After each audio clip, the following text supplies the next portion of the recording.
So I'll kind of start marking the stakes on the map, right? I think our very first one should be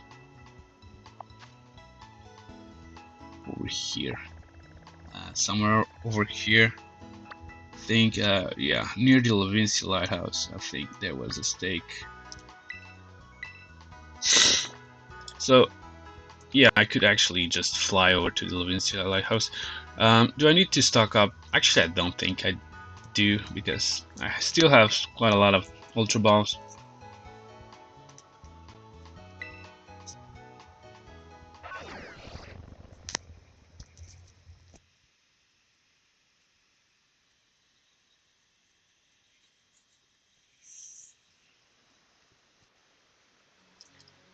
So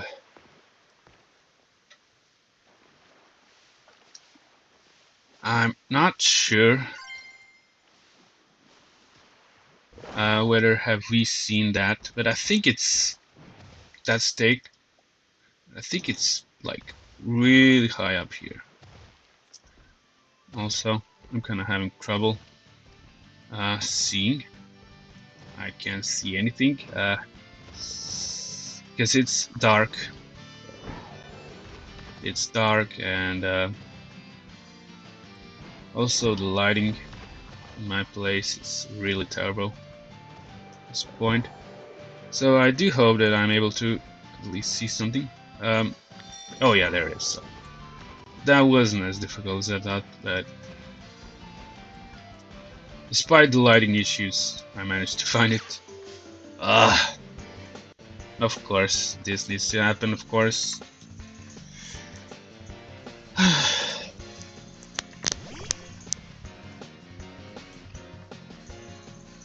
Yeah, I caught wild Skidoo off guard, right? That's about it. So how interesting it is that this TM is placed right next to the stake.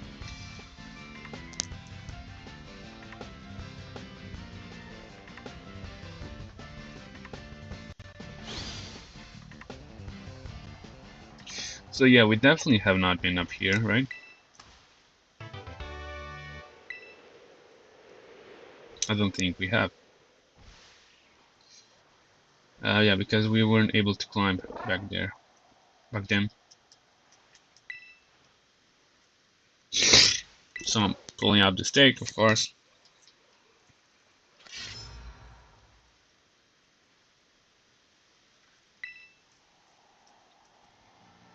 That's about it. I don't think there Skidoo is any kind of a problem anymore. So next up, I think I want to go over here. I think, yeah, this is the place where the next stake should be.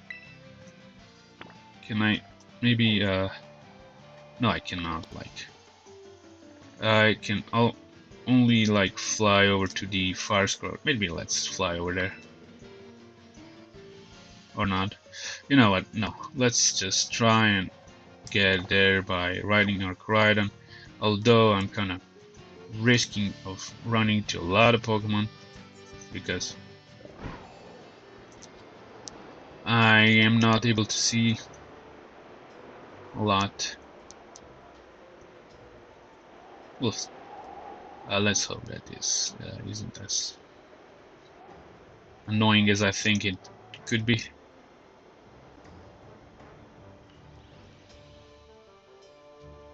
Yeah, my lighting is really terrible, and also it's dark, so this is just a perfect combination to ruin my eyes, but whatever. Apparently I'm doing pretty good, although I'm not even seeing anything. I am kind of seeing like, yeah, this is really Mike, but I think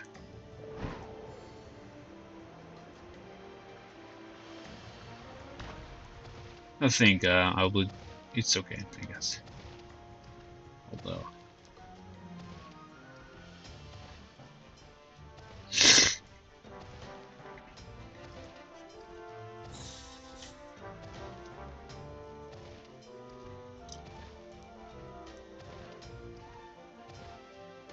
Yeah, now it's kind of better, I think. I actually managed to do something which makes me able to see more clearly. So yeah, we're in the North Province now. And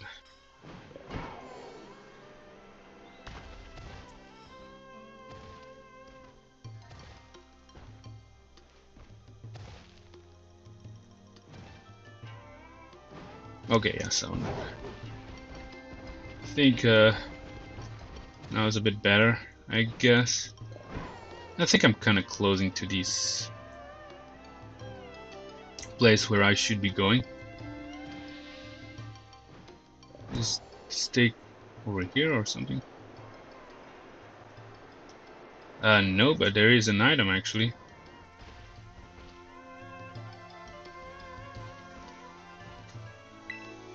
So where is the stake actually? I'm not sure, but apparently there's this TM, which I still have not picked up.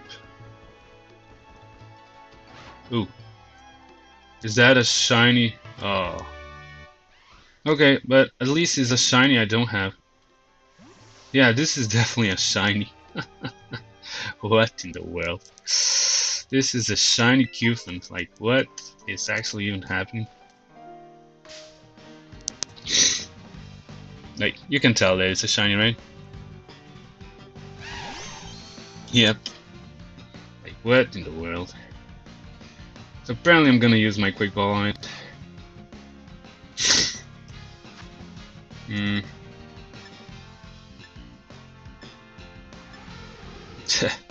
What in the world is actually happening? I could also go with a, yeah, repeat ball, like, you know. Let's go with the repeat ball. What in the world is actually happening? It's a good thing though, because I still have not caught myself a shiny Cufant, also a critical catch. Pretty much perfect.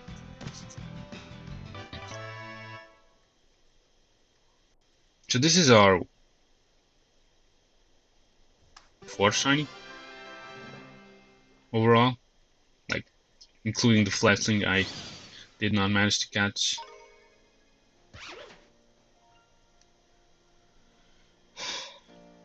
It's kind of interesting though.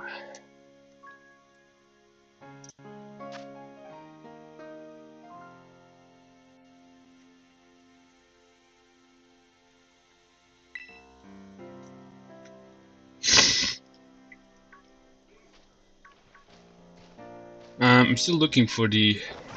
Ah, there it is. Oh yeah, I do remember this stake over here. Definitely do. Remember this stake. And I did manage to also arrive at my destination that I marked on my map. So actually we're really close to the Firescourge Shrine, but apparently I'm gonna take a long route, I guess.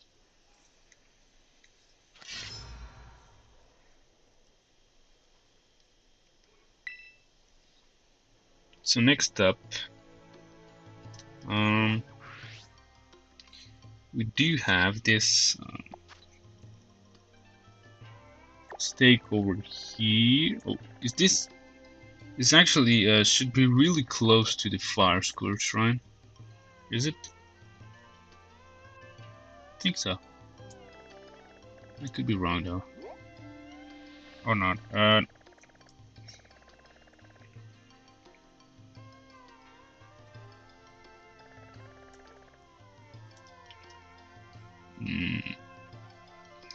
Just let me just kind of rotate this. Yeah, I think it is. Is it? Let me just rotate it a bit.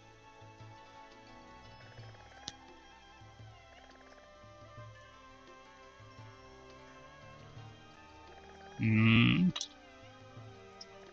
think it should be somewhere around here. I don't know. Or not. You know what?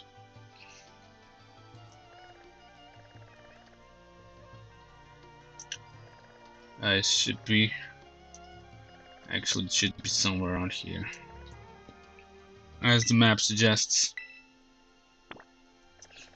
Yeah, let's check it out from the Fury Falls.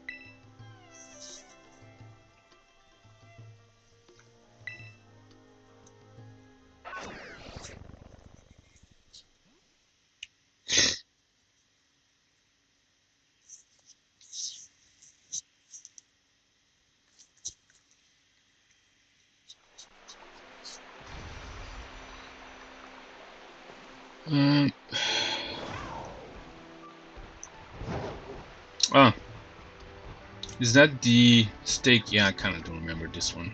I think I do. This should be like the one from, yeah. I think I do remember this.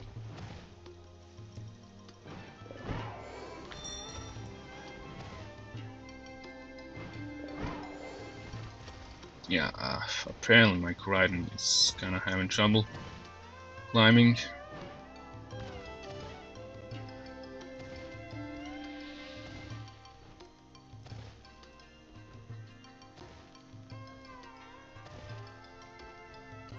Or, I don't know.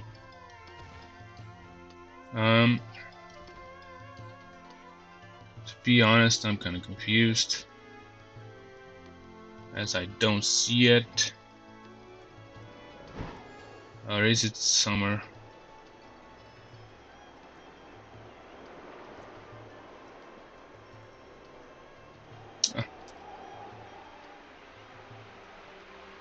Yeah, I'm really having trouble seeing things.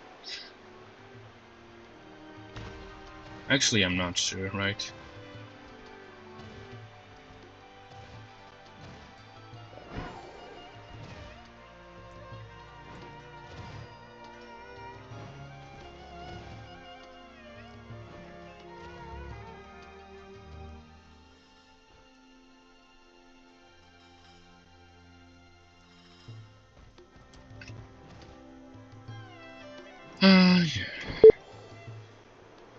Yeah, I'm definitely having trouble. Oh, there it is. There it is. There it is. There it is. Never mind. Never mind.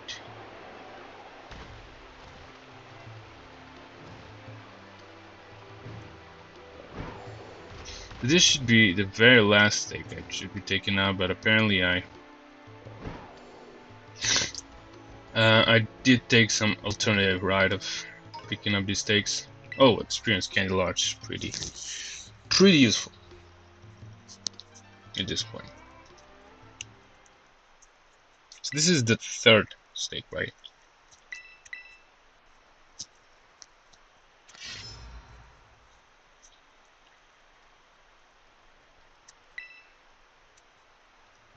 So the next one should be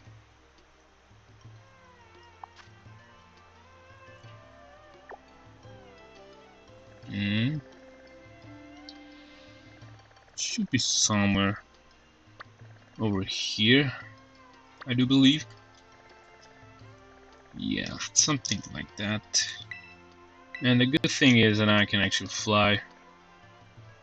Can I?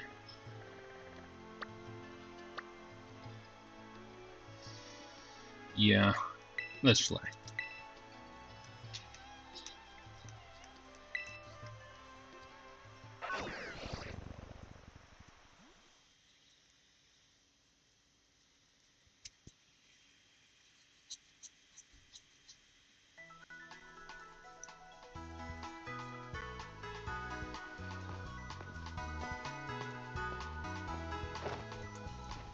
I think it's up here somewhere. Yeah, I'm really having trouble seeing things, to be honest. Also, oh yeah, here it is actually. Here it is actually.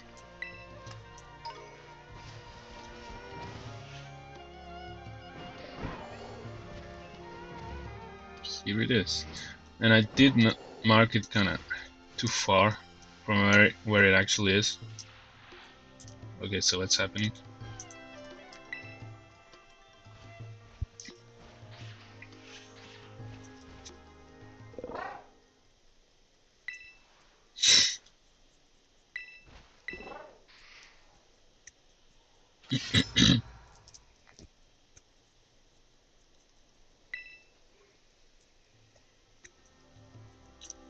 So let's check out the rest. I think we have we're like halfway done. I think yeah, the next one should be up here. And I can also fly conveniently from over here.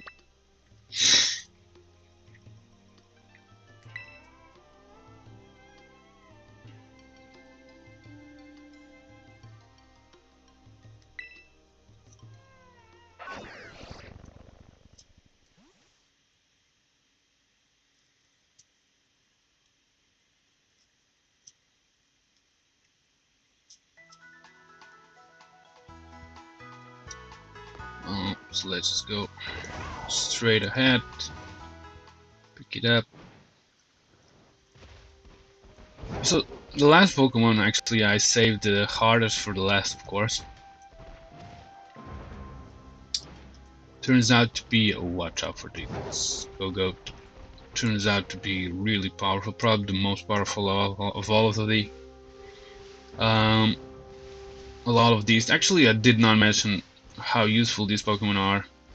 So the previous one, no, actually, the Chimpao, right? It's so good that actually it's not. It has been banned from the competitive play, from the overused tier.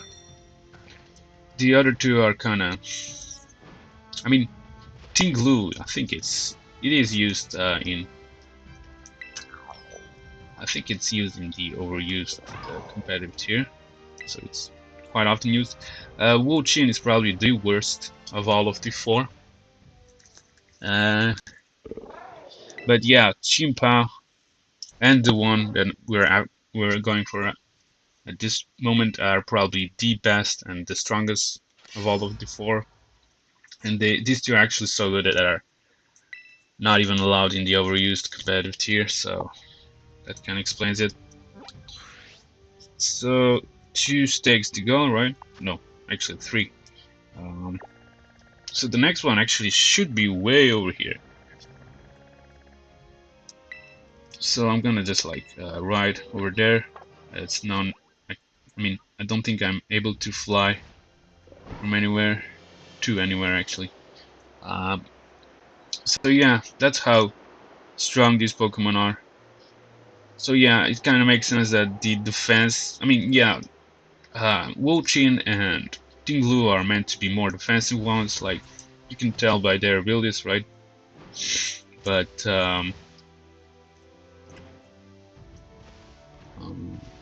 Chimpao, which is with its signature ability, it's meant to be like a really offensive physical threat, while the other Pokemon we're currently after is a especially offensive threat.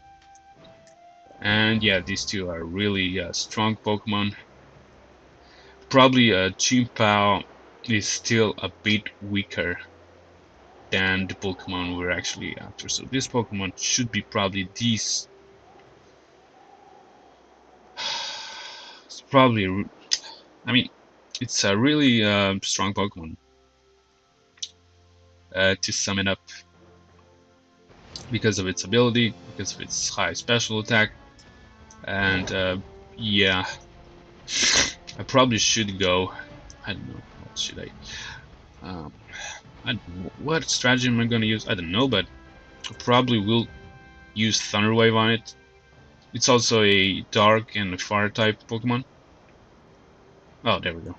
We can just, yeah, we can just see it. So I believe 2 stakes to go. Yep. The next one should be really close to the Tagtree Thicket. Actually, both of the next 2 stakes should be close to the Tagtree Thicket.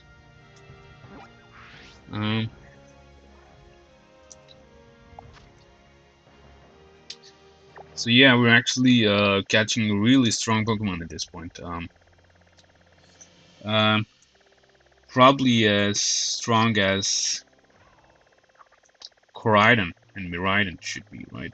I mean, these 4 Pokemon are considered to be legendary Pokemon, so that kind of explains it. I hope that they are supposed to be really strong.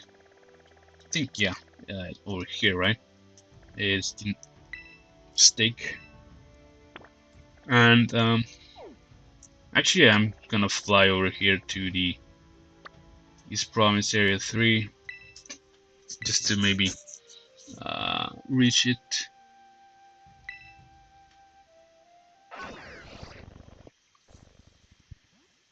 Yeah, so these 2 stakes are really close to Tagtree Thicket. That's we're flying over there.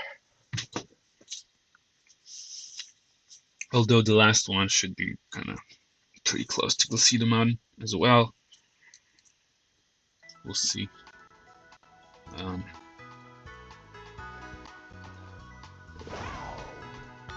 interesting that I've also managed to find myself a shiny Cufant. Did not expect at all this to happen.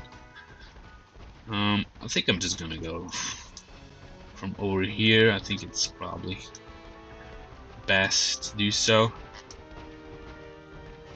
Yeah, actually, I could, I don't know. It's okay. Yeah, entering Tagtree Thicket from over here should be a thing, I guess. I mean, I don't know if people start exploring Tagtree from over here, but you know, I did, and it worked pretty well for me. I did manage to check out the whole area just by going from over here, but I still need to like be careful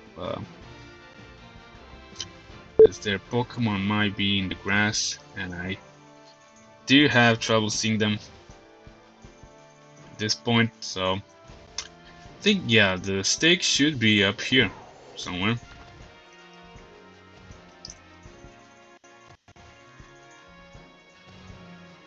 And I think it is. Yeah, it is, of course.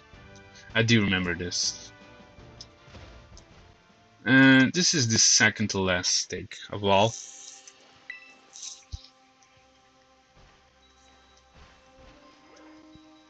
And after the last one, I should be just like flying to the Firescourge Shrine. Yeah, let's pull it out.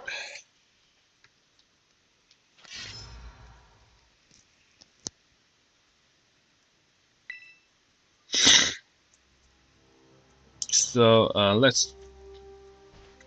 let's check out the very last stake, which happens to be almost on the yeah, here it is actually. It's almost on the Glaseado Mountain, but it's not. So it's pretty close to the what's it called again? Base Navi, is it? So I should be also either from this side of Zapapico. Yeah, maybe let's fly to the yeah, western side of Zapapico, I guess. Doesn't matter. As long as I check out the stake, right?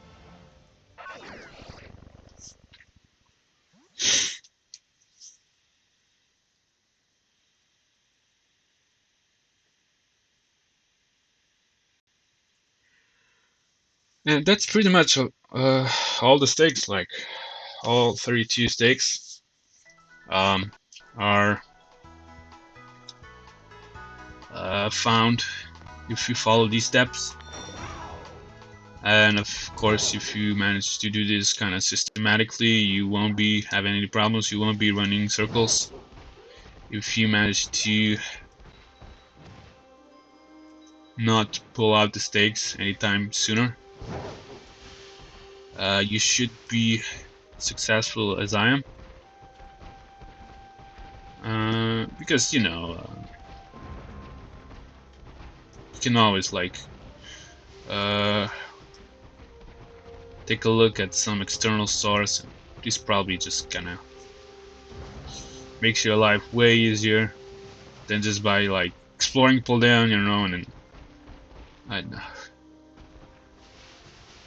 you would be wasting a lot of time if you did not reference some other external source, as I did. But you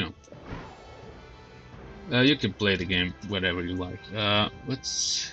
oh, that's interesting. A Flittle in the middle of a Sneasel pack. I don't think this makes any sense. Like, I don't know how do these things actually happen? I mean, it does make sense for a Weavile to be a leader of a Sneasel pack, but I don't know what actually happened there. So yeah, this is the trainer we did battle at some point before. And this is the very last stake. I can actually already see it shining. Yep, here it is. And we're taking it out from the ground.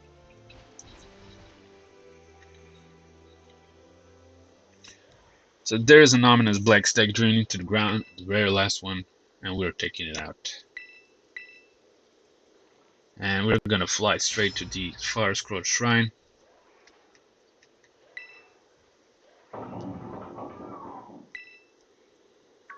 Of course, we heard the cry of the Pokemon at the Firescourge Shrine, and of course we're gonna check it out. So as I mentioned, this Pokemon should be kind of a threat. Being a dark and a fire type Pokemon, sporting really high special attack, also sporting that ability that drops our special defense, just as Chimpa had the ability that drops our physical defense, like defense, right? This thing should be pretty menacing, and you should be prepared for it. But I don't know, I think I'm good if I start with if I start actually with my Tinkaton, and of course I will try to use Quick Bomb in hopes that this thing does not wreck my Tinkaton to pieces. After that I'm gonna go with the Thunder Wave, and from over there I think I will like switch into something that actually can do some damage. Maybe Armarouge. I could go with Armarouge's. Yeah, Armarouge actually could be really good, although it's a Psychic type Pokemon. Let's maybe just save in front of this thing in case anything bad happens. But yeah, Armarouge I think should, yeah. I'm not sure. Yeah, actually, if I manage to Terrastalize, that would be pretty good for Armarouge, because it does have Flash Fire. This thing, let me check what this thing even has. What kind of attacks does it have? Faint sound is coming from within the shrine. Will you touch the shrine?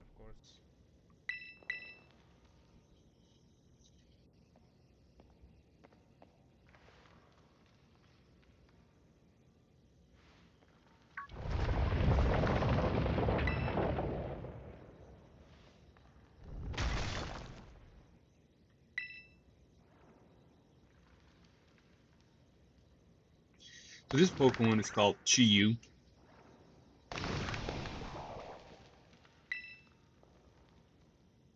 And it has, ooh, interesting. It has Swagger, Bounce, Ruination, and Lava Plume. Okay, so,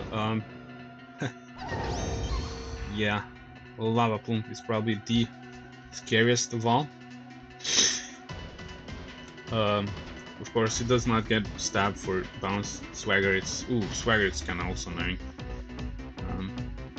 yeah, it's kind of annoying.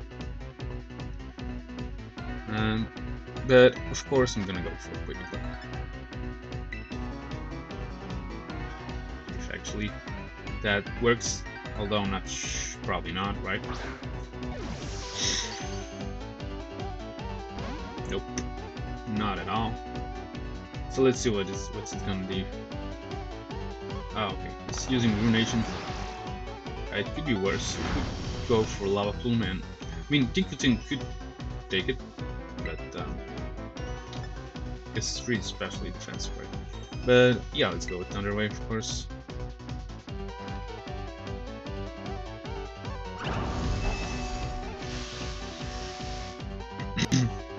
So yeah, Thunder Wave really helped catching these Pokemon so far.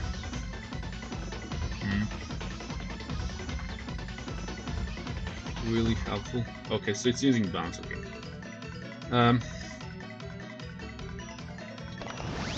I'm definitely switching to my Armarouge. And because of Lava Plume, of course. I'm gonna, like, Terastallize. I mean, I don't need to because, actually I really don't need to because this Pokemon only has, yeah, so the problem about this Pokemon is it's using Bounce, right? And once it springs up, I cannot throw Pokeballs at it, so this is annoying. Oh well, let's go with Armarouge. Oh yeah, of course, I should be avoiding using Armarouge because, yeah, it has Rocky Helmets.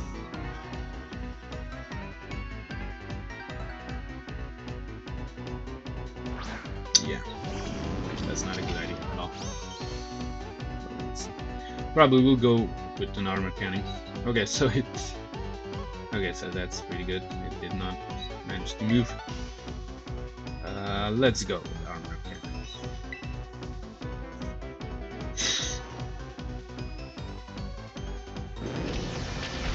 So yeah, the thing about Armarouge is it's immune to its Lava Plume, right? Because of Flash Fire.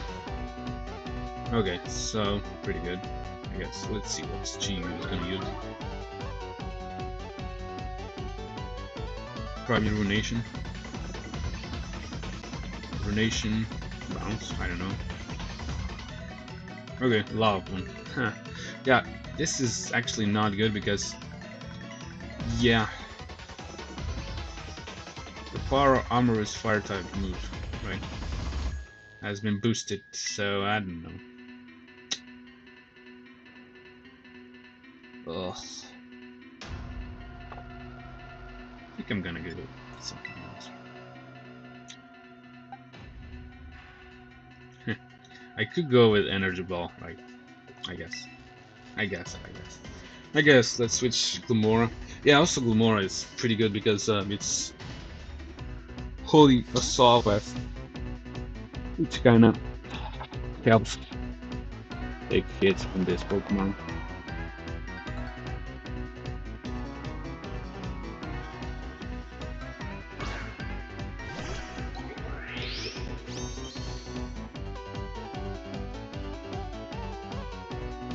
Oh, okay. It's okay because good thing about that is that Glamora is a special attacker, not a physical one. So if it actually, yeah, Swagger does not boost its special attack, but rather its attack. It's okay. So I'm gonna go with Energy Ball. It's not very effective, I know, but just to do some damage, you know. Okay, so let's hope Glamora does land a hit.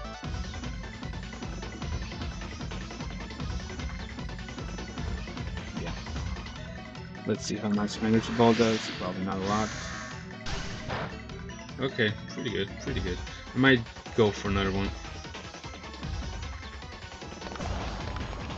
It's using Swagger. I don't care for that because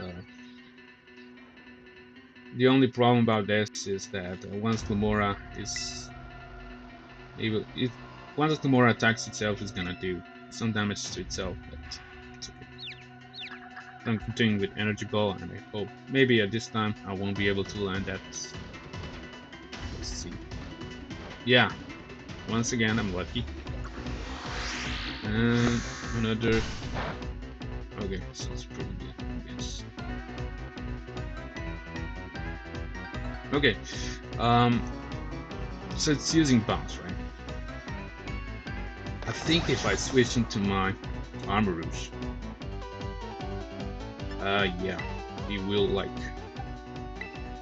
because of Rocky Helmet, it should be losing some HP, but it still will live. Yeah, so let's go there. That's kind of smart, I guess. Like, you remember when I don't know which one, but some of these Shrine Pokemon, yeah, did attack my Armor Rouge and they lost some HP because of that. And once they did, it was like just perfect. Also, it managed to paralyze my Armor Rouge. But now I'm switching out, of course, because okay, this is perfect. And now, of course, I'm switching out because I cannot afford this GU taking more damage. Let's go with Quick Whale.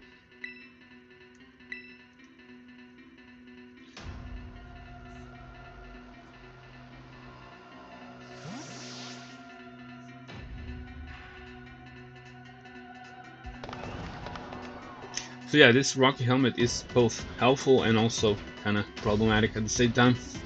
Depends on how you approach with it. In my case, it actually really helped me twice. Yeah, the problem now is that I'm not able to throw a Pokeball, which I actually wanted to. What I actually can do is maybe heal up. Yeah, I cannot throw Pokeballs. What I can do is actually heal up, and I will be doing that. Maybe I will. I don't know, maybe let's use something on my Tinkaton. Yeah, let's go with Tinkaton. Maybe I need Super Potion. I need to do something right because I'm not able to throw Pokeballs at this point, which I wanted to.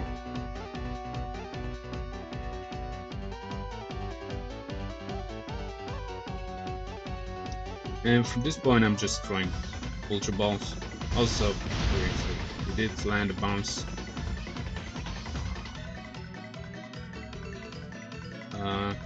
Yeah, let's start throwing Ultra Balls. This is a pretty good opportunity to do that. This Chew has been significantly weakened up, and it's also paralyzed, and that should maximize the chance of catching it. Also, I don't know, maybe throwing a Dusk Ball could help.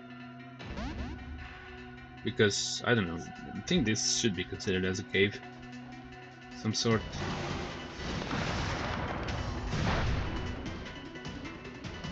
Yeah, you can see that it's doing a lot of damage, even though it's not very effective.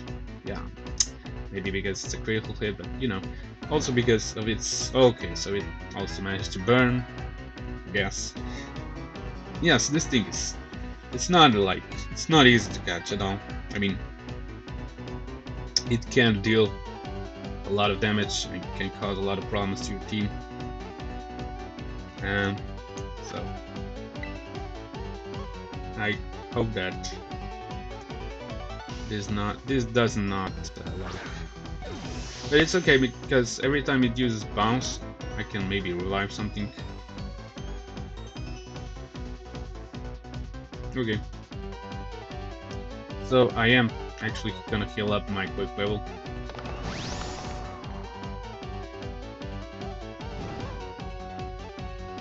I'm gonna use like a hyper potion or something. The energy root.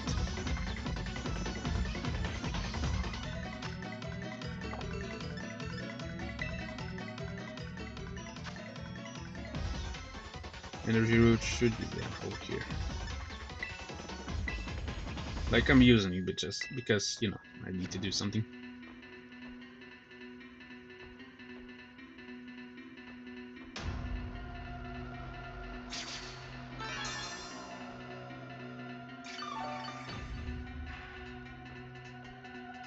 Also, it's not using Ruination for some reason a lot. Don't know why. And it also, because of the paralysis, it did not land a bounce. Good for me. Oh, so let's throw another Ultra Ball and hope for the best.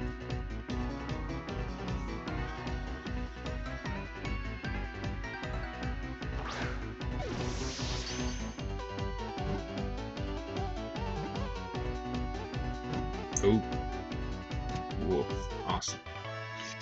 So yeah, these Pokemon actually weren't that difficult. To be honest, like I expected a lot more problems than I actually faced. That's it. That's pretty much it. At this point, we've seen all of the Pokemon in Paldea. We just did not caught all of them. We still are missing Bagon as evolution, Shelgon, right? And we still are missing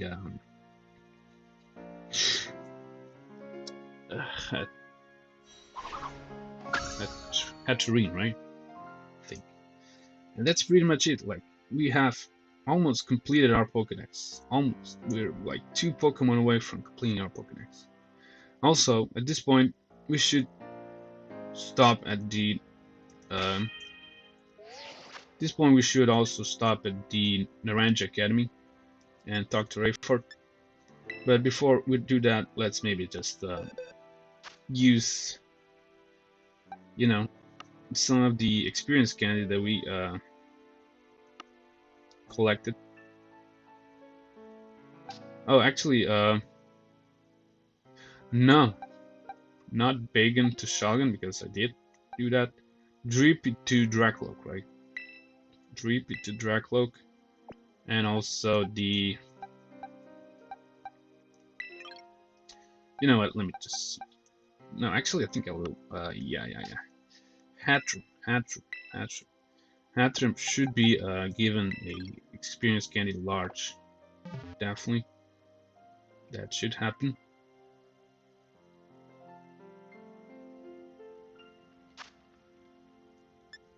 I think it should be able to evolve. It should be able to evolve after that, or not. I don't know. We'll see. But I'm using experience candy large on it, and yeah, it is actually evolving. And we're just 1 Pokemon away from completing the Pokédex. That's pretty insane.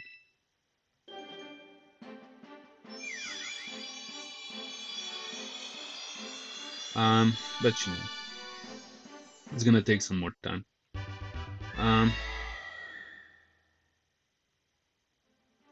So this is, of course, Hatterene. This Pokemon is also pretty often used in competitive play in the overused tier. Because it has this, it can, one of its abilities is, I think it's called Magic Guard or something, or Magic Bounce, I don't know. But actually what it does, I'm not sure though, but Magic Bounce actually is able to bounce all the status moves. Like, if a Pokemon uses, I'm not sure whether it's Magic Guard or Magic Bounce, but let me explain. Magic Bounce, what it does, it actually bounces all the status moves that are targeted to this Pokemon. While Magic Guard kinda, I think Magic Guard is really similar to Kuda's Gold, and I'm not sure. Also, Magic Guard kind of prevents the damage from the weather. I don't care. I keep current moves. I don't care for Psychic Death and this Hatterene. And yeah, let's check out the Pokédex. Because we are really missing 1 Pokemon. This is unbelievable, but this is actually the case that we are actually missing 1 Pokemon from completing the whole Pokédex. So also, where did I actually place my? Yeah, I think yeah. Well, let me just think. Where did I place my Ticketon, right? Oh, Ticketon was over here. It was placed over here, I guess. So yeah, my team really did a really good job of, especially yeah, Pinkerton with Thunderwave was really a key member of the team that managed to pull off these catches. Let's check out the Pokédex finally. Like, we were one Pokemon away from completing the Pokédex. That's unbelievable. So 399 Pokemon registered out of 400. Yeah, exactly. Look at this. One Pokemon away. One Pokemon away. We are not able to collect the rewards, right? Yeah. One more volume until our next reward. So, yeah, there's really nothing else to do, but, you know, at this point, I'm not able to do anything but to collect experience candy, right? So,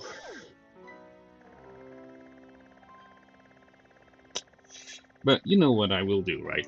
I will actually deal with all the team leaders around Paldea that are kind of challenging me for another round, and I will do that in the same order as I faced them for the first time. I'll start with Katy in the Cortondo.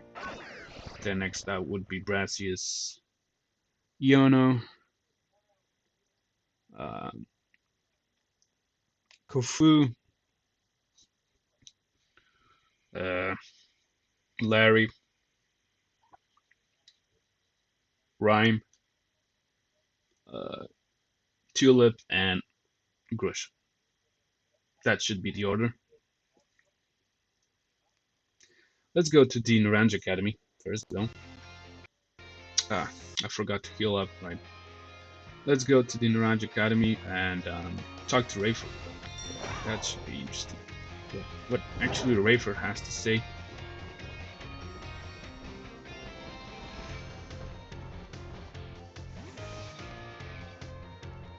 Also, I do remember that I replaced my Tinkaton's Skitter Smack with Thunderwave, right? So is that a problem? I don't know. But yeah, probably Skitter Smack is the kind of the worst move on my Tinkaton, so I guess I don't know. I don't think. Yeah, also being a bug type move, it's not really that big of a loss if I don't have it on my Tinkaton. Actually, I was thinking like of replacing Skitter Smack with, I don't know, Bulldoze because of Mold Breaker. Dennis, did you find any of the treasures of Room? Yes, all of them.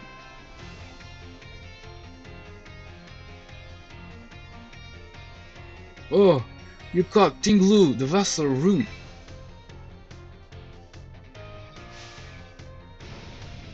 Oh, how interesting. Simply cannot keep my curiosity under control. Judging by its shape and size, the vessel was almost certainly not for everyday use. Perhaps it was a work of art, or better yet, a ritual artifact housing some sort of deity. I feel that there must be some meaning behind the horns and the designs resembling eyes. Could it be that this artifact was fashioned after the deity's very appearance? This mystery grows even deeper. Ah, my thirst for knowledge is slowly being quenched. You look like you have something more to report. What is it? Oh, you caught Cufant, Sword of Rune.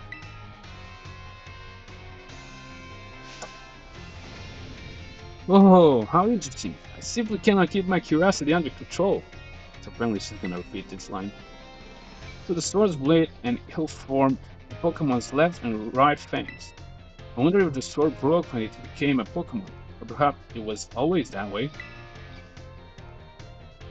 No, wait, I cannot imagine the king wanting to buy a broken sword.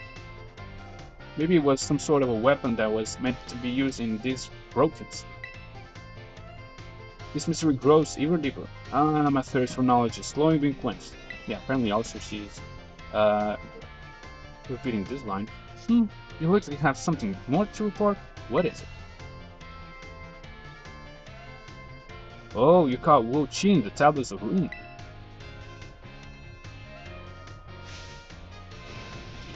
Oh, how interesting. I simply cannot keep my curiosity under control. I've never seen so many wooden writing tablets strung together. It must have been an epic tale. Most excavated tablets of tantamount to graffiti are simple memos, still valuable tools for learning about the past, but nothing like this. I can read it, but given the length, it must be a story, yes? Perhaps the words of a curse? If only the words weren't faded. How frustrating. These wooden tablets piqued the curiosity of a king.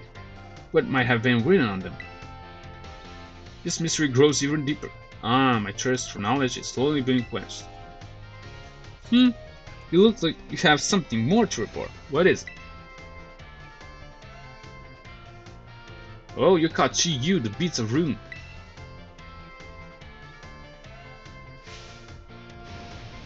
Oh, how interesting. I simply cannot keep my curiosity under control. Beads like these were thought to be sacred and thus were worn during religious rituals. I believe they were most often worn as a single bead on the neck like a pendant, but it seems Chiyu has 4 of them. Were the beads worn in pairs like on the ears and wrists, or were the rituals perhaps performed by 4 people? What on earth could have caused beads such as these, originally used to ward off disaster, to become bringers of disasters themselves? This mystery grows even deeper. My thirst for knowledge is slowly being quenched. Well, I hope you're not thirsty anymore, because that's all I can report. Seeing part of history with my own eyes fills me with joy. Thank you, Dennis. This is simply amazing. You have now reported back to me with all 4 of the treasures of Rune. I never thought that you would be able to do this much for me. You have my thanks, Dennis. I would like to go looking for the treasures of Rune myself and make them my own. But I suppose it was precisely because I sent you, someone with a pure heart, that we were able to accomplish this feat. They may be the treasures of my dreams, but I will allow you to have them for now. Consider this a symbol of my gratitude, too. Take it. It is yours. And she's giving us the nasty plot, which we actually did already pick up at the Area 0. I mean, it's okay though. You are truly an interesting one, aren't you, Dennis? I hope you don't mind if I continue to keep an eye on you. Well, feel free. And we formed a close bond with Miss Rayford. And this is pretty much it. That's the end of the task that was given to us by Mrs. Rayford. Let's maybe check out if anyone actually does want to talk with us at this point. We still... Yeah, I don't want to take another class. Unfortunately, I confused the lady over here. But what I do want to take a look is if anyone actually needs us. We still have the task by the Mr. Saguaro, right? But at this point we aren't able to do anything about it. Yeah, he's actually in the home economics room, right? Yeah, that's pretty much it. Like, you know what? Next up, we're battling Katy. That's pretty much it. Of course, I'm gonna heal up at the Cortondo, and we're gonna, you know, do the usual.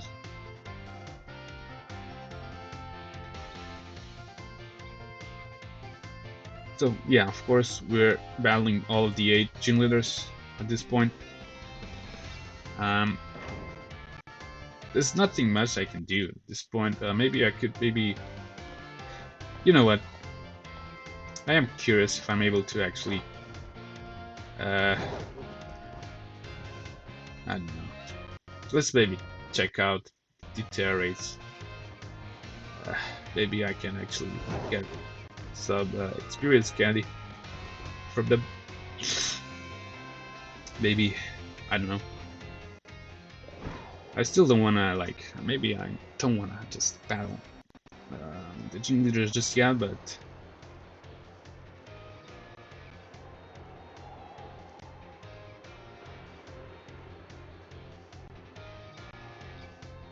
Let's skill up at the Poke Center. I don't know. I will just like set up from somewhere and just be looking out for the terror raids. If there's actually a terror raid that I can take on. Probably a level 5 ones. Although, I don't know. We'll see. Also, this might be a good chance to collect some the league points as well.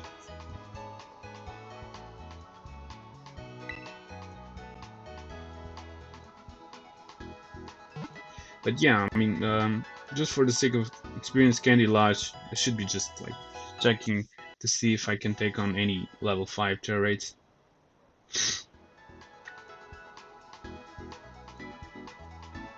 Because yeah, I do need to like level up that Draclo, that Drippy to level 50, right? In order to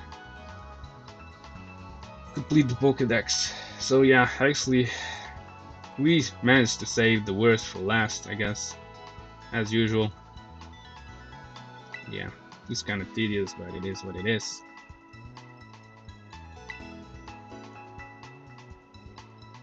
I don't know. Maybe I will just like fly to, I don't know, Los Platos. Check out the terror rates from there. If there's anything I can take on, I'm taking it on. Yeah, we have some terror rates over here. Although, actually no, I think I should be like kind of careful. I should be like, yeah. Maybe let's check out the terror rates that I actually can do. I can take on the steel terror rates because I do have my Armor Rouge, which can translate into the fire terror.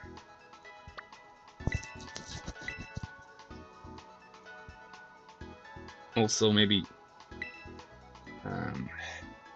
that dragon terror raid, if it's actually a 5 level terror raid, could be done. So I guess I'm just checking now the terror raids that I seem that are actually interesting. Yeah, I do want to actually look for the terror raids that I actually am sure that I can take on, because yeah, I mean the terrestrialization, right, is kind of important, because I should be able to translate to a type that has an advantage, right? That's pretty important, that you're able to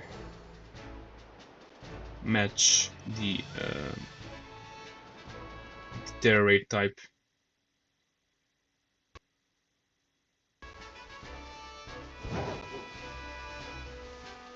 So if this turns out to be a level 5 terror raid, I'm going for it. Otherwise, I'm gonna skip, of course, because I'm going after Experience Katy Large. And this actually, it's not the case. It's just a Dolph. So let's try to look for something else. What about that dragon terror, right? That's kind of interesting. Also maybe a far terror rate also. Yeah. Let's maybe also check this one out. Also maybe, no, actually I cannot, but maybe psychic I can do. If it's a level 5 I can do.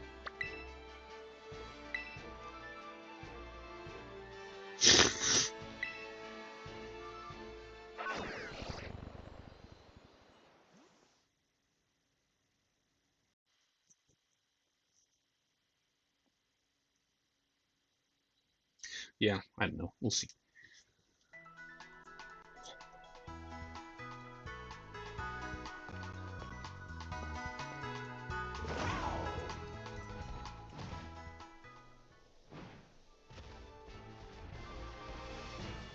Let's check this out.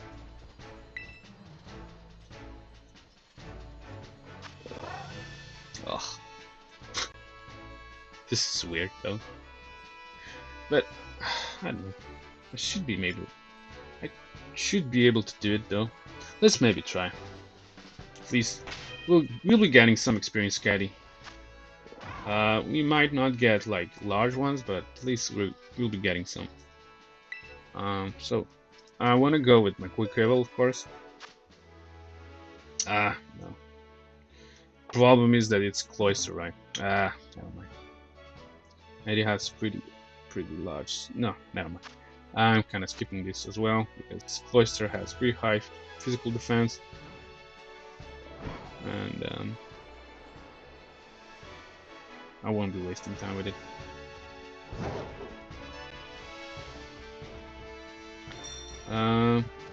Yeah, I'm not care. I don't care about this fighting terror rate though, but I am interested in this psychic one.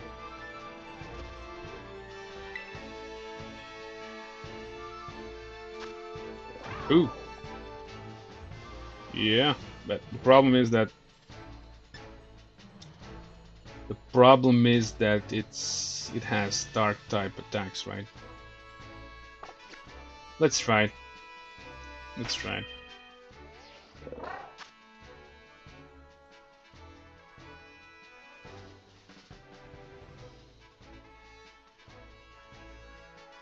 I'll probably just save and return.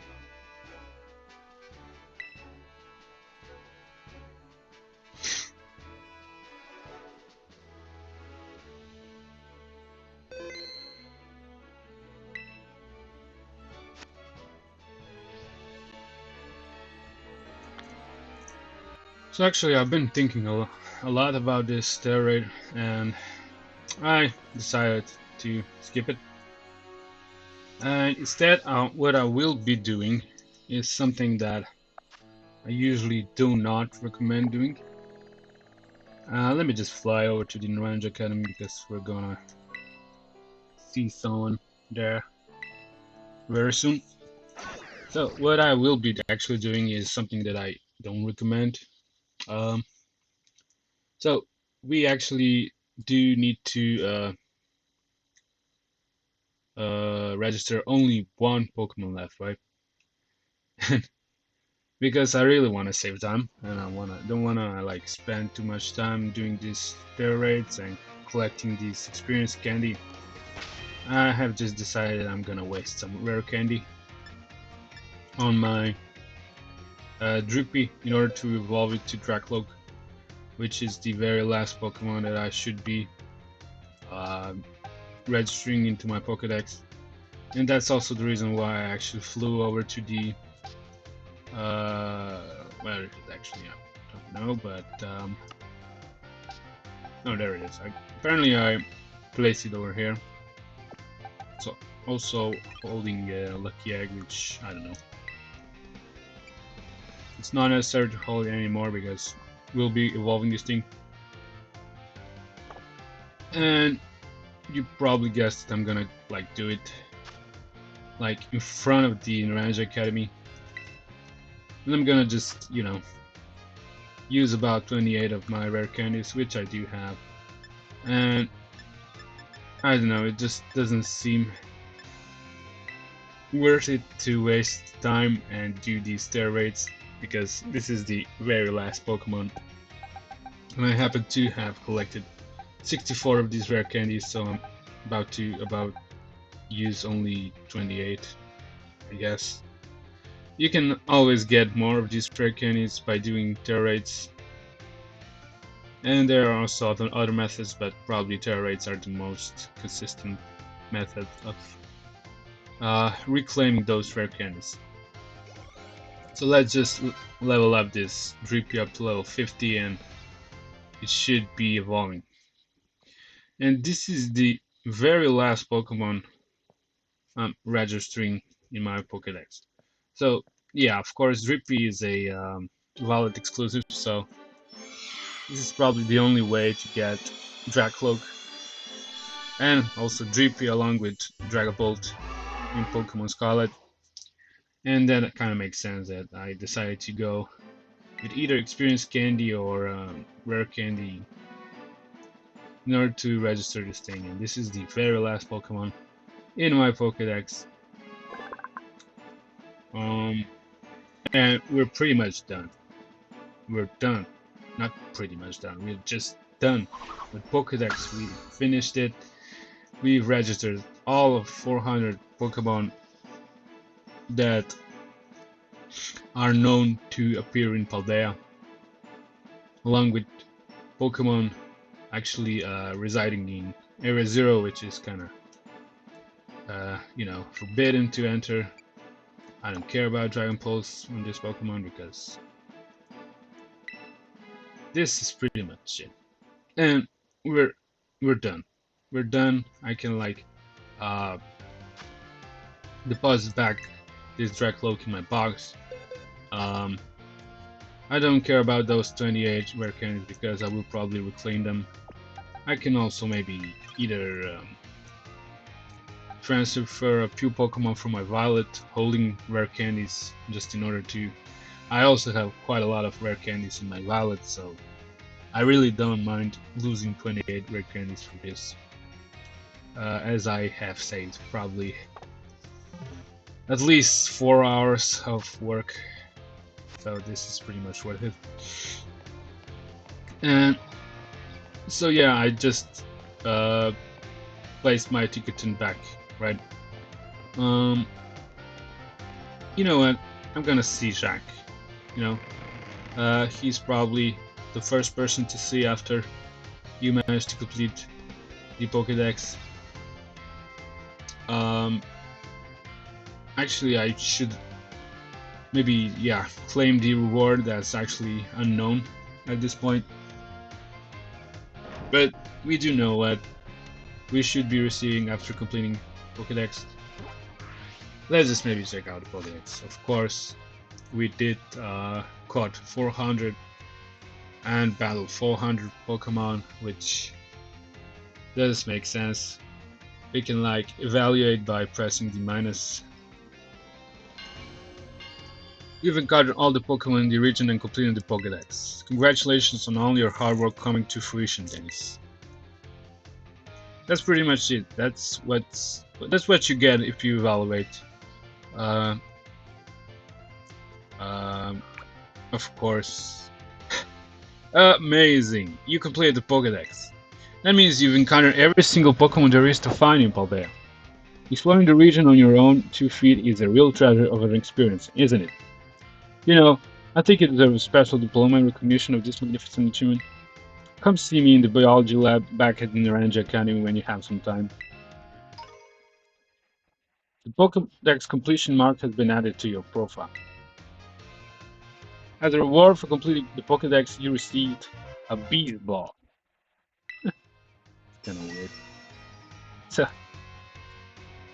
yeah, this is the congratulations message. We completed the Pokédex. And this award, Beast Ball, is pretty weird because apparently you can get a Beast Ball in this game, but actually Beast Ball is kind of relevant to, I think, the Generation 7. Yeah. Kind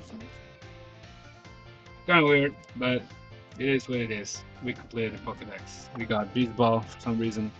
Beast Ball just works like a regular Pokéball, at least in this game. It doesn't have any additional facts.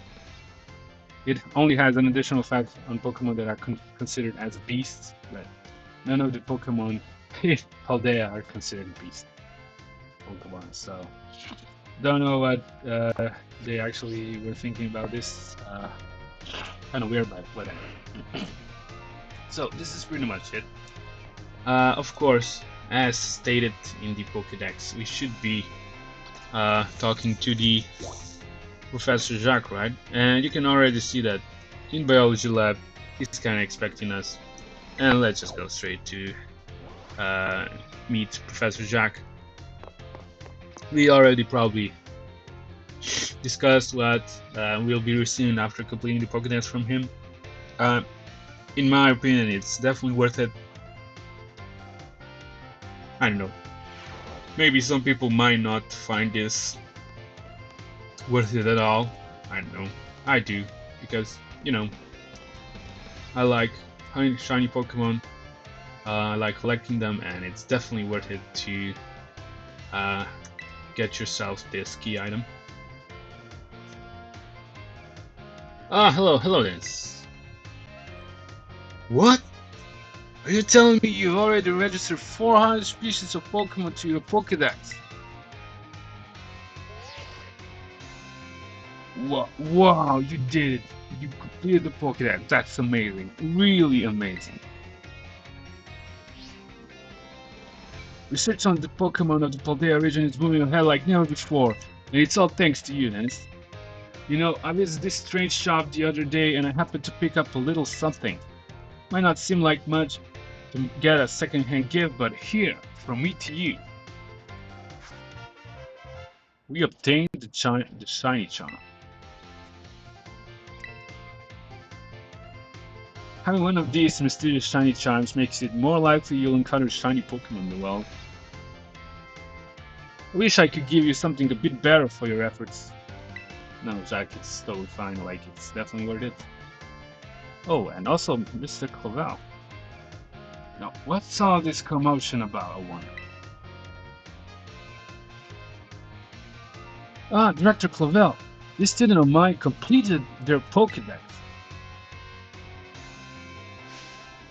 Upon my word. What a marvelous accomplishment, Master Dennis. You really surprised me too, pulling off a feat like this. Well, Mr. Jacq the Instructor clearly shows how commendable your work has been. Please allow me to reward you with a small gift. Students who achieve great feats such as these deserve to be recognized for their hard work. This congratulatory message penned by the company that certifies Pokédex completion is for you.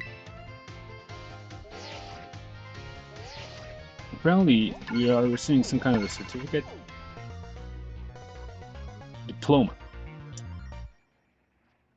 We hereby certify your achievements of completing the Pokédex. May this great feat be celebrated by all. This is actually by Game Freak, and it's pretty awesome to see. So we received this diploma, and it's pretty amazing accomplishment in their opinion. I reconfigured your Pokédex app so that you may view your diploma there anytime you like. Programming is another of Director Clavel's skills, you know. Interesting. But anyway, you sure did great with the Pokédex, Dennis. If completing the Pokédex was one of the treasures you were after, then I'd say you had a resounding success on your treasure hunt. Quite right, Mr. Jacq. A fitting comment indeed, if rather surprising coming from you. Well, I am his homeroom teacher after all. Gotta act like it from time to time, I guess. You may have completed your Pokédex, but there is still plenty of adventure to be had. I hope you'll keep looking for new Pokemon to befriend here in Paldea. Actually, yeah, Mr. Jacq is right. I very much look forward to watching over your continued progress as well. So yeah, actually, Jacq is right. We actually have not seen all the Pokemon in Paldea that we can actually encounter. I mean, we did encounter all of the Pokemon that do appear in Paldea, but there are still some exclusive Pokemon that do not appear in Paldea, but we can still like train them and battle with them, and there are still plenty of Pokemon to see, definitely. This is pretty much it. Apparently no one else is kind of expecting us in the Naranja Academy but Mr. Saguaro, but we still don't have what he actually requires.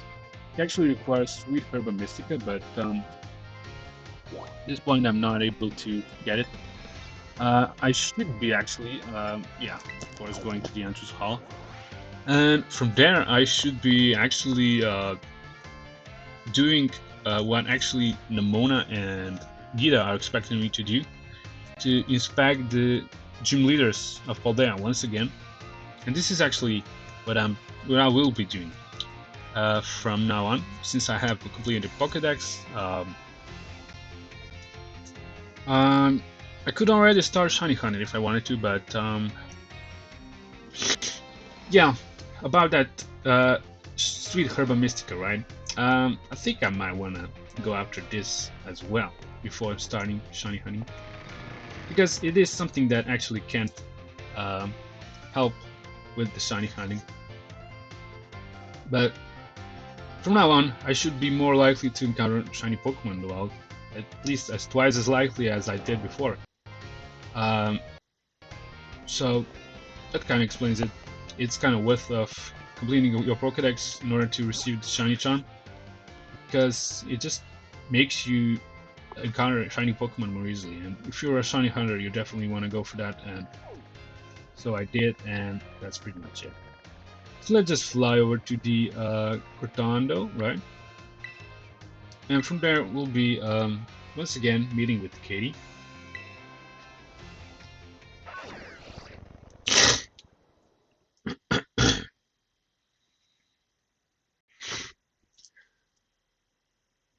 And actually, yeah, you can probably tell there will be battling a lot, right?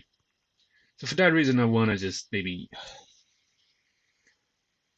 you know, I just might want to kind of set up my team that I won't be disappointed. And of course, you know, that I will be leading with my Duolingo, holding in an amulet coin, right? Which kind of makes perfect sense because I should be also getting some money in the progress, right? But pretty much battling should be the activity in our future endeavors. A lot of battling. 8 battles are waiting for us to happen. And let's start with the very first one. I'm just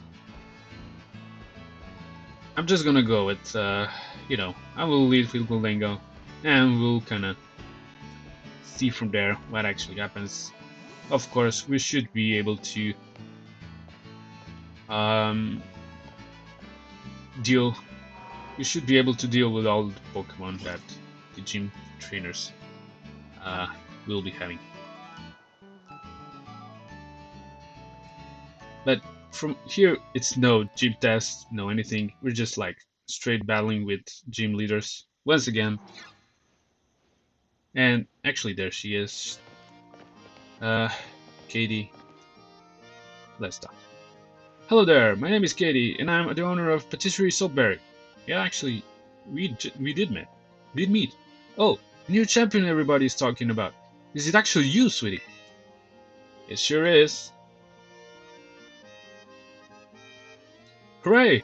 I guess correctly. I suppose that makes sense, though. You were sure we're strong. You really looked like you were enjoying yourself when you tried my sweet treats too. People like that always have great potential. So, you're here on an errand for the top champion, are you? I had completely forgotten that she was supposed to be going around for inspections. Thankfully, I just happened to be here today to give cakes to my staff. Phew, lucky me. Well, then, is it time for me to get a taste of our new champion's strength?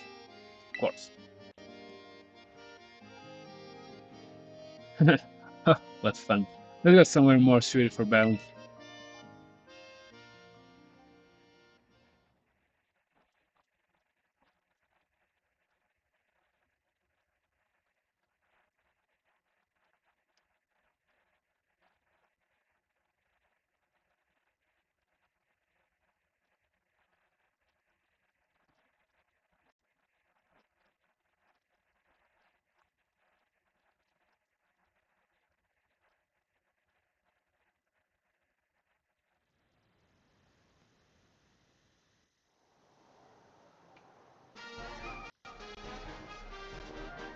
So once again, we're battling Katy at the very same battle court as we did in our start of an Paldean adventure.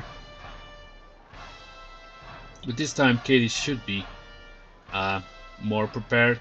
I remember you all rolling progress very well, Dennis. You had such vigor, it was almost as if you had terrestrialites in the fighting type yourself. Yeah, although fighting types won't work with your Pokemon though, will they? How many gyms have you ha, had you been to when you first came here to mine? Was it your first? Yeah, actually, she was the first. The Cortondo gym is close to the academy, so many young trainers just starting out like to come here first. Yeah, also because you do also sport bug types and they are actually not that hard to defeat.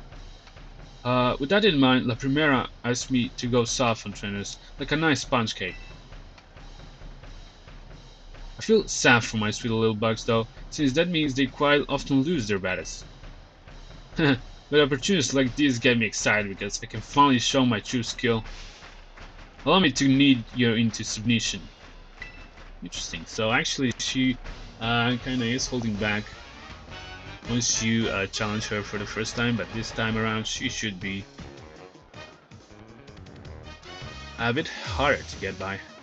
We'll see, though. Um, we're challenged by Gym Leader Katy once again.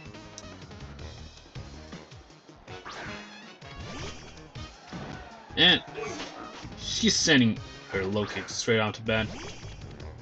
And it's kind of interesting. Because, yeah, I don't want to stay in with my Goldingo at all.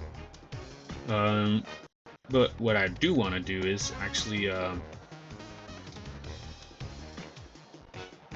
don't expect me to be sweet today, and don't cry when you taste bitter defeat. Yeah, this time around she's not joking at all. She's going straight with her low kicks, and she actually has 5 Pokemon. So this, but I mean, her Pokemon are still like between level 60 and 70, which it's okay. I mean, I could go either with Armarouge, I could go with Glumora. Probably, yeah, Glumora would be probably the best choice because Armarouge can still take a hit from a Dark type move from this low kicks.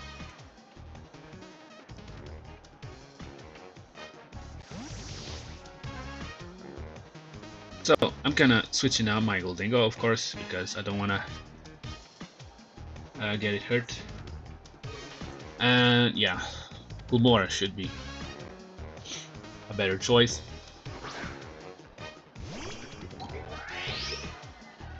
You can like take either Bug or Dark types from these low kicks.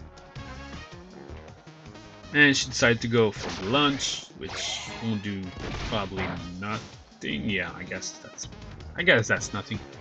Yeah, definitely not very effective, and this low kick should be just okay. So apparently, yeah, it doesn't matter if Glumora attack drops because Glumora is a special attacker, and one power gem should be enough to take out the low kicks.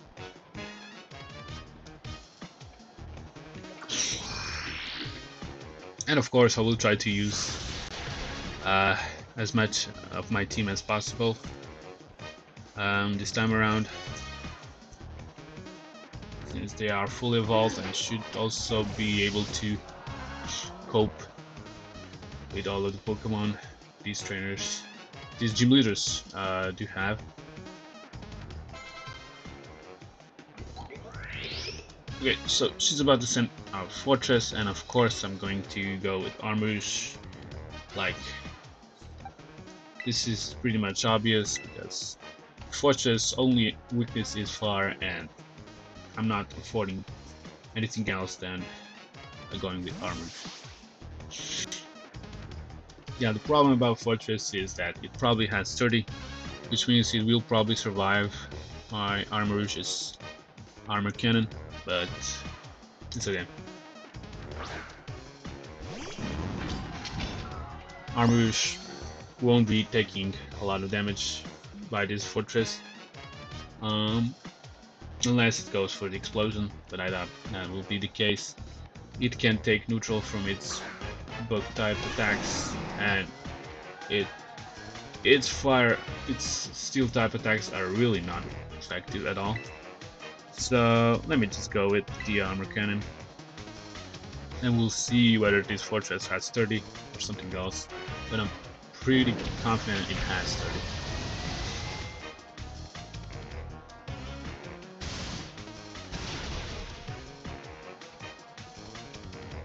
Yeah, of course it does.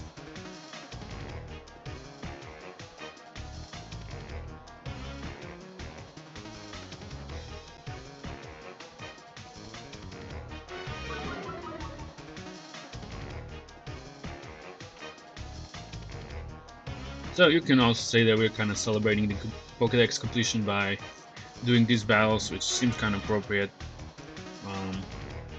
This is probably the last of the battling we'll be seeing.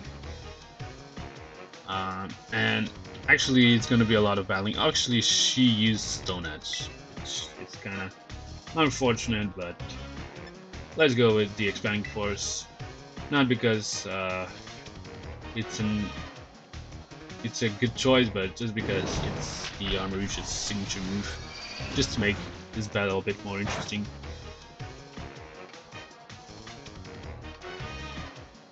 And also because Fortress has had only 1 HP left. So let's see what else does Katy have this time around. Also, our team is still kind of leveling up. Oh, so she has a Heracross, and for that reason I want to go with my Quick Quibble, of course, because we do know that Heracross is both Bug and a Fighting type Pokemon, and it's pretty clear that it's really weak to Flying type moves. For example, my Quick Quibble's Acrobatics will probably just take it out with no question asked. With no questions asked.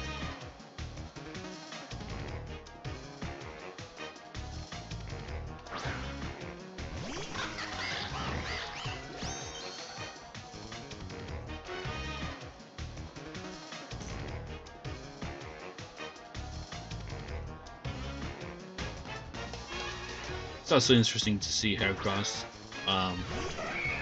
Katy should use it like once we met. Like, it should be more interesting. You know. But you know, Heracross is actually available really late in the game, which kind of makes sense because it has some reasonably high stats for a Pokemon. It's just kind of obvious because it's not evolving into anything. And also, Quick Quibble gets the Maxi boosts as well, but it probably won't stay in. It could though, because ooh, so she's about to send out Spot Ups, and so yeah, Spot Ups is a pure Bug type, right? So yes, you know what? I think Spot Ups is so weak Pokemon, and I think Make It Rain should be should like take care of it. I don't think I don't know. Let's go with Make It Rain. I kind of want to see how well this our Guldenga do against it. I mean, Guldenga will resist like its stab Bug type attacks, definitely, but probably it will go down at most 2 Make It Rains. I could also go with Nasty Plot just to make sure. But I don't know. I could, though. I don't know.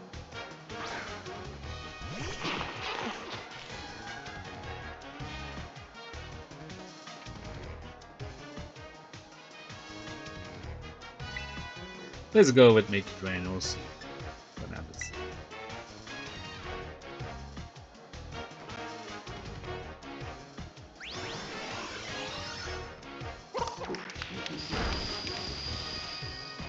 Also, we'll be receiving 710 extra Pokédollars. And of course, it did go down just by using one Make It Rain, as I kind of predicted.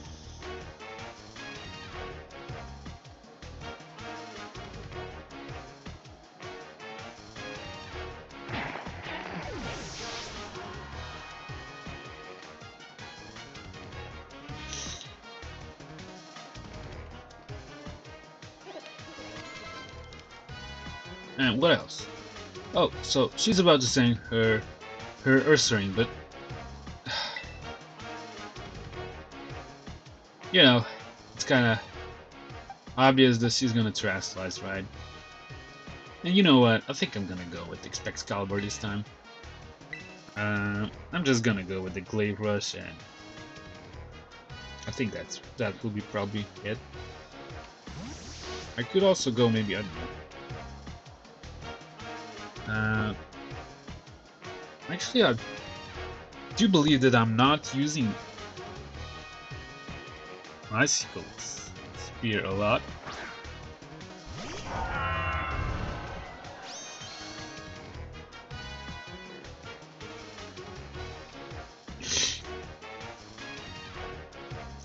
Perseverance is important for bug types.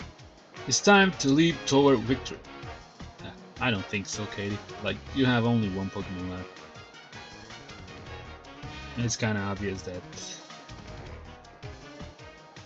it's going down. With all due respect. And of course it's obvious that she's gonna Terastallize into a bug type Pokemon, but I actually don't care. I think I'm gonna go with Icicle Spear. Or should I go? You know what? Let's Terastallize with Icicle Spear, and that should probably be it. Just because she's Terastallizing, I'm also Terastallizing. Of course, Icicle Spear will do neutral damage, but this Ursaring probably won't be able to take it.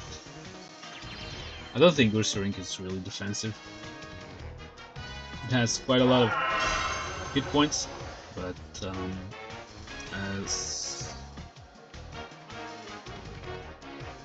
as it goes for its defense. I swear, little bear, show me your new form as if you were a bug emerging from it.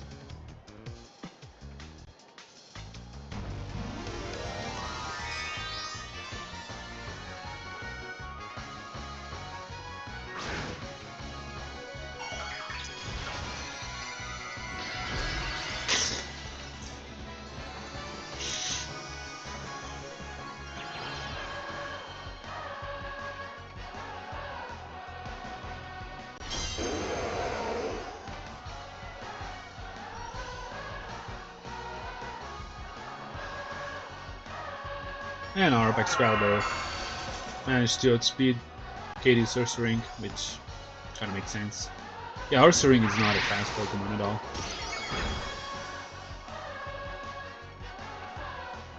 And it depends, like, we're doing about a quarter damage. No, actually, a bit less than a quarter. So, there is a chance that we might need to attack once again, depending on our luck. And I do believe, no, we did manage to strike 5 of the need to strike Icicle Spear strikes, right? Because of the loaded dice, of course, unless our Excalibur would not be holding it. That would probably not happen. And that's how it's done, like, yeah, Excalibur with loaded dice is a threat to be feared.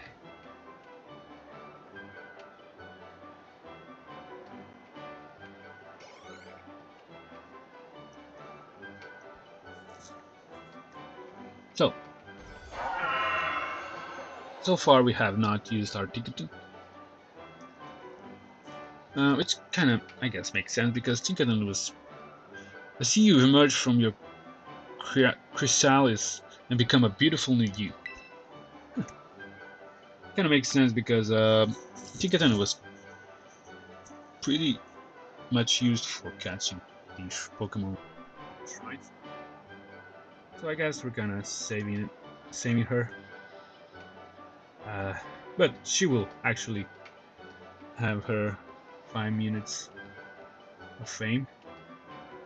That was quite a battle. I must say that your skill rivals that of even La Primera.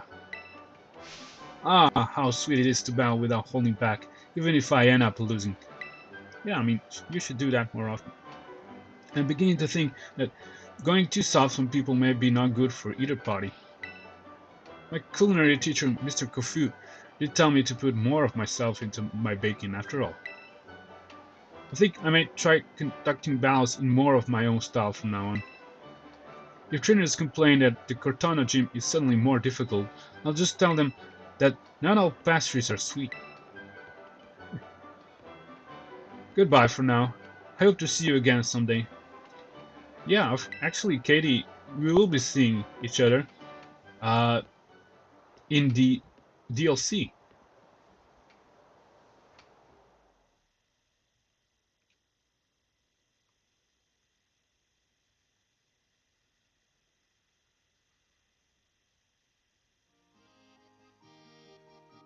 This is the first of the gym leaders we inspected, so there are 7 more to go, right?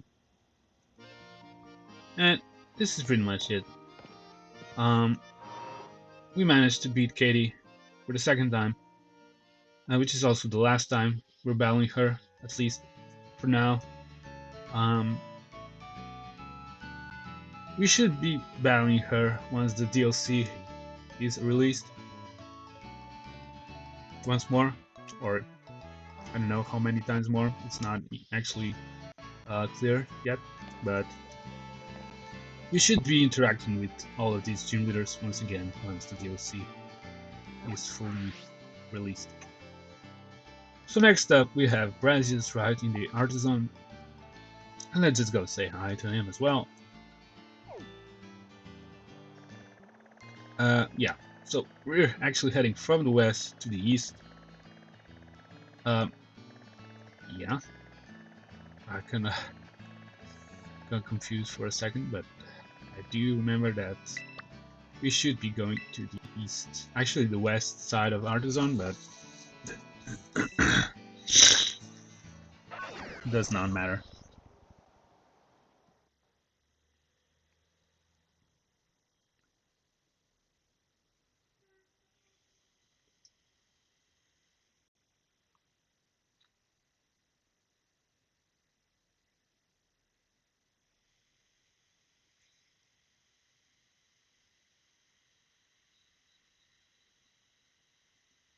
I do believe that I will need to heal up a bit my team. You probably noticed that I'm not even like using items to heal my team, right? Yeah, actually I kinda started to heal up at the Poké Centers for some reason. Let's maybe do that. Of course I'm gonna lead with my Cortondo as well. Um,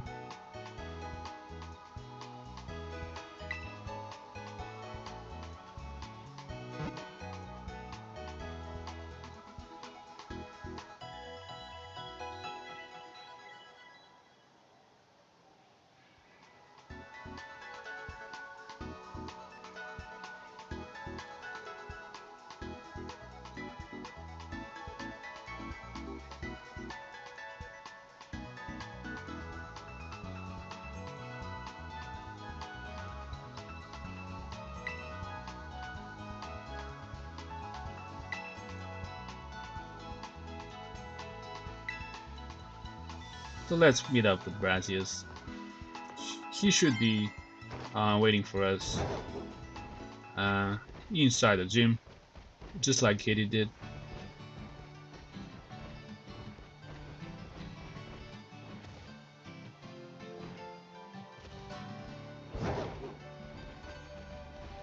And it has been quite a some time since we've been to Artazon.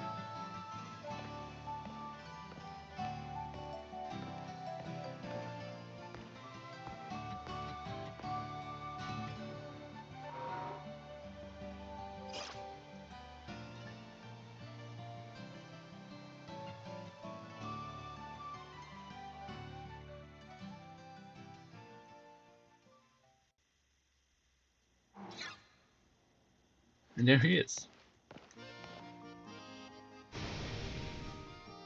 Avant-garde. You are Dennis, no? You are the artist Dennis Guard. What? My name's Dennis, though. That is of no consequence. Each time I recall our artistic battle, I found myself wishing to face you once again. I am so very glad that you are here. Praise Mother Nature. I had planned to meet with the top champion today, but I have just now cancelled that plan. Shall we instead talk of art together? Yeah, let's do that. If by talking about art it's like battling? What? You came into the top champion's steed. Well, I cannot be bothered by that. I don't care what the reason is. If we can make a masterpiece together once more, then fine. Well then, Dennis, are you ready to open wide a door to the world of art? I guess so. Avant-garde. Very well then, let us head to my studio. Studio.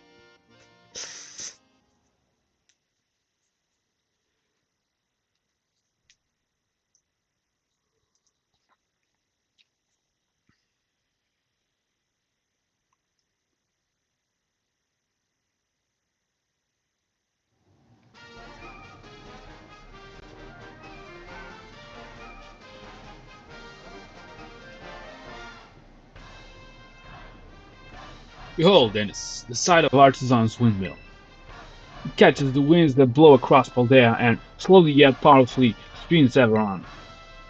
While leaping down from that windmill to appear before those who would challenge my gym length and added death to our battles. Oh yeah? I knew you would understand my reasoning, Dennis. Ha ha ha! Though I believe I can spare my legs today, as we are sure to create my greatest masterpiece yet, even if I do not alight from above. But I did digress. We are both actors, are we not? We have no further use for words now. I assume you are ready. Let our collaborative work of art begin.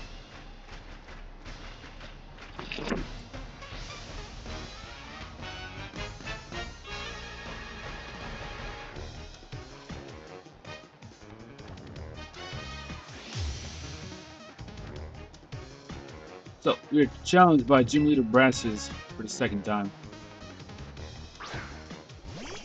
Ooh, and actually, he is just ringing with his Lilligan. Kinda interesting. Yeah, Lilligan happens to have.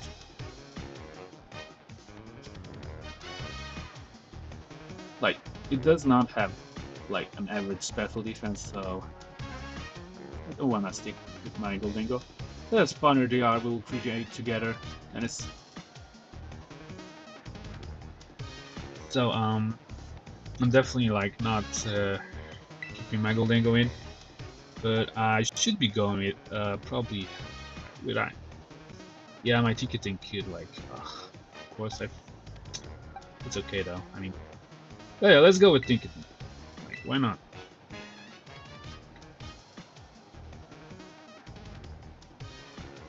Like, it doesn't matter if it does not have Skitter Smack, like, it still has Ice Hammer, which I did not use quite a lot of time.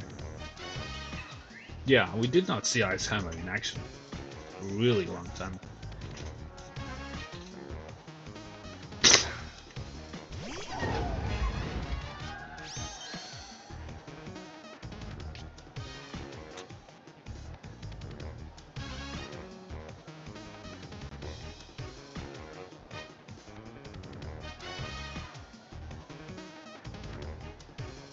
Oh, okay, it's okay.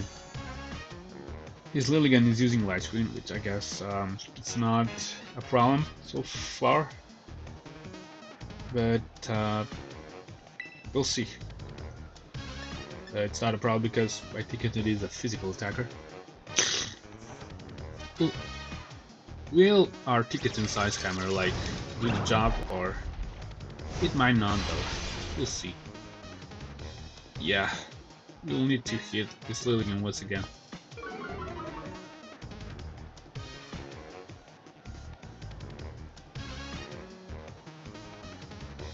Oh. So yeah, his Lilligan is kind of becoming dangerous. So yeah, what Quiver Dance does, I don't think we did see it in action, but what it does, it actually boosts special attack, special defense, and speed by 1 stage, so it's pretty scary. Actually, Volcarona is known user of that.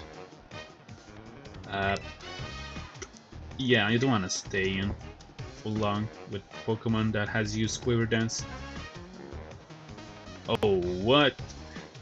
Oh, thank God it missed though, because Articuno would be, you would be taking some damage, because it is kind of resistant to normal type moves, but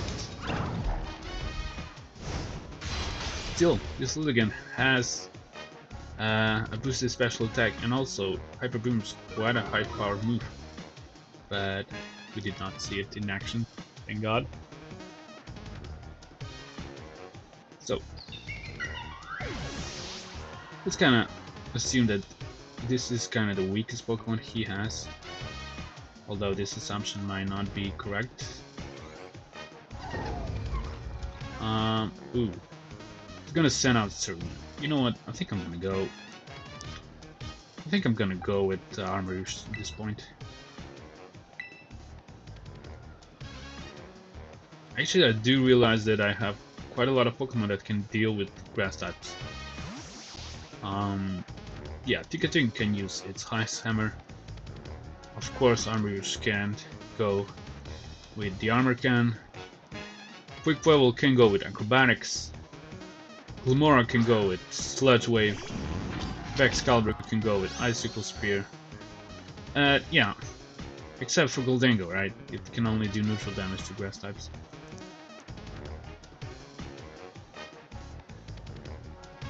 So yeah, this time around maybe Goldango will kind of be resting.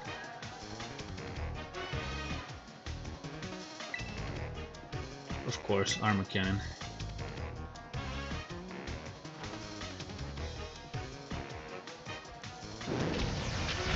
Although, I do believe Serena has pretty high special defense, but I don't think that's a match for my Armourouge's Armor Cannon. Oh, actually it is. Yeah. This thing has pretty high special defense, as you can tell by this. Okay though. Let's see what it will use. Dropkick. Ooh, I believe this is a Serena's signature move. I'm not sure what it does though, but I believe it's a grass type move. Apparently, it also lowers the target's attack. We did not see that move in action before, right? Yeah, let's go with Aura Sphere.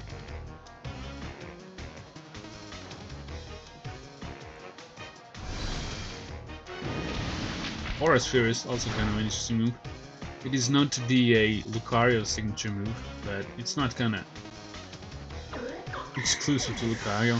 Pokemon can also learn it.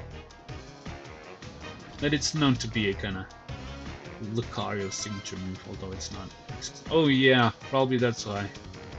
Because of the light screen, I already forgot about it. Ooh, interesting. So he's about to send out Breloom, and of course, just as we did with Heracross, with Katy, let's go with Quick Level because it's the completely same situation.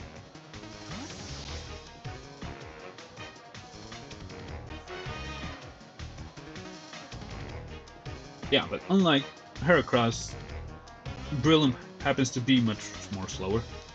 I believe Heracross it has some. It kind of has an average speed, but Breloom is kind of slow. It's not like the slowest, but it's still slow. It's not as slow as Fortress or something, but you know, it's slow.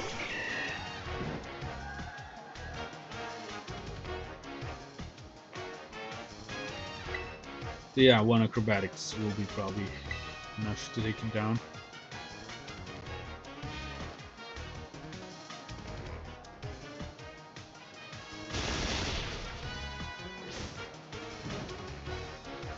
Yep.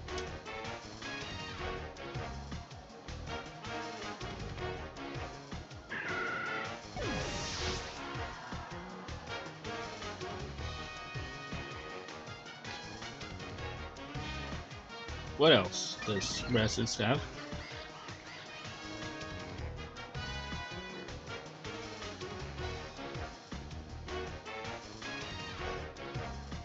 I think this time around... Oh yeah, so he's about to send out Arboliva. This time around I want to go with Glumora.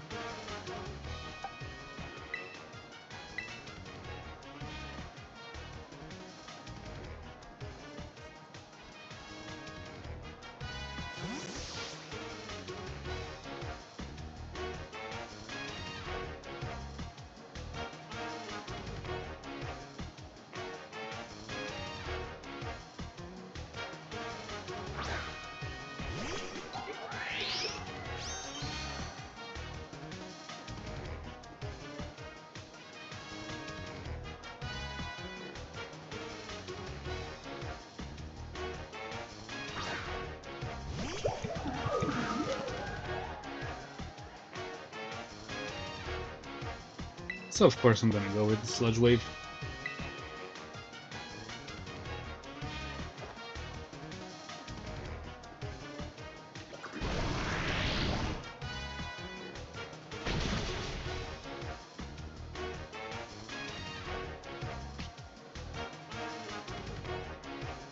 So as usual, I believe this tower sets up grassy terrain. So actually, yeah, I believe a sit tower is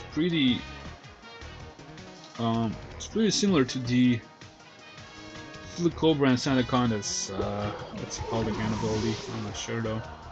But whenever these Pokemon get hit by a move, they kind of set up either grassy terrain or sandstorm. Ooh, okay, so he's about to send out Sudowoodo, and yeah, this is kind of interesting because I will go with Excalibur, knowing that it will probably terrestrialize into a grass type. Still, it's kind of dangerous to Excalibur since it does get stabbed from rock type moves.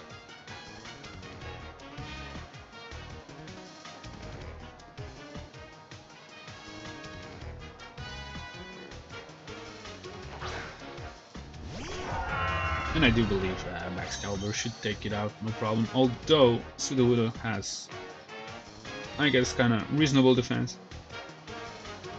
This first concept is the deep-rooting nature of plants. A briar's thorns are not.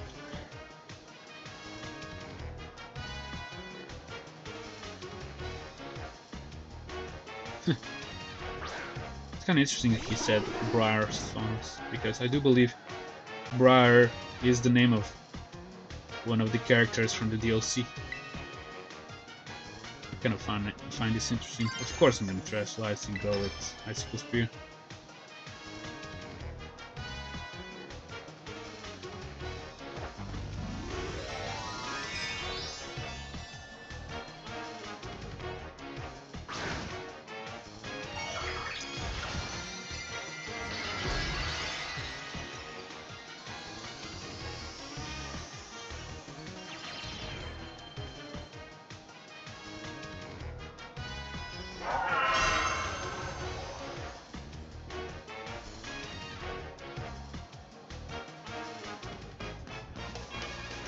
I do hope this work lives up to my expectations. I shall call it Sudowoodo Part 2. What?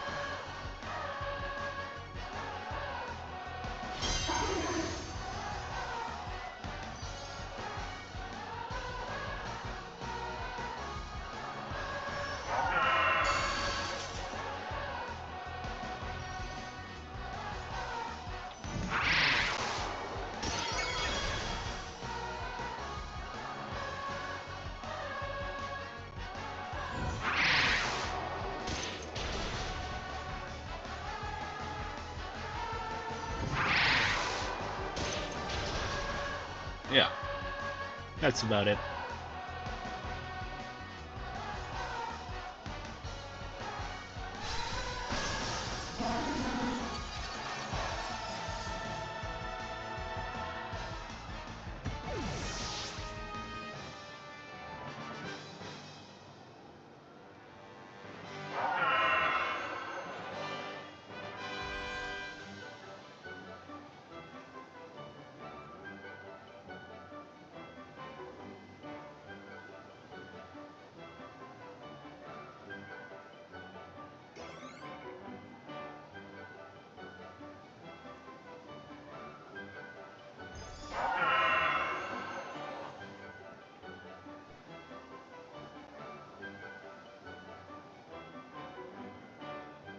Ah, on guard.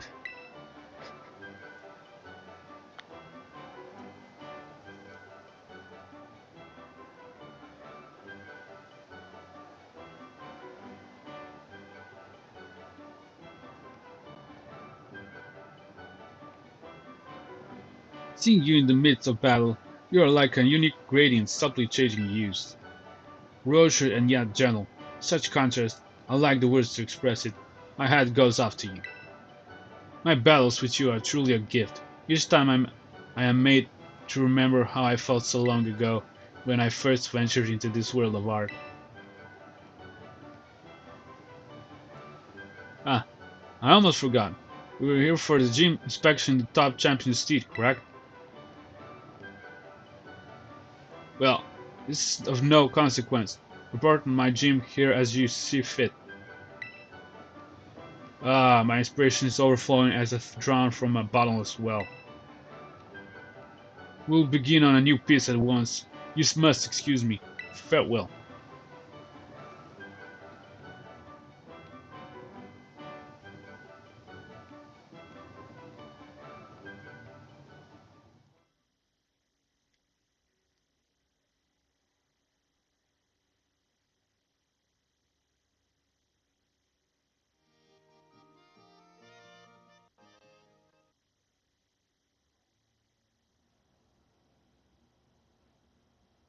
So, next up is Iono. And actually, before going to Levincia, I'm going to do something kind of interesting. I'm going to teach my Tinkerton Bulldoze. Just to maybe kind of make things more interesting. You can probably already tell why, right? I don't know. Maybe you can, maybe you cannot. I'm teaching it. Also, armors, I believe, took some damage, but I don't think that's kind of concerning. Let's just find Bulldoze.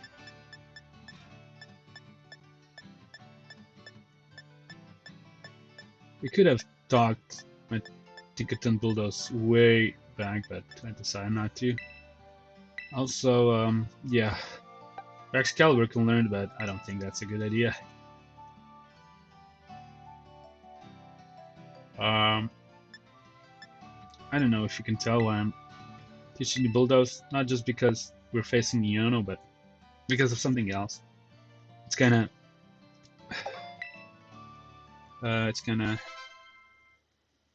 the Tinkerton is actually known for.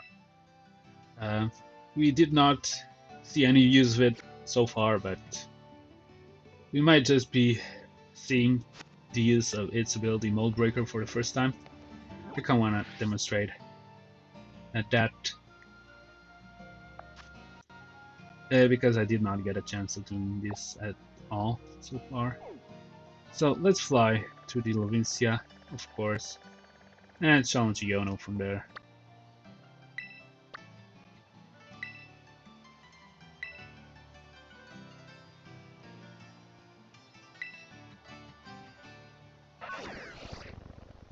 I actually could also teach my Glabora Earth Power, but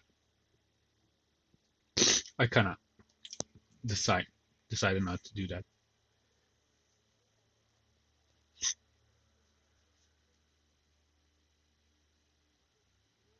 Although, yeah, Competitively, Glimmora usually runs Earth Power. It's going to run Earth Power, and I could do that, but I guess. Or should I? Maybe I should. Let's go with that also, because eventually I'm gonna like use Glimmora competitively at least. Yeah, and also I don't care about Toxic. I mean, I can always like reteach it, you know, as I taught it for the first time, right? You do remember that? It's kind of interesting. So yeah, I'm kind of wasting my TMs at this point because it's kind of, I guess, it's kind of fitting to celebrate the completion of Pokédex. Um, I can always make these TMs at any time I want, just by like collecting enough materials, which I, at this point, am aware of which ones should I pick up. So we're kind of browsing through our TMs, and I'm kind of looking for the Earth Power, right? Earth Power should be somewhere around here.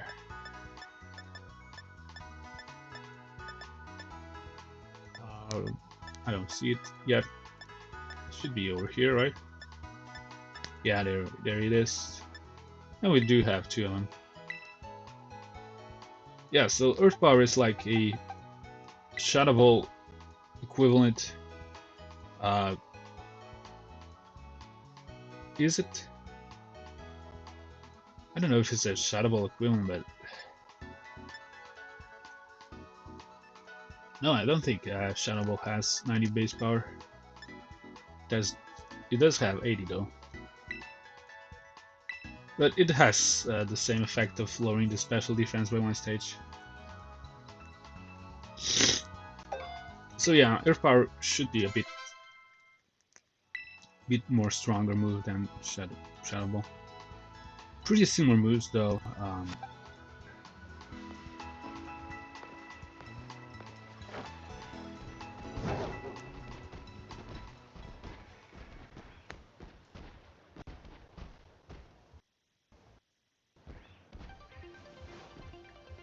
So Iono should be waiting for us in the gym as usual.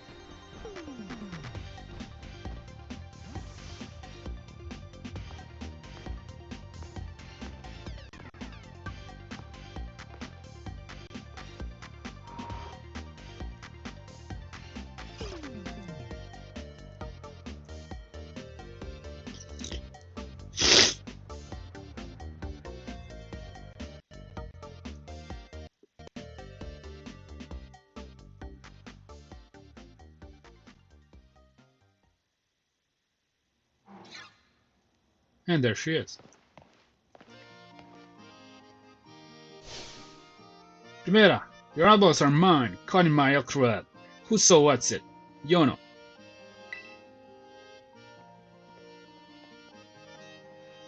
Hello, hello.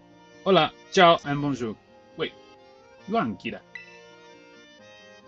She said me instead, actually. Say what? You just became a champion and you're already helping out Primera. Weren't you just doing your gym test like yesterday? Really kicking butt out there. Wait, so basically what you're telling me is that right now is the perfect time for us to collab? I can see it now. I'll be more popular than ever. Yeah. Okay, I'm picking up what you're putting down, Grindel. Since you're here to do the inspection for Geeta, I'm gonna give you a show you'll never forget. And I don't know about you, but I think it's about time we go down to it. Let's just say. Yeah. Yes, here we go, off to Battleland.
Hello, hello, hola, ciao and bonjour. Welcome to the Iono Zone. It's me, Iono. Today's guest is our brand spanking newest champion, Dennis. You've gone viral among the gym leaders, friendo. We're talking about recently. I remember your gym test well. Was that shocking? This trend's gonna trend like crazy. I can't wait to see those weird numbers go up, up, up.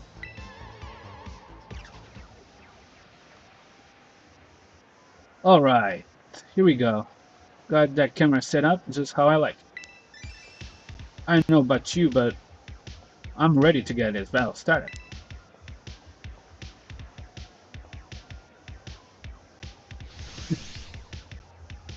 We call this stream Gym Leader Iono battles like you've never seen before.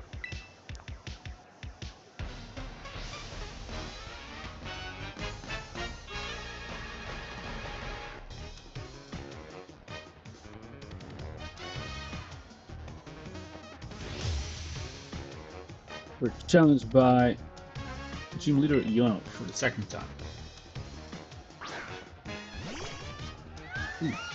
She's already sending out a Kilowattrel, which kind of interesting. Can actually our Goldigo take it out.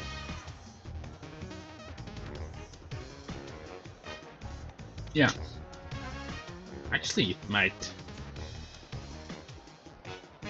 Time to put on my serious face. Eyes wide open like a Magnemite, so you don't miss a thing. So yeah, Kilowattrel was pretty weak defensively, so I think actually Goldango can take it out. I will probably Terastallize, just to make sure.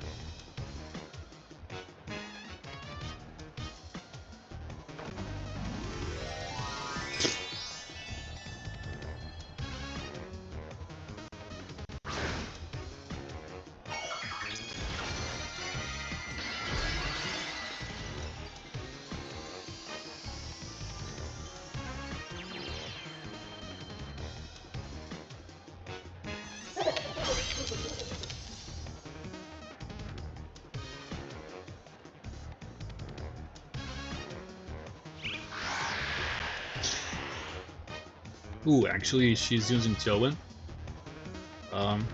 This could be a bit of a problem, but we'll see.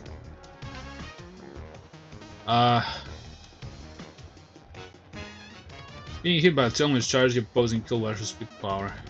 Yeah, so apparently her Kilowattrel has wind power. It's actually whenever it uses Tailwind or it's being hit by a like wind-based move, actually it gives this charge effect, like it as if it would have used charge, but I don't think that matters because it's going down. Yeah, this is kind of an interesting ability that is kind of a signature ability for the Kilowattrel.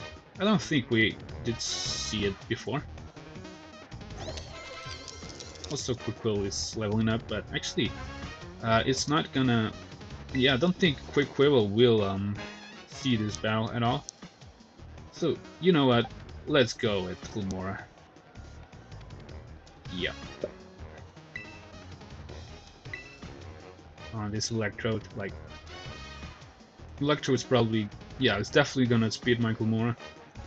Not just because of the Tailwind, but also because Electrode is probably the fastest Pokemon in the game. So it's definitely outspeeding my Glimora. So we'll see what it's about to do, but it's probably not gonna do a lot because I don't know. This special attack's kinda. I mean, it's not the worst, but still not the best either. So.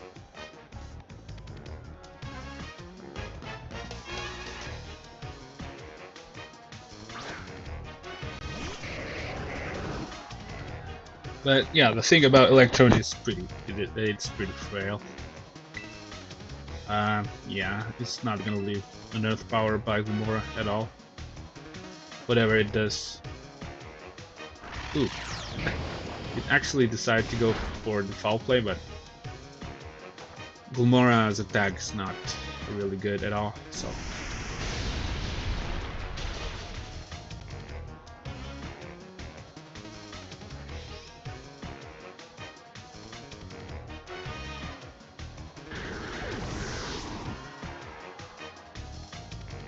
What else is gonna Iono send out?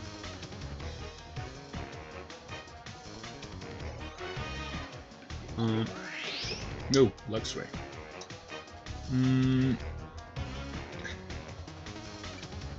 Let's go with let's say I will go with Armourouge on this. Like, I know it can only deal like neutral damage, but Luxray is also defensively pretty weak, so it should not survive an armor cannon. So yeah, the thing about electric type Pokemon is that they are defensively kinda weak, they are kinda fast, they are pretty fast, like probably one of the fastest types in the game. But their special attack is also not that bad at all. But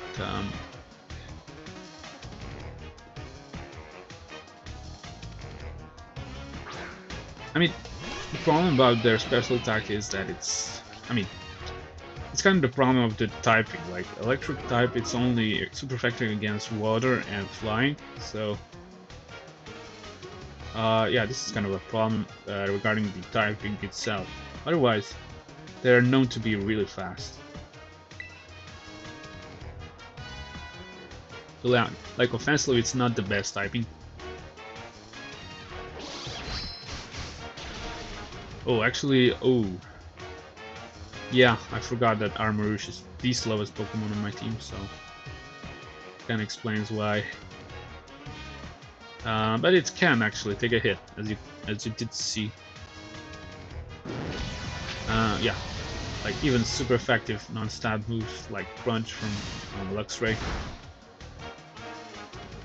are not a big deal for Armourouge.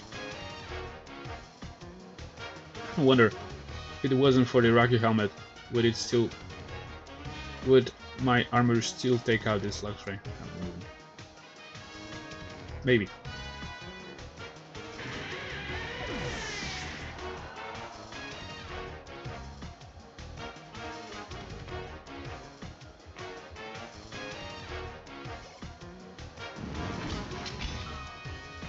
Ooh, okay, so she's about to send out Belbelt, which is actually probably the most defensive Pokemon of hers. So for that reason, I'm gonna go with my strongest Pokemon within Earth, with a ground type move, which is Excalibur. Also, the problem about this Belbolt is that if it actually manages to survive, it gets charged.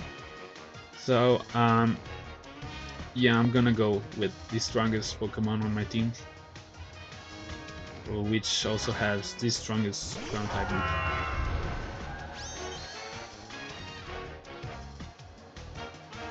Because yeah, her Belbolt's probably the bulkiest of her Pokemon.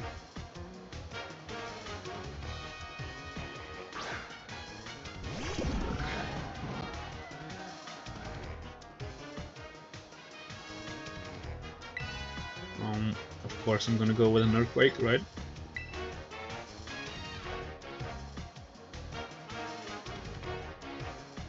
Ooh.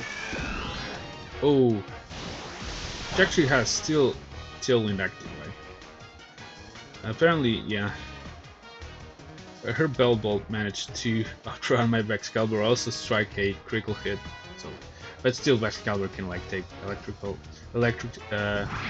moves with no problem. And I do believe Belbolt is going down. Oh no, that's actually not good at all. Because if it actually lands a Thunder, my okay, it's perfect because it doesn't matter because my Excalibur is able to outrun it. It does not matter at all. Oh, okay, so it still has Sucker Punch though, but yeah, yeah. Yeah, Belbolt is definitely not designed to be a physical attacker. That's why I did not do a lot. Kinda interesting though to see Sucker Punch. I did not know that Belbolt can actually learn it.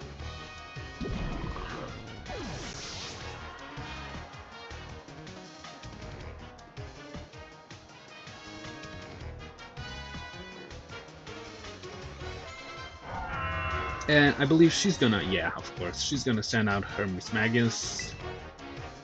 And we do know something about that Pokemon, right? And of course I'm gonna go with Tinkaton. Otherwise, why would I teach it Bulldoze, right? It does not make sense.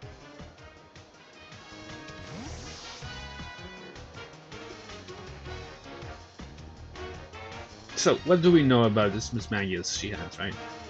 So, it's a Ghost type Pokemon, of course. Pure Ghost type.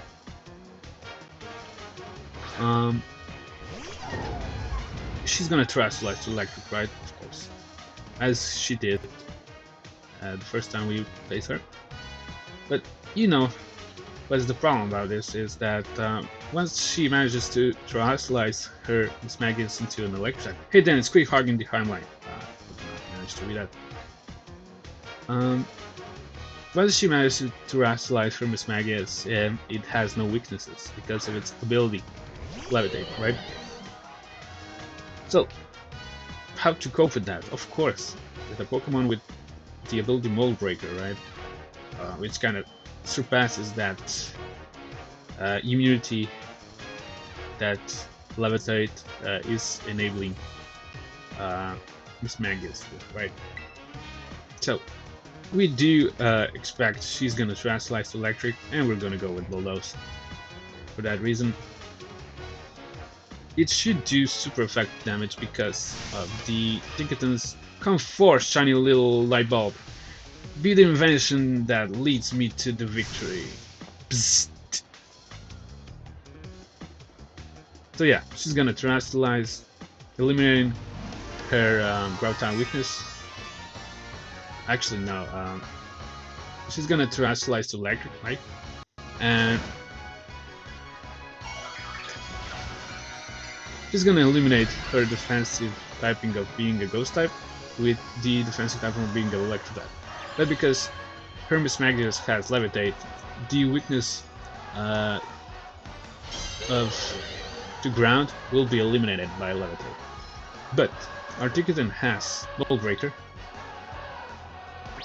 and is able to pull off Bulldoze, even though her Mesagoza should be immune to it. But too bad that Tinkaton does not have a spectacularly high attack and only does about a 40% of damage of its full HP. So also Mesagoza, yeah, does have Mystical Fire. It's kind of interesting as well. Did not expect that. But it's okay. I mean, Tinkaton takes as much damage from her Mesagoza's Mystical Fire as her Mesagoza takes damage from Bulldoze. And an interesting thing is that it's probably gonna go down before my Tinkaton because Bulldoze actually also drops the speed by one stage, so yeah. This is pretty much done. That's how you manage to shut down a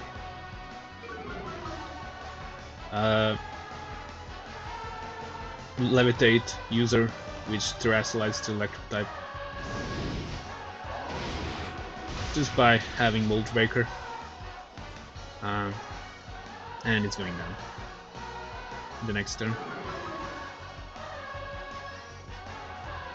Kind of wanted to demonstrate this because it's kind of worth noting. And also because we did not have any use of Tinkaton's Mold Breaker so far.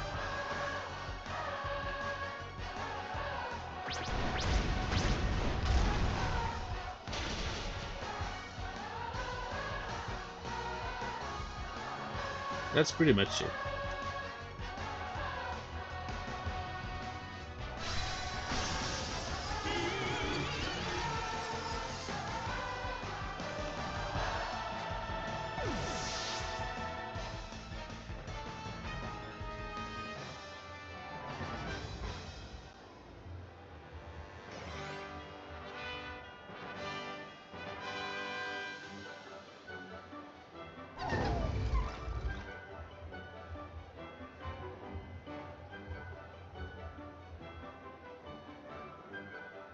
Our brand spanking new champion's hot stuff.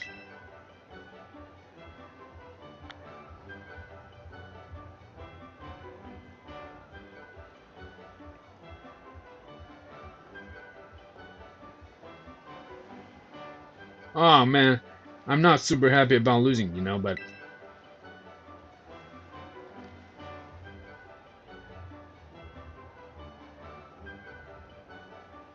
look at those viewer numbers. The Iono Zone is on a roll today. I'm on cloud 9. No, cloud 10. Having someone as popular as you on my stream was a great idea. I'm trying like the internet's mad at me. You should collab like this regularly. Don't go appearing on any other channels though. Alright, I know about you, but I'm done. Tell La Primera what a sensation I was, okay? Your all blights are mine. Caught in my electro web. Who so what's it? Iono, sign off.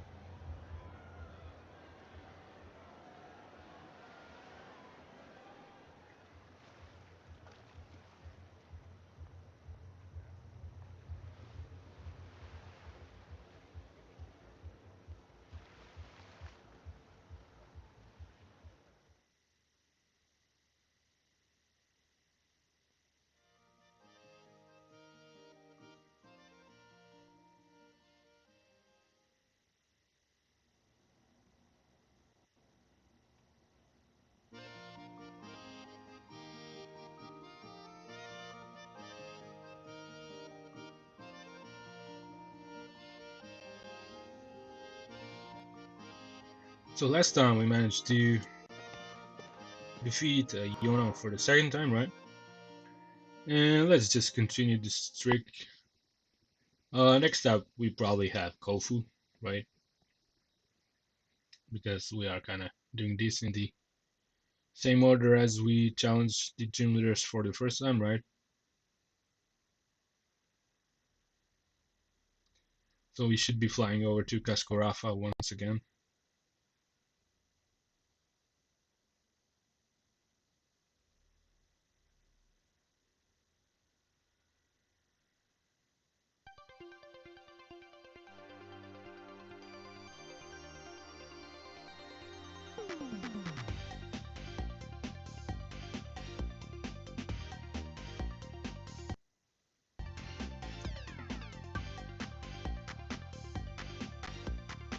So yeah, it's kind of interesting how the game is taking a lot of time to load the Levincia.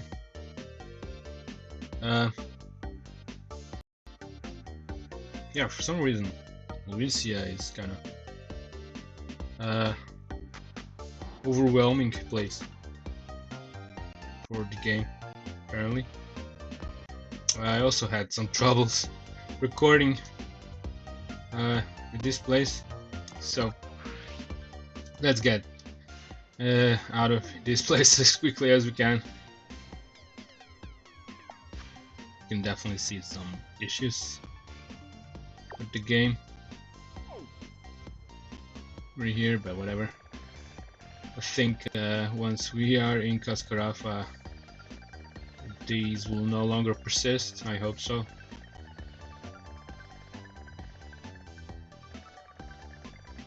So yeah, Cascarrafa is our next stop. We could also maybe stop at Alfornada. Doesn't make much difference, but you know, I want to kind of face them in the same particular order as I faced them before. So we're flying over to the western part of Cascarrafa.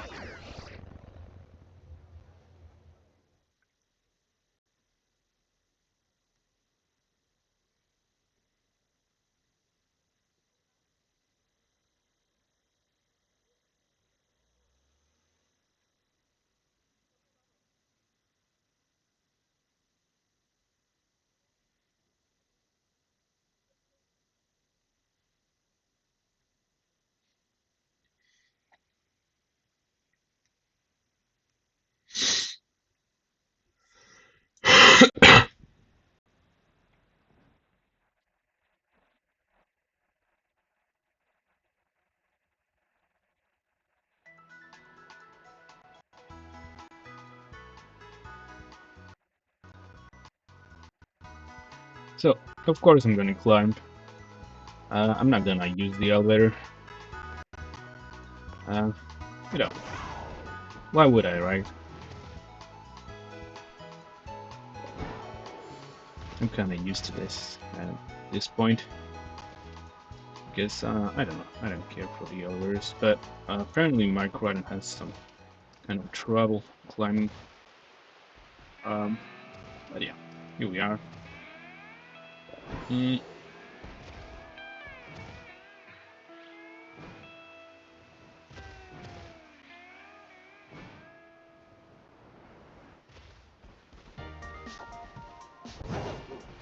So yeah, this is where actually we took out the stake.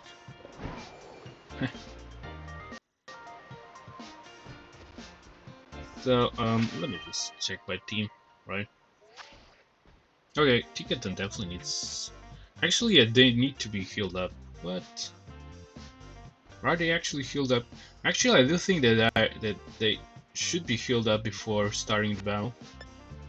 Because I do remember that I was able to terrestrialize without even going to the Poké Center. So I kind of suspect that before we do start the battle with gym leaders, my team gets, for some reason, healed up. So I'm kind of take that for granted and face Kofu. Hey, step right up. Welcome to the Cascarrafa gym. Walter the loser. Look who it is. I was expecting someone else. The top champion? Ah, I see. Miss Geeta put you up to this, did she? Feels like just yesterday that you were out collecting your badges, and now look at you. Already champion rank. You're like one of all those fish Pokemon that completely change shape and name as it evolves, all full of life. What a great catch. And now this, our promising up and comer, here to test my abilities himself. Don't worry, this old man is used to facing harsh reviewers, part of the restaurant business. Alrighty then. You ready to battle this old man and see if he's still fit to be called gym leader? Yes. That's what I like to hear. Right this way.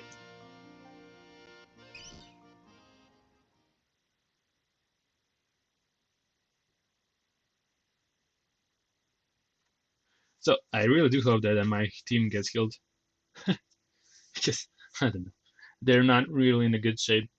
At least they weren't from that last battle. Yeah, Iono actually did kind of do some damage to my team.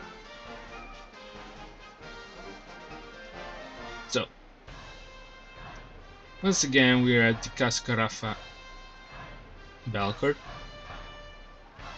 Ever since you fought for that choice seaweed for me, all my dishes using it have been big hits.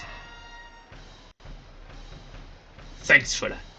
Guess no surprise you did well. What with being worthy of champion rank. Goodness gracious, do I ever meet all kinds of people while doing this job?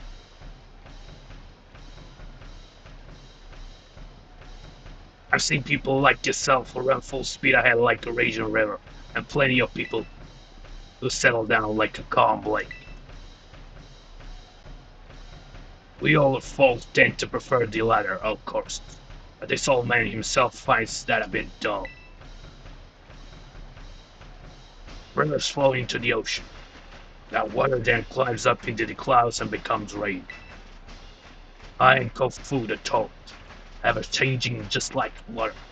Now, come see what I'm made of. So this is our second battle with Gym Leader Kofu.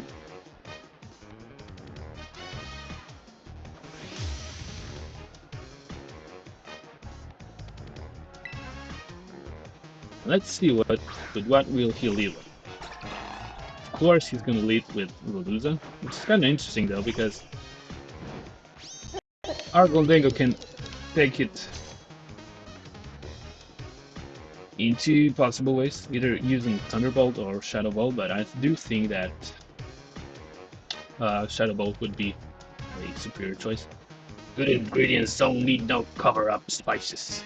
Get ready for the fresh roll, old man Kofu. It's kind of too bad though, because when it's used Thunderbolt, you know what? I think I will use Thunderbolt instead. Just because I should be using it in this battle. And I do think that Veluza should not be living after it. Yeah, of course not. Veluza is so frail that it doesn't even resist non-stab super effective moves, such as Thunderbolt from my Goldingo.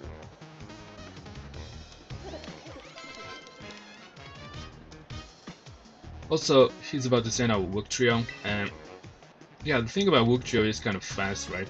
So I do think I might want to actually,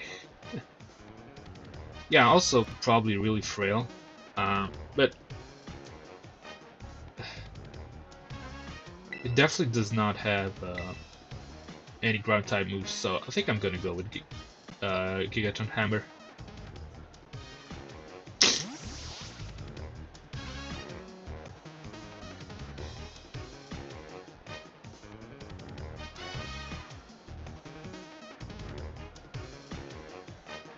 Also, I don't think that maybe I could try Slice. I don't know. I don't think that Wook Trio should survive it, but maybe just to make sure I could go. By Terastallizing? I don't know. Maybe I want to kind of risk it though, and maybe Terastallize something else. Yeah, let's risk it. Oh, actually no. Yeah, that's actually not a very smart idea. Oh well. Then I guess I'm going with Playra. Still should do a lot of damage. I don't know if it's gonna take it out, but oh no, okay. Well, whatever. And I do believe, yeah, that my team got healed up, so that's pretty good. So it's not necessary to heal up at the Poké Centers before facing the gym leaders. Oh. Whoa. That was pretty impressive. Did not expect that. But still. My Ticketon managed to survive that Stomping Tantrum with more than half of its HP. So let's go with Bulldoze, I guess. Yeah, the thing about Bulldoze is that it's 100% accurate, unlike other two moves. Oh, okay, so yeah. Luckily for me, my Ticketon manages to leave Stomping Tantrum with more than half of its HP.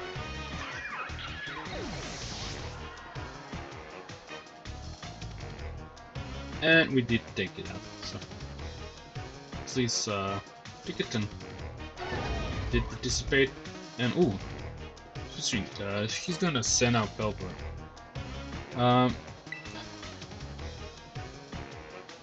You know what? Probably should go with Goldingo, right? But I don't want to overuse it. And yeah, definitely don't want to go for the. Ooh, I have an idea though. Let's go with Excalibur.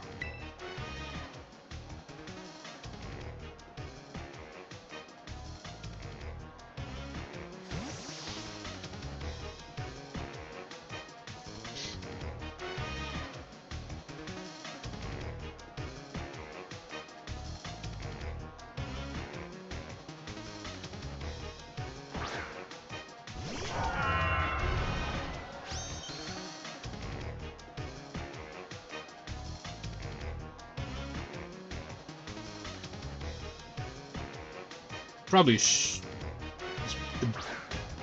be going with oh, okay, so it has drizzle. So yeah, at least Kofu knows how to use a Pelipper. If the trainers around Paldea don't. So I could either go with Icicle Spear or Blade Rush. Does not matter. I do think I'm gonna go with Blade Rush. Also, Pelipper, pretty frail in the physical side of defense. Oh yeah. But what this actually means that my Excalibur will be switching out because of these annoying effect with Blade Rush, but it's okay because you can eliminate it by just switching out. Okay, so she's about to send up Clawitzer. And I'm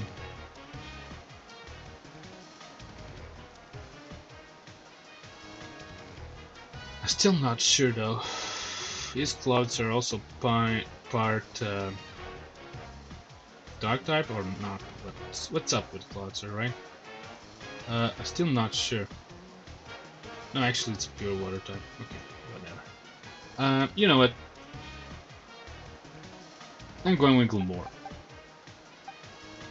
I believe that Cloudser does not have really good special defenses, so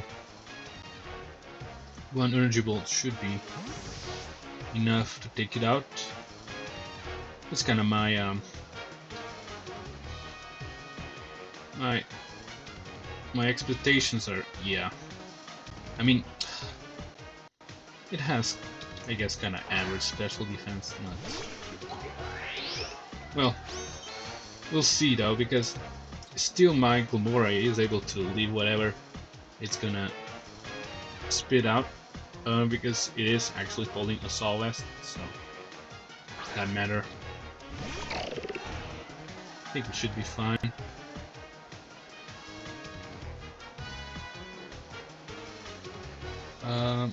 Yeah, let's go. Energy Ball.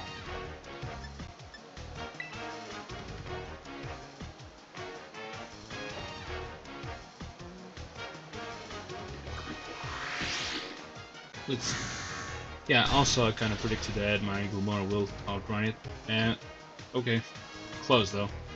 But let's see how well we do leave. Okay, so it's using Water Pulse. Ooh. In the rain. It kind of underestimated it. Yeah, I think what actually happened is that it got its ability. This Cloudser actually has this interesting ability called Mega Launcher, which actually powers up the pulse moves, such as Water Pulse. So yeah, Mega Launcher boosts the strength of pulse moves by 50%. So yeah, you can see the power that. Oh well, I guess my Goldingo will take care of it, since it already has been in the battle. Yeah, I kinda underestimated this Cloudser though. Also, Cloudser does learn a lot of these moves that get boosted by this ability. It also gets to, actually its aura and pulse moves, apparently. So any move that has aura or pulse in its name should be boosted, like Aura Sphere, Dark Pulse, Dragon Pulse, also Heal Pulse, Terrain Pulse, Water Pulse. All of these moves are the moves that actually Cloudser can learn, so that's why they get this boost. It's okay though, because we're just gonna take it out using our Goldingo. So, but it's kind of interesting though to learn about this. But yeah, too bad that Cloudser is kind of Scarlet exclusive, so has an interesting ability though that's kind of exclusive. I don't think any Pokemon is able to have this ability.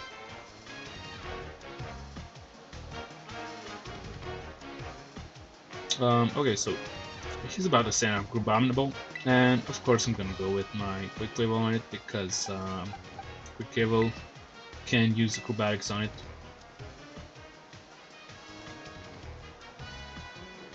Yeah, actually, all of these moves can be learned by Plotter. Interestingly enough, but or that ability, Mega Launcher, it's not exclusive to Launcher, though it is its signature ability, also of both Launcher and Clotter. But there's also another Pokemon that can actually. Baden down. The answers and prepare for a storm. It's what makes a battle. I don't know what she said.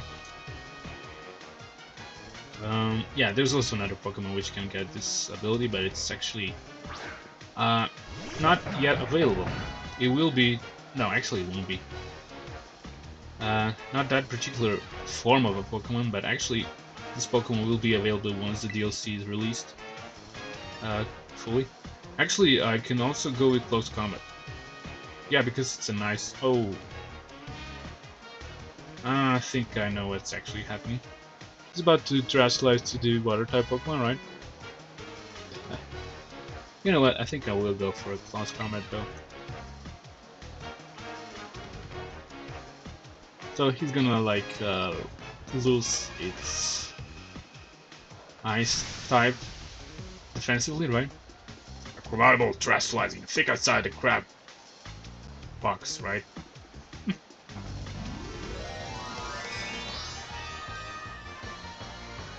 So yeah, once again, Kofu is pulling his tricks.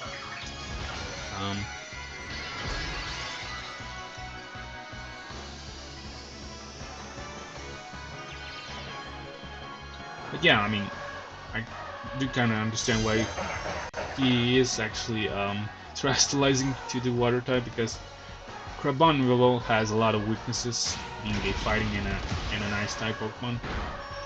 Maybe just terastallizing to water kind of eliminates those weaknesses. Like it's weak to steel, to rock, to fire, to a lot of.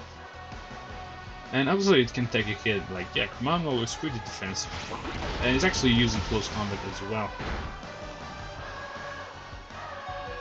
Oh. But yeah, actually my Pokemon are not in the best shape at all in this battle.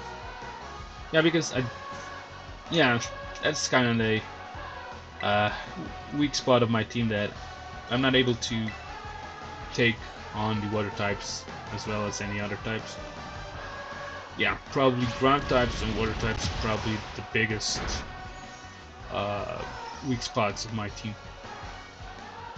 Other types should do fine. But yeah, those two types are probably the worst. Also, maybe electric type was kind of. I mean, I do have 3 Pokemon that can handle electric types though, but yeah. So we defeated Gym Leader Kofu for the 2nd time.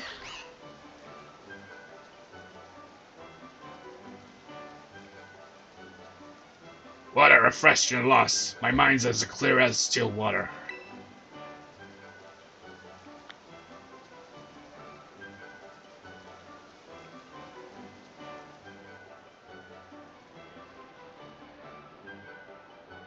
You really put the pressure on. Guess I should have expected no less from someone with La Primera. Seal of approval. What a catch.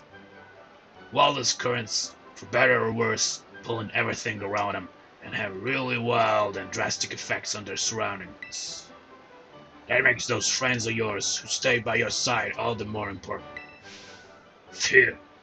The youthful vigor has got my motivation flowing up like a rising tide.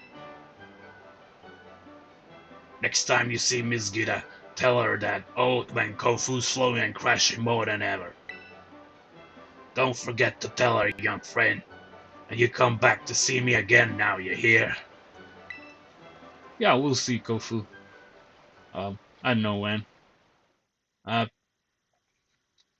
Probably when the last part of the DLC drops.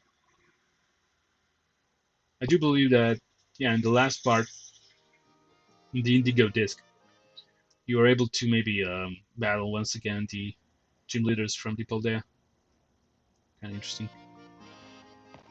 Um, so next up should be Larry, right? So actually, we're battling Larry 4 times in this game. That's kind of interesting.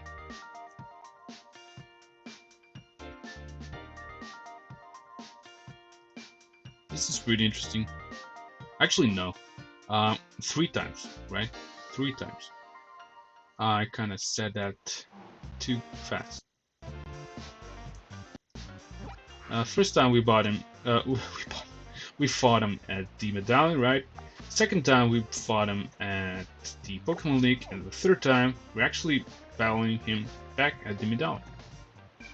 As in Medali, I mean in the Treasury, right? But we should be meeting him at the gym this time.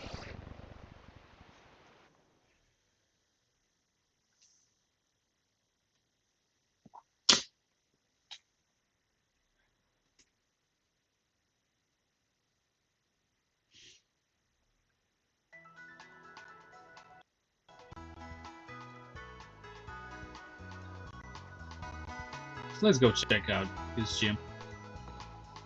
I do believe that we should be like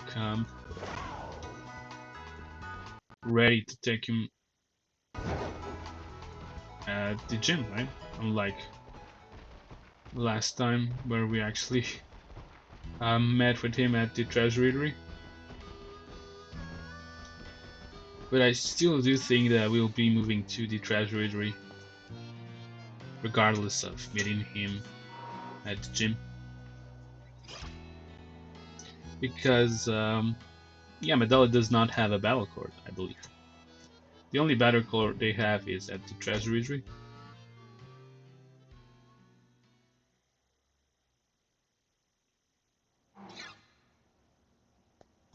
And there he is.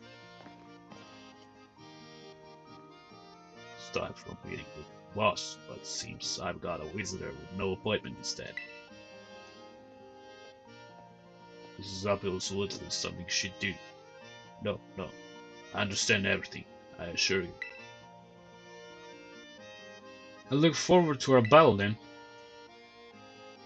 Oh, of course, it's no problem. Primera is my boss, so I have to do as she says. But now she's ordering students around.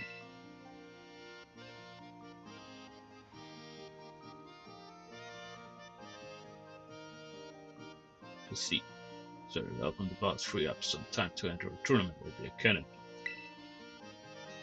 Well, whatever floats your boat, I suppose. Never let myself get roped in like that. Well, let's knock this tax off our list then. No use wasting time, shall we?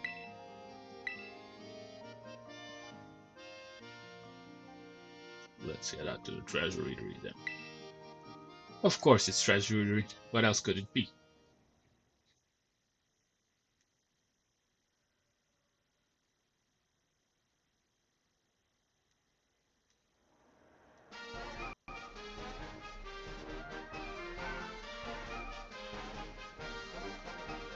You already faced me during the lead test, so I doubt this will leave much of an impression on you. In any case, let's get started, shall we?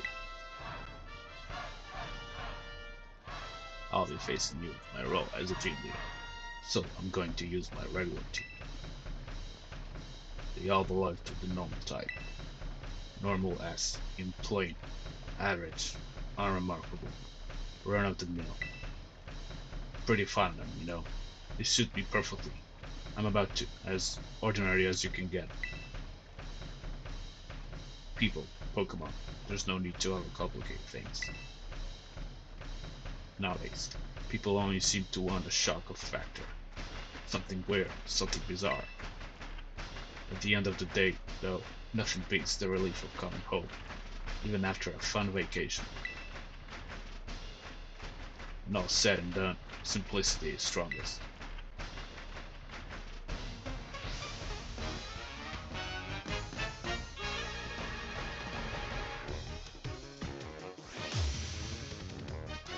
we're challenged by Gym Leader Larry. And he is actually leading with Oinkoloin. Ooh, want to change any Pokemon's third type? Yeah, kinda busy though.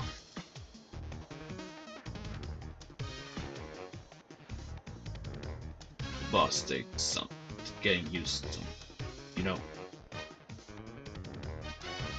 It's kinda weird to see that. Wanna change the third type of any Pokemon? This is kinda weird. Whatever, let's make it rain. I think Oinkoloin should not be. Oh, actually, yes. Let's see what's it gonna use.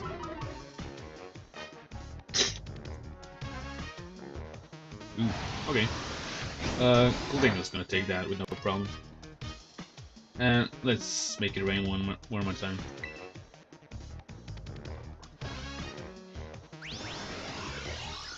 Should be getting like 1,420 $Poké for this.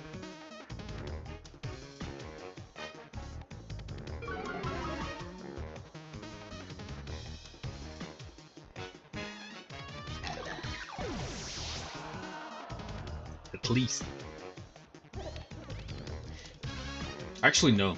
4,400 $Poké. 1,440 $Poké. The Dunsparce, of course, we're gonna go with our good old Quick Weevil. So the good thing about normal types is that they do take pretty much everything neutral if it's not a fighting type. So I can like use any member of my team if I want.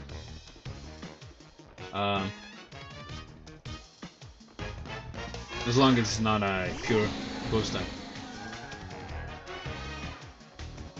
So let's go with the close combat.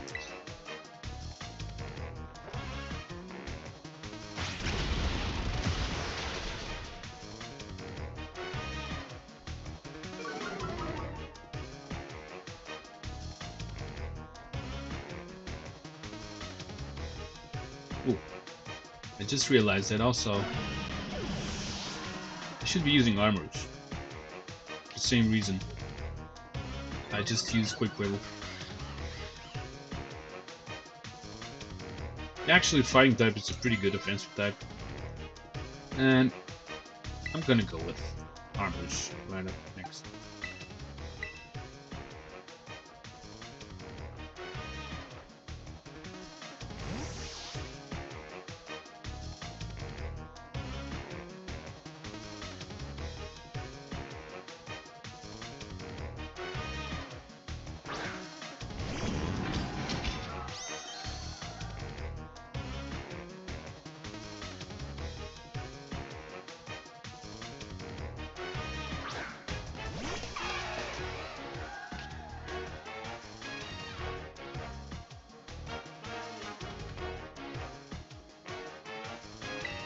Let's see if it actually survives this forest here. No, wondering. Oh!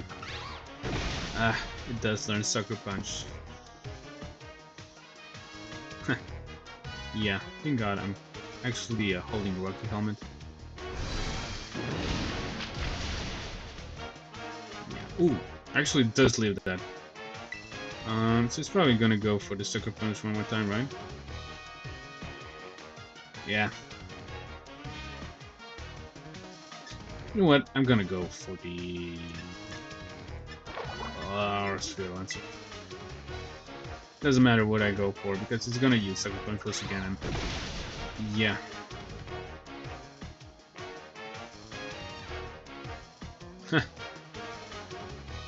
No need to use Aura Sphere because with the Rock Helmet though.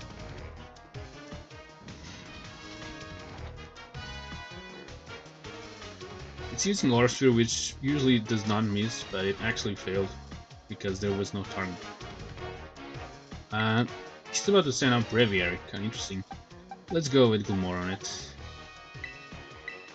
Oh, actually, I could have gone with also Excalibur, but it doesn't matter.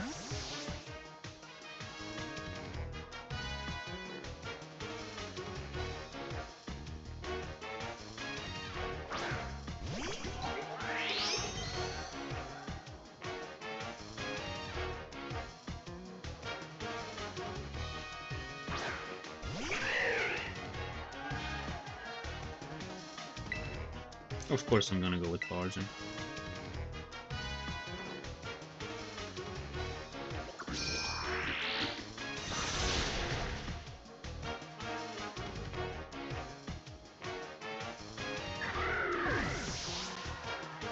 I think he's about to send Staraptor, right? Like he did back when we fought him. Yeah, of course. And of course he's gonna Terastallize to normal to like get rid of his of course, yeah. He's gonna get rid of his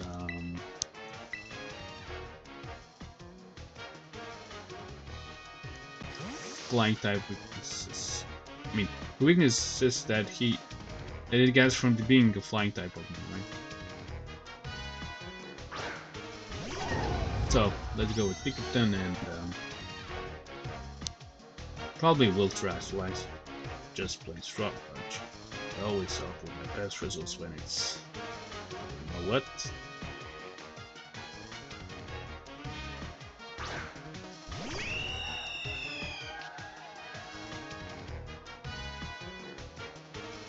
I don't think that. Oh, actually, it does. But that kind of tells me that my Tikkun is still faster than this Staraptor because I could go with Ice Hammer though, but I won't because I do know that he's about to Terastallize, and so am I, and I'm gonna go with Gigaton Hammer straight away, just to knock down this Raptor, even though it's gonna lose its flying type. Yeah, I'm definitely faster. Like, yeah, you can already tell who's faster just like by which Pokemon Terastallizes first is the fastest one on the field. That show you can really do. Saying good work as always, please. I mean, Larry's so predictable, right? I already knew he's gonna go with Staraptor, and already knew that he's gonna get rid of his flying typing. He's probably also gonna use Facade for some reason, but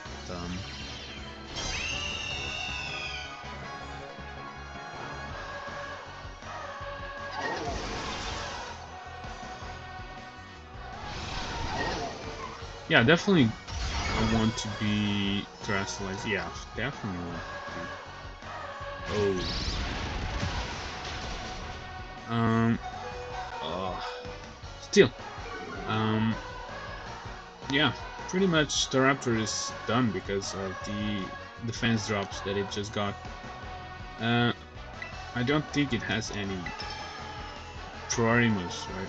Ah, of course I cannot use Gigaton. Oh well. Forgot about that.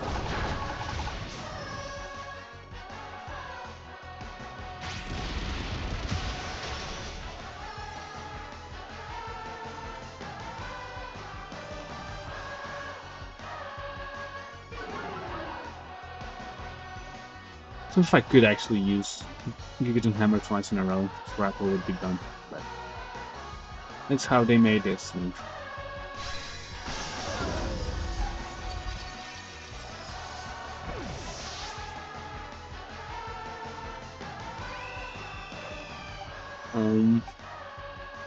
I guess I am using Excalibur.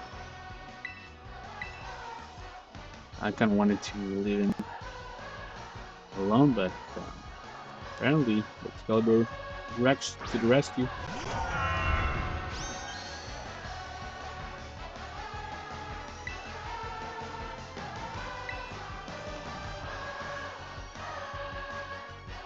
Oh, actually, Straddler is faster than what?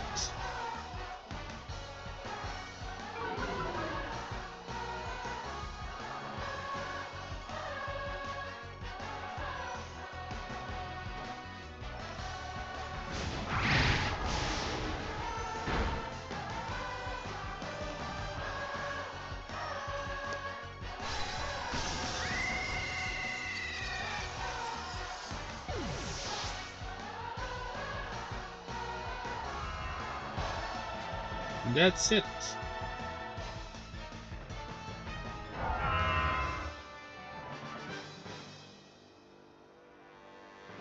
Third Sermon defeat. Actually, he does also realize that this is our third battle. Of course, we picked up 1,440 Poké-Dollars.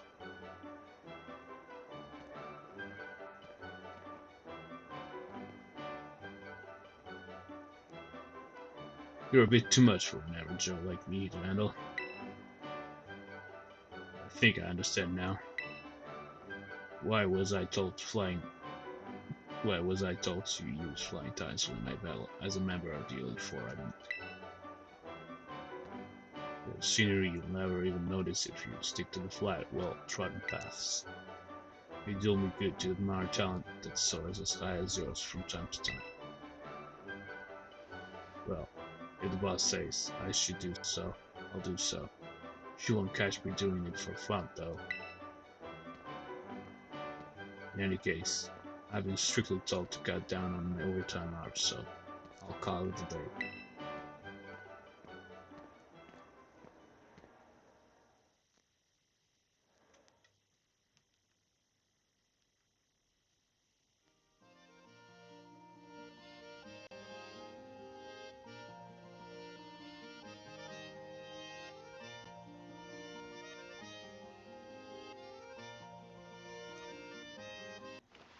So last time we kind of finished at the Medali, Larry, right? And next up should be Ryme in Montenevera, right? That's how our path went. And in the same order we should do it once again.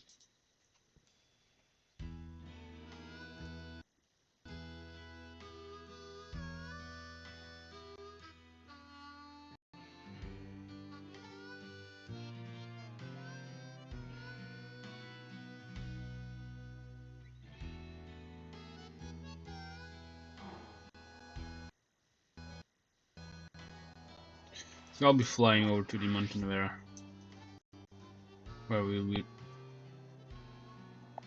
face Ryme.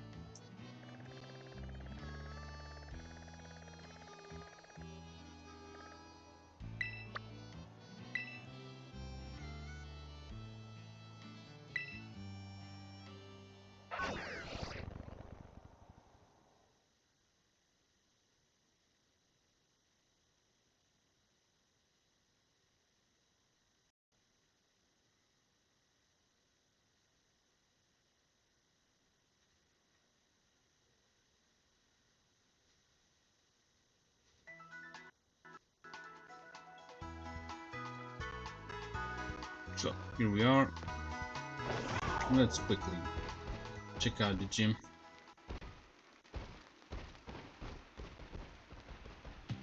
Where Ryme should be waiting for us, right?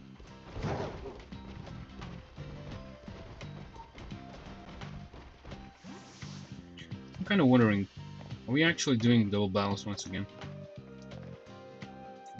Guys, I guess, yeah, Ryme is kind of special, I guess.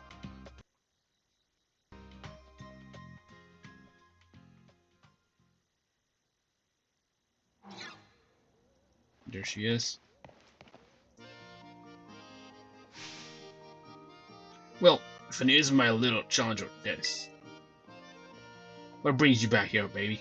Finally ready for that rebel? Yeah, a rap battle sounds great. Huh, sir, a champion rank comedian too. So, instead of her, I get you.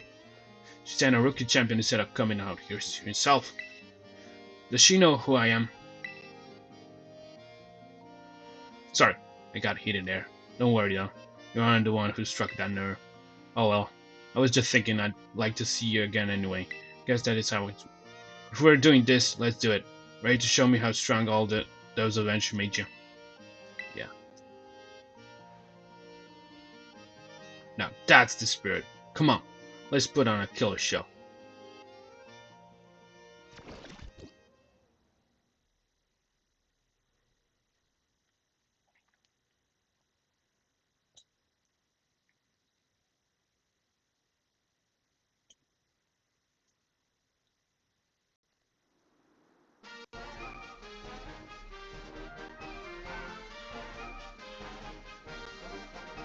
It feels like just yesterday that you were here for your gym test. Now you're all championed up and out doing errands for Lapramera herself. So that's something. You get to be my age, time starts passing you by fast. That sentimental style is not worth my while. Time to kick a rhyme and hit the flow. Let's go. My spirit's burning, yearning to get this battle churning. You best be ready to begin. A real champion's coming into this zone. Come on, baby. Round me down to the bone.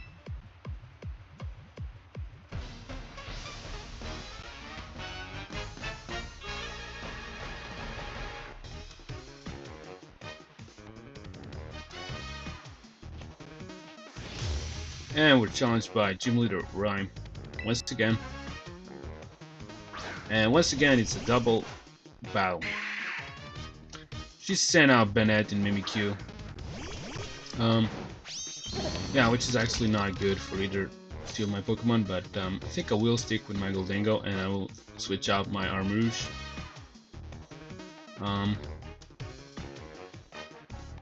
Come on, rookie. Show me you deserve to be called a champion. I think I will actually. Where is the lava plume when you need it, right? I will take out the Bennett using Shadow Ball. And you know what?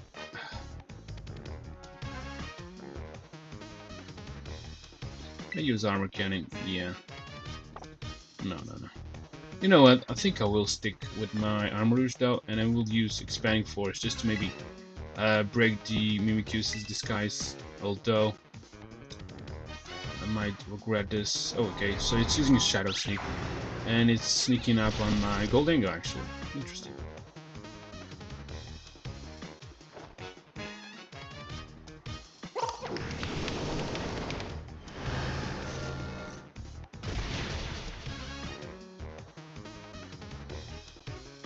Just as I expected, Bennett is going down.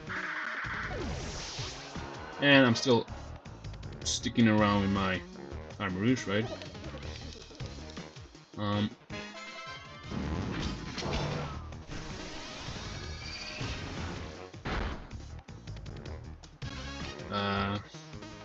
Okay. As long as Mimikyu's disguise is taken down, I'm glad.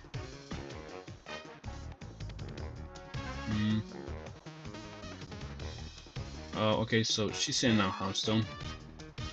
And I do think I will go with Make It Rain this time. And I will probably switch out my Armrouge, as it has done enough. Yeah, the thing about Make It Rain, apparently it does actually damage to both Pokemon. And let me switch out to my, I guess, Excalibur.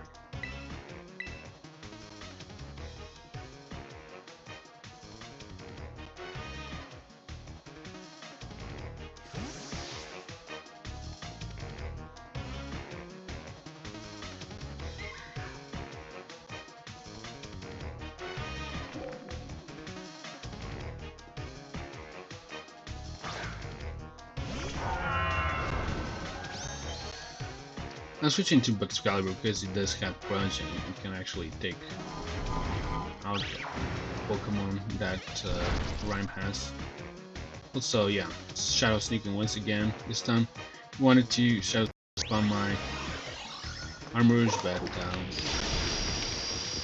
that's what happened. Okay, so Mimikyu's down. Also, Hearthstone almost went down. That's pretty good, actually. Ooh, actually, that was a critical hit.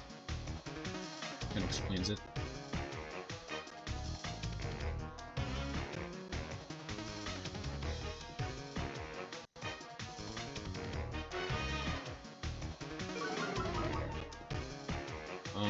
Yeah, of course, Goldengo's special attack kind of fell down, right?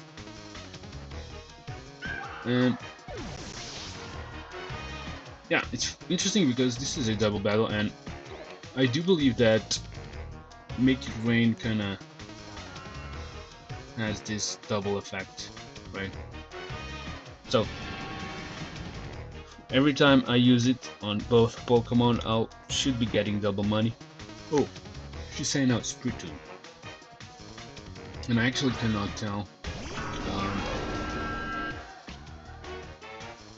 which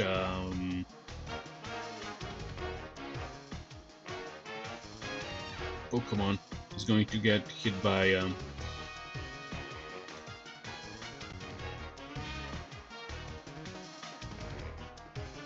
you know what? I think I will go for another Mega Train. Although, you know what? I probably should switch out my Golden Yellow. And I will bring out my Ticketon, because actually Ticketon can handle this Spiritomb, right? Being a fairy type. And Excalibur, I don't know. I don't know, probably Houndstone will move after Excalibur, so that I don't know. You know what? Let's just go. Oh yeah, I should not go for Earthquake, should I? Let's go with the Glaive Rush, I guess, on Spiritomb.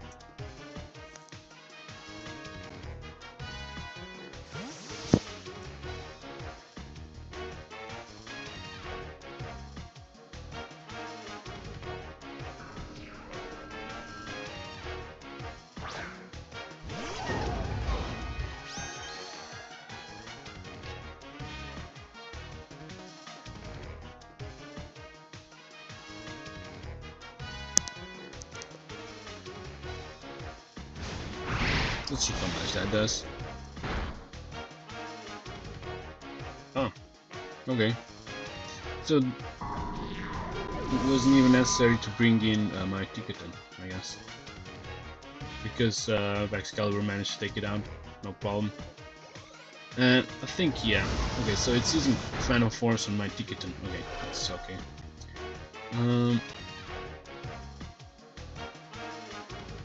Okay, so she's sending out Electricity, which is fine by me.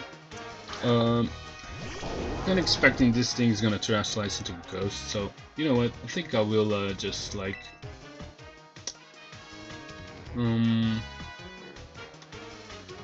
I'll just use Play Rough on Houndstone just to take it out. I will probably outrun it using my Ticketon, and I will just go straight with Crunch on Dexterity because I'm pretty sure she's gonna Terastallize the Ghost, and this ghostly change will turn your heights to lows. Your brightest lights cast the darkest shadows.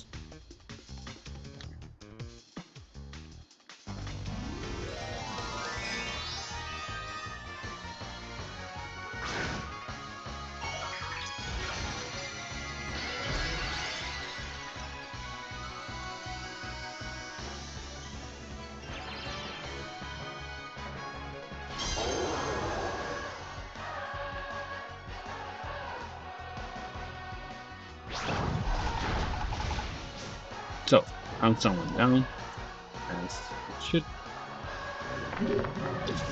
Now, we'll see, like, maybe Excalibur isn't able to take it out in one hit, but we will do some significant damage to this Electricity. Yeah. Almost. And also, yeah. Unnecessary defense drop. It's using Boom Burst.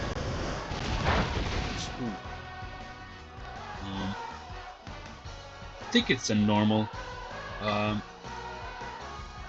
special attack. I think it's pretty high base power attack. Jeez.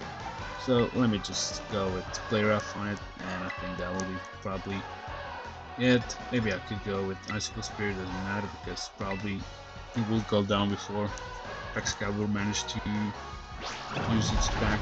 And yeah, that's probably the end of this battle.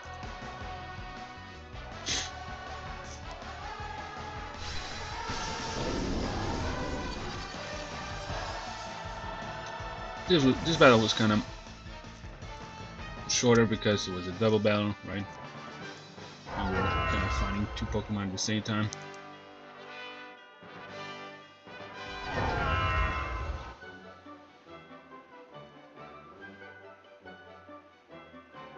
You're cool, my friend. You move my soul.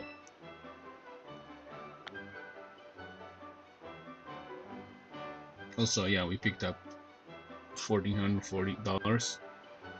$50.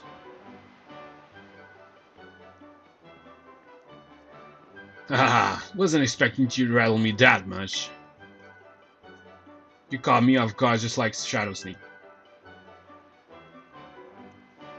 Sorry for calling you a rookie. Hope we're good.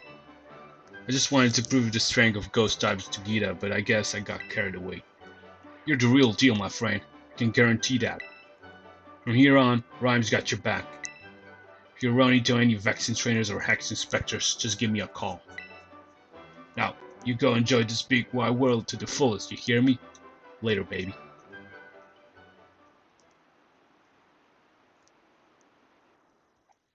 So that's the deal with Ryme.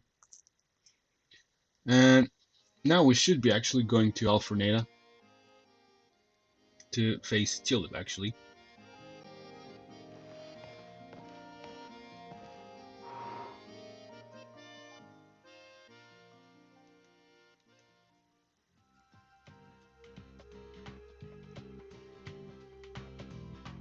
So, 2 gym leaders to go, right?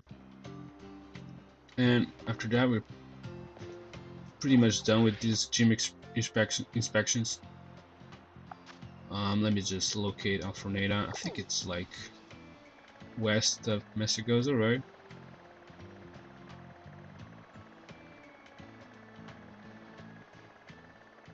Yep, there it is. So let's meet with Tulip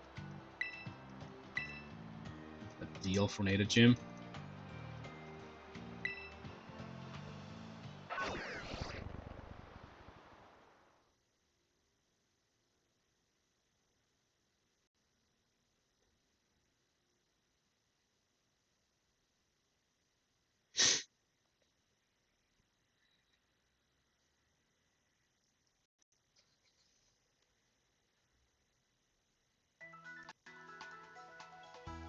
Yep, we're back in Alfornada. And let's take a look at the gym, right?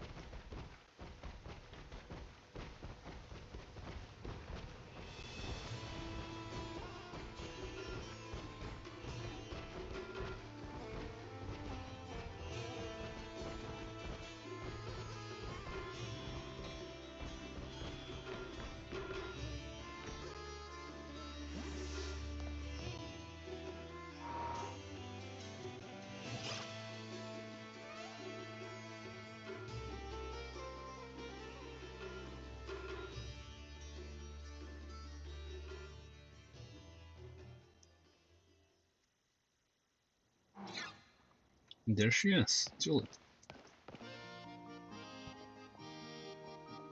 Oh, if it isn't Dennis, it's been too long. Beauty has become even more refined since the last time we met. Yours as well, Tulip. Who would taught you the art of flattery? Is my young friend all grown up now? So you're here in place of Geeta, are you? Just between you and me, I'm not exactly her biggest fan. That bewitching aura of hers overlaps too much with my own style. So it may be for the best that she sends someone else for the job. With you, I feel like I can really give this battle all I've got. Without further ado, are you ready to pursue quintessential beauty together? Yeah, I guess so. Oh, wonderful. Let's head to the battle court.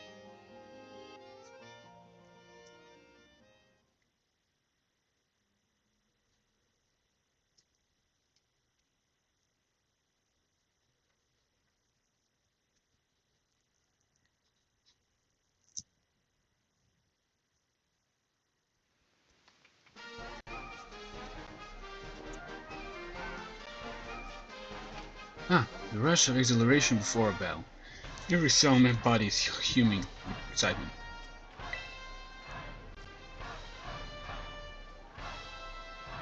Having a totally amazing opponent such as yourself makes you feel even more powerful. You know what? I'm really happy right now. A diamond in the rough that I helped to polish is now sparkling as bright as finest of gems. Seeing others working so hard allowed me to work hard myself and never shed a tear. Sadness is not in my vocabulary after all. The closest emotion I allow is the beauty of surprise. Allow me to teach you how to do the true emotional spectrum practice.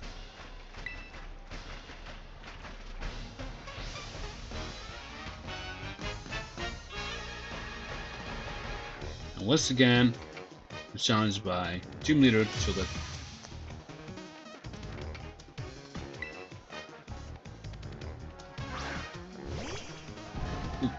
So she's saying out her giraffe, which actually is not good, because we are not able to deal with it being a psychic and a normal type Pokemon. So I probably should switch out to my Excalibur. Want to know the secret to my beauty? I'll enroll you in my most difficult. I don't know what she said, but let's go with Excalibur. Oh, there it is. Yeah, Excalibur can just like crunch away this giraffe.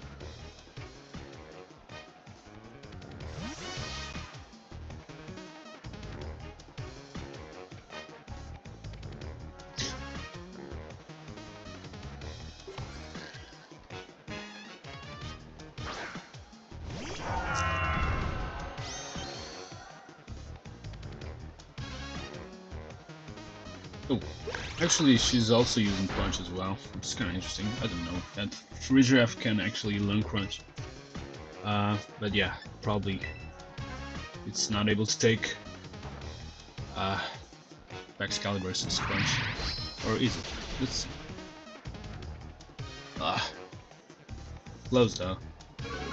Apparently, yeah. Also, we get a defense drop like. Ooh, it's using Iron Hand though. Also, a surprise to see on a giraffe. But I think that's pretty much it. I think let's go with Glade Rush. It doesn't matter. This giraffe is going down anyway, so I'm just kinda showing the Excalibur's signature move.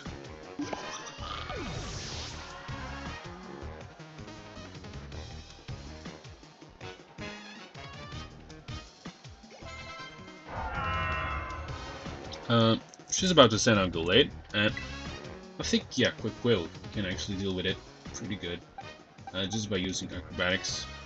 Yeah, the thing about Glade is pretty especially defensive, so yeah. I'm kind of avoiding using any special attackers and going with Quick Will as a physical one. And I think acrobatics should take it out, no problem.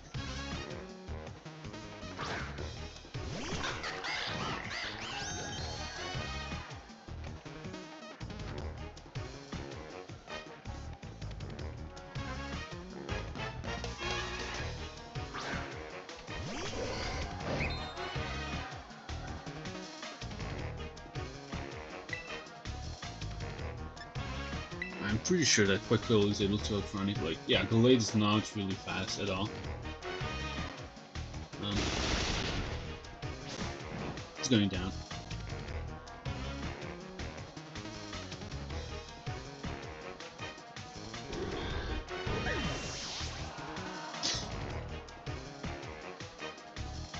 What else is Tulip's going to send out?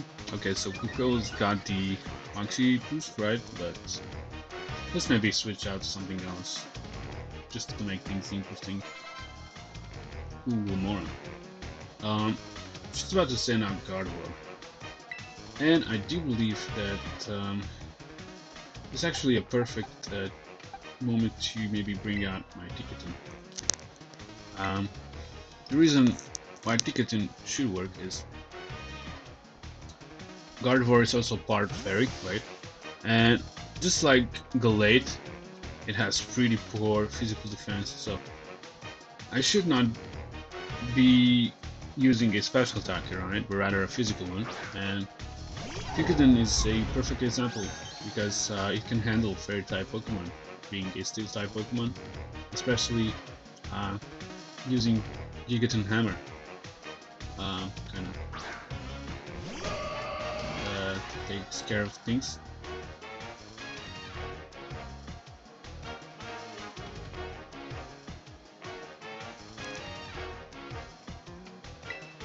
So let's go, Gigaton Hammer. But I don't think Gardevoir should live after this.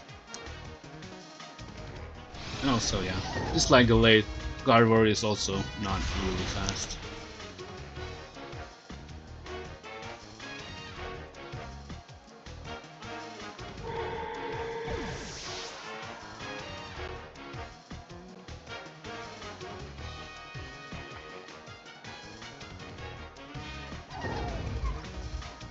Tulip is gonna send out a Spatra, and I think that's a pretty good moment to maybe deal with Argoldingo. Like, just one Shadow Ball should make a Spatra go down.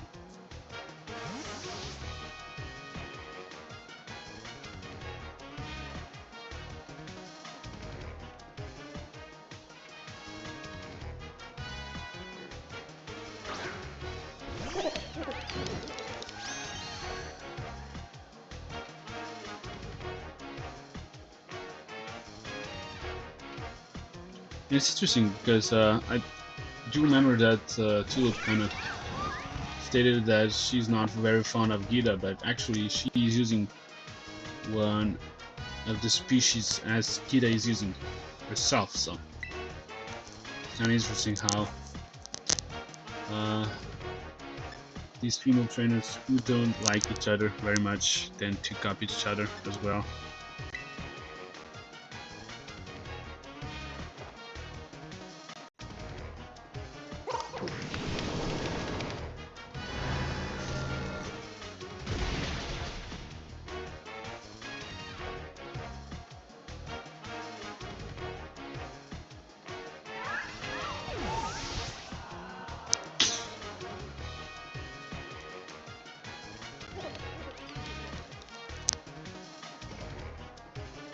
And let's see what. Oh, so she's sending out Florges, right? So, I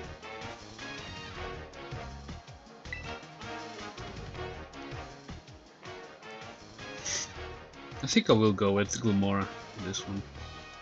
Although I am aware that Florges is a special defensive monster, and I'm also aware that it's probably gonna Terastallize to Psychic.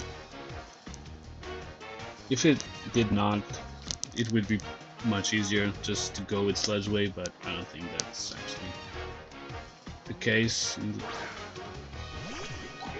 What I will do though is also Terastallize to Rock and go with Power Gem. I'm shook, and not in a good way. Pleasant surprises are not good for my skin.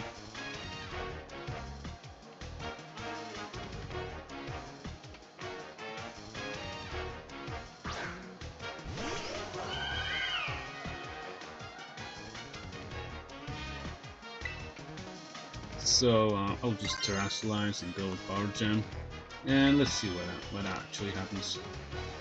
Yeah, Florges is just really kind of especially defensive, and it should probably survive it. I just don't know how much, how many times do I need to use Power Gem again.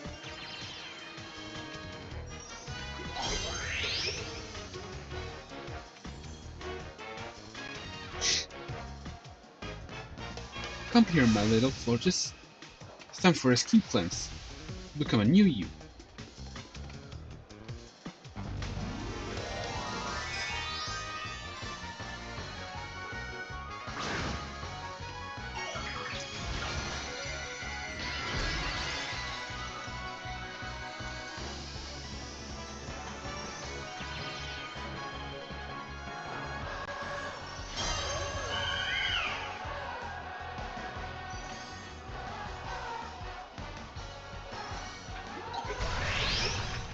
Yeah, I don't think Florges is going down anytime soon.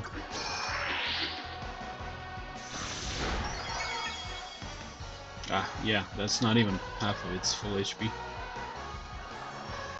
It's using Charm for some reason, which I don't understand why should it use that, because my Glamora is a special attacker, and like halving me is physical attack does not make any sense. So let me just use Power Gem once again. Probably I'm gonna use Power Gem until Fleur just gone down, which should be twice actually. Unless critical hit, of course, but I'm not counting on that.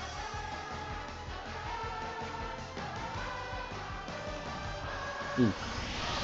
It's using Battle Blue actually. It's kinda threatening, but Glamora actually does have Assault Vest, so that's why it takes so well. Battle Blizzard.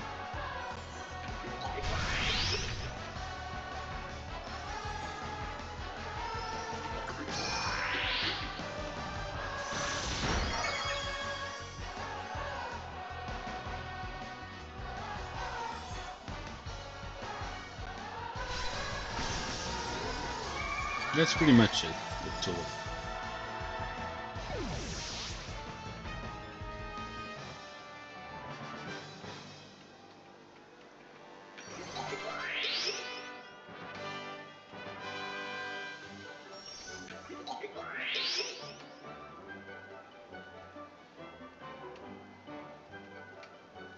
Shocking glow up to be sure.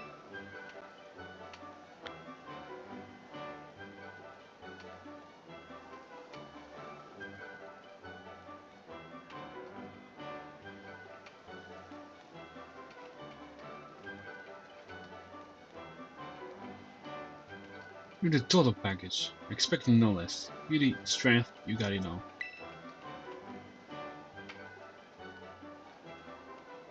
You know, in my line of work, people who lack talent in one area or the other often fade away. Quickly, never to be heard of again. Met with all kinds of setbacks, they fall into corruption in their desperation and end up even more miserable than the mundane do.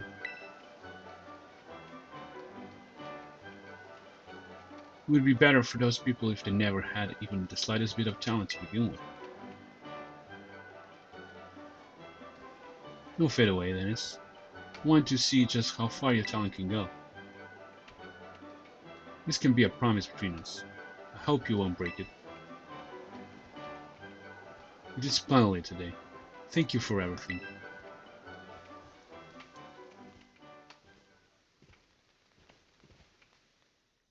And this was the battle with Tulip. Next up, we do have Grusha at the Glaseado gym. Let's take a visit.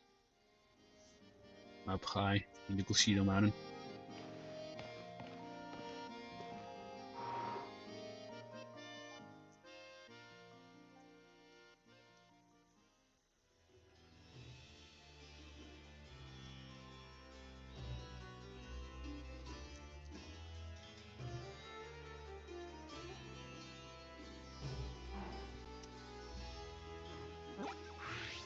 So I'm flying over to the Glaseado Mountain once again.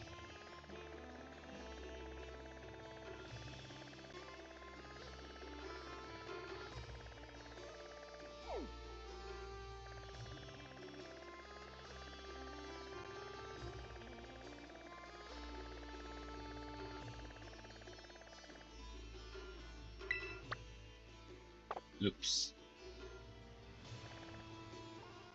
Actually, Glaseado Gym happens to have probably one of my favorite battle courts. I just kind of like that it's so up high and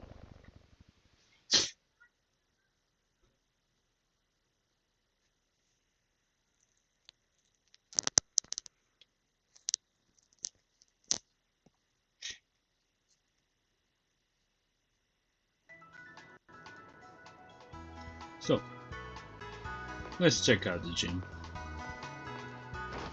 I think it's oh, there it is actually down there.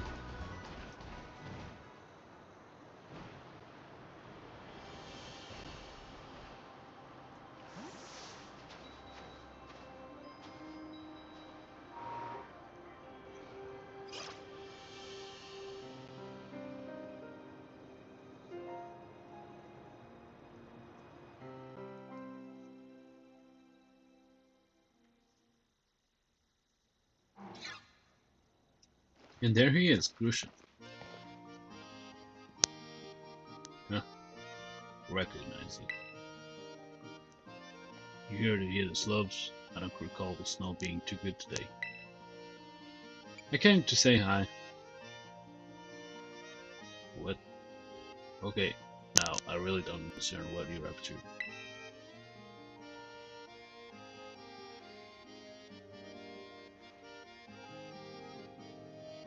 Oh, I see.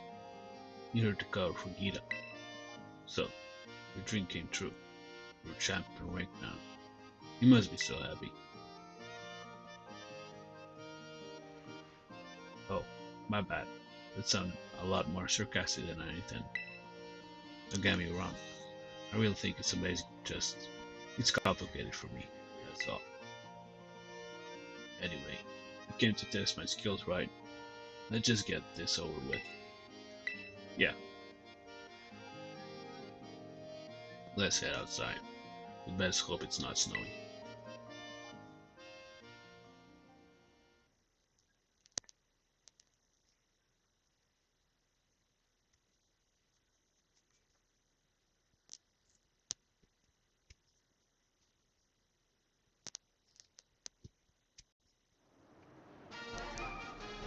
Yeah, what do you know? Actually, it is snowing. Ooh.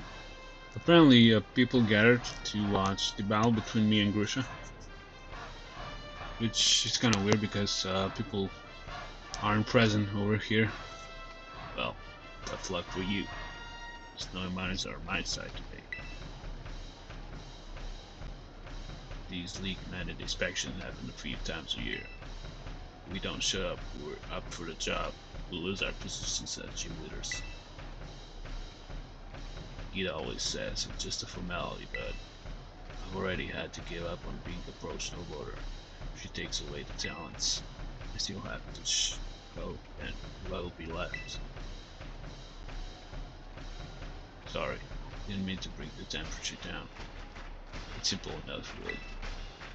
All I need to do is make sure the power of my Pokemon chills you to the bone.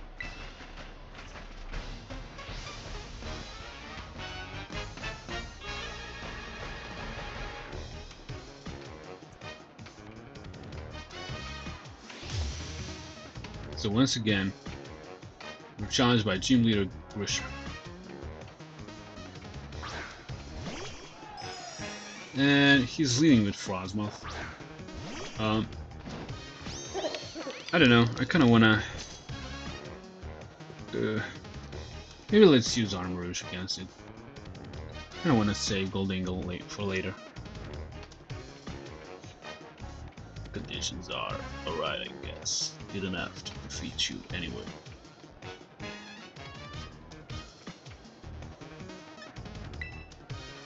I don't know, I probably could take it out using Make It Rain, but I kinda wanna give a chance to my Armor Rouge first. Because Frostmoth really cannot take any fire type moves.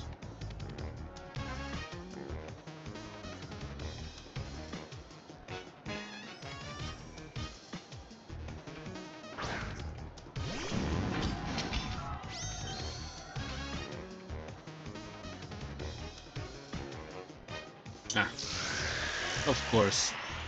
He's going for the tailwind, which actually will kind of make his whole team a bit faster for a while. That is the thing. Doesn't matter. Frostmoth's going down.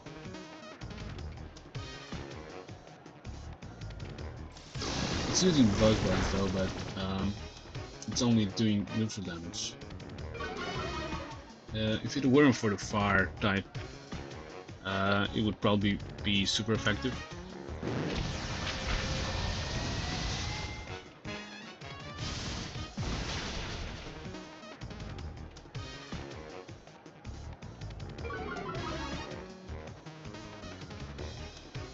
Probably also my Armor Rouge will be switched out, replaced with something else.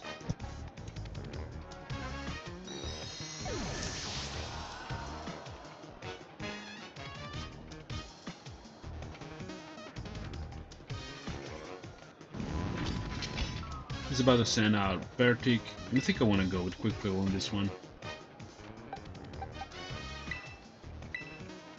One close combat should do it.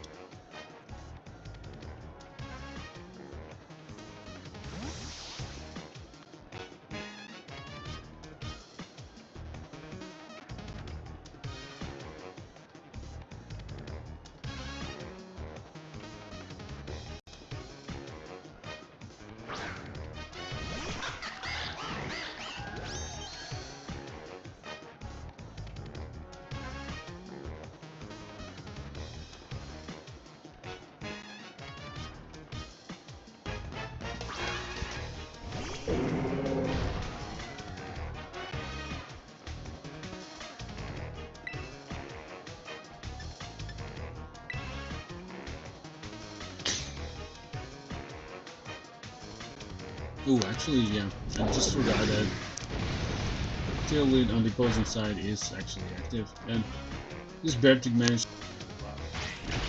an earthquake. But yeah, of course, Quick Will can take it, no problem.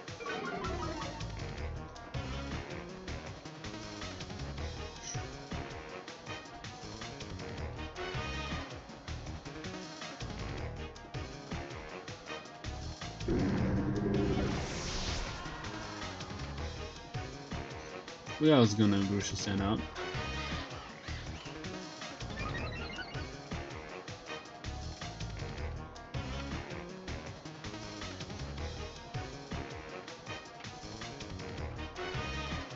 Ooh, it's a Titan apparently. I wanna go with I don't know. Let's go with Goldengo, I guess. It doesn't matter though, because I think like most of my team can actually deal with all of the ice type Pokemon that Grusha has. So. Except for Excalibur, every Pokemon should take Grusha's Pokemon out.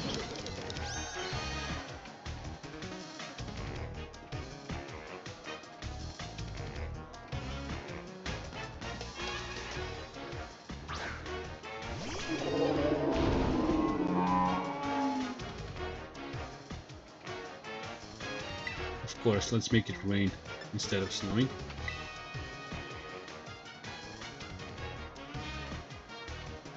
Ooh, it's using liquidation, interesting.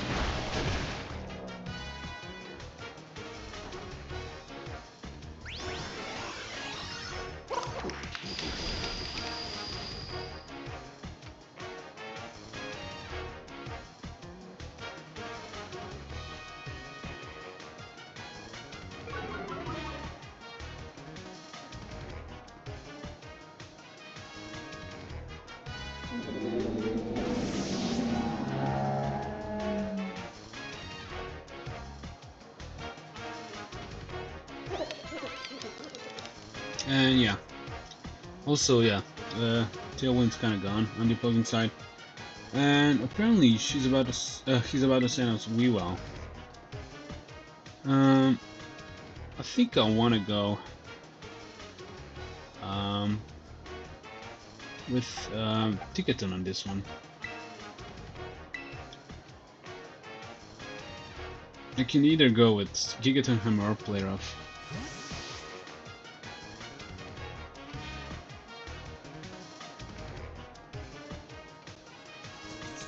Also, Ticketon can actually handle its hits pretty well.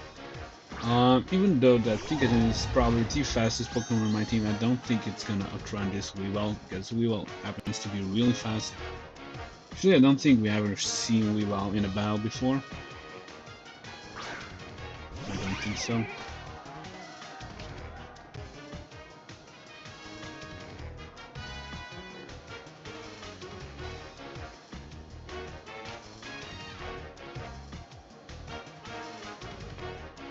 I think I'm gonna go with Gigaton Hammer.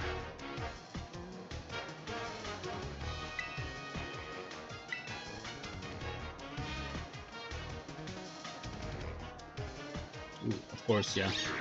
Weavile's moving first, as I suspected. And it also is using Shadow Claw.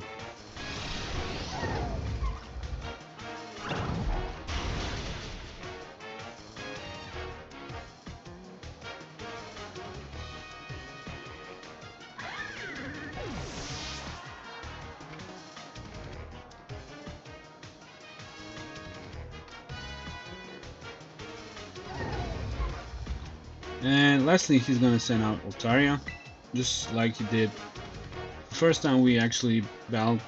And I think I'm gonna go with Lamar on this one.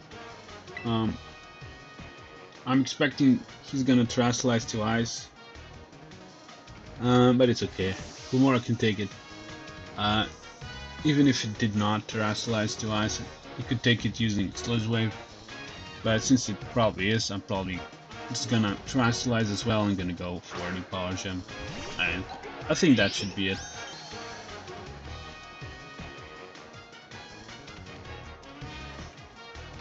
I won't let things get up any further to bring the Deep Freeze.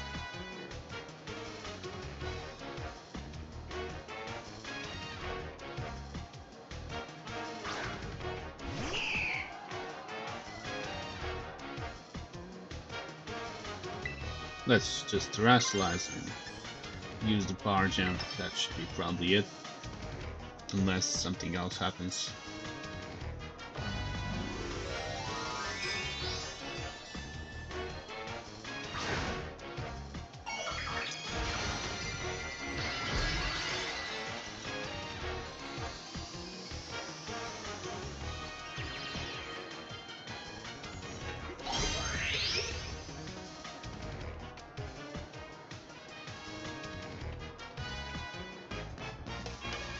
Freeze, let it snow, let it fall out on top of us.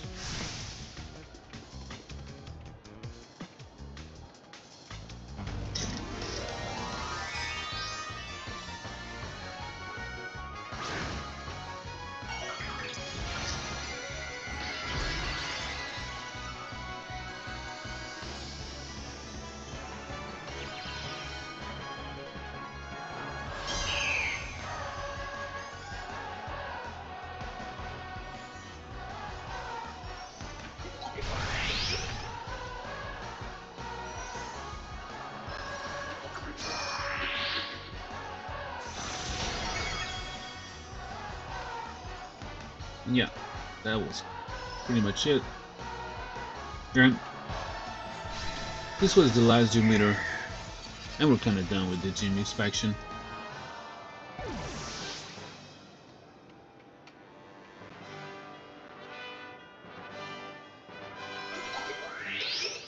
We defeated Gym Leader Grusha.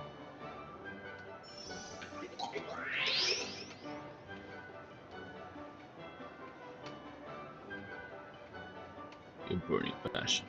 Kinda like it, to be honest.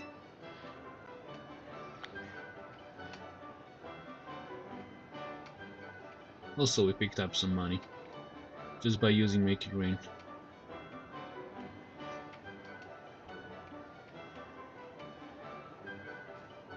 Man, Geeta must really have it out of him for me. Saying someone there is no way I could be. Still, no regrets on my part. I gave it everything I had.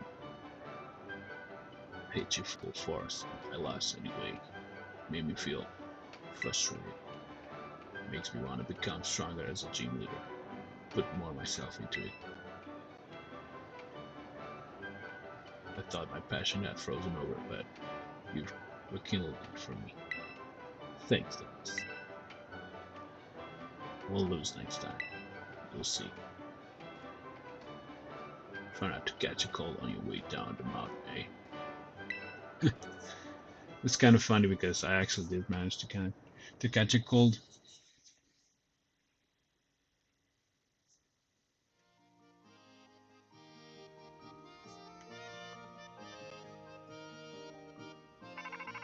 Ooh, our phone is ringing, which kind of makes sense because we did finish the gym inspection. Hello, am I speaking to Champion Dennis? This is Geeta. How is your inspection of the gyms going? How did you get my number? I'm the head of the organization. I have the addresses and contact information of every champion rank trainer. Was informed by each of the gym leaders that you stopped by them to see them. I knew giving you this task was the right decision, Champion Dennis. All of them seemed quite happy for the opportunity to battle you. Now, I would like the inspection report from you in person. Join me at the academy in the entrance hall. We'll be waiting for you there. So, we heard the lady. I think I'm gonna just fly over to the Naranja Academy, and we're kind of continuing from there.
Last time, actually, we managed to finish the gym inspections, and now we're kind of ready to report to the Geeta.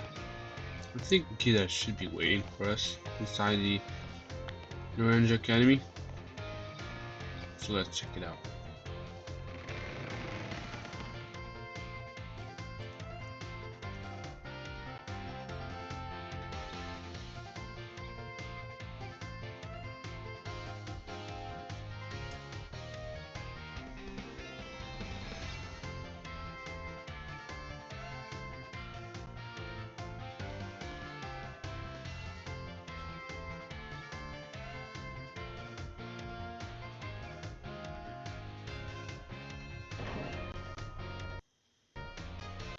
Oh, there she is.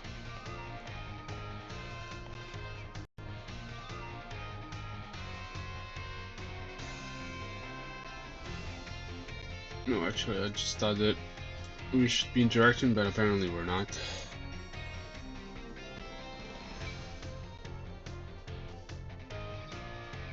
Good day, Champion Dennis. Now, tell me, what do you think of our entrance hall? Do you enjoy being surrounded by books? Yeah, actually, yeah, I love it. Although, all of the books that we kind of checked out, Scarlet book was probably the most interesting. That's good to hear. It was renovated a few years ago, and I was the one who came up with the new design. More importantly, I would very much like to hear your report on the gym leaders. Of course, that's why I'm here, right? Now that I think about it, this location is perhaps a little too public. Do you know of anywhere quiet where we might be able to discuss things a bit more discreetly? Yeah, I think my dorm room should do it.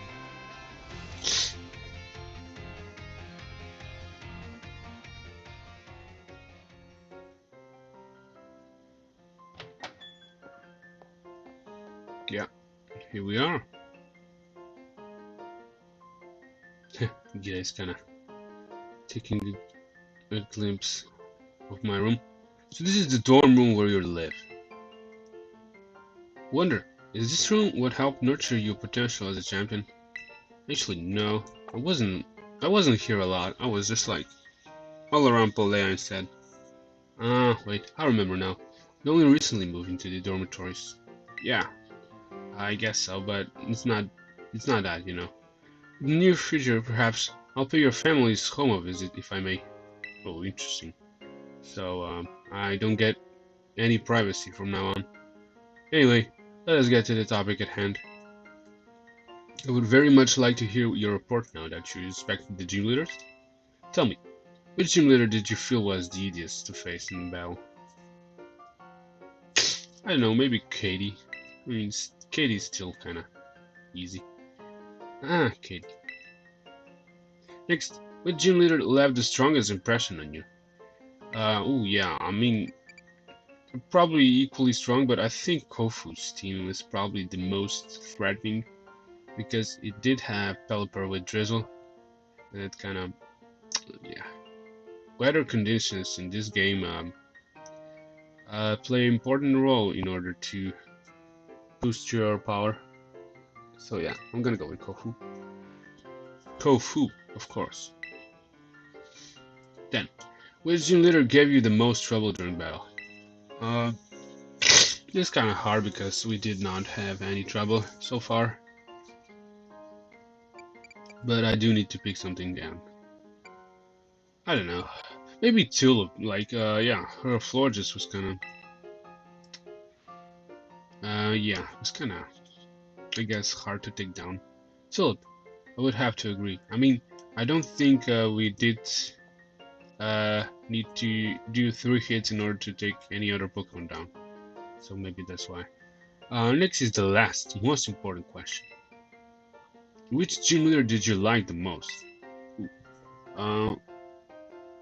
Maybe Grusha still, like, still, not because of Grusha himself, but maybe just because of the battle cord. I kind of like the battle cord, as I stated. Grusha, you say? Those are all the questions I have. Thank you very much for your help on this. Your perspective was fascinating, Champion Dennis. I have no doubt it will assist me when running the organization. Please accept this as thanks. Ooh. She has given us the King's Rock, which is kind of interesting item. It has 2, I guess, rolls. It can be held by a Pokemon, and whenever that Pokemon manages to move first, of course, before the target, it may actually inflict a flinch upon it. So this does not like stack up with the moves that already have this effect, like, I don't know, Air Slash, Iron Head, Bite, and that, and moves like that, but it just gives the additional effect of flinching, if it's possible. Like, of course, in order to flinch that to happen, the user needs to move first, right? Otherwise, flinching does not happen at all. And also, you can also use this item to evolve your Slowpoke to Slowking once you're able to trade it. That's also kind of worth mentioning. Thanks to you, my schedule has cleared up quite significantly. So, I will most definitely be joining the tournament we discussed in the director's office. I'm sure Champion Nemona will be pleased too. Well, thanks for letting me visit. I should get back to work now. You must be tired. I suggest you take it easy for the rest of the day. So yeah, these last words kind of are kind of hinting that I should maybe take a nap. Ooh, I'm kind of curious. What's that on my wall? Can I interact it? I kind of thought that was the diploma that has been given to us for completing the Pokédex, but I don't know. Apparently it's not. There is something though. I don't know what it is, but okay, it's your study desk. It's got plenty of heady space to put things to the side too. Actually, I don't think we have actually interacted much with the stuff in our room, have we? I mean, there is nothing much to interact though. So yeah, maybe let's take a nap.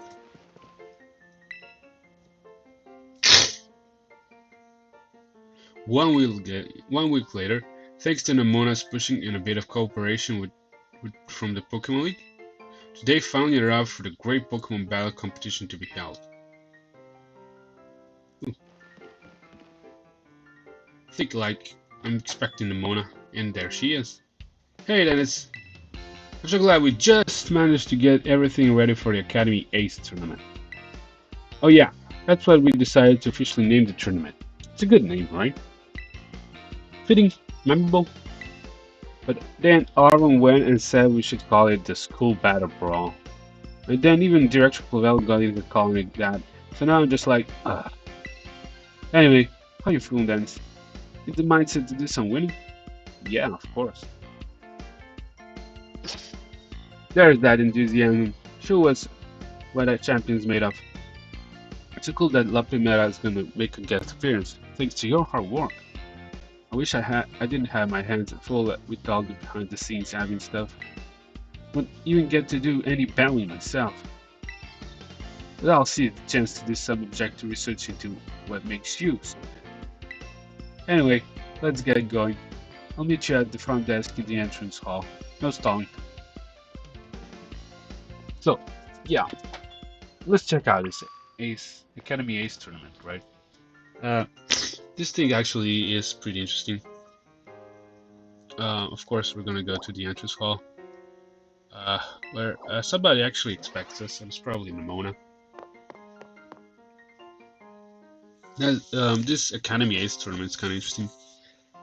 You can actually do this as much as you like, but the very first time you do it, it's kind of a bit different. But the rest of the times you'll be doing this, it's probably pretty much the same.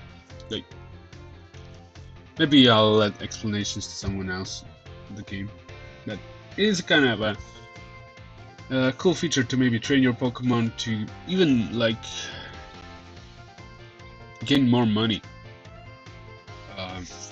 As long as your Pokemon are holding Emerald Coin, you should be swimming in money for doing this Academy Ace tournament. So let's maybe check it out. Let's go over there where the Mona is. There you are, Dennis. You gotta go through the application process with a staffer before you can actually participate in the tournament. Ready for the explanation now, mister?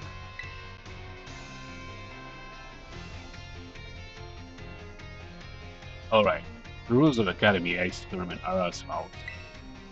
A student or faculty member of the Academy may enter. Your opponents will be random, and only winners will advance to the next round. Opponents will be matched by lottery, and the lottery is run by the people in charge. That means you have no idea who will be facing until you meet them on the ballot board.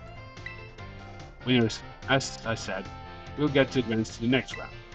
You'll lose once, and you're knocked out. No more battles for you after that. The last runner standing, the only person to win all their matches, will be deemed the best of all. Academy is Ace. Thanks very much. We hashed out the tournament rules with help from Director Clavel. Based on the number of entrants so far, you'd probably have to win 4 times to take it all. Don't forget you might go Up against the faculty too. They're tough stuff, so good luck and go be even tougher.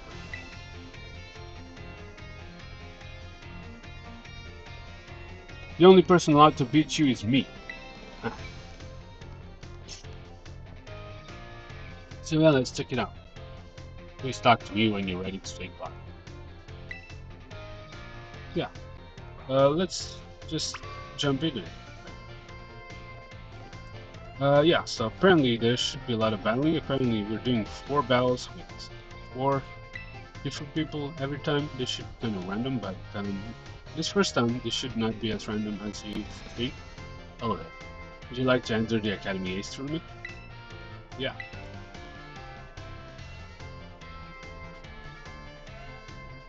Master Dennis, Champion rank trainer, right? Okay, you are registered as fast. Please head down to the battle court. And yeah, like I said, you get to train, you get some money. You also get to get some pretty cool prizes, although You gotta be kind of lucky though. Sometimes prizes are kind of underwhelming, like mints and vitamins, and those times you're gonna be kind of not very appreciative of those. But the other times, if you actually manage to be lucky, you can get really cool items like, I don't know, PowerPoint ups, PowerPoint maxes actually, which, you know, as the name suggests, they max out all the power points of the Pokemon booth.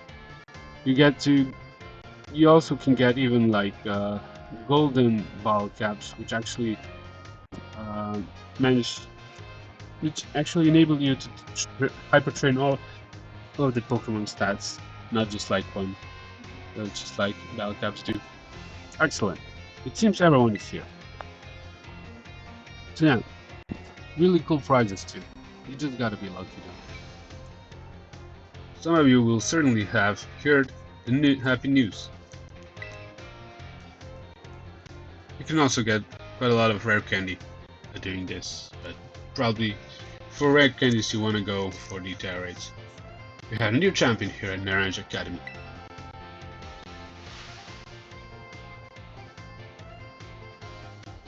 Yes, none other than our very own Master Dennis. For real, that's amazing. Bien hecho, muchacho. Woo! Way to go, champ!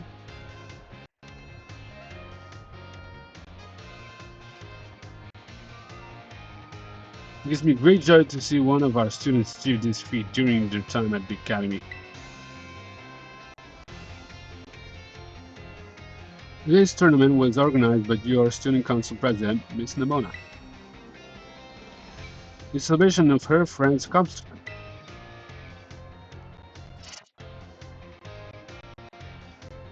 I invite you all of you here to see for yourselves the impressive strength of our new champion.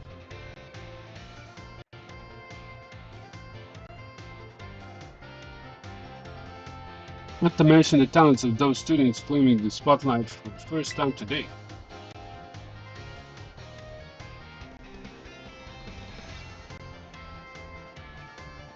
And of course, the superb battle prowess and acumen of our esteemed faculty.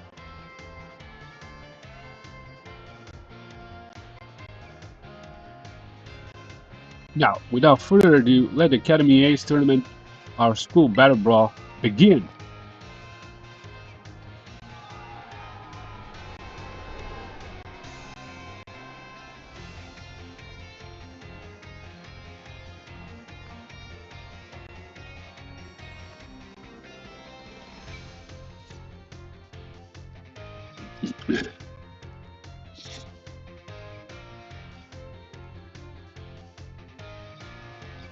Alright, let's jump right into the first round, everyone. Who will the fates pair up today? Champion Dennis will be facing Arven from Class 2G.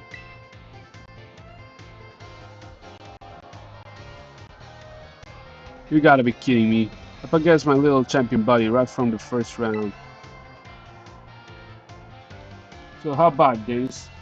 Bet you're surprised to see me in this tournament, right? Actually, I am. I didn't know Arven was as good as he would like to participate in this. Yeah, that's right. That dumbfounded expression is what I wanted to see. See, when we down into the Area Zero, it really drove home for me how I need to get stronger. So I've been out doing some special super serious training with my Bastif and my team. If we ever end up in trouble again, I want to be there fighting beside you on the same level. So today, I'm here to win, even if it might only be by a stroke of luck. Get a taste of this. I was here with some spicy new flavor for you. This should be actually our third battle with Arven. I think so. I'm not counting those battles with Arven that were up against the Titans.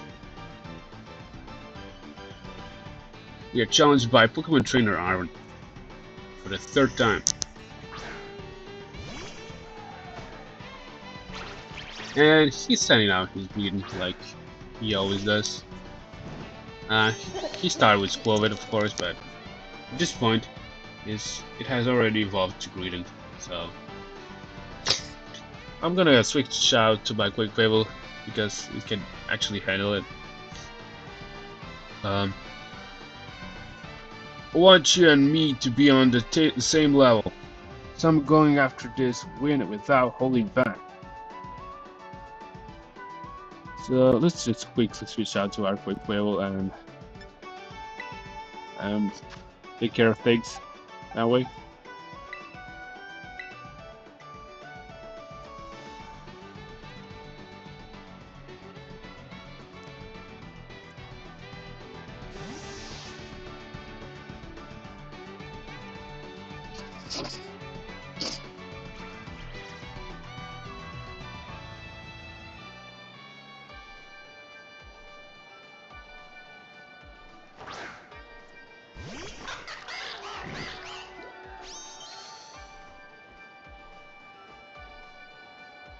Let's see what orange green can do. Ooh, actually it can use earthquake. Kind of unexpected, but probably not gonna do a lot. Yeah. The Quirrell is pretty good defensively, so we can explain it. And let's go with close comment with no question asked.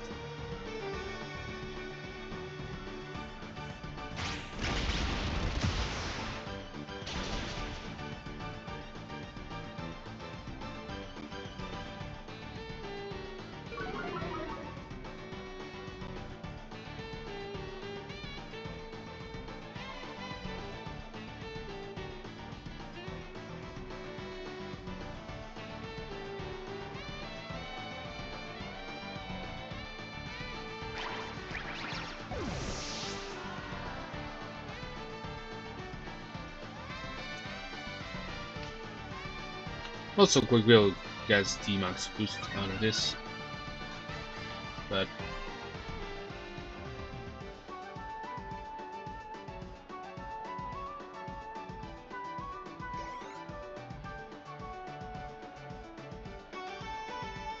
he's about to send out Toadstool, and I want to go with Excalibur on this one because, you know, it cannot, it does not have a chance against my Excalibur.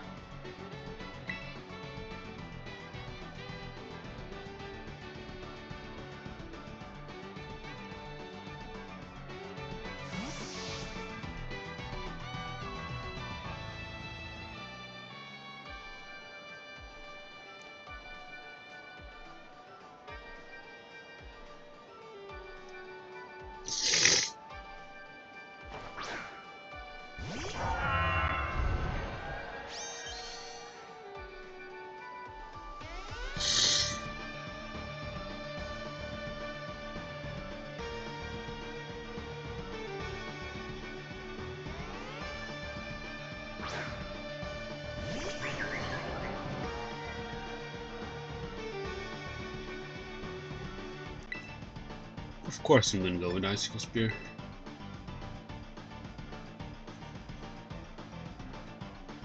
Ooh, it did manage to outrun my Excalibur though. I don't think Earth Power should be doing a lot of damage, and it actually did not.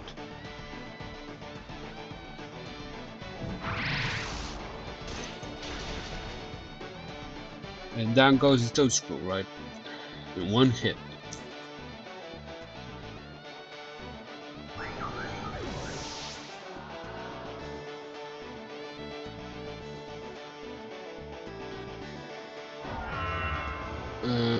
What else does Arven have? I'm wondering at this point.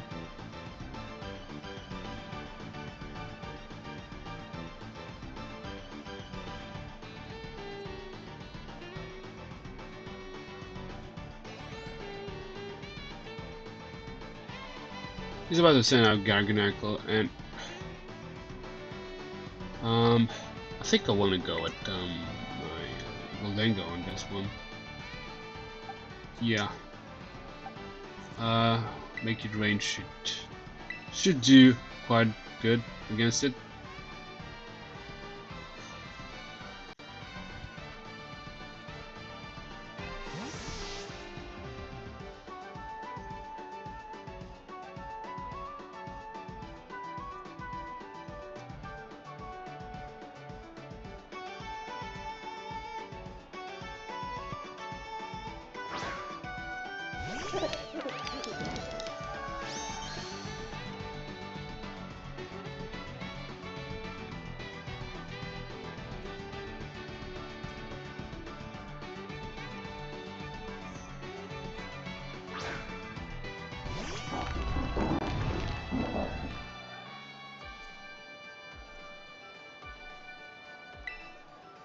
And of course, let's make it rain.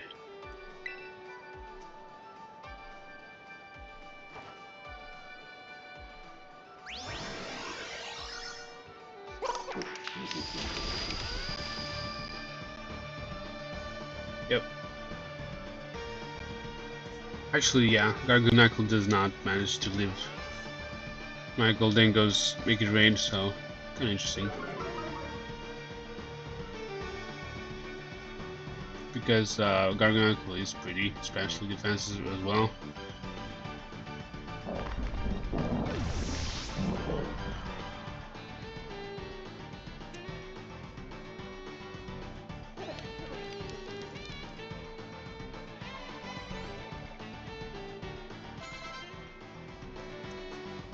Arven's gonna go with Cufant, and for that reason I wanna go with probably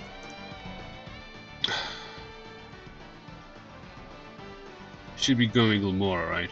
Or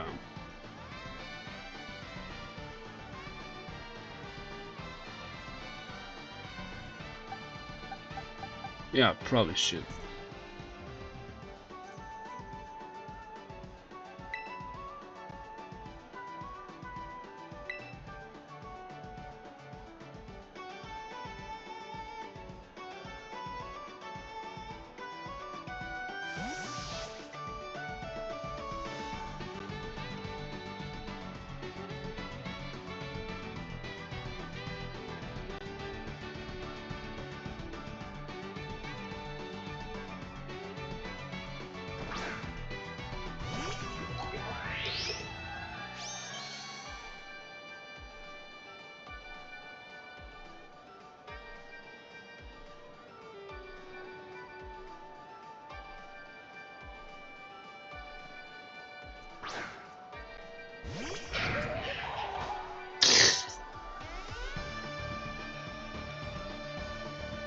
Of course, I'm gonna go for the Sludge Wave, right? Because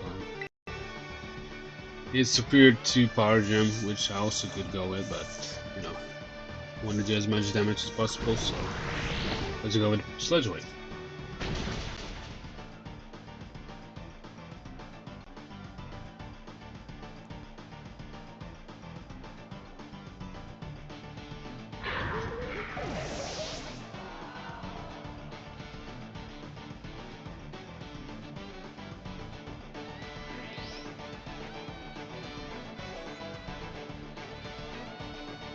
And he's about to send out Cloyster, and I'm gonna go with Armarouge, which might not make sense, right? Because Armarouge is a fire Pokemon and also Psychic type, but not that it's kind of important. But what it is kind of important is that Armarouge is a special attacker with move Aura Sphere. That will kind of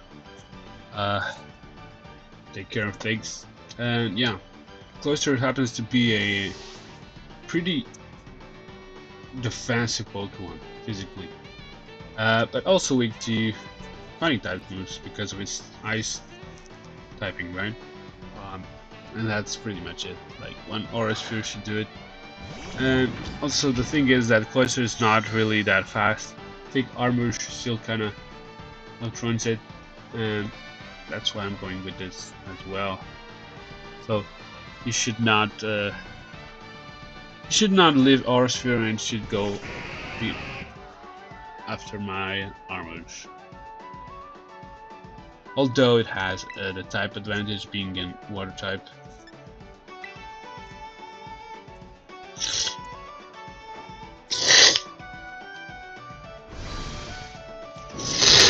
Yep.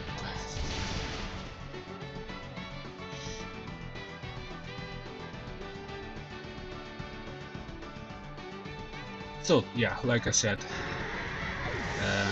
when we were at the Glaseado gym, I managed to catch a cold, so I'm sorry for that noise. Ooh, okay, so he's about to send out Mabustiff. Let's go with Ticketon. I think we did use all of our teams so far, so only Ticketon remains to be used. And of course, we're gonna go with it. And we're gonna just play rough as much as we can with Aris, Mabustiff.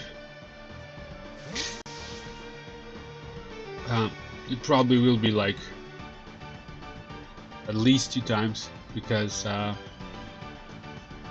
pretty much aware that Arven's Bubba Steve does have Intimidate, which lowers my Ticketon's bang by 1 stage, so making it even weaker, physically offensive.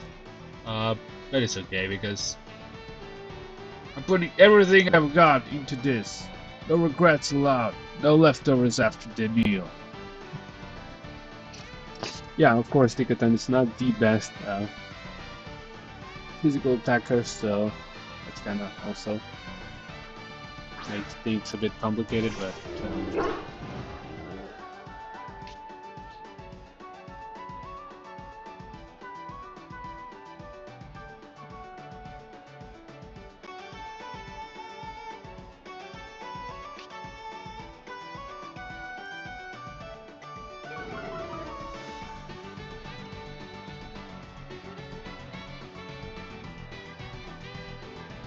of course it does have Intimidate. It's kind of a shame that most breakthrough does not like protect Pokemon from Intimidate. Let's go with Clara.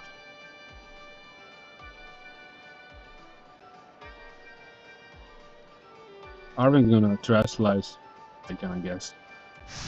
Let's light up this cool battle brawl. Maybe Steve brighter than anybody.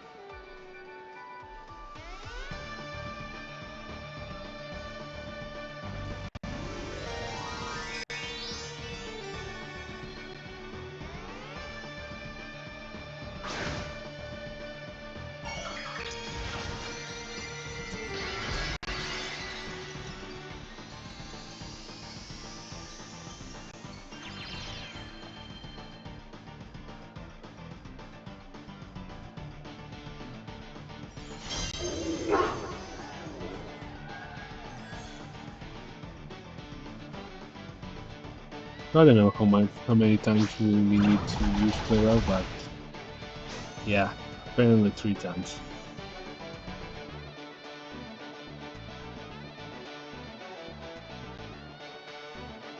Ooh, Steve is going for the Fire Fang. And actually, it's okay because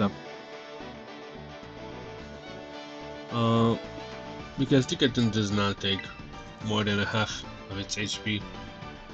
So I'm just gonna go Play Rough, and I kinda do hope that my Ticketon does not get burned in the process, because it could, if I'm unlucky. Because Firefang has pretty high rate of flinching or burning, and I kinda really do hope that, oh, but luckily it actually missed, so this is pretty much over. Unless my Ticketon misses Play Rough as well, but that actually happened only once so far. Yeah, that's how accurate Pokemon get after holding Violence. Especially if they do have 90% accurate moves.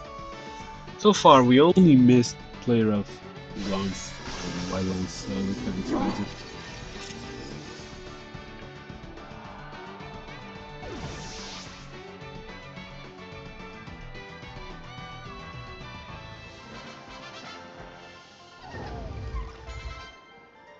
And yeah, that's pretty much it.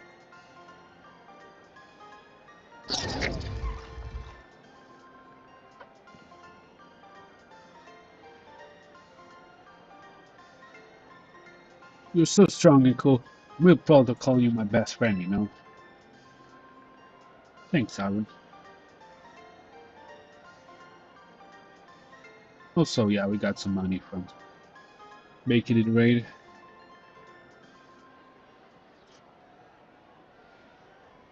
And the winner of this first round battle is Champion Geeta. Woo, alright, that Professor Geeta put up a heck of a fight. What a spicy start. That's the only first match. Phew, The strength of a champion is legit. It hurts to lose, but I'm proud of you, little buddy. Maybe I should think about going around to all those gyms myself sometime.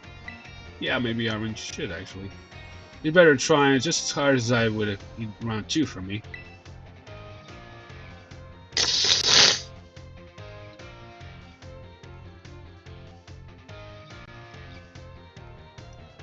Next up is the second round. I'm sure you're ready to hear the matchup, so let's get to it. Champion Dennis will be facing Jacq, the biology teacher. Interesting. Hello, Dennis. Here you went out on your treasure hunt and wound up being a champion. That's quite an achievement. I guess I'm the home room teacher. I didn't manage to. One line, I'm feeling a wee bit of pressure here. I've got to work hard so my students don't outshine me too much. Well, then, let's get started, shall we? Here's hoping I do okay.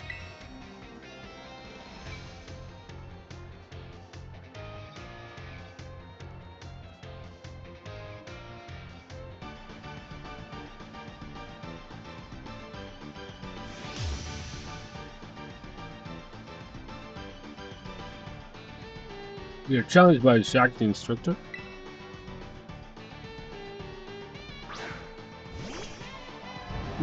He's leading with his Arcanine.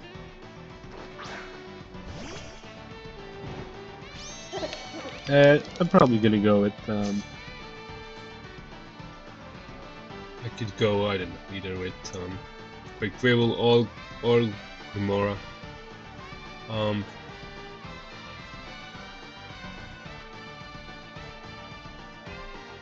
Show me what you got in your own way and at your own pace.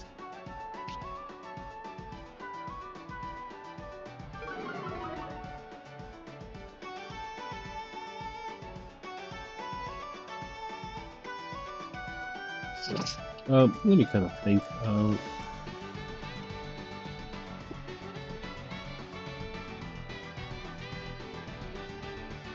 I wanna maybe let's go. I should probably go with let's go with. Wait, we were on this one.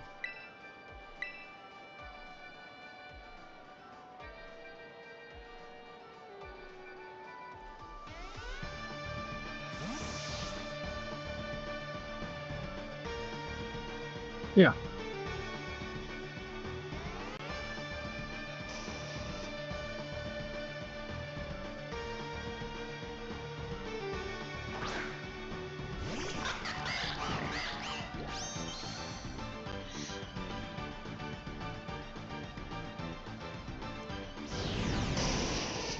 It's using Flare Blitz, which means that actually it's going to take damage as well.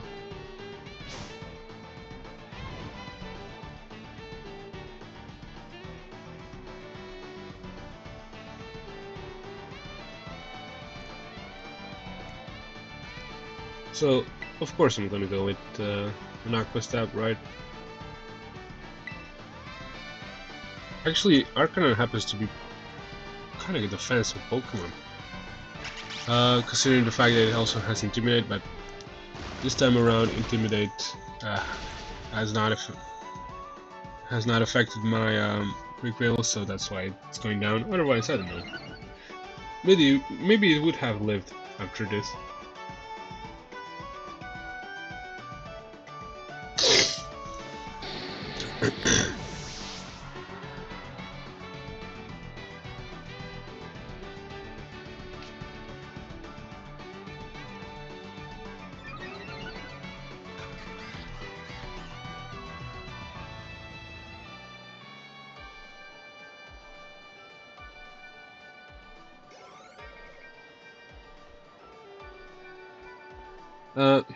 He's about to send out his Lurantis. You know what? I think I wanna go with my Ticket on this. I am aware that I'm not using a lot Ice Hammer. I think, yeah, Ice Hammer should do it.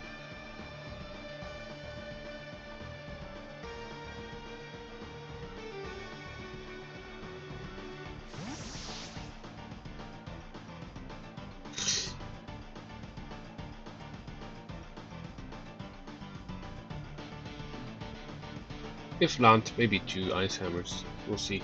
But Lawrence is probably isn't able to do much to my team.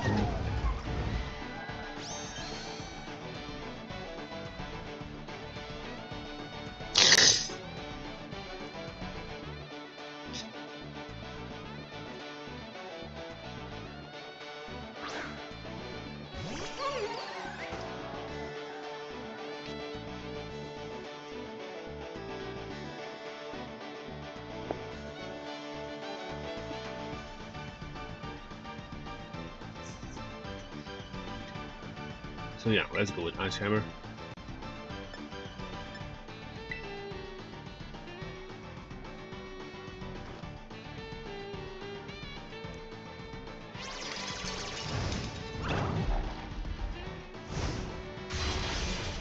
Let's see how much it does it do. Yeah, pretty good, though. One more time should do it. Although my ticket and speed is kind of falling down. Let's hope that... And it's using Brick Break, which actually does only neutral.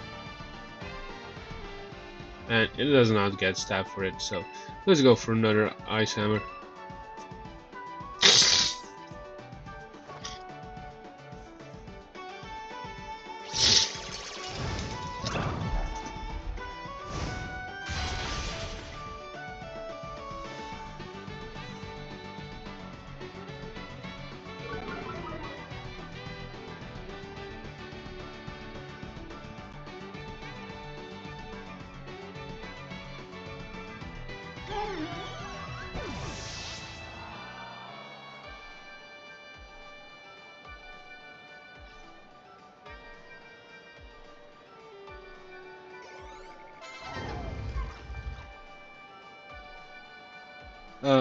She's about to send out Muzdale, and I want to go with Excalibur on this one because it's probably the best choice against it. Although I'm aware that it has stamina, and I am aware that if I use Icicle Spear, I will activate stamina quite a lot. But I am kind of sure that it should not leave Icicle Spear even after the stamina effect once by Excalibur terrestrializes, so I'm gonna go with that. So I'm terrestrializing by Excalibur, and I'm going for the Icicle Spear, and I think we should be good. We'll see.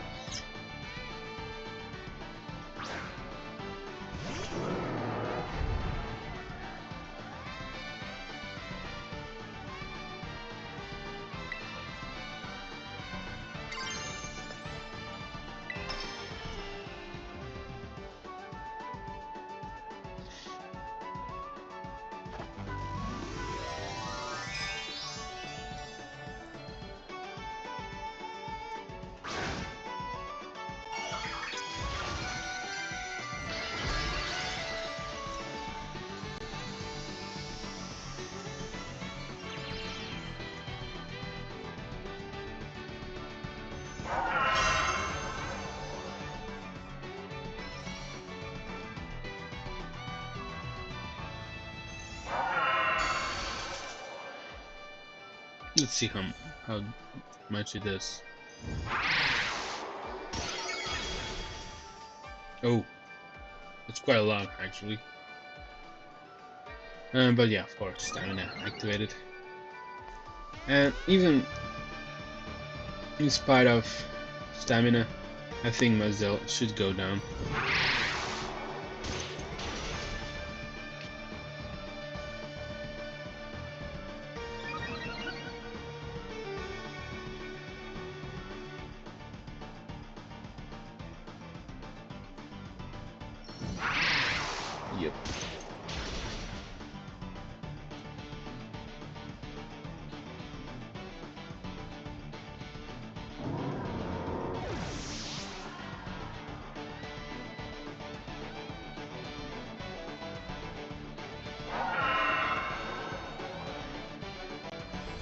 Now I'm kind of wondering how good would my Excalibur do if it wasn't terrestrialized.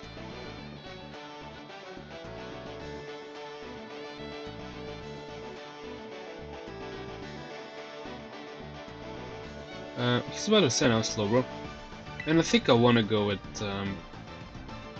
Glamora actually. It's kind of a risky move, but I think Glamora should take care of it. It's gonna probably take out Slowbro in 2 hits at most using Energy Ball. And the good thing about Glamora is that it does hold Assault West, so if actually Slowbro tries to do any special attacking damage, it should like shrug it up.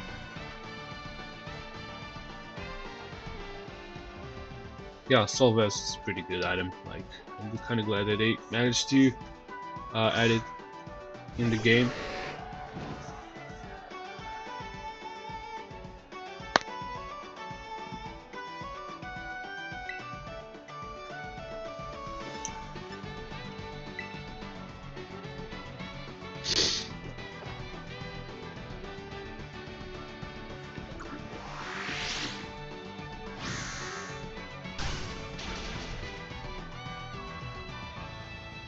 Ooh, that's almost like it has almost have taken down. Oh, but I kind of don't like this at this point because it has managed to set up the live screen.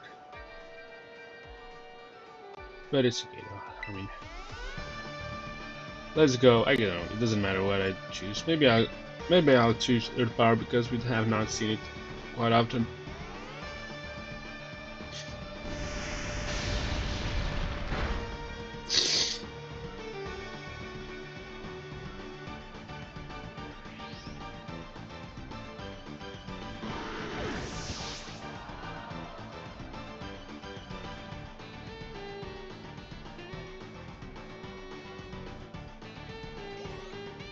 What else does Jacq have? Ooh, Swallow. Let's go with Armors on this one.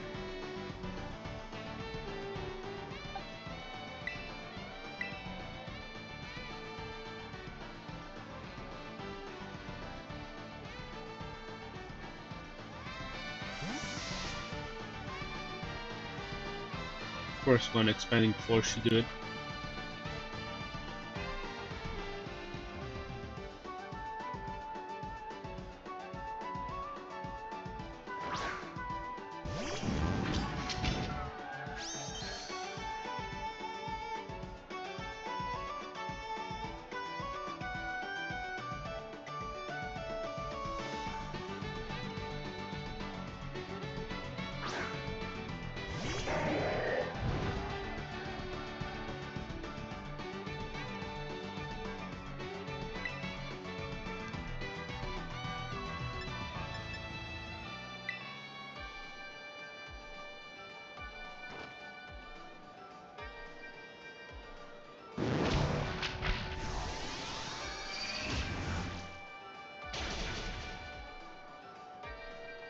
Oh,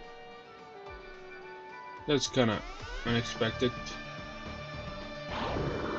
And of course, as well, using Ice Punch, I don't know. Apparently Swallow's pretty special defensive. That I wasn't even aware of that. So yeah, we will need to be taken down by 2 expanding forces for some reason. I'm gonna go with Armor Cannon instead because it doesn't matter. It should be going down no matter what I choose. Oh, so it's using Protect. Okay. Okay. I mean, no. It's not the problem that Swallow is especially defensive. It's the problem because live screen has been set up, and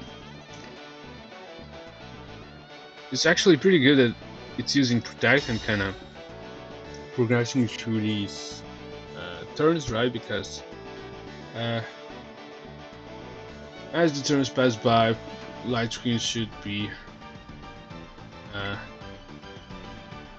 should fade away. Yeah, this time around it should not be protected. I don't know how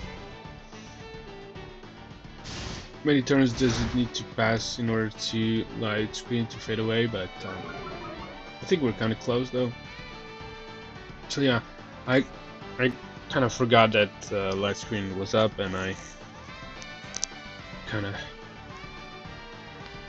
although I think Swallow also has some pretty good special defense. Let me just check to make sure.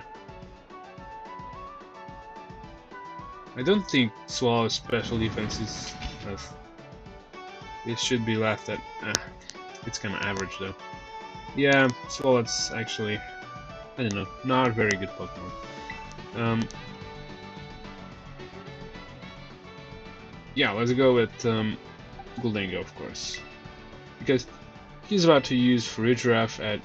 I am aware that it's a Psychic and a Normal type, and the thing is, it's probably gonna Terastallize, and I'm kind of almost 100% sure it's gonna be Psychic because no one besides Larry does Terastallize to Normal. I don't know. The only benefit of Terastallizing to Normal is probably the defensive typing. No. And maybe getting a power boost if you're using normal type moves. Wow, you sure are strong. There's some secret in the way you raise your Pokemon. Yeah, actually, you should know my secret, right? Because I actually managed to complete my Pokédex, so that's the secret. You just need to like catch as many Pokemon as you can in order to complete your Pokédex, and that's pretty much it. No trading whatsoever. I did not actually trade, so I'm going to go for the Shadow Ball, which apparently has no effect, but I'm covering that it's gonna Terastallize. Shadow Ball has no effect because it is aware that Farigiraf is also part normal.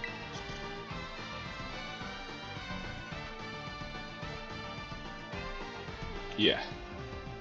Of course he's gonna Terastallize. Just a little energy, and there you have it. Now watch as my Pokemon Terastallizes.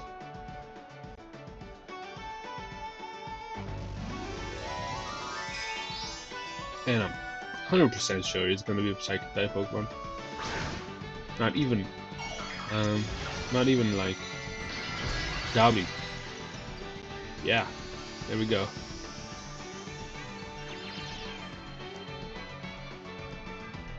This is really a proof that once you Terastallize, you do become a mono defensive type Pokemon. This is the living proof that this actually is the case. Once you Terastallize. So, you became a mono defensive type Pokemon, but you do also a critical hit. Not necessary though. But you do gain another offensive typing, right? And which means you get stabbed for it.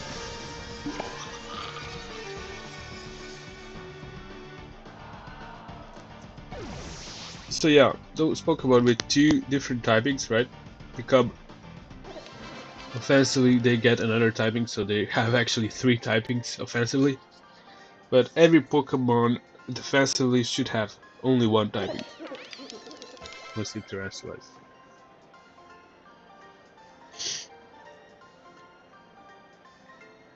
Wow, you did great.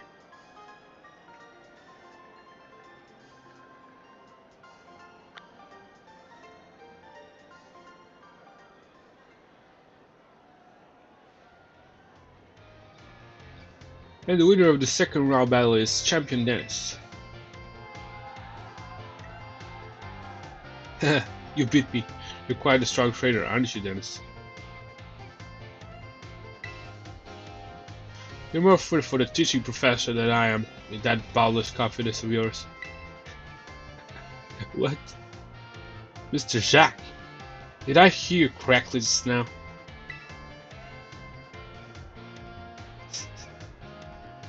He really said that. Hi, Director. Are you angry with me?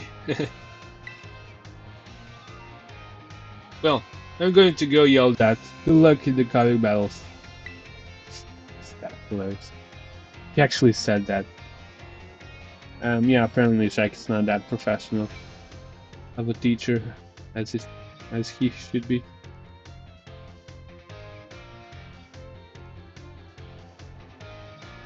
Finally, only 4 trainers remain. Time for our contestants to face their turn matches, everyone. The matchup for this battle will be Champion Dennis versus Dendra, the Battle Studies teacher. A suit, you kid. This school battle brawl is for deciding the strongest trainer in the academy, right? Man, I'm so pumped up. There's no better place for me to show off my strengths. And I hear you're the reason we're having this tournament. You have my thanks for that. You kid? No, Champion Dennis. As a teacher, I feel like it's my duty to lead my students to success.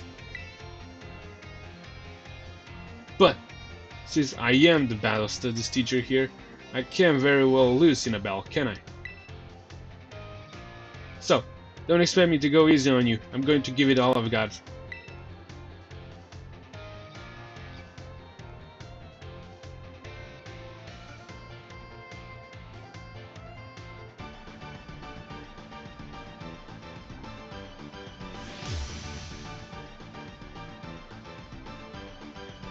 We're challenged by Dendra the Instructor.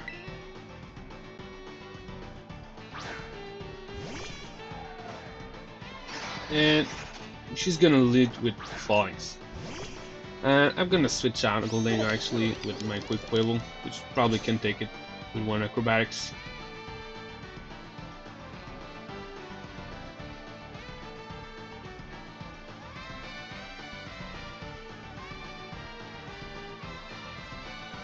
Let's have a good, clean battle, okay?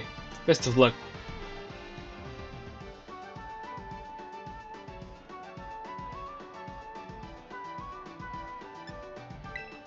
So let me switch to my Quick Quibble.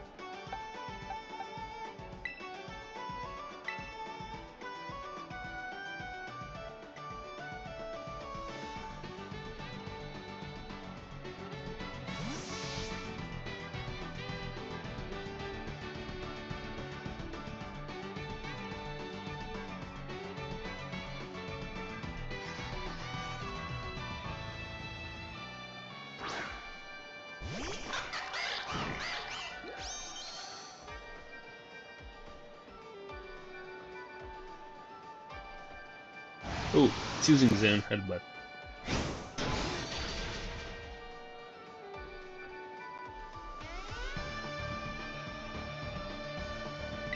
So I'm gonna go with, of course, Acrobatics. And I don't think Fallings should leave that.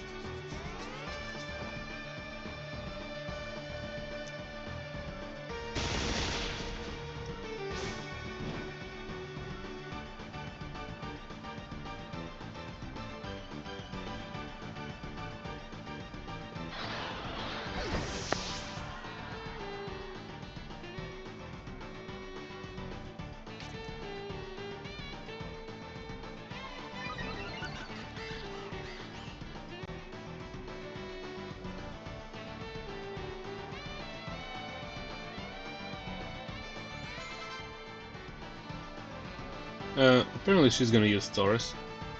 And I don't know, I'm kinda assuming that she's gonna use a fighting and a fire type one. I don't know. Because, I don't know, we kinda are playing Scarlet, aren't we? For that reason I wanna go with Magmora against it.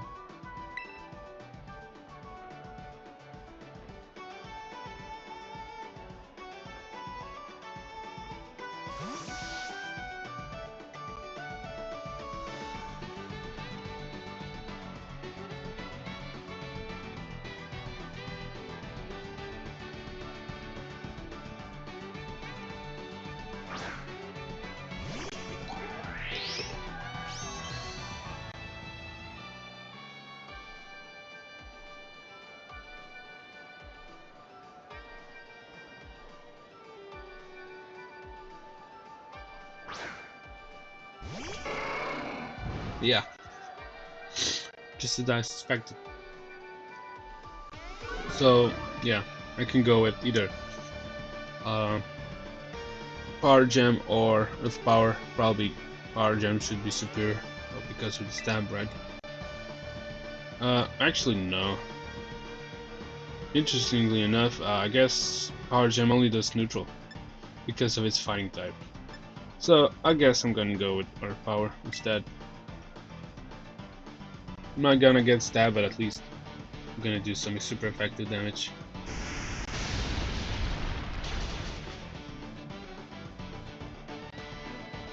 That's pretty good though. I was kinda expecting these Taurus to leave.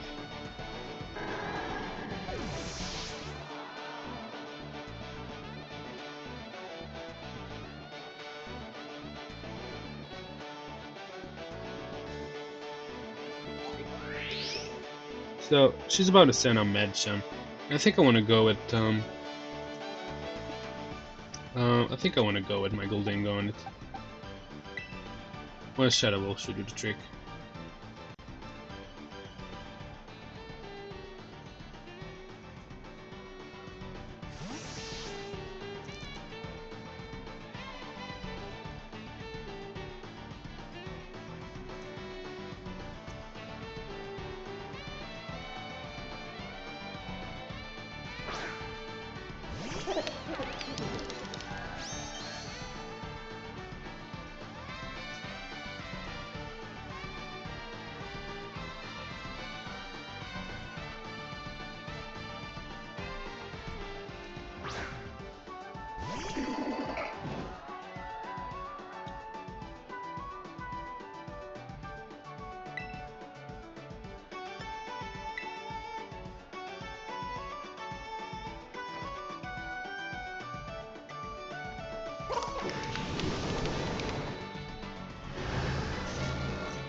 Ooh, she's actually gonna send another Taurus.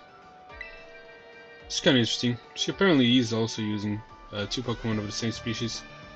And I'm kind of assuming it's not going to be a fire fighting Taurus. It's going to be probably a water fighting. So I'm going to go with my Tickerton on it. One play rep should do it.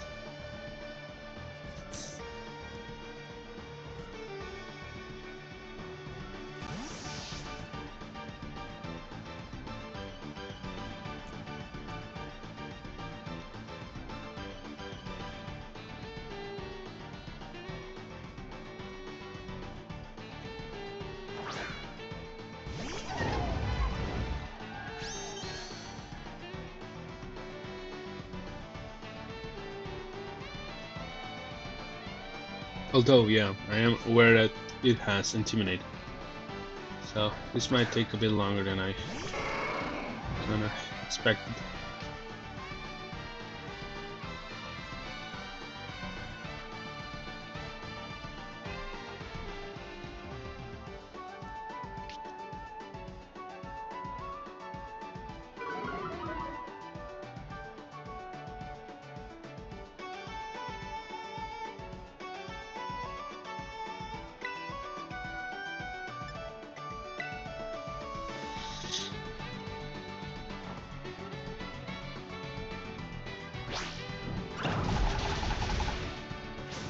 Yeah. Really not satisfied with this, but it is what it is.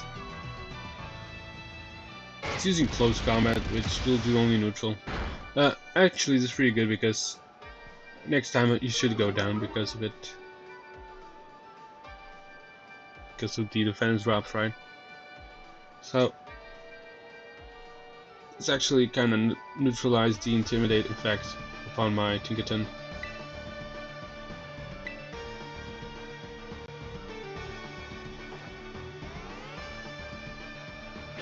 Yep, and Taurus is probably down. Yeah. I'm kind of glad that it used close combat.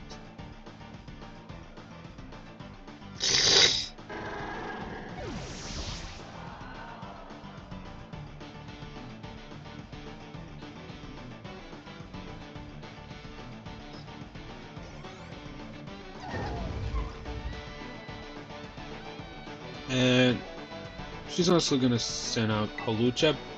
And we're gonna go with the Excalibur, I guess.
Ooh. Actually managed to outrun my Excalibur.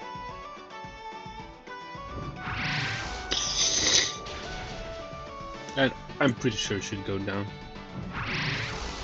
After one Icicle Spear. I mean, multiple hits of Icicle Spear, so...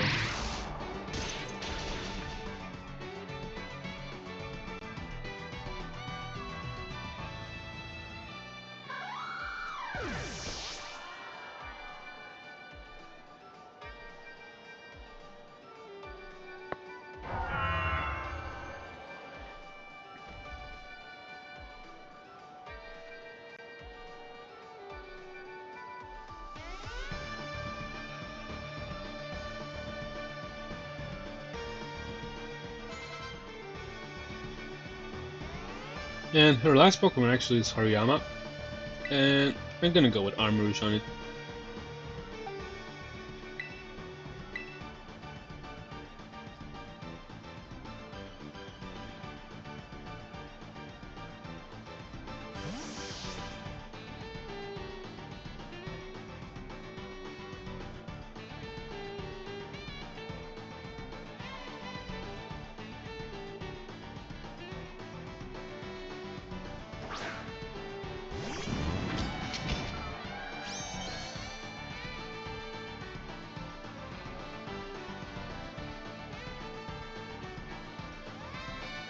You got real fight in you, new kid. This battle has really stoked my fighting spirit.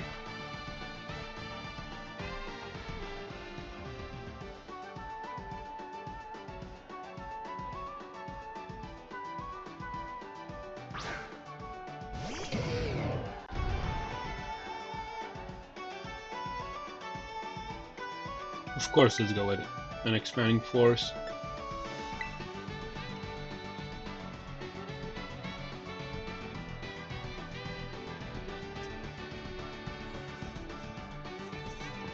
Aim to push past your limits day by day. Oh shoot! This is probably translating to fighting as well. That does not change any facts. I think it should, if not go down, probably take a significant amount of damage.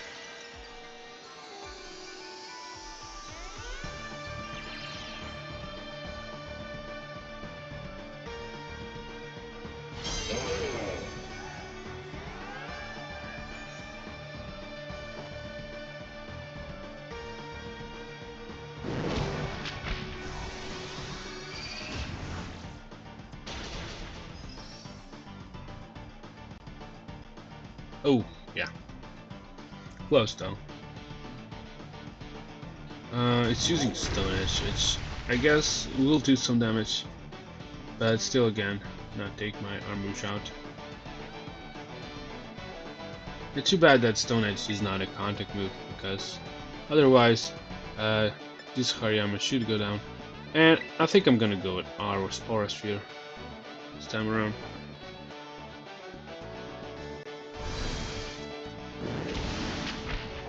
It's so close that it's going down anyway. That's it with Dendra. So we're kind of closing to the very last battle of this Ace Academy tournament.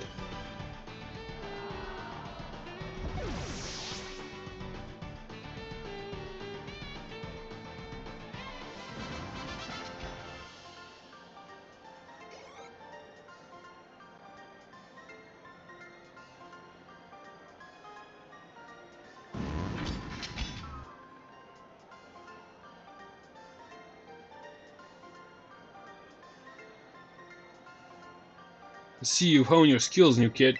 Osu.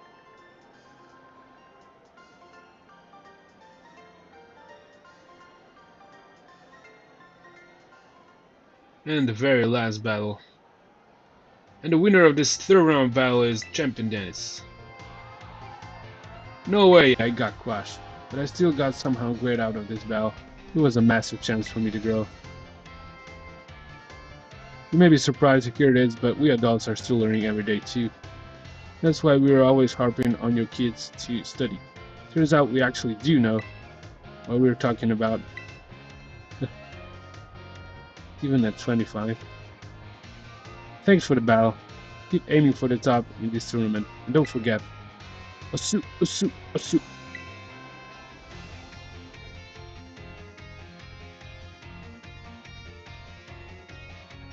We're kind of closing out this Academy tournament with the very last battle. There's one last match in this tournament, ladies and gentlemen. Allow me to introduce the two trainers who will be facing off to finally determine who's the strongest in the Academy. This Champion Dennis up against... Oh. A special guest joining our tournament, the top champion, Geeta. Good day, Champion Dennis. Had a feeling I would beat you in the finals. Own strength against own strength. Such a clash is what captures the crowd and makes their hearts race. This is extremely close to what I would call my ideal world. As the chairperson for both the Pokemon League and the Academy, I find this situation to be incredibly satisfying. Now if we both push each other to greater heights, we will achieve greater synergy. Come, Champion Dennis, our battle will inspire all those who watch us today.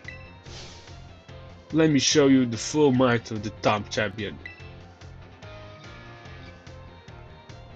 So, this is actually a rematch between me and Geeta. This time Geeta should be even more stronger than before. But I'm kinda pretty sure she's gonna use the same team of 6 Pokemon. And we're challenged by top champion Geeta for the second time. This will probably be the battle that kinda concludes the whole story. A rematch between me and Geeta to wrap things up. This jury has been surely fun. I'm kinda glad how it went. I'm really satisfied with my team. Let us set an example for everyone, you and I.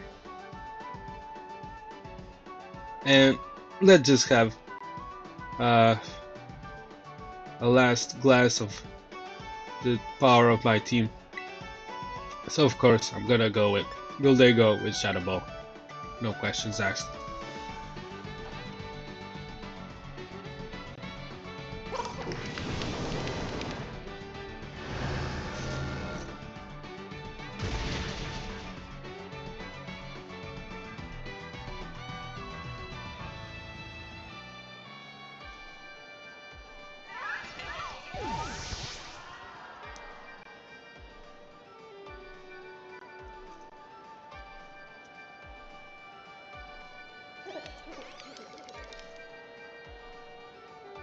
Next up, he's gonna send out Avalok, and I'm gonna go with my Armor Rouge, of course, because Avalok is defensively just a monster, and I'm not planning to take it out using any of my physical attackers.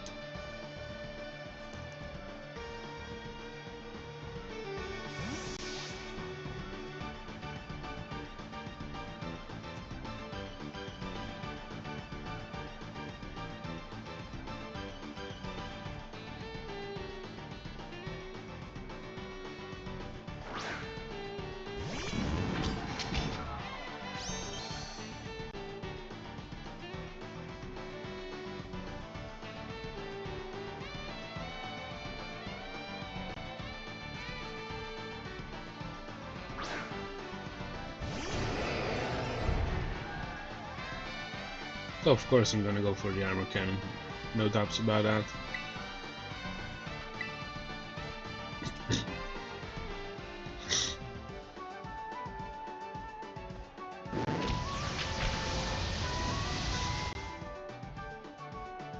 I think this is the very same approach that I used against Geeta for the first time, and it kind of still works so far. Maybe I will kind of switch things up later. I'm not sure though if Geeta was using 6 Pokemon. I think she was.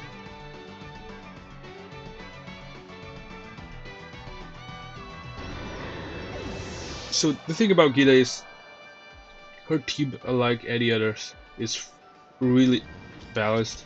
Like, all of her 6 Pokemon tend to have different typings, so that's what makes it balanced. And I'm gonna go with I should be going like let me just think for a second. She's about to send King Gambit, right? And probably the best bet would be with Quick Wheel, but I'm kind of simming for the last if it's possible.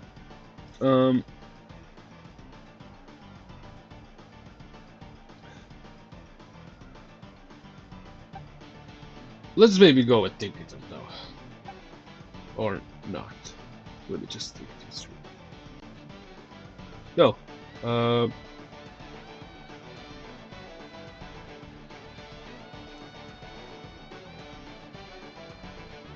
I think I'm gonna go with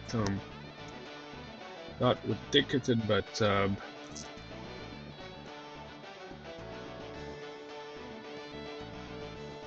will go though with my Excalibur on it. It's kind of interesting. I'm kind of making some decisions because it's kind of obvious what she's gonna use as well, because she has already used Espathra, Avalok, King Gambit. These are all the old acquaintances of Geeta's, and I kinda did remember that she also uses Go-Go, Veluza, and Gilmore, and I'm just kinda setting my team in my head, and I think, yeah, let's go with Excalibur, with Earthquake.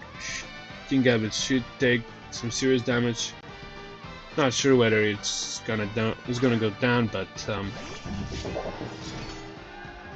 also she's sending out King Gambit the third, so he should get 20% boost from the Espathra and Avalok, which have been taken down by its abilities, Supreme Overlord. Let's go straight to the Earthquake.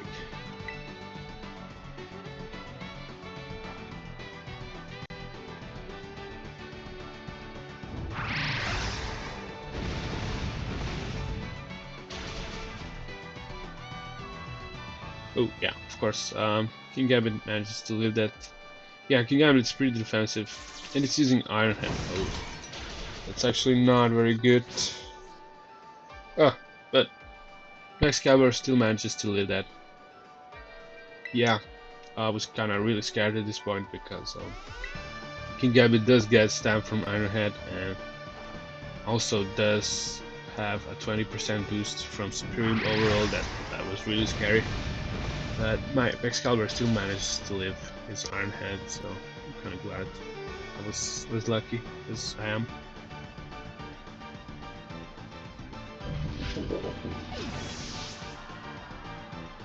And actually there we can also see Nemona.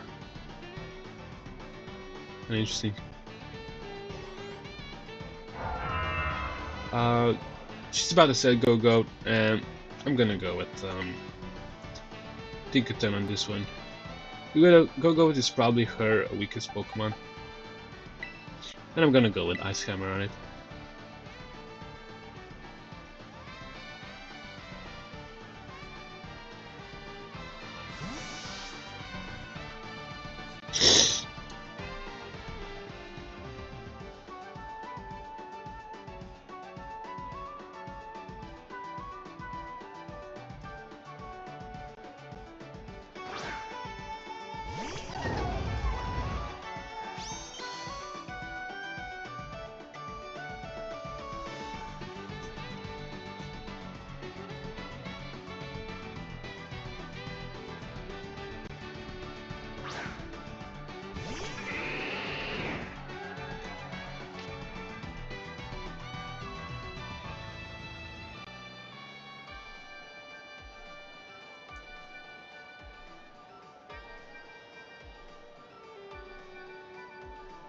Let's go with Ice Hammer.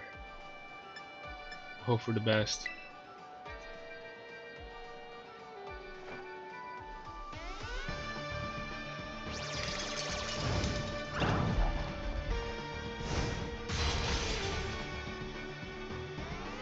Pretty good, I guess. I did not expect to take it out in one hit, so.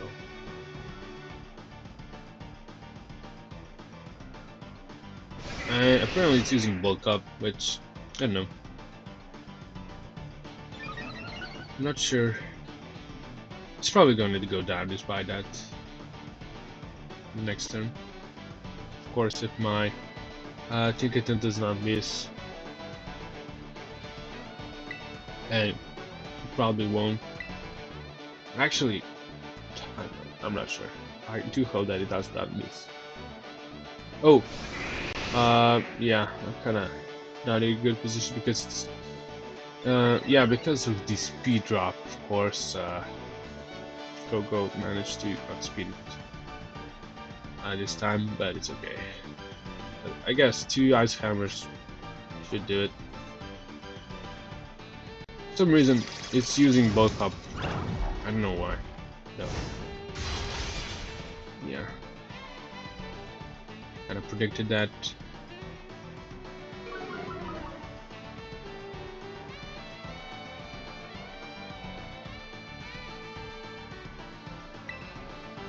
Let's go with Ice Hammer once again, or you know what? Let's go with Gigaton Hammer just to make sure.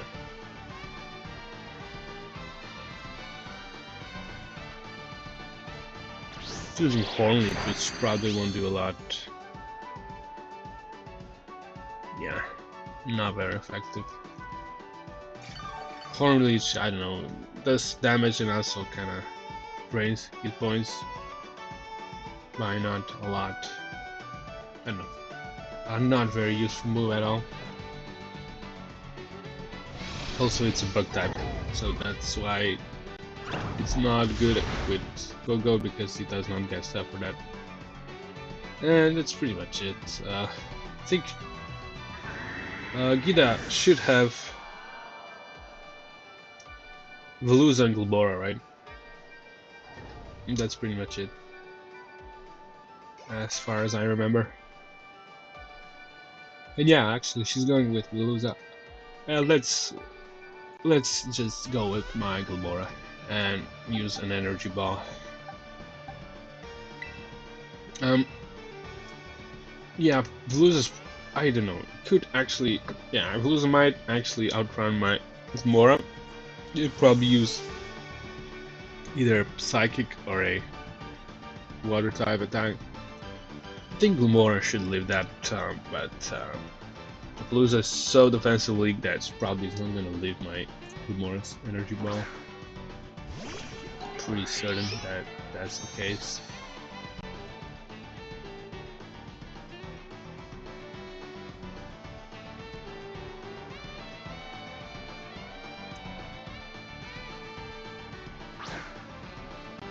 So.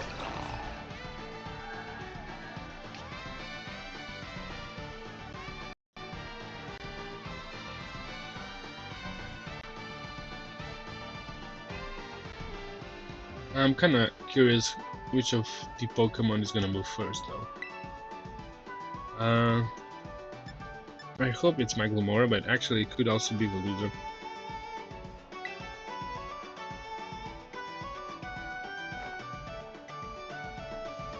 And actually, yeah, Glomora managed to move first, and I think that's it for the Geeta's Veluza.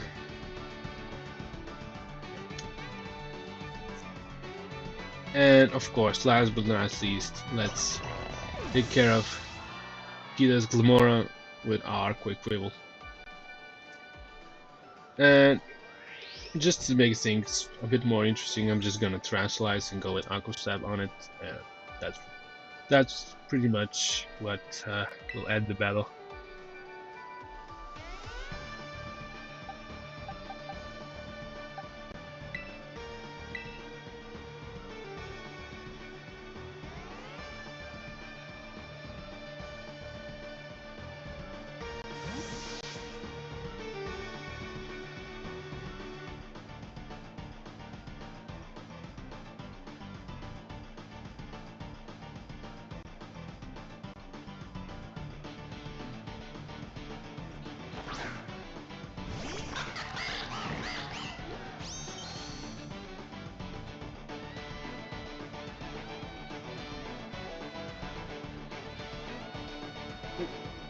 We'll make this match a fitting one for the finale, a grand spectacle.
May you shine as brightly as the future of Paldea, Glamora.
And there goes the Glamora's toxic debris.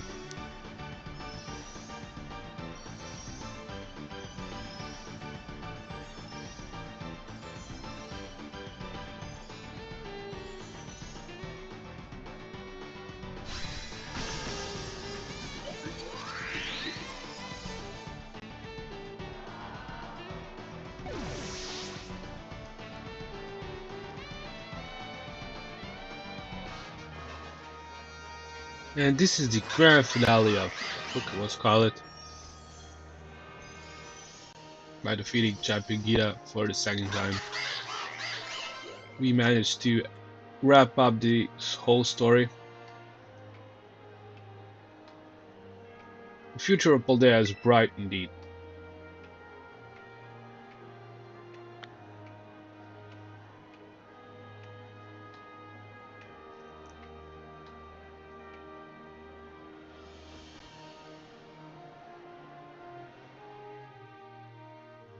Unbelievable, ladies and gentlemen, the victor of this tournament. And thus, the strongest trainer in the whole academy is Champion Dennis. Woo! Dennis, you did it! You did it! Dennis, Dennis, Dennis, Dennis.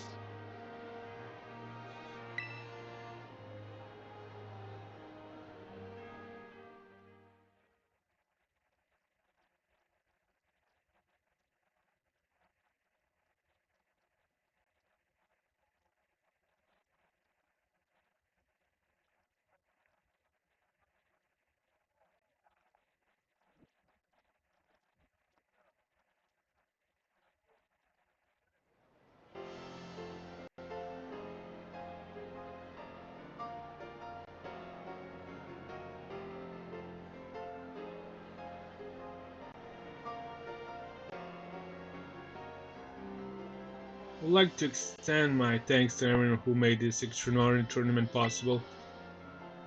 Each and every trainer demonstrated beautifully the bond they share with their Pokemon. I couldn't take my eyes off any of the matches. Taking lessons from tradition, growing stronger and greater. That is our motto at Naranja Academy.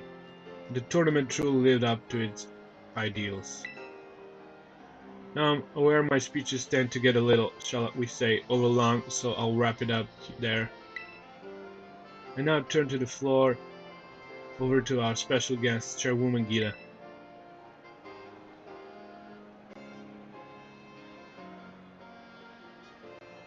The friendly rivalry of trainers, the cheering and encouragement from the crowd.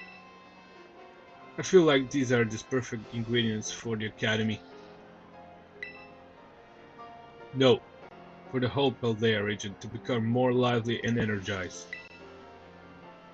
Champion Dennis was far stronger today than when he took the Pokemon League's final test.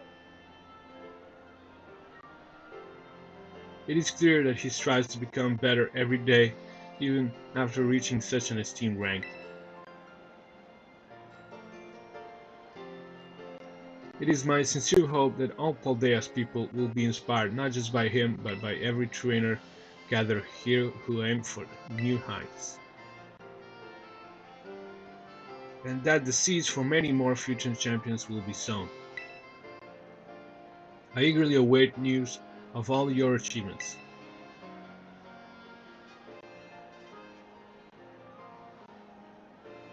Thank you, Chairwoman Geeta. Now, it is time for this wonderful tournament to come to an end. But this event seems to me to be a wonderful way to build rapport between faculty and students and invigorate the wider community beyond our walls. So, I hereby declare that the Academy Ace tournament will not end as a one-time event and will continue to be held regularly.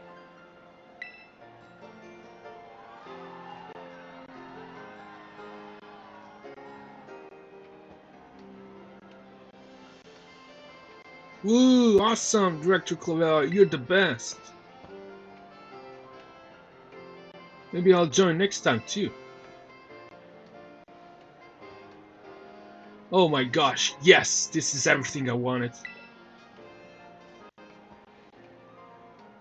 I do hope you'll participate next time, Miss Namona.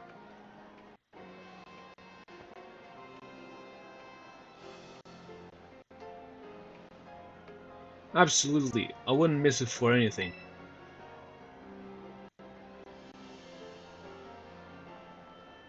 Well, dear students and staff, that wraps up our very first Academy Ace tournament.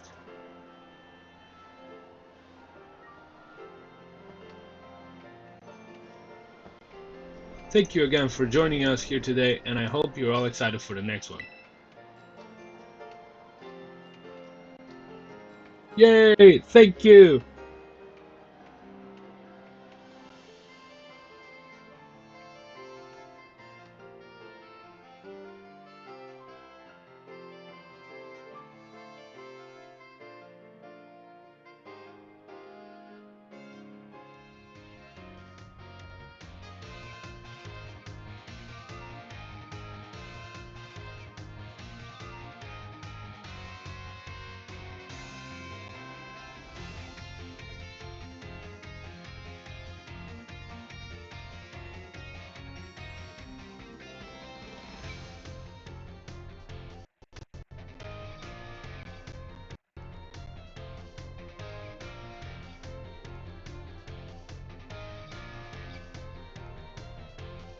Dennis, you did it! Congratulations on winning it all. I'm so happy, it almost made me forget the pain of everyone using our stupid school battle brawl name. Oh yeah, here's your prize. We got the Sporty Cat by Pokemon League. Recruit told me he got caught up in all the excitement and forgot to give it to you. So I guess you get the strongest in the school throne for now, Dennis. Keep it warm for me. I'm gonna be in the tournament next time, and I'll be coming right for you. Whenever you feel like entering the tournament again, just talk to the staffer to the front desk. You know, Dennis, I've relished every day since you moved here to Paldea. I'm so glad I met you. I mean it. It's been... Me too, I mean it. It's been great. See. Come on, don't make me blush. Anyway, I'll be seeing you on the battle court for a good long time to come.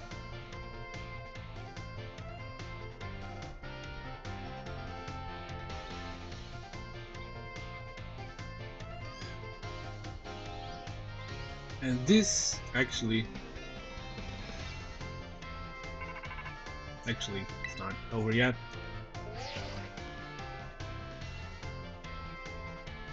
Hello Dennis, this is Jacq.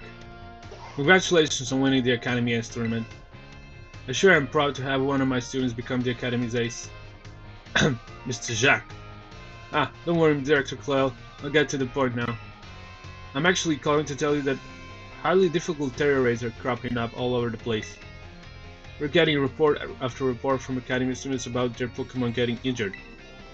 The teachers have split up to investigate these raids, but we're still a bit short-handed. So, we're wondering if we can enlist your help since you're the Academy's ace and all.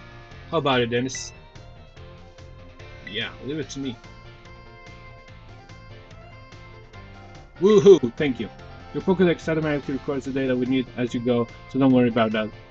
For now, I'd like you to just take a look at on a lot of these tough terror raid battles. But don't get in over your head. Even the Academy's ace needs to be careful. I sure would be sad if one of my precious students got injured. Anyway, we're counting on you.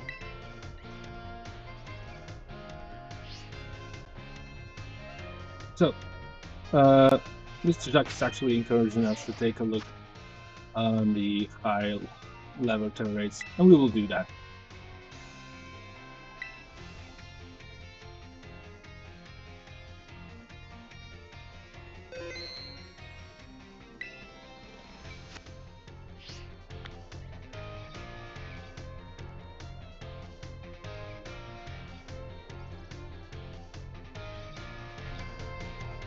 So we're back at the Naranja Academy after pretty much completing the whole story.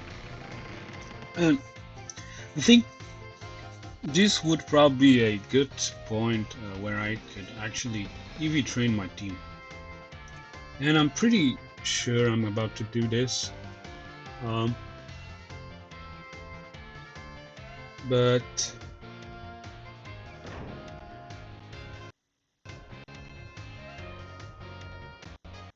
we'll try it. So, yeah, the prerequisites of EV training should be that you are able to obtain the power items, right? So let's maybe take a look at our team.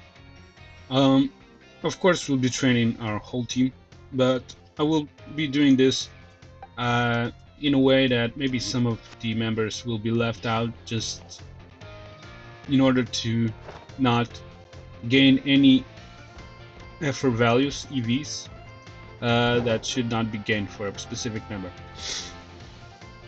I'll probably demonstrate, but maybe just try and follow along. First things first, I should probably pick up the power items, right? Because these are the essentials for EV training, and actually you can get them pretty early in the game. The place you should be going to get them is the Delver presence over here at the Mesagoza. Let's maybe just go over there. I think I have been talking about these before, right? But I still have not picked them up, right? So I want to go over to the general goods, right? And yeah, here they are. Right on the bottom, we should be able to see these power items, right? Power weight, power brace, power belt, power lens, power band, ankle. So you can just tell by the descriptions, like let's say power weight, an item to be held by a Pokemon. Holding this weight reduces a Pokemon's speed in battle, but allows its HP stat to grow more quickly. So yeah, it allows its HP stat to grow more quickly. So if whenever a Pokemon is holding this, it should get more effort values from battling for the price of being a bit slower, but that is not actually that problematic. So let me just pick up every one of these at least once. So yeah, I should be able to have all of these 6 items in my bag. I'm just kind of buying them with the money. I could also maybe use weak points, I don't care. Let's say I want to kind of buy half of these with league points and half of these with cash. So every Pokemon that should be EV trained should be holding an item of such sort, right? But here's the thing: you can actually EV train more Pokemon at the same time. So I think I will be doing that actually. So for that reason, I probably will buy multiple of these. Because I probably should like explain how I'm about to train my Pokemon, right? But let's start with EV training for speed, right? So I have decided that 5 of my Pokemon will be EV trained for speed. So that means that 5 of my Pokemon should be holding the Power Anklet once I'm training for speed, right?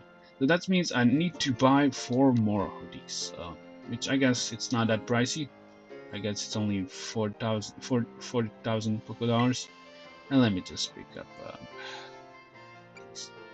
And yeah, probably you should have maximum of 6 of each of these type, because you can actually you can EV train multiple Pokemon at the same time, and no problem with that. So let's pay with league points. So I could buy like a 6 of each of every item, but for now I'm just gonna buy 5 of Power Anklets because I'm about to train 5 of my Pokemon speed. I will buy 1 more Power Bracer because I'm planning to train 2 of my Pokemon for the attack. Okay, let's maybe buy another one. Let's say I'll pay with cash. I don't care. Also, at this point, I should probably sell all my treasures, like all the items that could be sold, right? So I have 2 Power Bracers. I probably should have 2 more Power Lens because I'm about to train 3 of my Pokemon for the special attack. Yeah, don't want that to happen. Yeah, let's pay with cash. I kinda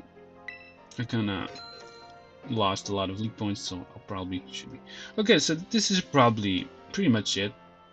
Let's I think I'm satisfied with. So I have 3 Power Lens, 2 Power Braces, and 5 Power Anklets, along with every other of the rest regarding the power items. So that's kind of the prerequisite. You want to have these items. I decided to buy many of these, but if you're actually decided to train only one Pokemon, you should probably should have.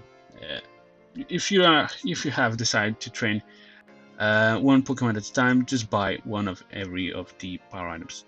So next up, I should be like, so far my Pokemon haven't been EV trained, right? Because they just have not been EV trained the specific way that I actually want, right? So as we battled along, Pokemon have gained effort values, and they just probably have some mess of effort values on them, like I don't know, some number of attacks, some number of defense. I don't know. It doesn't matter, but how to like overcome this is to just drop all of the effort values for every of the Pokemon stat to 0. You should be using these berries: Tomato, Grappa, Hondo, Pollet, and Kelpsie. As you can see, I managed to collect quite a lot of these. And I want to kind of reduce the effort values for all my Pokemon to 0. because I don't know how much. Let's say I want to use three of Pomac berries. I don't know. I do have a lot of these. So I'm kind of reducing. Okay, Goldengo become more friendly as its base point for its HP can't go any lower. Okay, so this is perfect because this means that my Goldengo's HP fell to 0, which is what I actually wanted to do. I'm gonna use Kelpsie Berry as well. This may be a bit tedious, but at this point I'm just kind of reducing the effort values for every of my Pokemon to 0 regarding attack, HP. Apparently, Goldengo can lose more of its effort values for attack. So let's maybe use, I don't know, maybe 2 more Kelpsie Berries. And once it says it cannot go lower, oh, okay, so apparently it has still some attack EVs. So what about another one?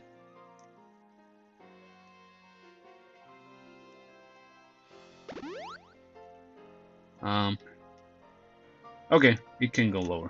Okay, so I think I'm gonna use like the same setup for every one of my Pokemon. Like apparently 3 Kelpsie berries, 5 actually no, 3 Pomac berries, 5 Kelpsie berries, something. Let's go with 3 Klola berries for now. So I hope you actually do realize what I'm doing. I'm just like lowering the EVs of my Pokemon to 0 at this point, and I'm using all of the berries that I have, right? That's what you want to do, because once we start EV training, we don't want to have any mess or something like that. So I'm just using every one of these berries at least 3 times just to reduce EVs for every of my Pokemon on my team. So this is gonna take quite some time, but apparently, yeah, Goldengo is almost done.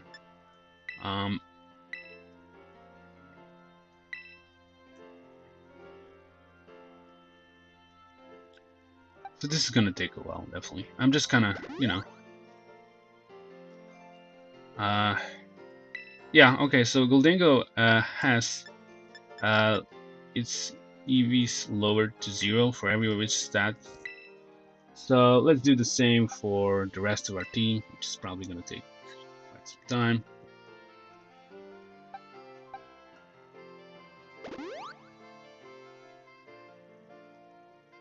Okay, so Armarouche's HP has been reduced to 0. What about attack? Let's go with 4 Kelpsie berries just to make. What about maybe let's go 5. Let's go 5 because apparently my team has more. Okay, so yeah, maybe 1 more Kelpsie berry.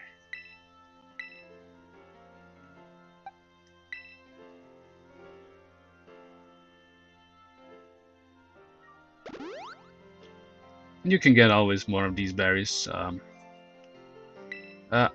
don't remember where, but at some place in Paldea you can actually just pick them up, and that's pretty much it. You can like just farm these, and you should do that because you know, if you do manage to like randomly battle Pokemon,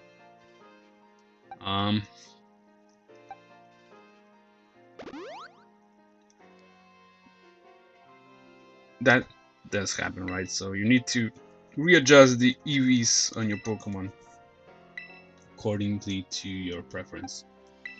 So maybe I kind of want to talk about how did I actually decide to EV train, right?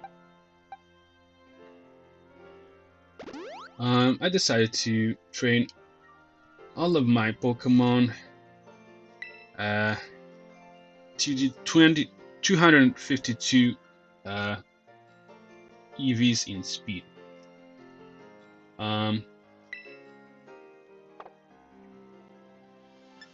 I think I did use a Grapple Berry. I'm just kind of. I used Grapple Berry on my Armrouge. I think I did. Yeah, let's go with one. It does not. It doesn't have any effect. Okay, so apparently, that's kind of stupid of me. Yeah, apparently I can see how much of these berries I can use on every Pokemon. Oh, that's so stupid. Okay, so yeah. No, actually I can. No, I don't want to use it. You know what? Apparently, so never mind. Okay, we're done for Armrouge. Let's do the same for the Excalibur. And let me try maybe to explain how I want to EV train my Pokemon at this point. So like I started to explain, I want to kind of maximize the EVs in speed for 5 of my Pokemon. These are like Goldango, Armrouge, Excalibur, Quaquaval, and Glimmora. So every member of my team except for the Ticketon will be EV trained up to the value of 252 in speed.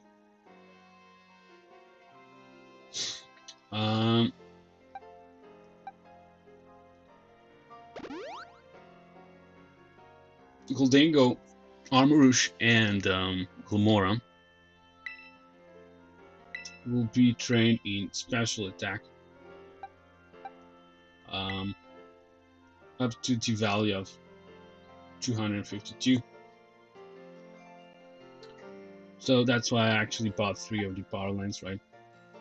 And also that kind of makes sense that I bought 5 of the power anklets, right?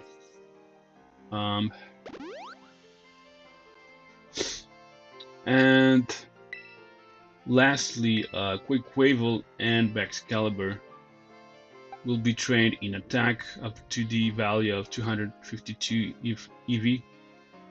EVs.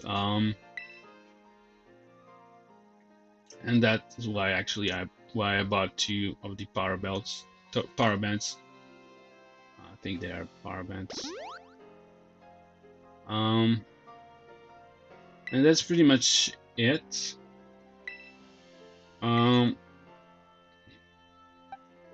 Ticketon will be trained a bit differently.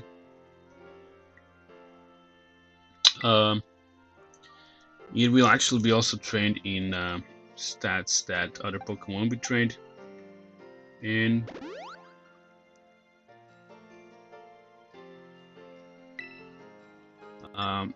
Let me just check out. I kind of made a note. So yeah, Ticketon will be trained in HP actually for the value of 252 F4 values.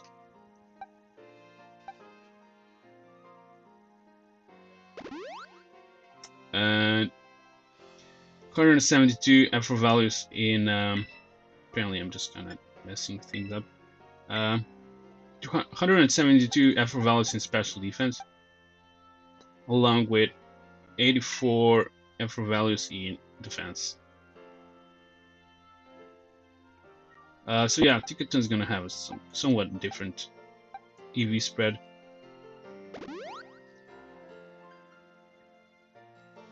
And also because the fact that Pokemon can have maximum of 510 F4 values, I should be like complete to the maximum every Pokemon on my team. What I mean by that is that I'm gonna train some other stat, but by a really low value. So let me just recap this. Excalibur will be trained in attack for the 252 F4 values, 6 F4 values in special defense, and 252 F4 values in speed. Quaquaval will be EV trained for 252 effort values in attack, as well as speed, and 6 effort values in special defense. Cortondo will be trained 252 effort values in special attack and speed, along with 6 effort values in special defense.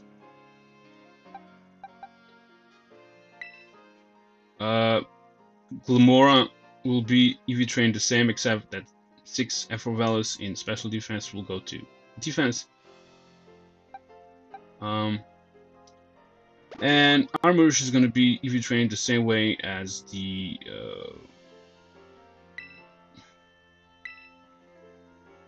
Cortondo.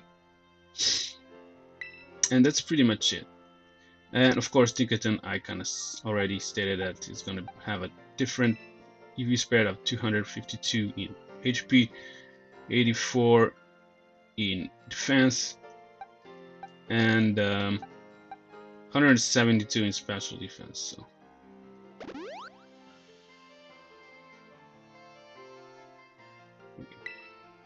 So I'm kind of not really focused on what I'm doing, but I think I'm still kind of lowering my EVs for my Pokemon. At this point, I'm reducing EVs for my Quick Babble, right? Almost done. So this is kind of tedious, but you need to do that in order to EV train.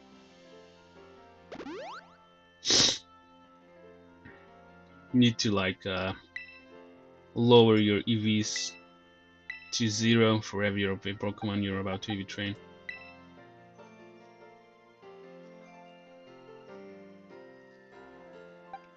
We're kind of close though.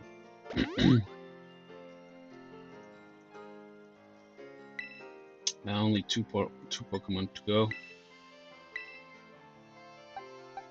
And we kind of also know how much berries do we need to use.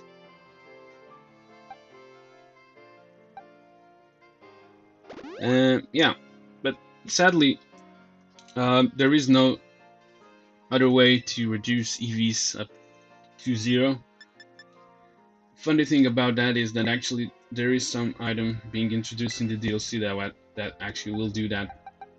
Kind of glad that actually happened, because you know, you can see that this is really tedious, but you need to do this in order to EV train.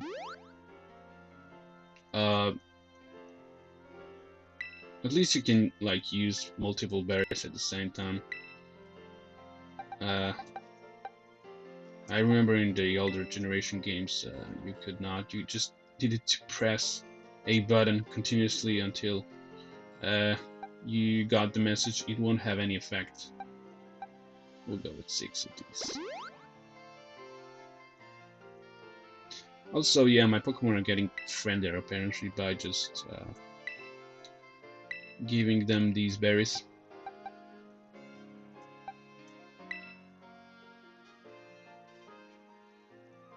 And I am pretty sure that I'm gonna start with EV training for speed.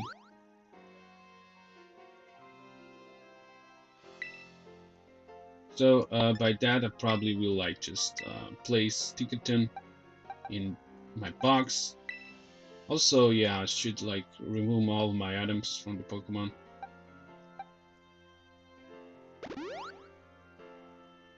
Because they will be kind of given other items, of course. It's kind of obvious.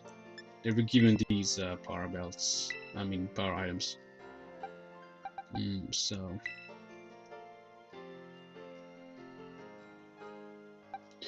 Also, an alternative way to retrain your Pokemon is just by giving them vitamins. But I would only recommend this if you have a lot of money. If you don't, just stick with this, and it's kind of more time consuming also, but at least you kind of pay with the time and not the money for it.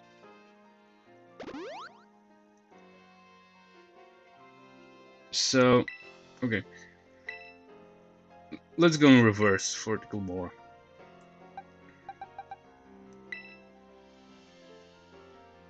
So I'm starting with tomato berries and I'm gonna go up to the pomic berry.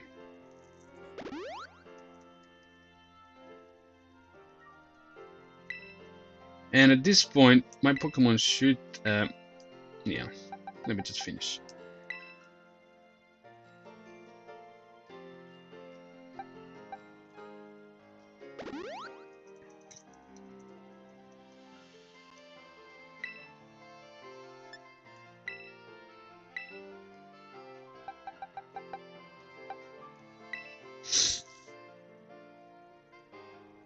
And because I'm gonna EV train for speed, I actually know how I'm gonna do this. I'm about to go somewhere where we can find Kilowattrel. I think Kilowattrel is pretty good Pokemon to train for speed EVs. And basically, I will just like take out 25 of actually 26 of Kilowattrel, and that will pretty much be it.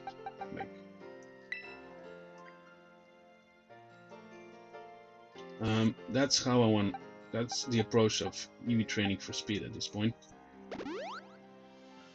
I'll probably like explain in depth, but why Kilowattrel? Like, because Kilowattrel is a Pokemon that actually awards you the EVs in speed. I think it awards you 2 EVs every time you beat it for speed, and it's actually a perfect choice, I guess, in my opinion. So yeah, every time we beat a Kilowattrel, we'll be getting 2 effort values in speed, plus additional 8 for holding the power anklet.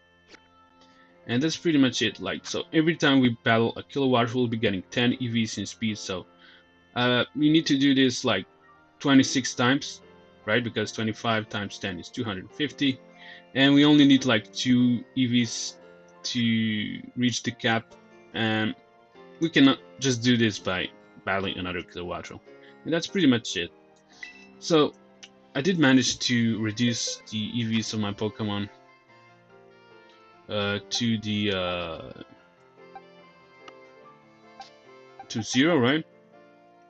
Let me just probably actually, I decided to rearrange my boxes a bit.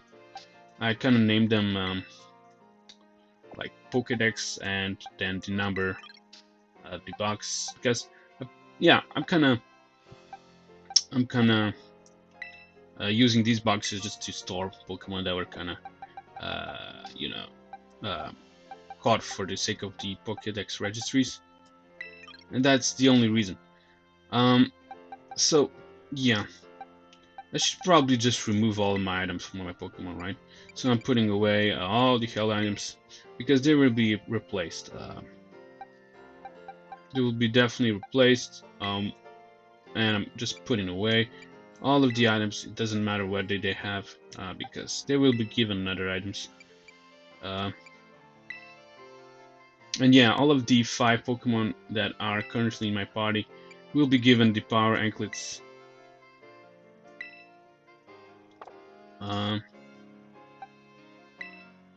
Also, yeah, I should probably oh yeah, Quick Will does not hold an item.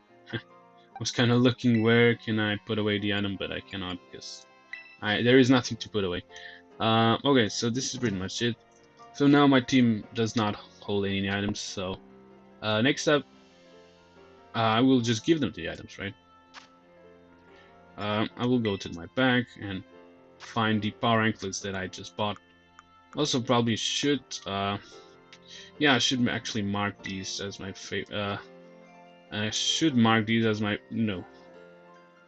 Okay, so I'm marking these as my favorites because I will be using them quite a lot. And you can see that I have 5 of the power anklets. And let me just give them to my Pokemon. So Goldengo will be holding a power anklet, as well as Armouche. What else? Yeah, I think yeah. What actually just happened is yeah that yeah, okay. yeah, they were just gonna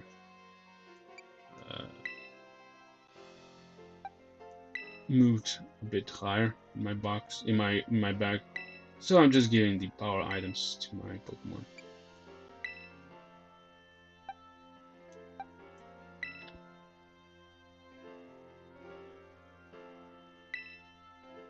And of course, also quick level Anglemora should be holding power ankles.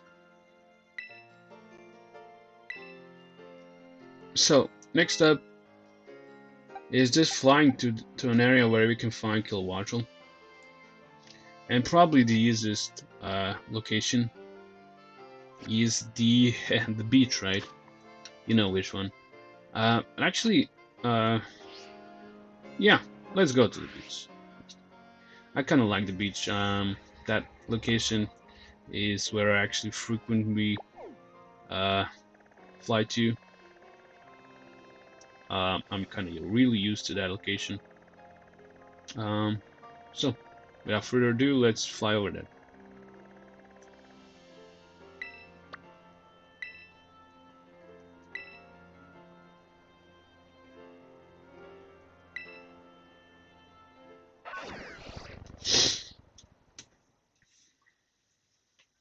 And yeah, like I said, like only 26 of the Kilowattrel should be taken down. It doesn't matter which Pokemon takes them out because all of the Pokemon in my team will be receiving the EVs. And you can see that it's pretty good that I can do this for multiple Pokemon at the same time, because they do share the experience points as well as the EVs. So, I don't know. It does not matter as long as I take out the Kilowattrels in one hit. It does not actually matter which Pokemon does take them. Does, you know what? I think I will go with my Glumora though. Yeah, Glumora should like take him out with no problem. And also, I could be going after Floatzel as well, because Floatzel and Kilowattrel do award 2 effort values for speed. I kind of decided to go for Kilowattrel because I don't have a shiny Kilowattrel. Maybe I can find it by just EV training. And actually, yeah, this actually does happen quite a lot, that you do find a shiny Pokemon while EV training. So this is our first Kilowattrel. And we're taking it out, of course. Well, 1 power gem should do it. And yeah, this is pretty much it. Like 26 of these. I will try to count them. Yeah, of course, power gem, 20 power points. Once we deplete it. Okay, actually, it's faster than my Glumora because yeah, Glumora is holding power anklet and that kind of slows it down. But I don't mind. Yeah, no problem. And that's pretty much it. Like 1 down, 25 to go, right? And also my team is getting some experience point out. It's not a lot, but something. And we're off to look for another Kilowattrel. And there it is. Yeah, I kind of chose this beach because I do know that they should be quite common. And you know, we're just repeating this. This is the second one, right? And you kind of wanna like go for something that you can take quickly, and also something that can actually award a lot of EVs. Kilowattrel is a perfect example because it's pretty defensively weak, but you can see that it's still it's kind of fast, right? But it's okay. So I might be healing my Glumora. Actually, I don't know. Maybe actually I can actually battle with something else. Maybe Excalibur too. Probably not quick favorable, but I can actually, yeah, change up Pokemon. There's actually one. Okay, so there are two. Okay. So yeah, you can see that I actually chose a Pokemon that's pretty common. Awards a lot of Afro values, and that's pretty much it.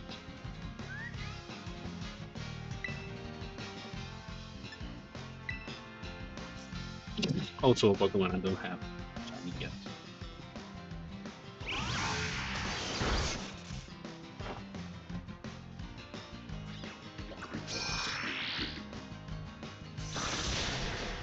And that's the EV training in a nutshell. You just want to kind of repeatedly take out Pokemon and earn EVs in a way that you kind of want to decide yourself. So, yeah, a lot of these.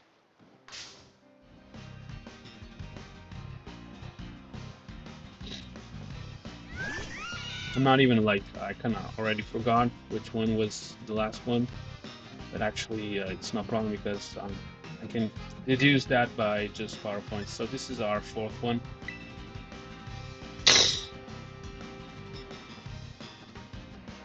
Yeah, so it's using it too early, it doesn't matter.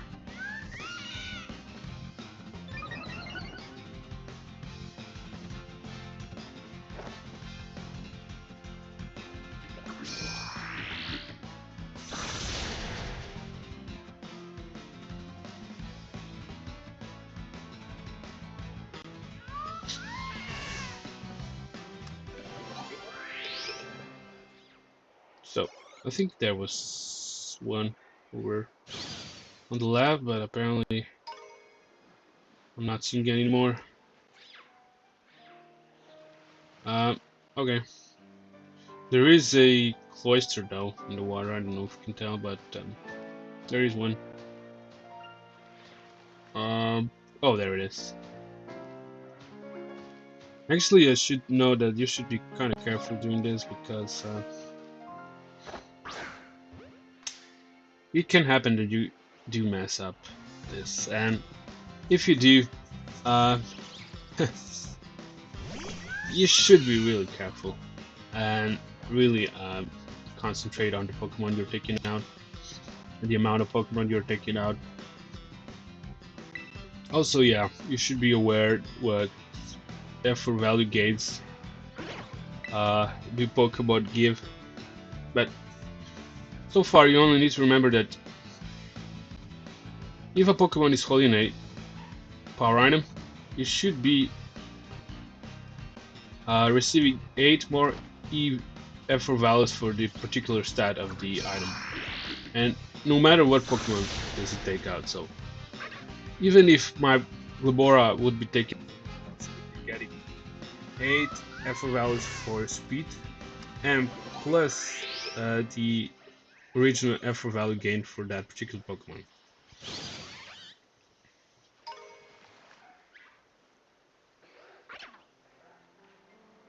Yeah, there's a float zone, but I'm not gonna risk it.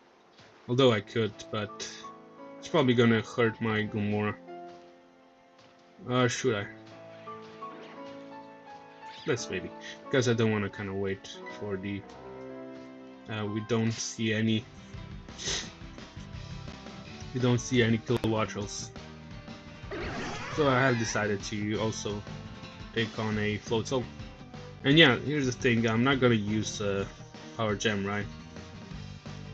We'll be using Energy Ball instead. So I could kind of keep that in mind. Oh, it's using Liquidation. This is gonna hurt a bit. Yeah.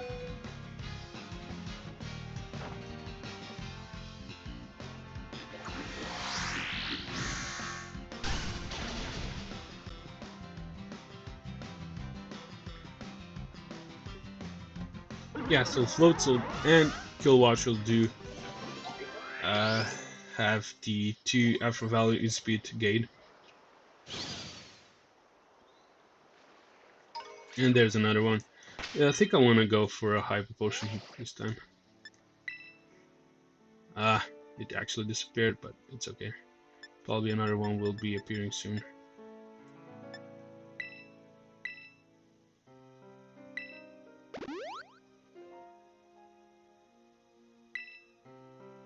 Okay, so let's find another one. Either Kilowattrel, Floatzel.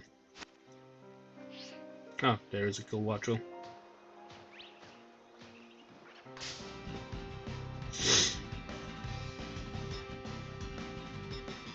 So alternative way of doing this EV training for speed would be also like just feeding one Pokemon 26 of what's it called?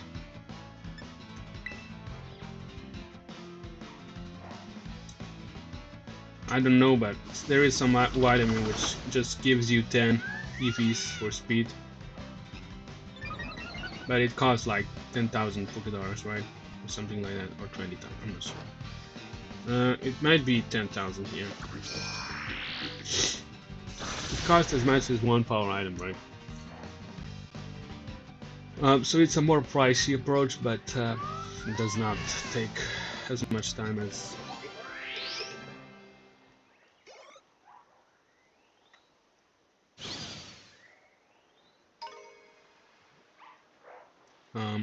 Okay. Let's continue.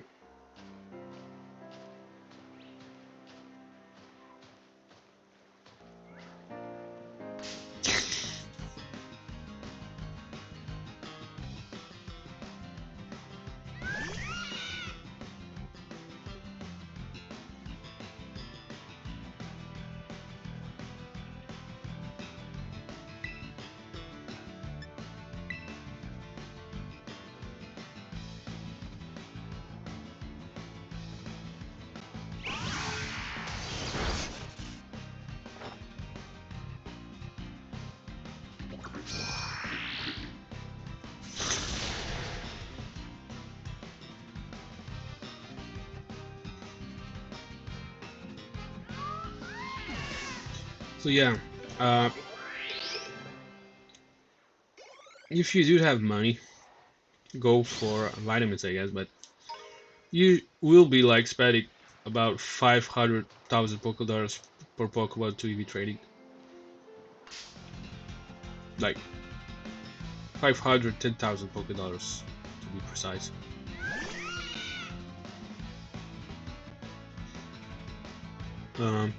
So it depends.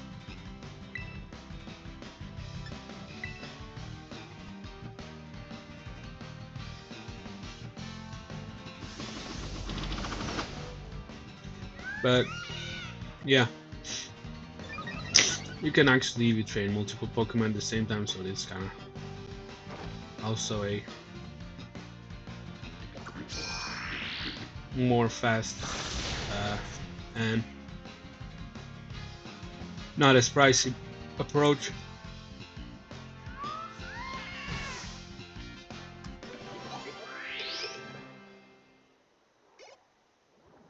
Our armor is actually real close to leveling up.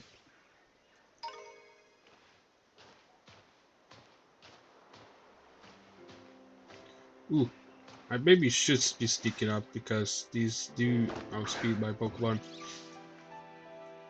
Just not to get hurt in the process.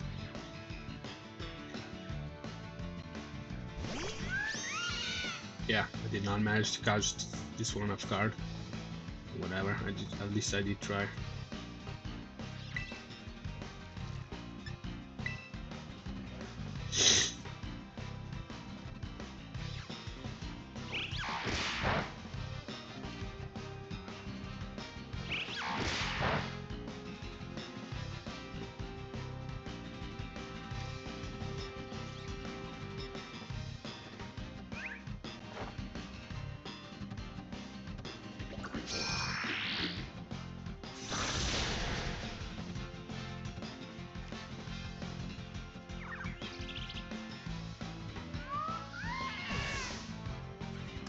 There is a Floette right next to me, so I should be careful.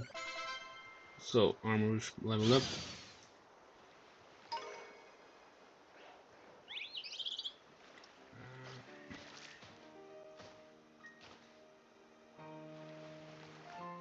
Yeah, no kill watchers in sight, right? So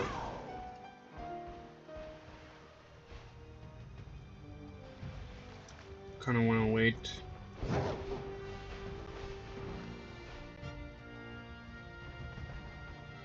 Oh, there it is. Another one. Also, yeah, what actually could help is to maybe just go after a Pokemon that's in one of the mass outbreaks. So I could maybe take a look at what Pokemon are actually in mass outbreaks, and yeah, just stay at that mass outbreak and take out a couple of Pokemon. Because yeah, mass outbreaks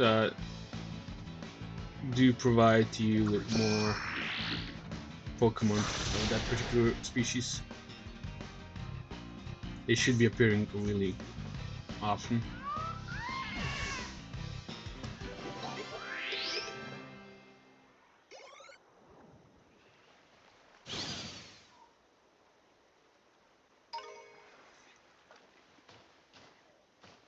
So this is going pretty well, I guess. Oh, maybe I can actually sneak up on this one, although I'm not sure. Yeah, let's. Oh, there's a lot of them. Like they they have just appeared.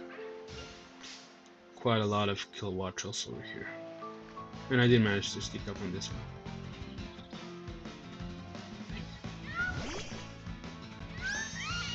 Yep.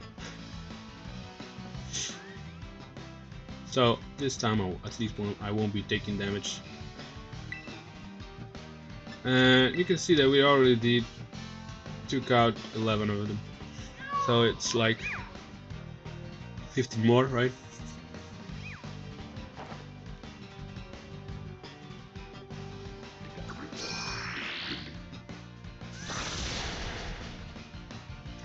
Yeah, I mean 14 more from now on. Also a critical hit for some reason.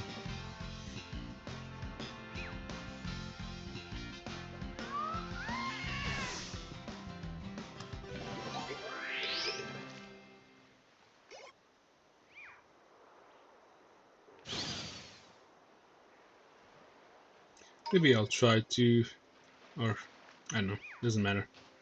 I'll just like run into one of them. That'll be it, I guess.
So let me maybe heal up a bit my Glamora.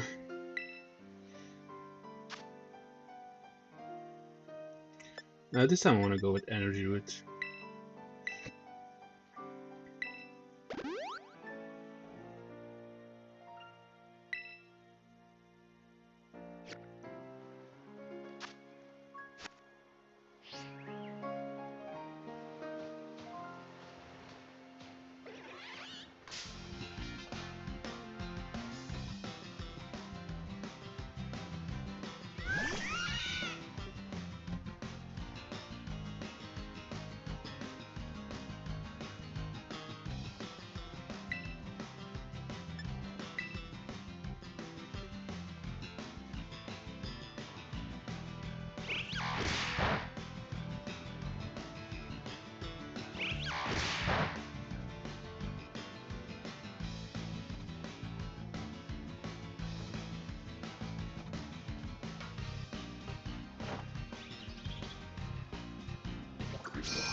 Ooh, can I maybe sneak up on that one?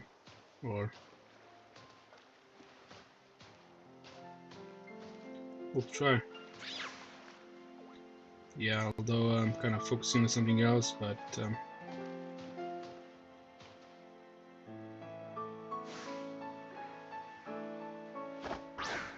yeah.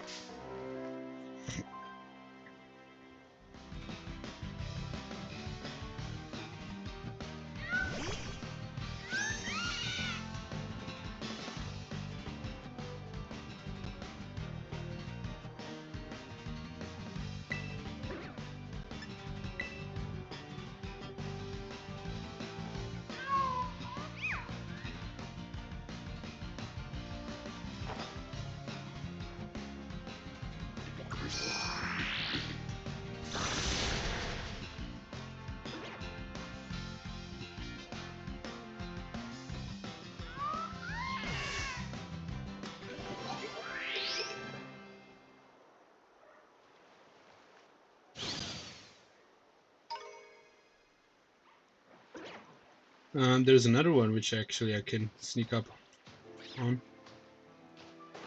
Ah, never mind. He just turned.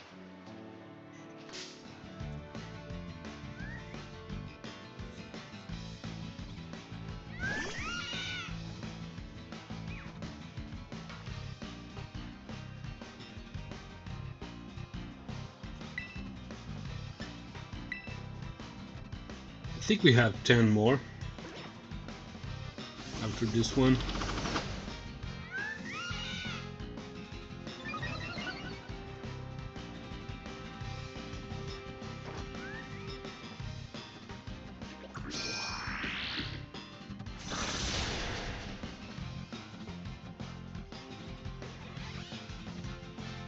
Maybe as we do EV train, at some point my Glamora may actually just outspeed a Kilowattrel. Because, you know, we are actually EV training for speed, and every time, I believe that every time we finish a battle, our stats of our Pokemon should be updating.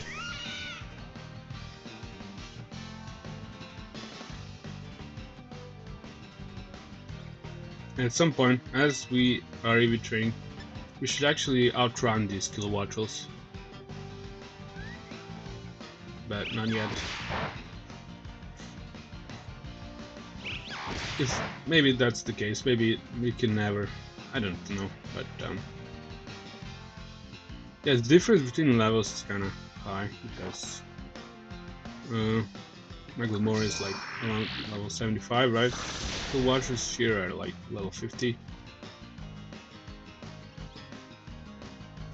Maybe at some point Glamora will be able to outrun a Kilowattrel.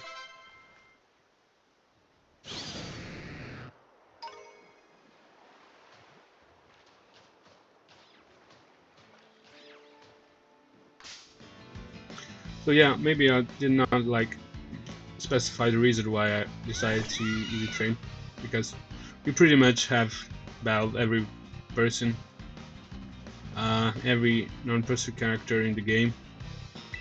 The only exceptions are the rematches between the Team Star bosses, but nothing interesting about that. I mean, you can actually rematch Team Star bosses for the sake of experience points and training. You're not obliged to, though. But other than that, we pretty much battle everyone, and this is pretty much the end of the story. And for that matter, I decided to maybe EV train my Pokemon, because although EV training does help facing the terror rates, so maybe that's also the reason. If I ever decide to take on some of the terror rates around Paldea, like high level ones, I should have my Pokemon leveled up to level 100 and also retrain. So.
So I believe after this one there should be 6 kill watchers left.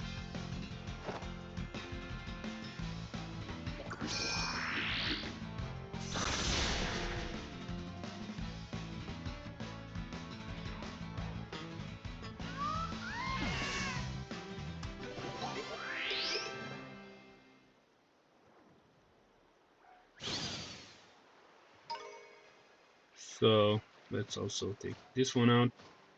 And this time we'll be probably using our last power gem. I think I will stick with Sludge Wave after. I hope that actually Sludge Wave manages to. I think Sludge Wave should take it out, even though it only does neutral damage. So you can see, yeah, we need to, like, after this one, only 5 kill watchers left. Should be enough to conclude with the E-Train.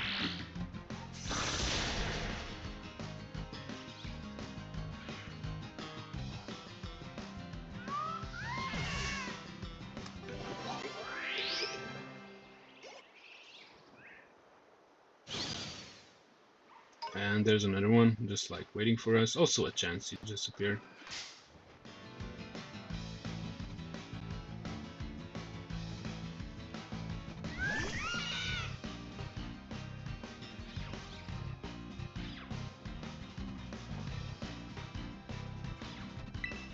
Let's go with the Sludge Wave.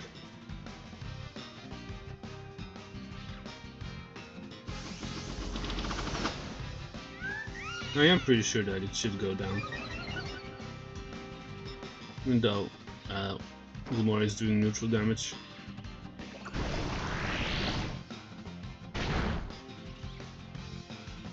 Yep. So 4 more to go, right? There is one. And we should find 3 more, and that's pretty much it.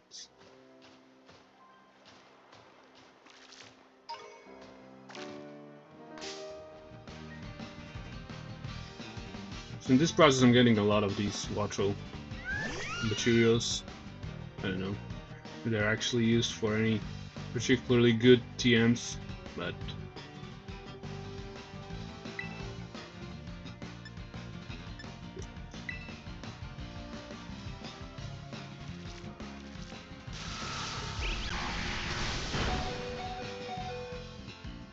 probably another energy root will be used after.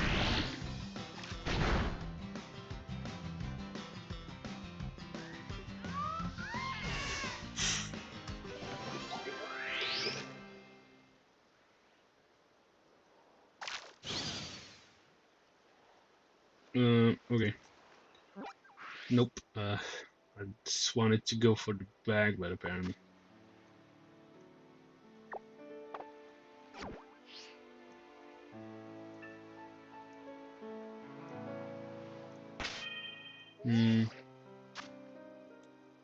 one energy root, right?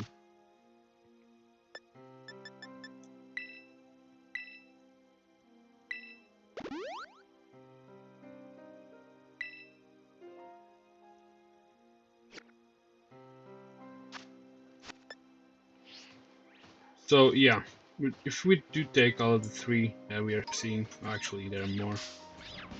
It's okay now.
This is the second to last one.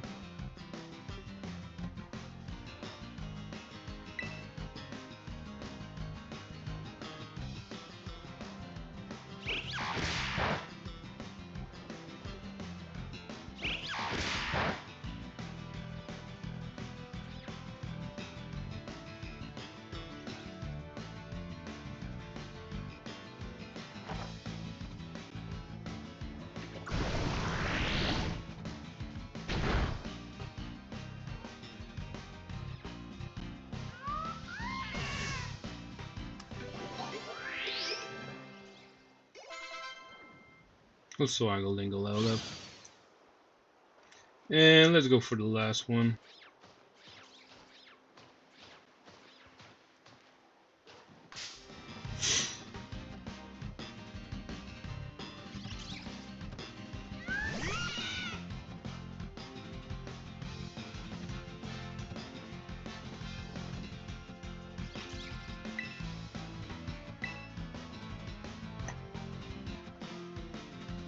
And that's pretty much it. Like, at this point we can actually check if we did everything so far correctly. I think we did actually.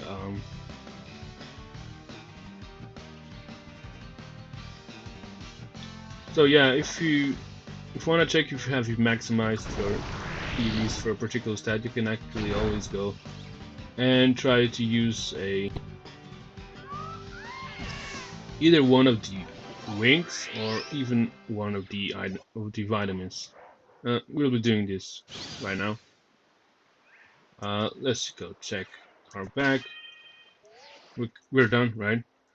And let's go to our bag.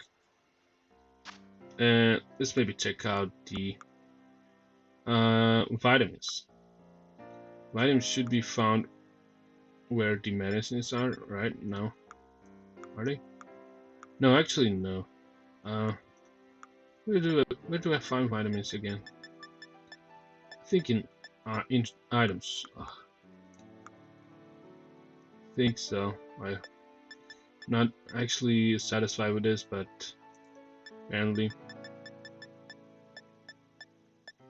vitamins, yeah, should be found here. Let me find the Carbos is the vitamin that actually should raise the. Yeah, you see, you cannot use Carbos because it won't have any effect, because it makes sense because we did maximize speed and we cannot yeah, you can see all of our Pokemon cannot be fed with Carbos because they have maximized speed, and that's how you actually know that you have maximized a stat by EV training. And this is pretty much it. We're kind of done for the speed. Next up should be I think I should be EV training for special attack. So I should be depositing more Pokemon now, and I'll probably, yeah, we'll then go Armouche and Gomorrah should be trained for special attack, right? Let me just place these Excalibur and Quickfill. Maybe actually I can already give him an item. This should be given Power Band, both, because they will be trained for attack at some point.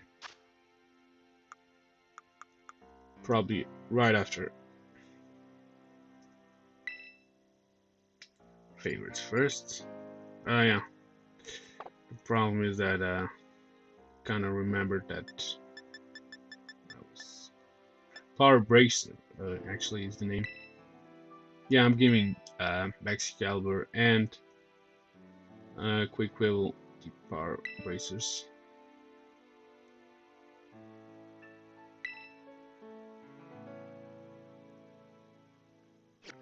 And the same goes with the Quickquill, right? No, actually, I'm not sure what I'm doing.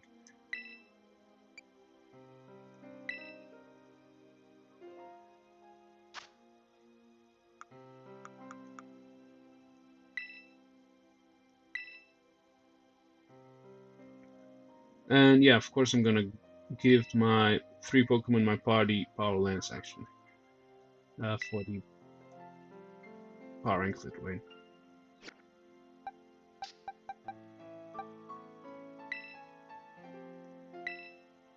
Yeah, again, I'm not supposed to do that, but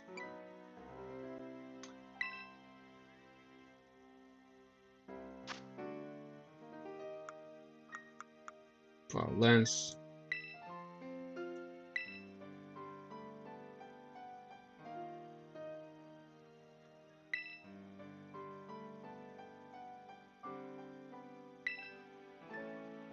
And you're probably wondering which Pokemon are gonna fight to maximize the special attack, and this is kind of interesting. I have decided to go for a Smoliv, actually. Yeah, Smoliv is a Pokemon that actually awards 1 EV in special attack, and that will result me like taking out 28 of the Smolivs, and by just taking 28 of these Smolivs should like maximize the special attack of Gomorrah, Armouche, and Goldingo. And for that reason, I'm gonna like fly away to the Cortondo, actually, right? We haven't been Cortondo in a while. So it's also the reason that I don't have a shiny Smoliv.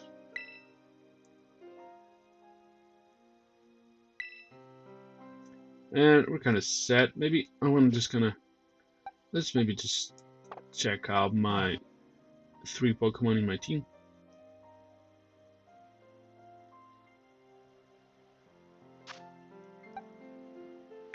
I kind of want to decide which I probably won't be using Glamora to fight the Smoliv. It does not matter what Pokemon do I use. I just want to. Okay, I think I'm gonna go with Arven, yeah, and I'm probably gonna use Aura Sphere. And let's fly over to the Cortondo.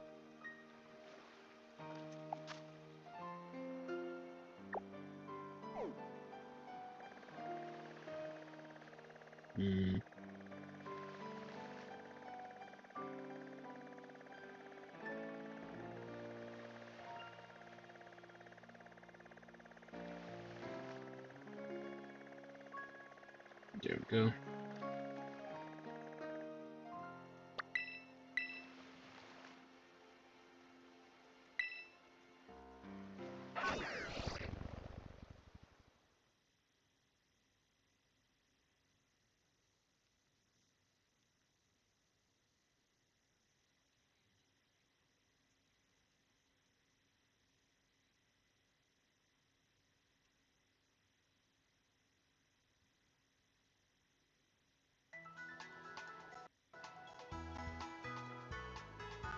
So, what I actually want to do is just find a place where olives seem to spawn. It should not be that hard, I think. Yeah, we have already found one. I think I'm gonna continue from here.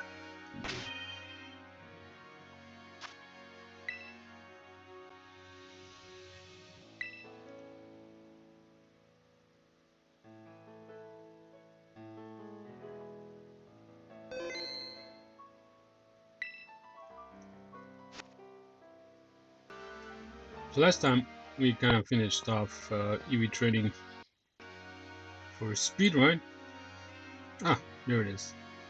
There's the smaller, right? That we kind of saw last time. And yeah, let's just jump into EV trading for special attack, right? This should be pretty much straightforward. We probably should defeat like 28 of these little smallers, and that should probably be pretty much it. Yeah, of course I decided to go with Aura Sphere.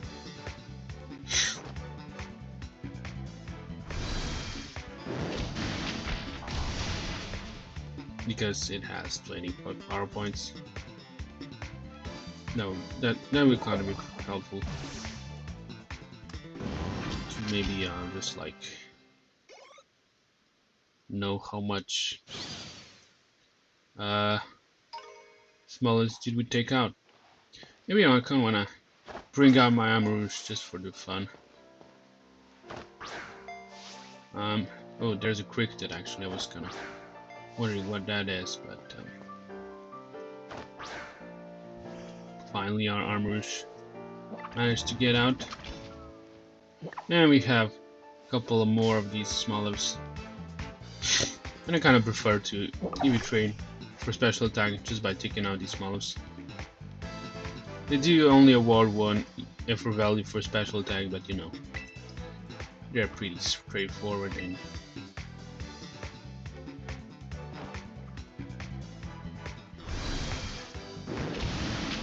And yeah, this time because they are so low leveled,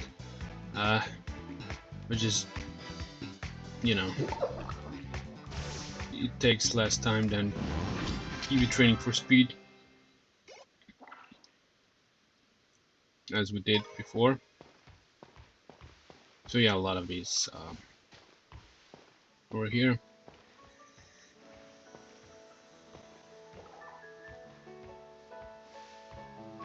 Yeah. Once again, we're in Cortondo, right?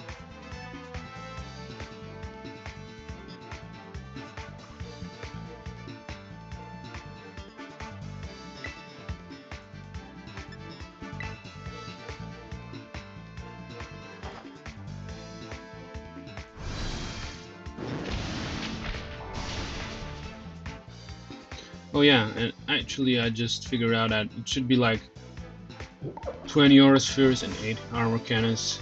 That should be enough to EV train our Pokemon.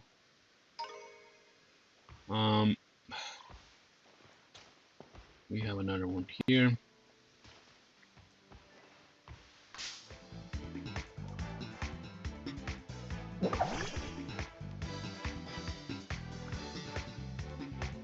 And a couple of them over there. So yeah, small is also kind of easy to kind of EV train for special attack with.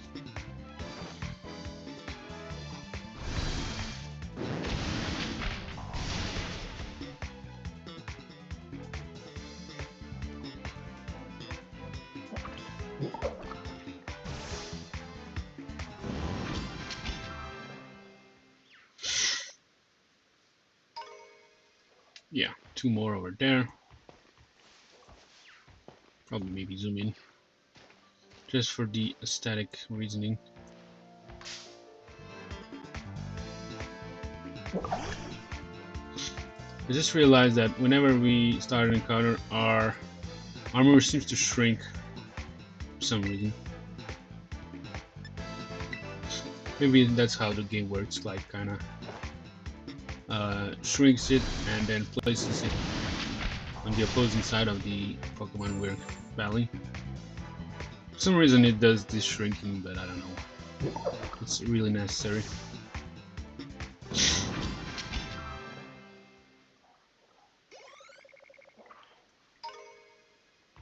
So, a couple of more of these.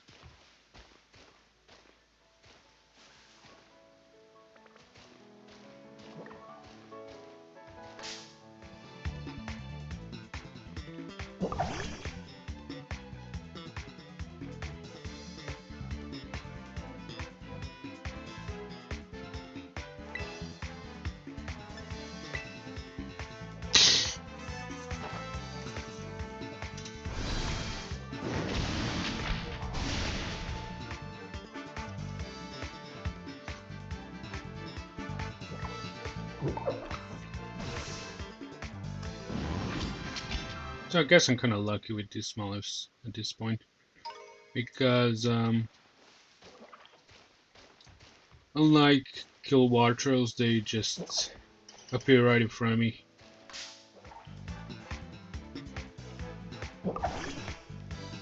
There are quite a lot of them. Another there.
There's another one I'm going after.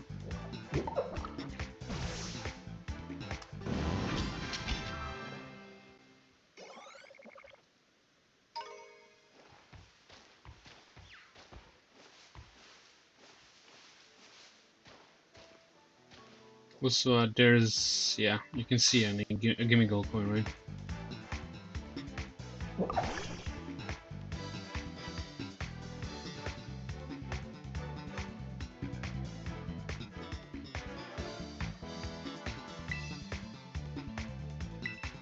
Oops, I kind of misclicked, but it's okay because I am planning on using armor cannon in the future.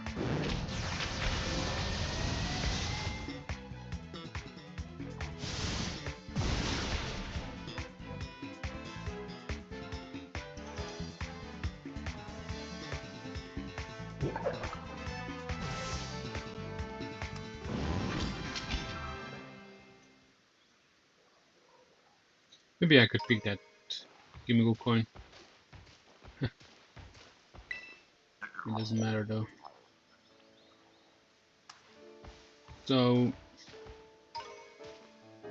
I see some more up there.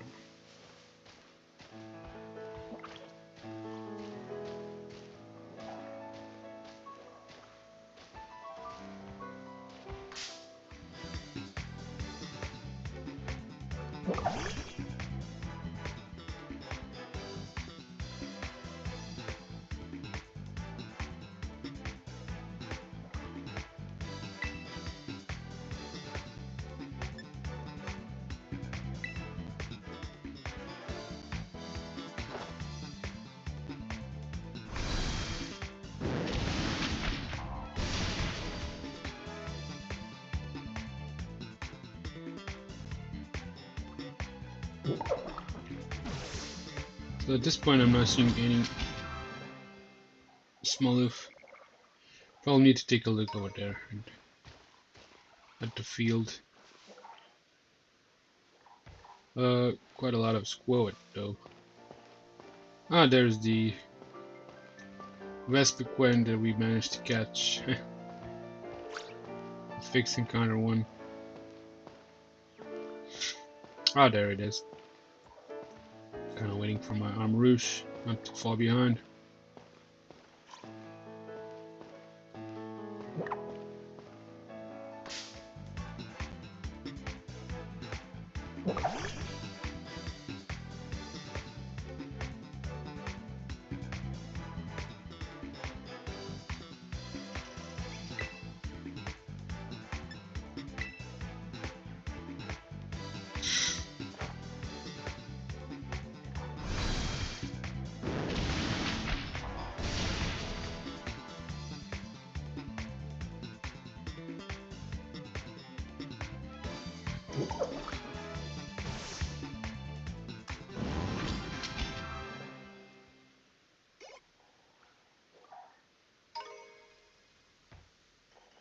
So let's see. Oh, there is another one. All right.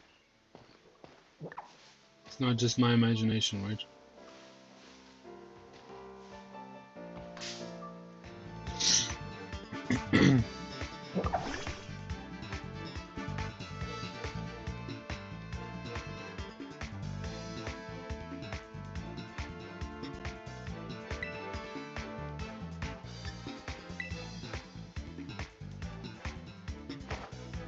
I believe we did already taken out 11 of these.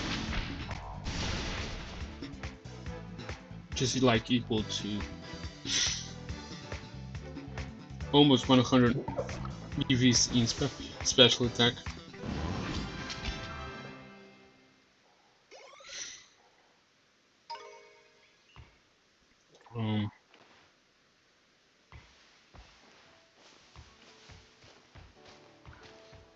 Yeah, there we go.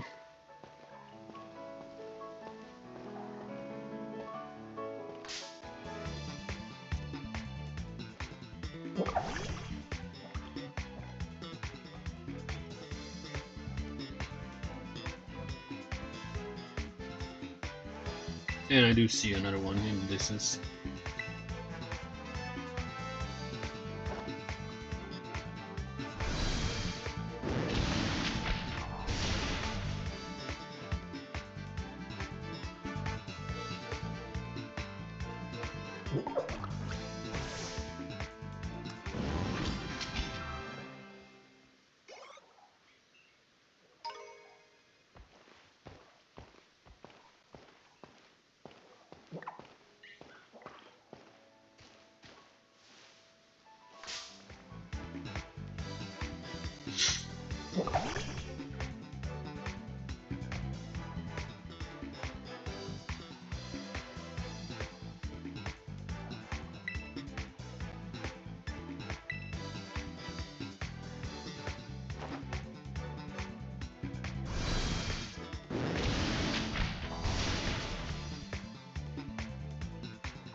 Next up,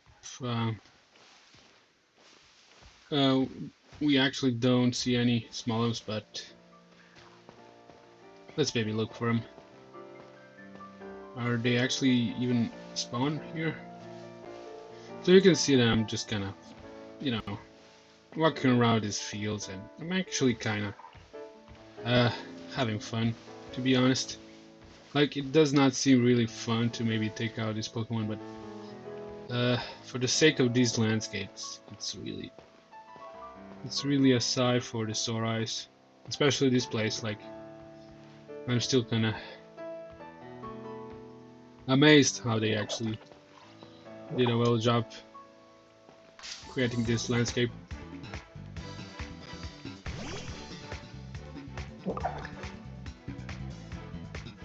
Also, yeah, the upcoming DLC should have a lot of these fields and etc. That's maybe also the reason why I admire it so much, because I'm kind of in expectations about the DLC. Also, yeah, Aurasphere animation is probably one of the best animations in the game as well. And a lot of small ups actually are to be seen. But I kind of want to be careful because I don't want to lose any of these. Also, I do see one over there.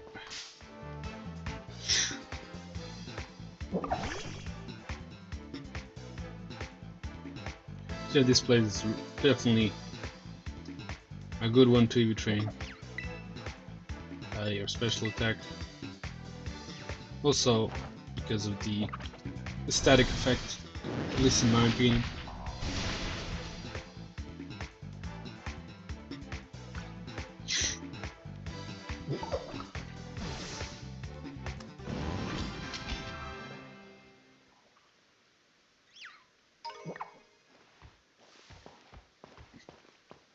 There's another one.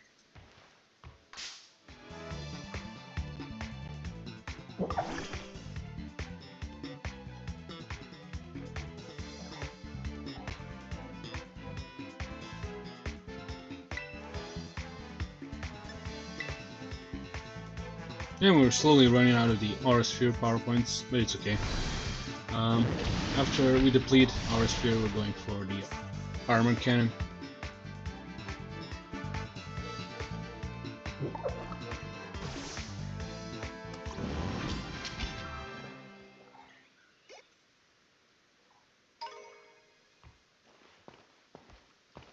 More small.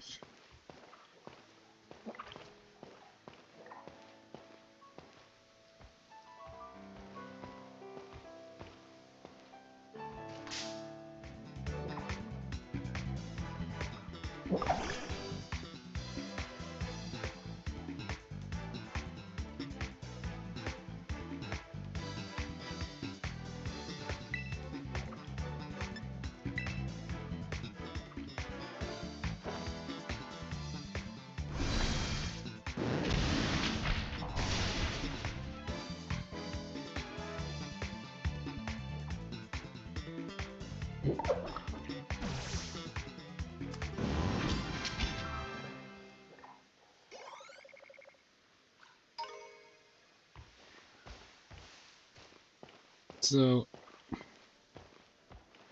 I'm wondering where. Oh, there they are.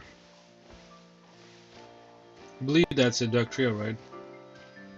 As far as I remember. Yeah, there it is.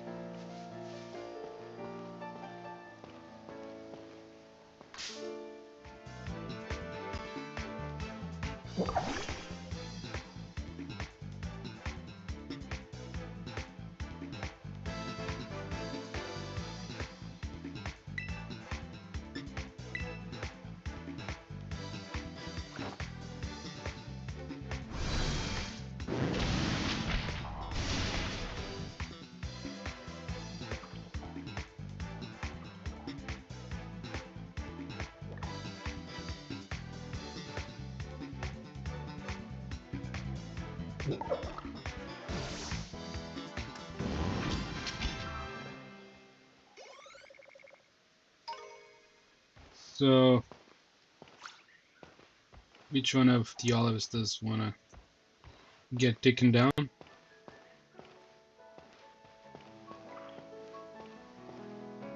Also, we could go with for Flappy, I believe. Also, no Flappy, Mareep. Mareep can also provide with special attack EVs. We could either go for Mareep or Smoliv.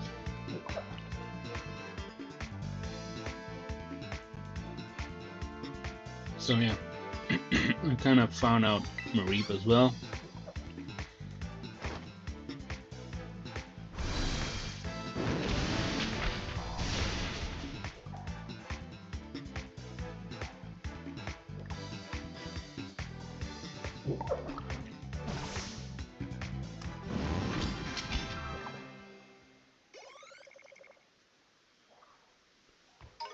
There's another one.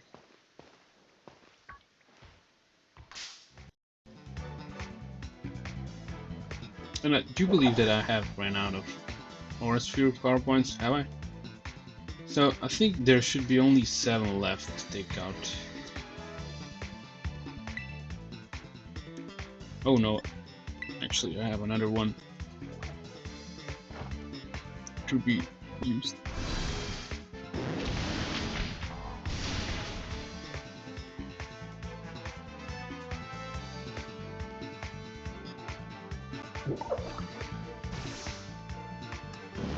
I do see one over there. Let's maybe take some Fluffy at this point. It does not matter though. But yeah, it should be noted that you kind of wanna use special attacks on this Pokemon because you know it does have static, and if you're gonna use a contact move, you're gonna be kind of sorry at some point.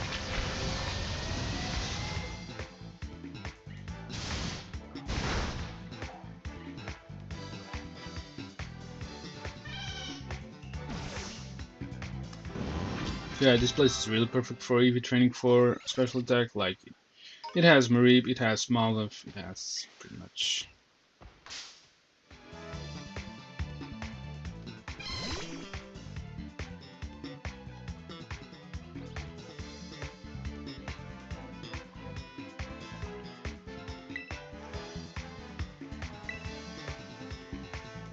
But actually, I could also do this.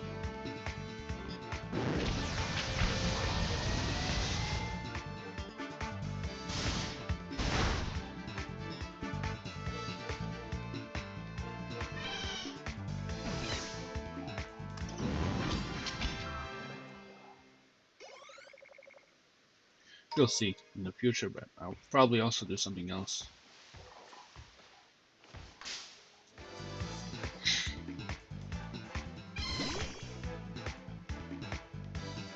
So after I'm done, I'm probably gonna put some other items on my Pokemon.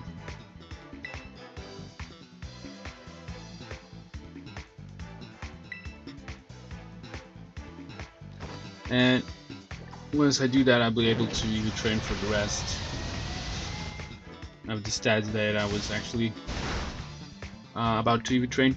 Like, you do remember that I was kind of determined that I should be even training my Goldengo, Gilmora, and Armarouge for the either special defense or defense. Like, Goldengo should get 6 EVs in special defense. So should Armarouge, but Glimora should get 6 EVs in defense. So what I'm gonna do is like I will just after I'm done, we'll probably just like put the corresponding power items on these 3 Pokemon, and I'm just gonna take out another Smoliv or Mareep. It doesn't matter. That way I will kind of earn these 6 EVs in either defense or special defense. Why does this work, right? Because I will be getting 8 EVs for the particular stat that Pokemon is holding a power item, right? But what about those? What about that 1 EV in special attack? Yeah, well, after I'm done, I'll be like maximizing my special attack, and that won't even count. So, what actually will only count is the EV I gain from the power items. So, that's kind of it. That's all there is to this. And I'll probably do the same once I train the Excalibur and Quaquaval for attack. And yeah, I'm really close to finishing this EV training. Couple more Mareeps. Yeah.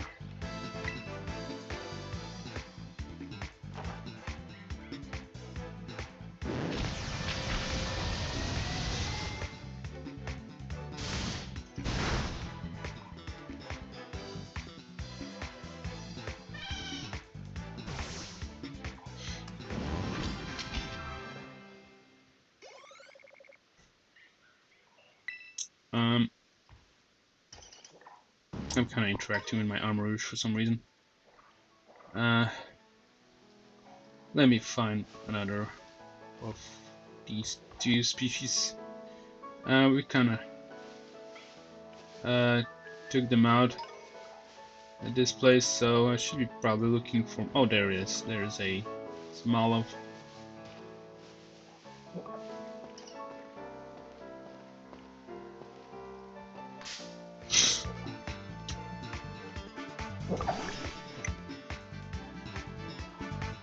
And once I do that, right, I'll be practically done EV training. Yeah, this is the very last armor cannon that I'm up to use, and I will do this procedure that I've just described.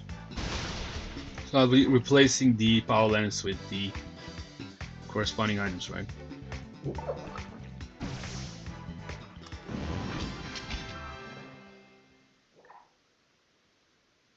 And at this point, I can actually check whether have I maximized the special attack of my Pokemon. Let's maybe do that.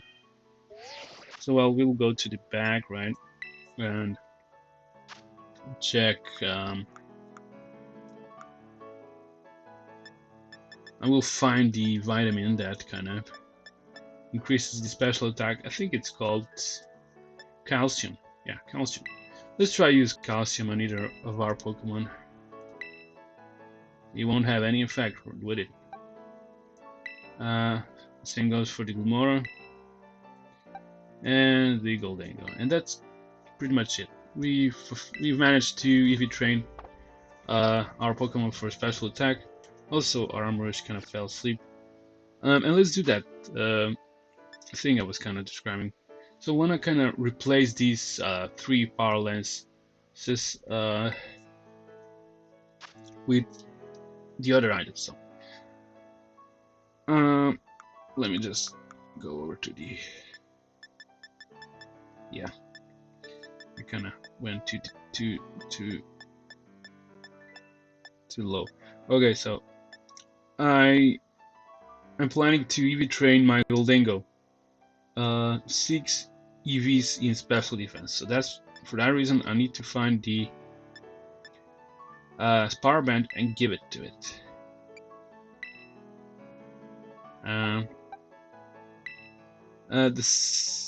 Yeah, I just realized that.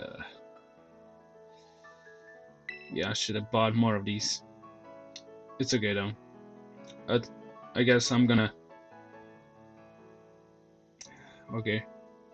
So I'm gonna like maybe just put Armourouge in my box, but I will put my Power Belt on my Glimora because I'm trying to train it for 6 EVs in defense. Okay, it's okay though. I don't actually need to. I don't actually need to deposit my Armourouge. I can just like, yeah. I can just like battle either Mareep or Smoliv, and it doesn't matter because my Armourouge should be getting more special attack EVs because it's holding still power lens, but the other 2 Pokemon should be getting 8 EVs corresponding to the power item they're holding, right? So apparently I will just like take out another Smoliv with Extracting Force.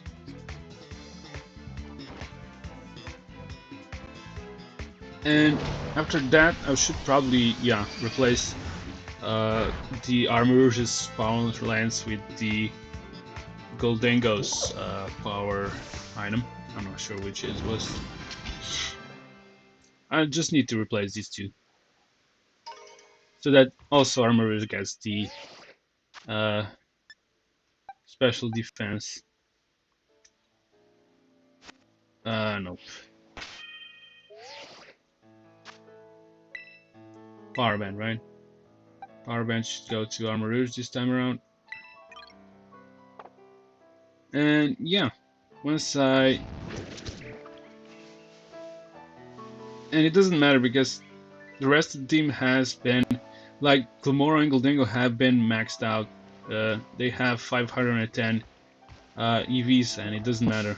Even if they are actually pulling the power items, they won't be receiving any more effort values because they have maxed out their effort value yield.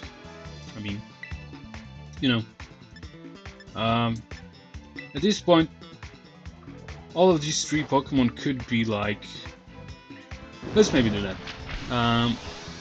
At this point, all of these three Pokemon could be checked whether they deserve an effort ribbon. Let's maybe do that.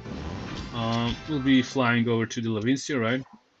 I don't know if you remember, but at the Levincia you can actually check whether you have fully EV trained your Pokemon. Let's maybe do that. Probably like should also remove the power items from these three. Levincia. And yeah, we're kind of done with the EV training for special attack. As we're done with EV training our Goldango, Glamora, and Armarouge. They have been completely EV trained. So now we're just kinda checking that up. They should be receiving effort value. Actually no, effort ribbons, right? I think we kind of talked about this once we got to Levincia. It's probably not as comprehensive as this time around, but it's the same concept. Probably this time more in depth.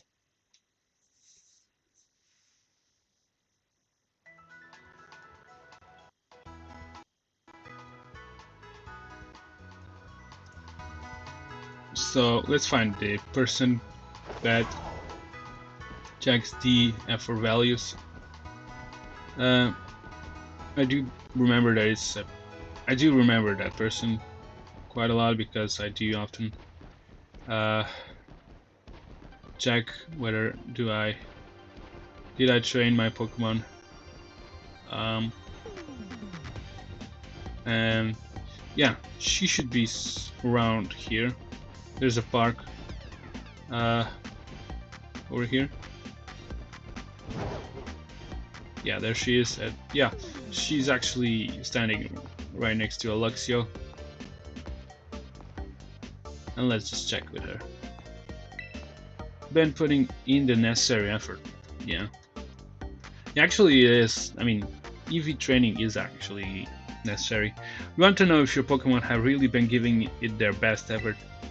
Yeah, let's check it out. Which of your Pokemon's efforts do you want to check? And of course, we're gonna check all of three in our party.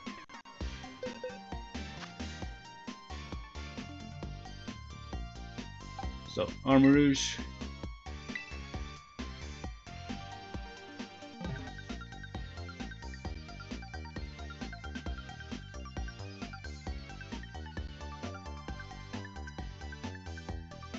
Okay then, I'll have a look at how much armor has been put in. Ooh. Oh my. Ooh, wow, that much. Wow, Armarouge, you really work hard. Here, I'll give you something to show you put in a lot of effort.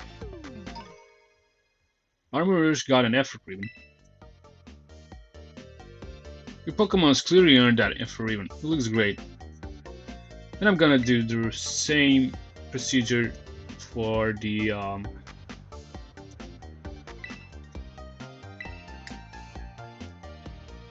Goldango and Glamora, right?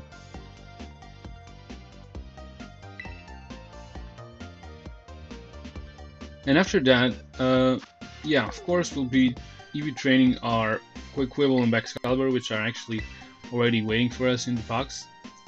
Thicket and we will probably the last one which we will EV train because it has somewhat of a different EV spread.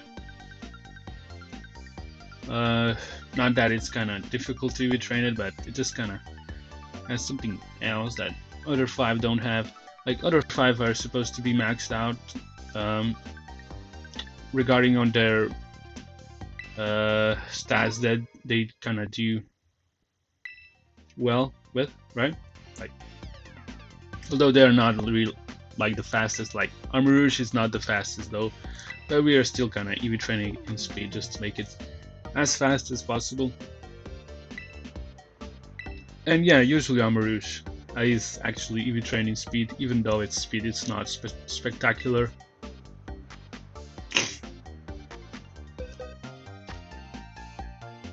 And yeah, let's maybe just show her our Gholdengo.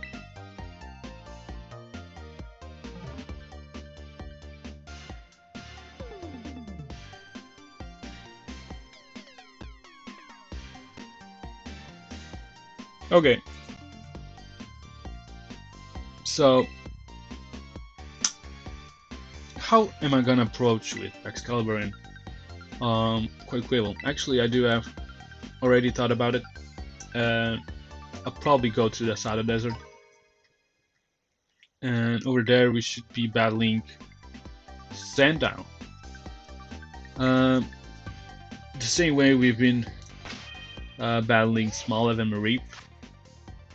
It's gonna be the same, like 21 Sandile should be pretty much it. Let's just kind of put away these held items. Actually, this time around I can actually return the regular items on my Pokemon. So yeah, actually I could change held items. So Gholdengo should be holding Amulet Coin, right? As it was.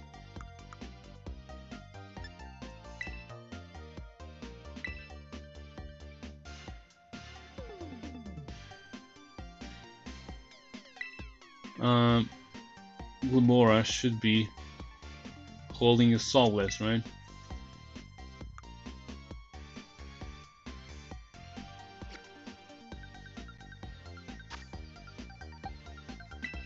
Also, yeah, I could maybe heal up my Glimora, but I don't know. Kinda also don't care. Maybe I could give it an energy root. It's not actually, I don't know, but probably should like heal up at the Poké Center because Armourouge really lost a lot of power points, and so did Glimora. So you know what? I think I'll just like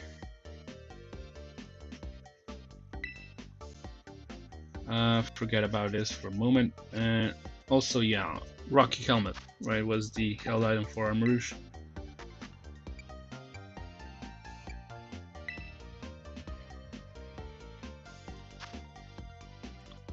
So after I place these items, right, I will be flying over to the Asada Desert. Apparently, oh, there it is. Yeah, I'll be flying to Asada Desert along with my Excalibur and Quaquaval. And yeah, we'll take care of things the same way we did at the Cortondo fields.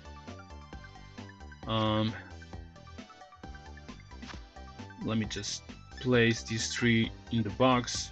I'll probably heal them later. After I'm done, we'll heal. Let me just put these 2. Yeah, they are already holding Power Bracers, so that's pretty good. And I managed to take care of that beforehand. Also, let's place Gholdengo.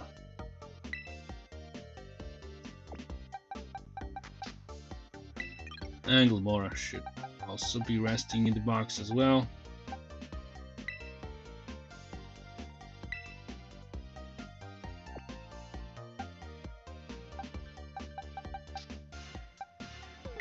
There we go. I'm kind of ready, right? Yeah, Ticketon. Actually, I wanna already give it an item because I'll probably EV train it right after I finished these 2. What I actually will be giving Ticketon is like power weight, because I am actually gonna max out its HP. Because I do believe that, yeah, it's supposed to be EV trained. by 252 hit points, effort values. So okay, I kind of prepare my ticketing for EV training. Now let's go over to the Azado Desert now.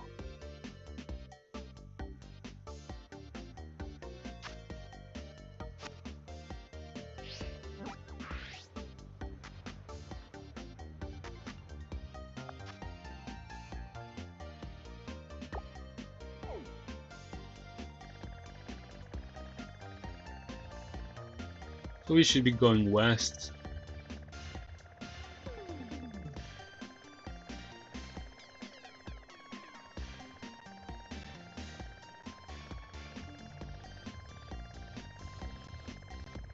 Oh, there's actually a rufflet outbreak, which I could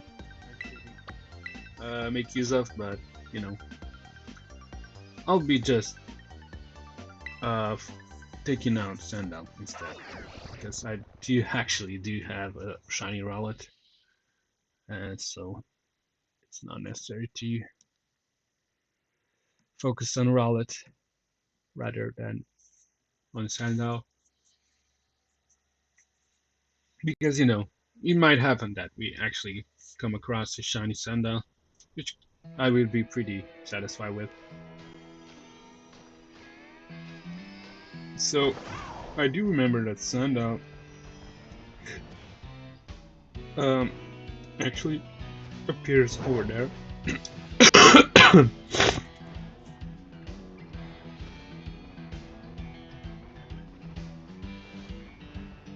Oh, an item actually. That's kind of interesting.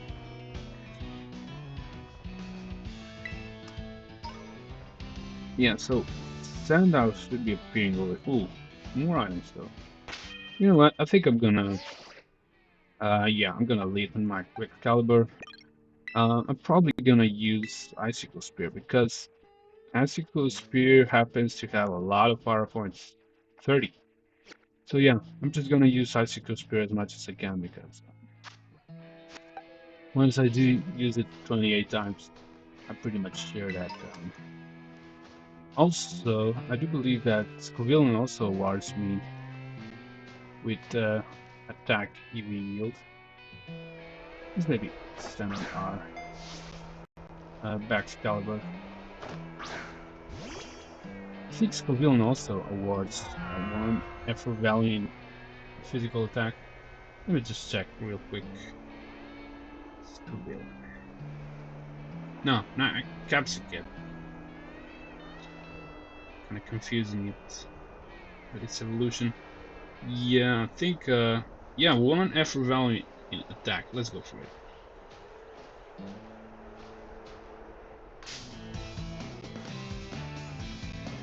And it should go down, even though it's, I believe, grass or flower. I'm not sure, but apparently you can see that my Vex caliber got really dirty in this sandstone. You can I don't know if you can tell, but my Vex caliber is really dirty. So yeah, the game kind of expects me to be washing it, but actually no, Capsicum it's a pure grass type. So apparently I'll be taking on Capsicum and Sandal if I do actually happen to see one. So far they haven't none observed, but actually yeah, Sandal also appears over here. So this is our first encounter, right? Apparently I'll be taking out Capsicum instead.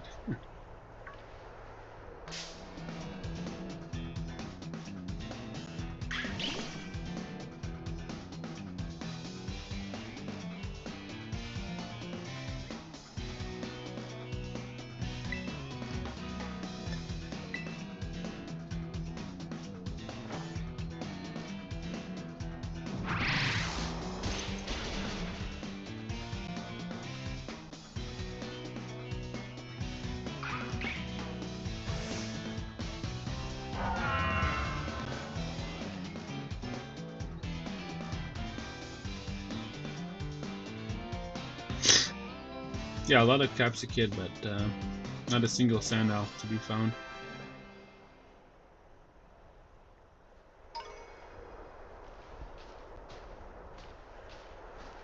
Also, Rowlet could be a I don't know. So apparently, yeah, Sandal is not to be seen.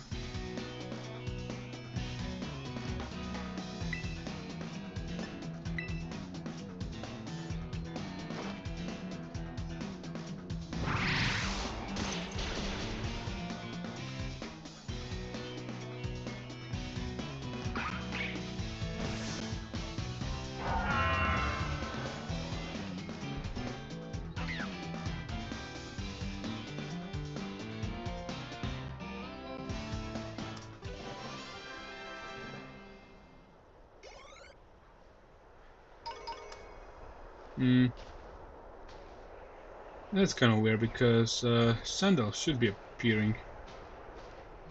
For some reason, it's just not.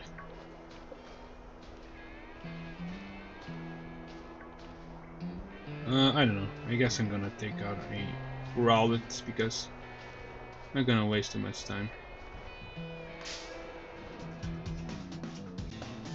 Of course, Rowlet also awards one effort value in attack.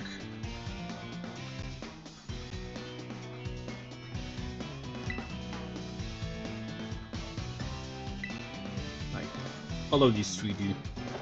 Capsicum, Rufflet, and Sandal. All of these three award one effort value in attack. So that's why I decided that it's pretty good. It's a pretty good place to even train for the attack.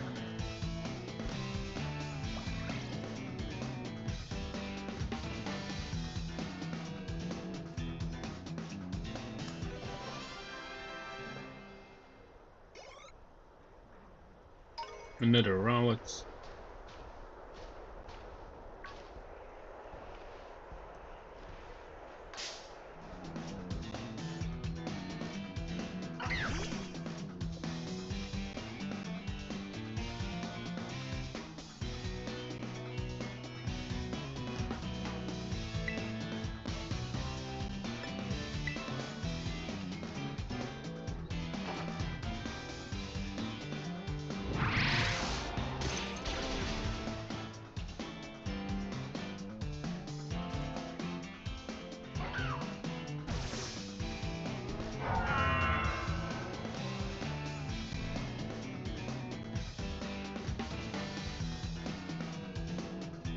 I'm kind of disappointed that there is no Sandal to be seen. Usually they are found right here. I don't know why. They are actually, in this case.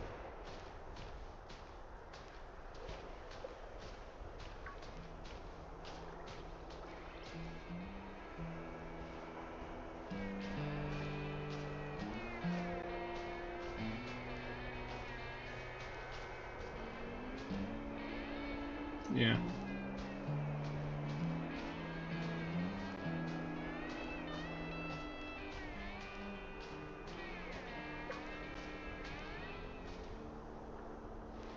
But I guess I do see a Rowlet, so I'm not gonna waste my time.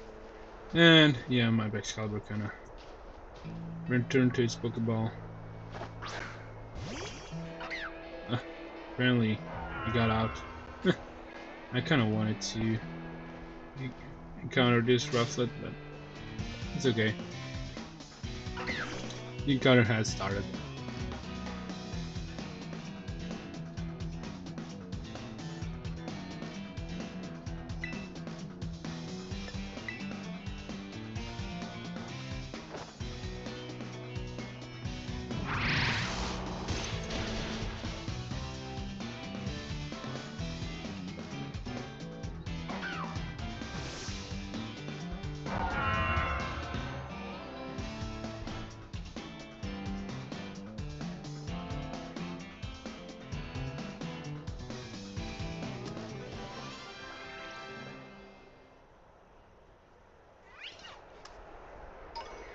There's a Capsicum actually.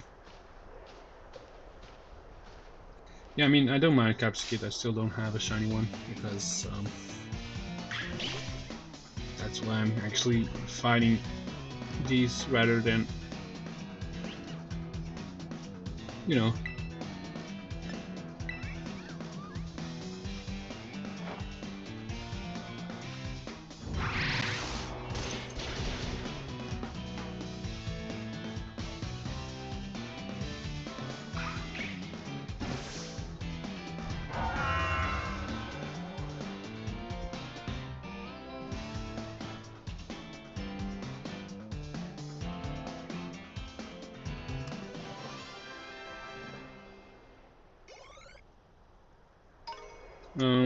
Let's see what else can be found. Yeah, none of these do award any effervescence in attacks, so I think what's it called? Bramblin, right? I think Bramblin also does award with one effervescent attack. That's maybe, it's kinda, yeah, you know, when it's kinda, I think, yeah, Bramblin also awards one effervescent attack.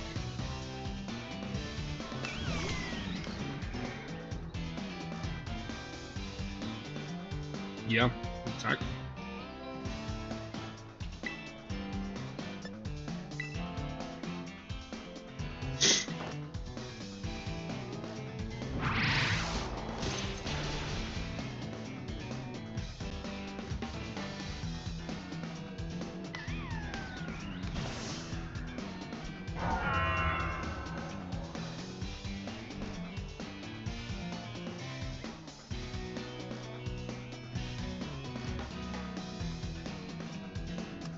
And there's a Rowlet actually.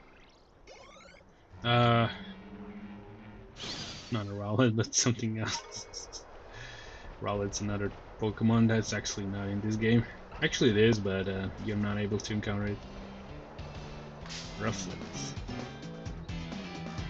Yeah, how similar names. I just now realized.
This should be our 10th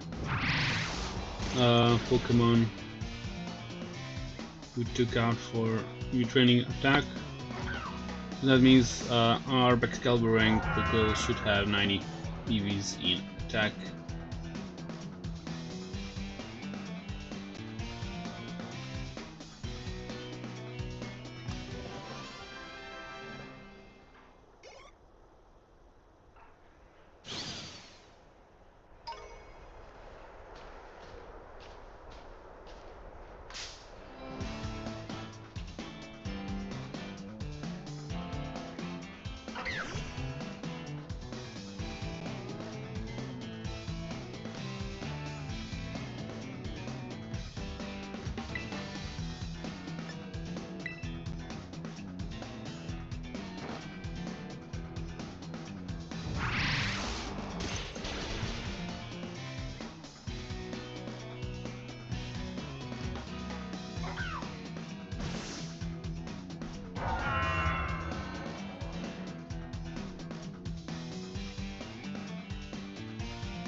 There's a Capsicum actually. Let's go pick it out.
I just see two caps kid and I'm going after them.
I do believe that this Silicobo, right? Is it?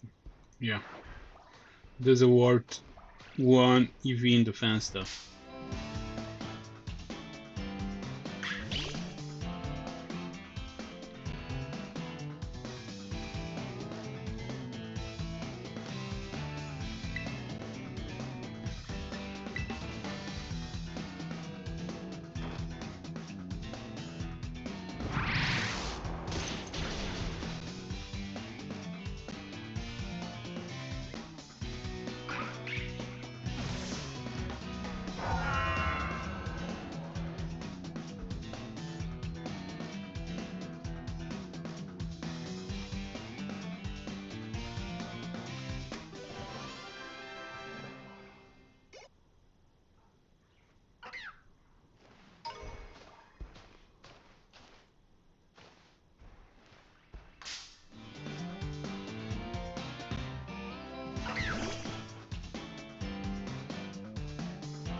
Ooh, there's an item actually.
So yeah, I'm back Skillbrook.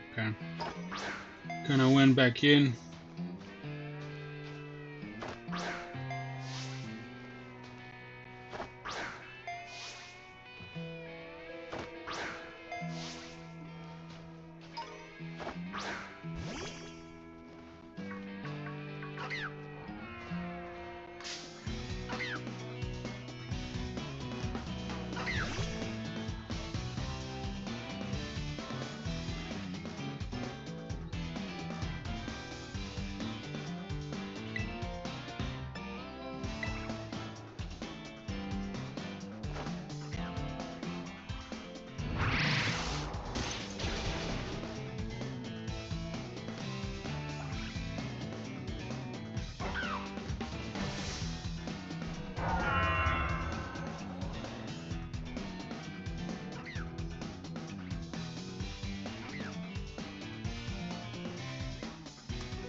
Actually, I only need to take out 6 more after this one. We're kind of close.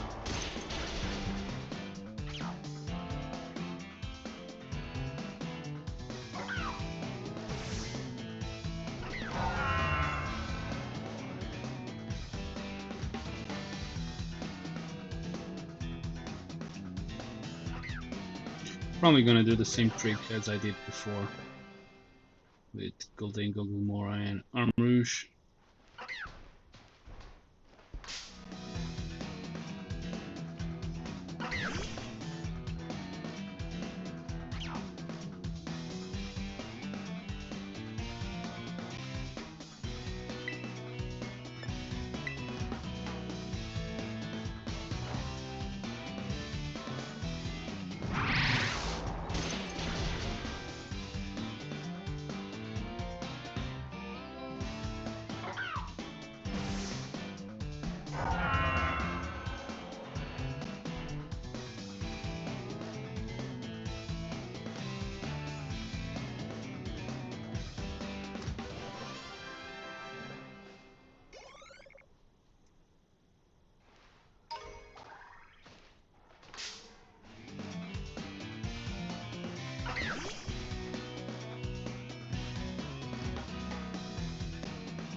So 4 more to go.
3 more to go.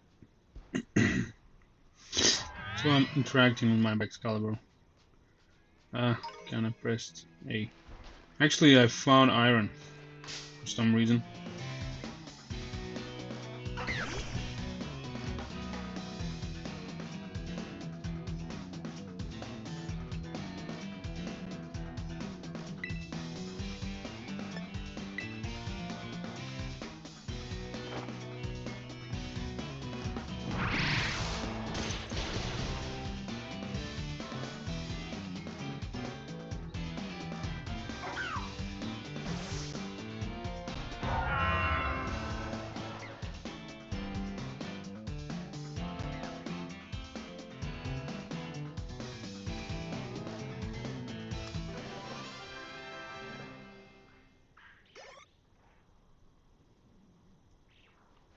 So I'm gonna take out this caps kit and something else, and that should be probably it.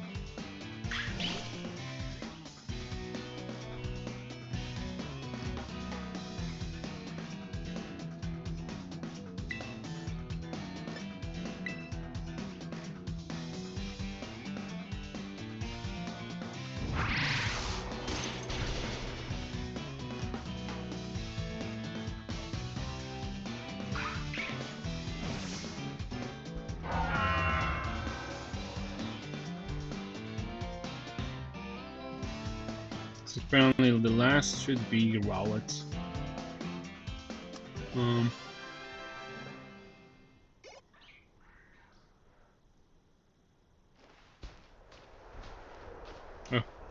and of course Sandstrom just kicked up apparently.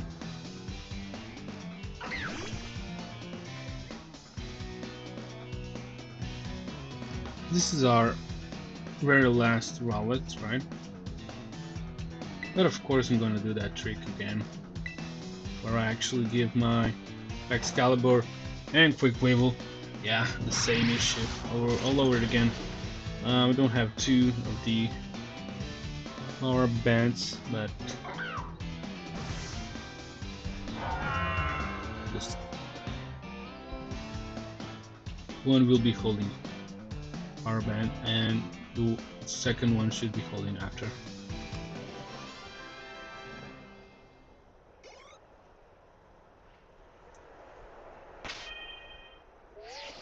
So let's, I don't know, replace Excalibur's Power Bracer with, I believe, Power Band, right? Yeah.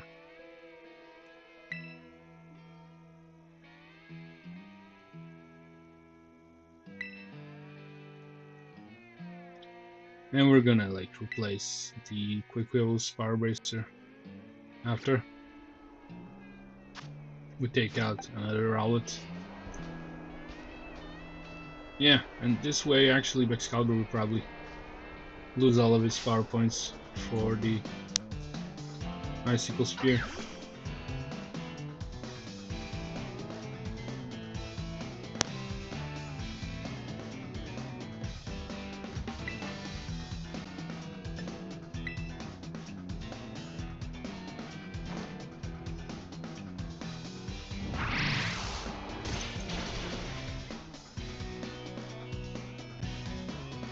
Actually, this time around I won't even be checking whether do you have Excalibur and Quick Weevil have maxed their physical attack, because I'm for sure that they have.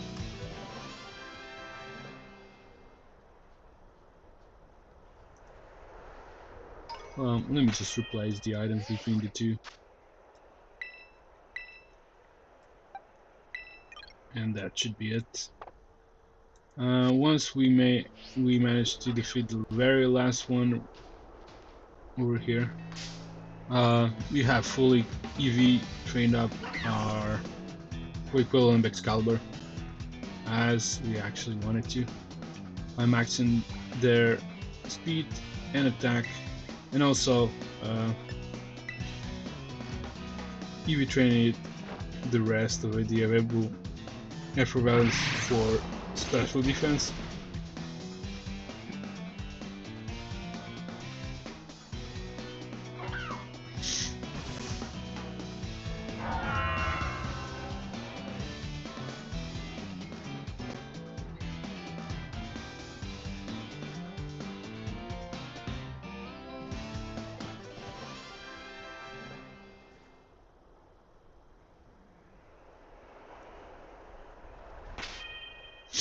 So let's maybe, yeah, of course, Quick Wheel won't be holding anything, right? Excalibur should be holding loaded dice. And of course, as we did before, we're gonna go back to the Levincia and check out whether these two deserve their effort ribbons, which probably they do. Loaded dice is over here.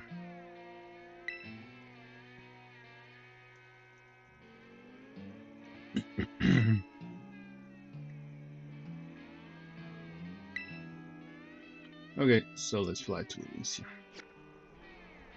once again.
So let's go back to the person in the park to show our achievements that were made along with our Quick Wheel and Excalibur.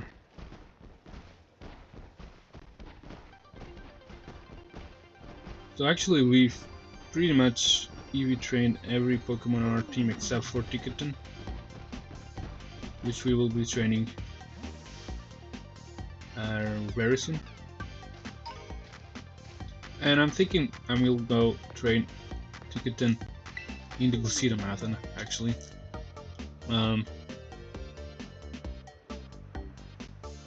I think I'm gonna go just battle some Citadels in the Glaseado Mountain, because I do need to max out its HP.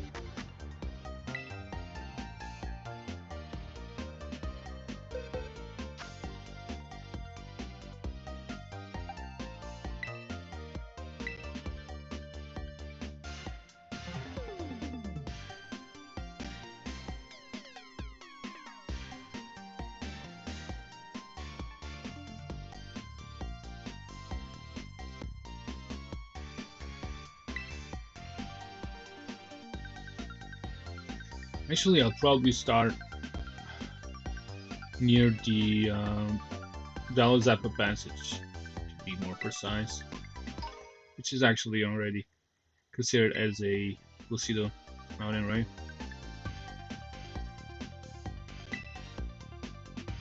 And let's do the same for Aquaquila.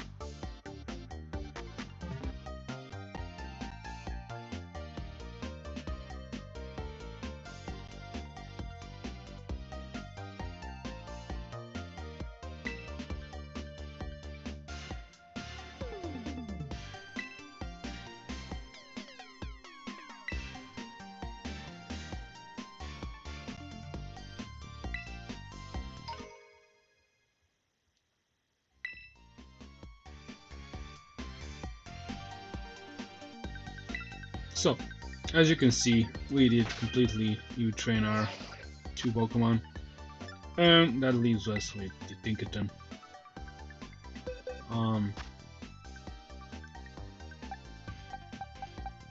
Tinkaton is ready to be retraining hit points, so let's just gonna replace it.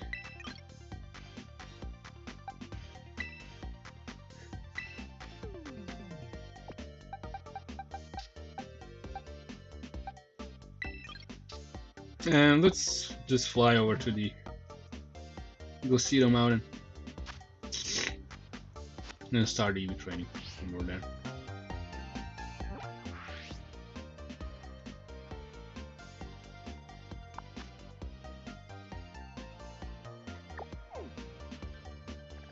So, yeah, similar as before, I should be taking out 28 of the Citadels. Let me just, yeah, I'm gonna go from over the, the eastern part of Medali is where I should be going.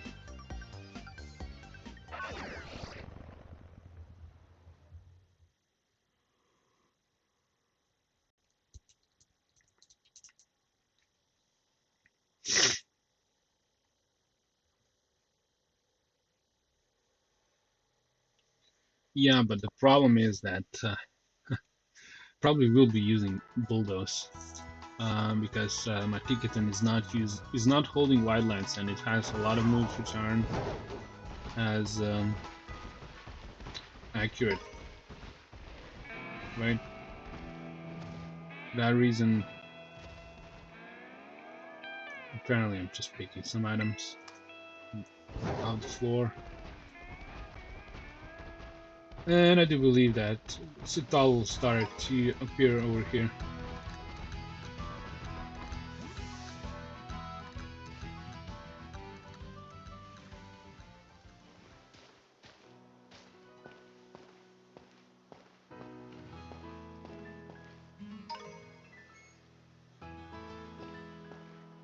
Also, Oinkologne should be also a good Pokemon to retrain HP with. Let's go with Oinkologne though.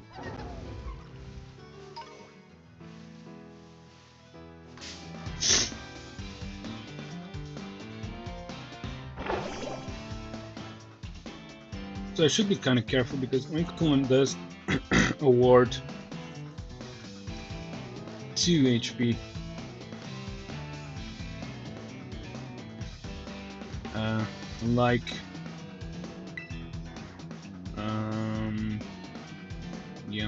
Unlike Citadel, which actually awards only 1, so that could be actually a bit problematic. But let's go with Bulldoze.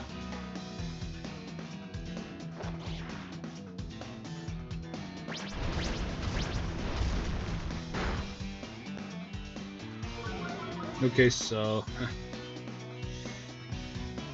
unfortunately, Bulldoze is not strong enough to take out Oinkologne. Oh well. It's okay though. Probably will take out Citadel, will it? I'm gonna go with Gigaton Hammer. I don't care.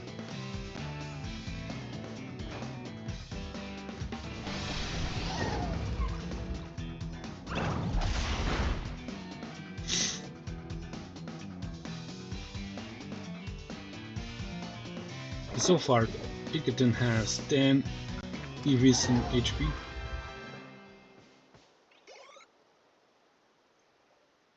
Yeah, so maybe I'm kind of complicating everything because I decided also to go for the Oinkologne, but it's okay. Let's go with Citadel.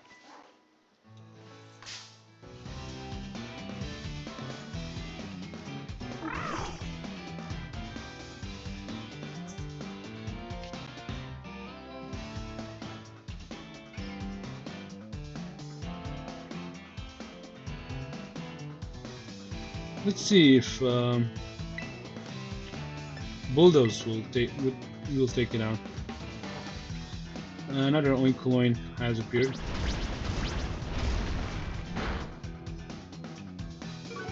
yeah. Ooh, come on. I was almost sure that we will go down in one hit, but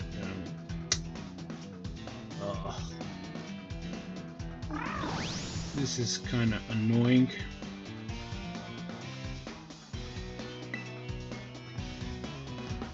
Let's go, I guess, with play rough because of more ice hammer, because I'm probably not going to use them.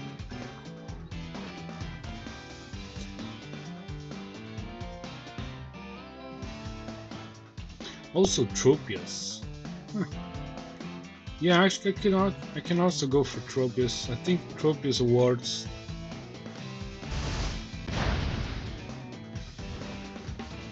Tropius awards 2 EVs in HP as well. Yeah. That's pretty much it. Yeah,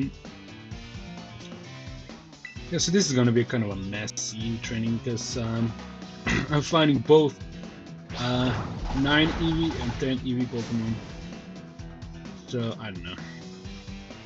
It's gonna be kind of a mess. So I guess I'm gonna count by EVs and not by moves this time around. So I'm having 9 EVs in HP so far. Let's go for the Tropius because I can actually take it out in one hit using Ice Hammer.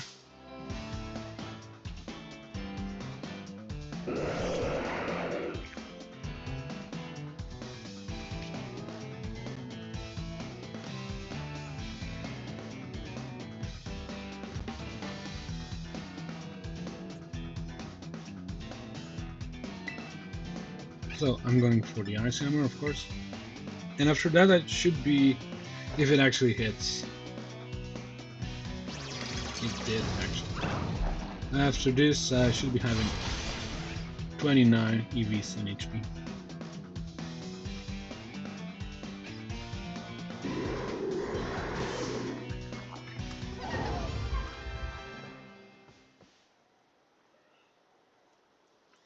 And I'm gonna go straight for the Winkleoin. This time with the Gigaton Hammer. I could also go with probably Play Rough. But Gigaton Hammer is kind of more accurate. And also more stronger. So after this I should be having 39 EV in HP. Ooh, what about Vigoroth though? Or is it Vigoroth? I think Vigoroth awards.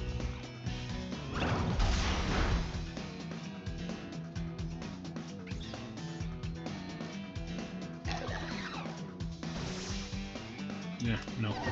Never mind, Vigoroth does not award to EVs to HP.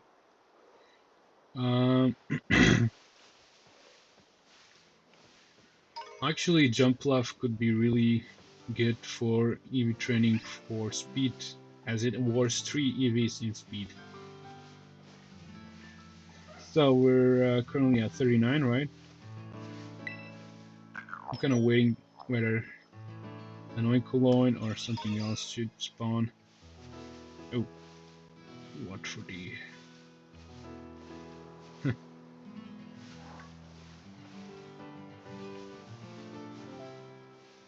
I'm kind of wondering if I actually picked the right place for this. Because I could always just go to the Cascarrafa Lake and just fight Tropius. Yeah.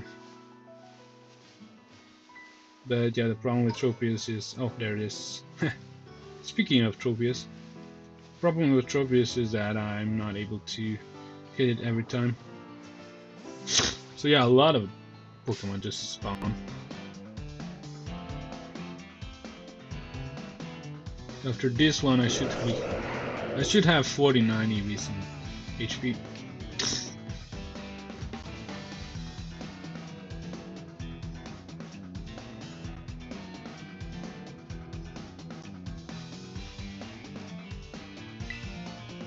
If actually Ice Hammer hits.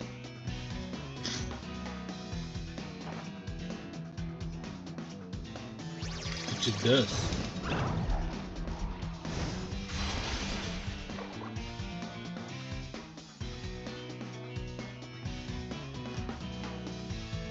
So yeah, 49.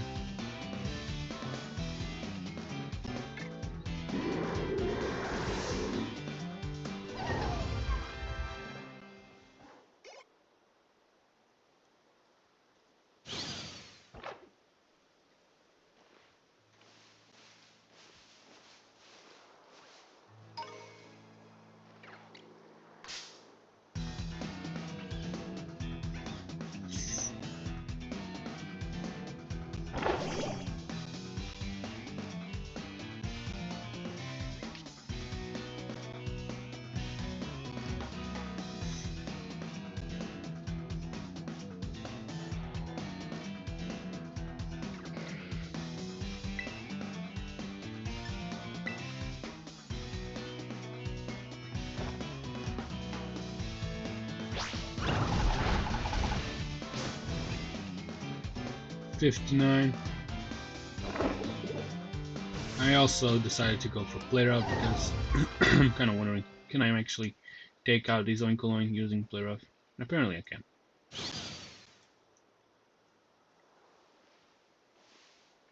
I just need to manage to take a hit.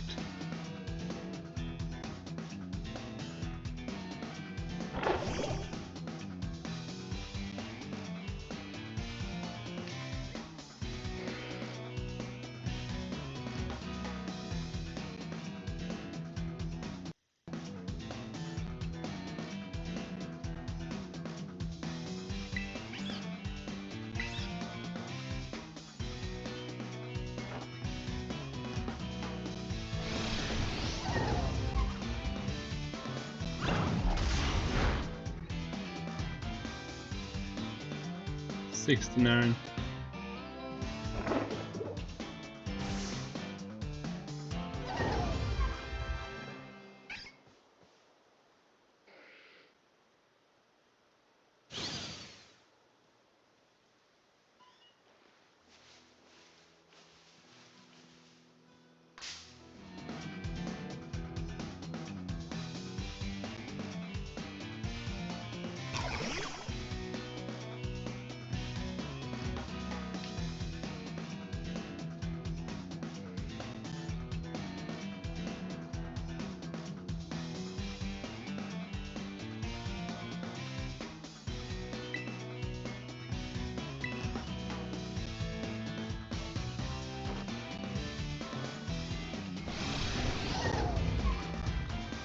$79.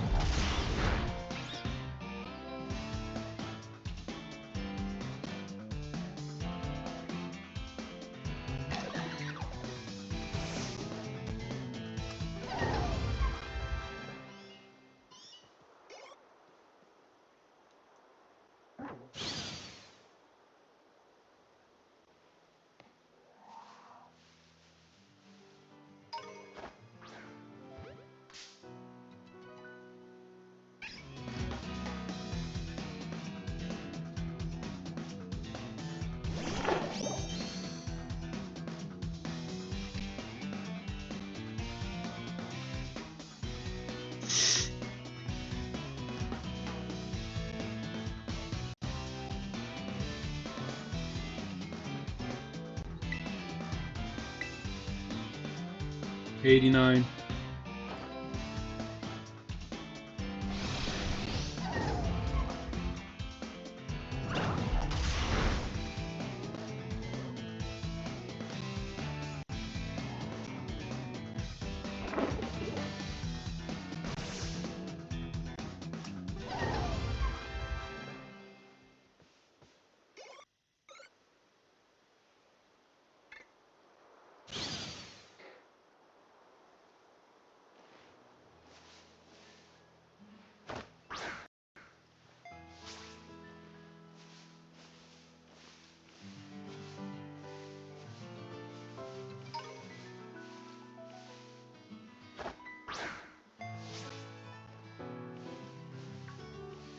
So I'm waiting for either of the Pokemon to spawn.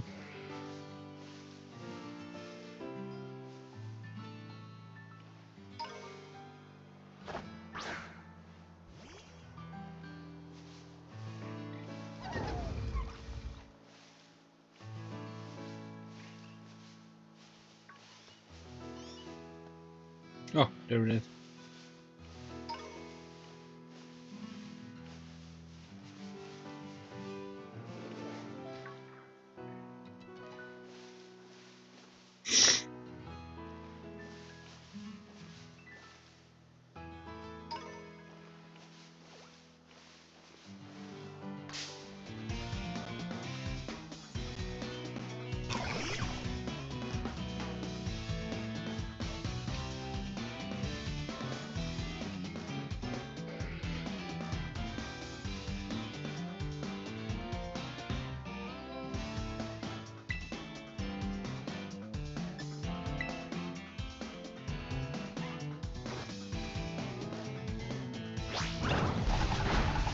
$99.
Yeah. That's what happens when you're not holding Wildlands.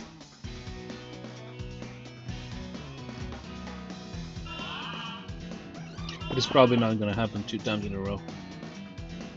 So next time it should go down.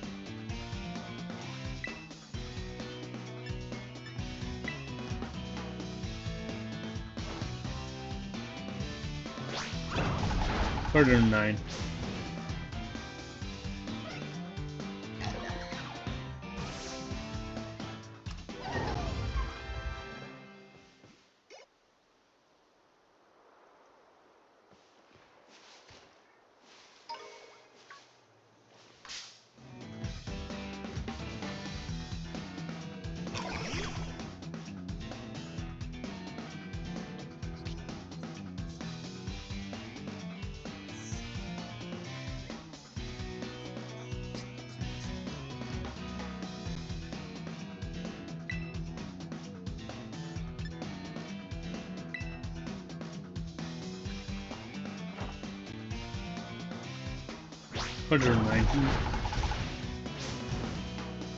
The next time I should be going for Citadel.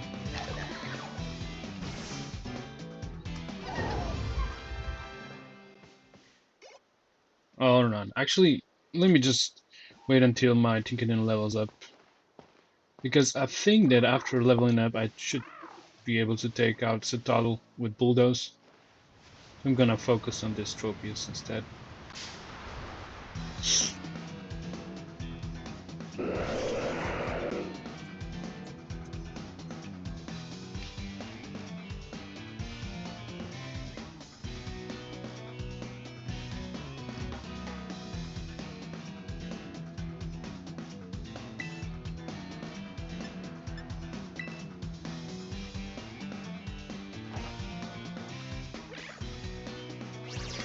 $129.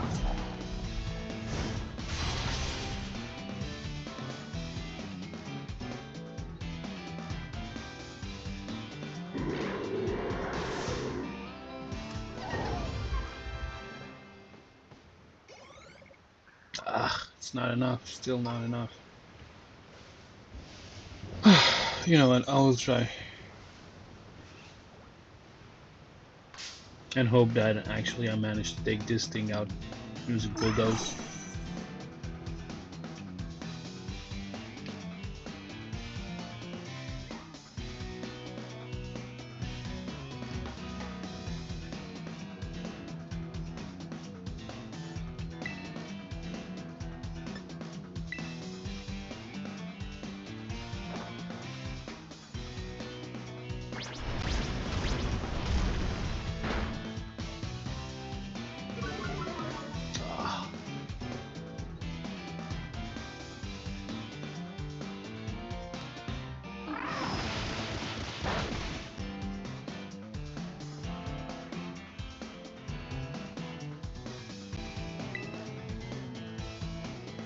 I'm gonna go for another Blizos. And that will be 138. Because, you know, Citadel gives 9 EVs, but other two give 10. So we went from 129 to 138 because of that. And actually, Ticket didn't manage to evolve, to level up just by now.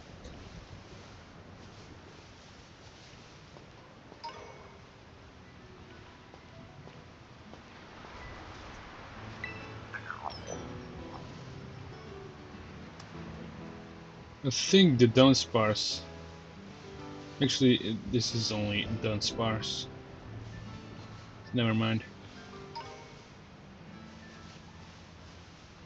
I think they also ward HP.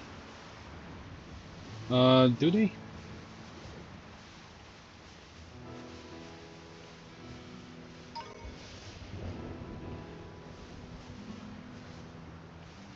Ah, there's a Tropius.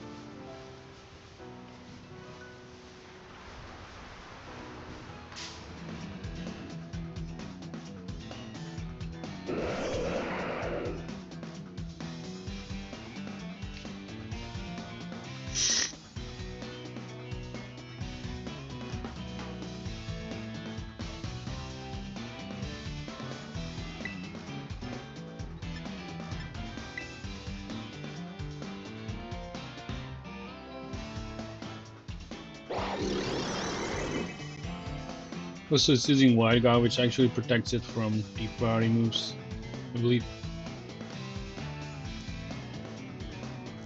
That's why I also moved first, because this move kind of increased priority. 148.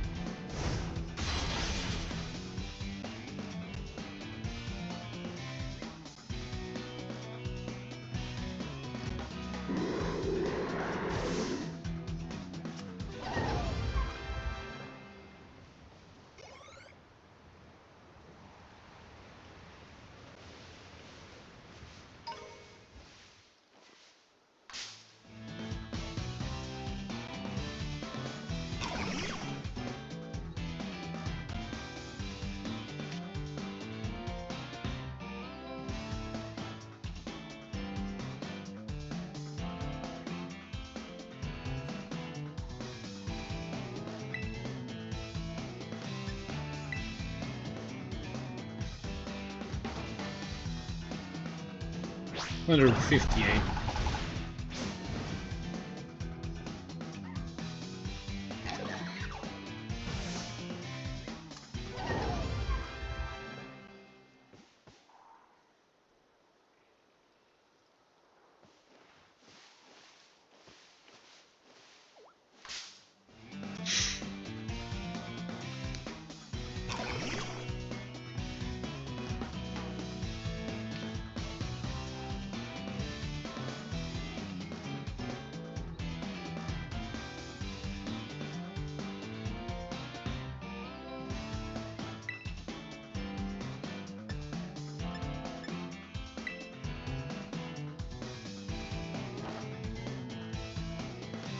$168.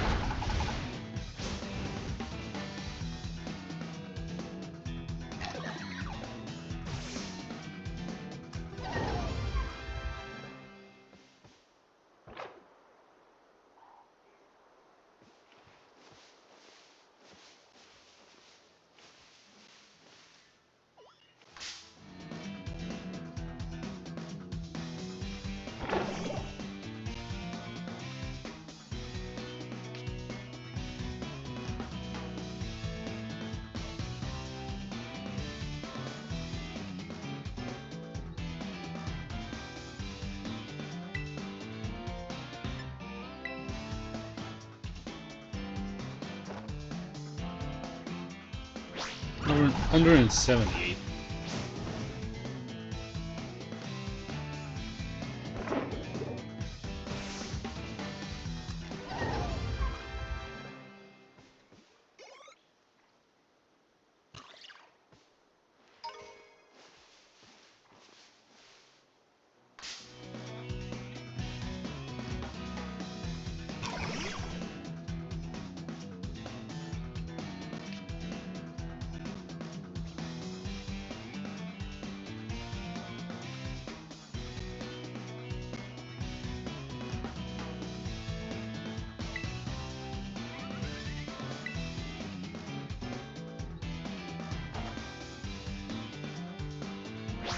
188.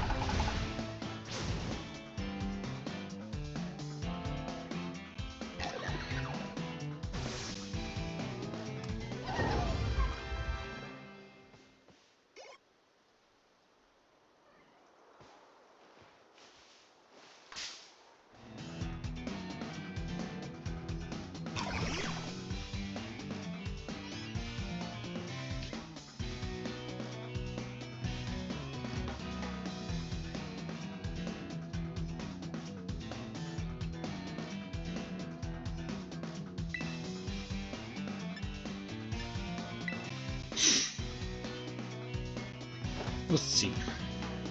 How well does Ice Hammer do?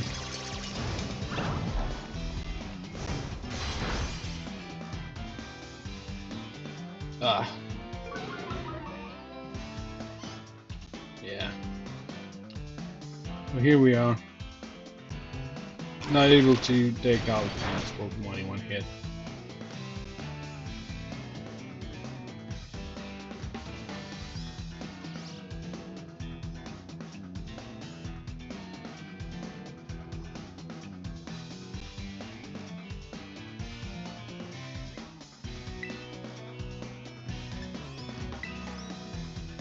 $198.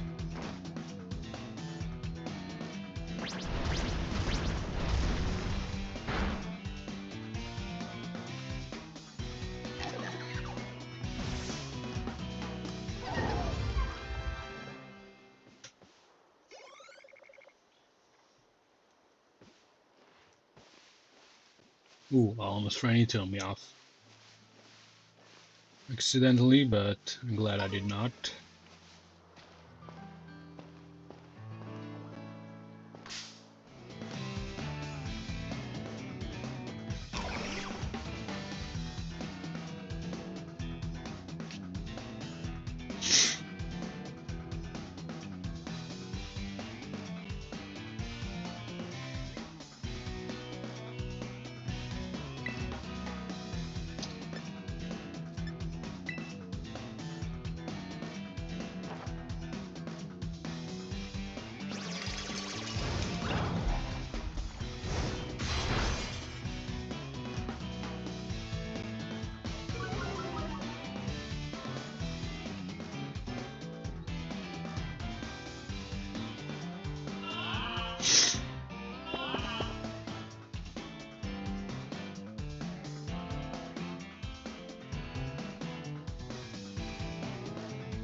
$208.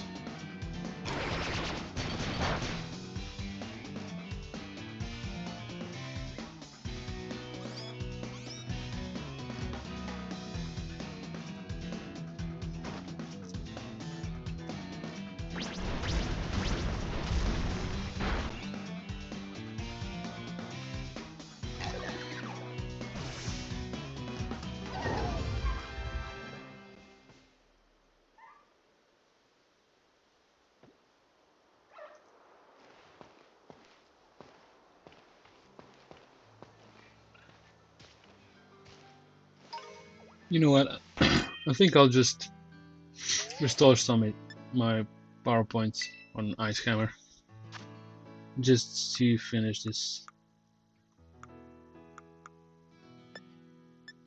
One Ether should do it, right?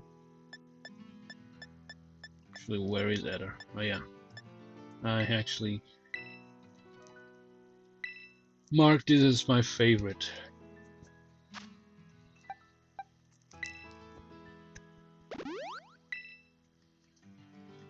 So I think like 5 Tropius should do it.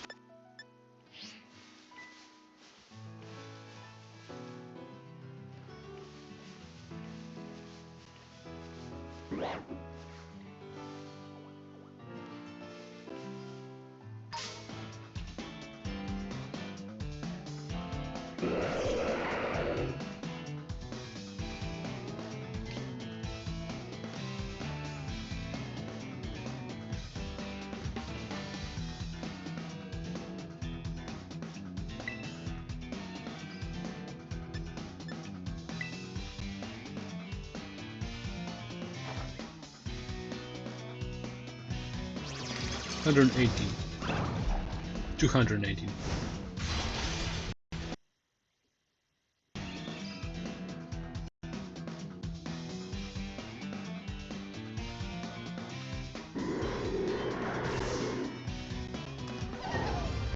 So where is the second one though? Oh, there it is.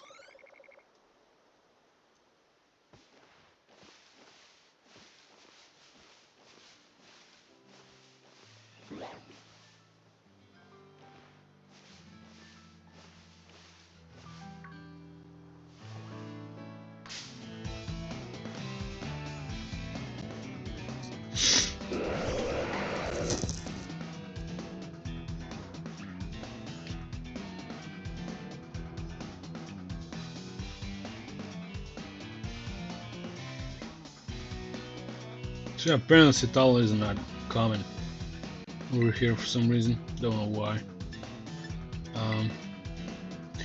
We're actually seeing more of these Tropius and Oinkoloin than Citadel.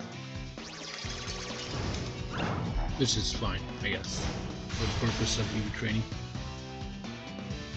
228.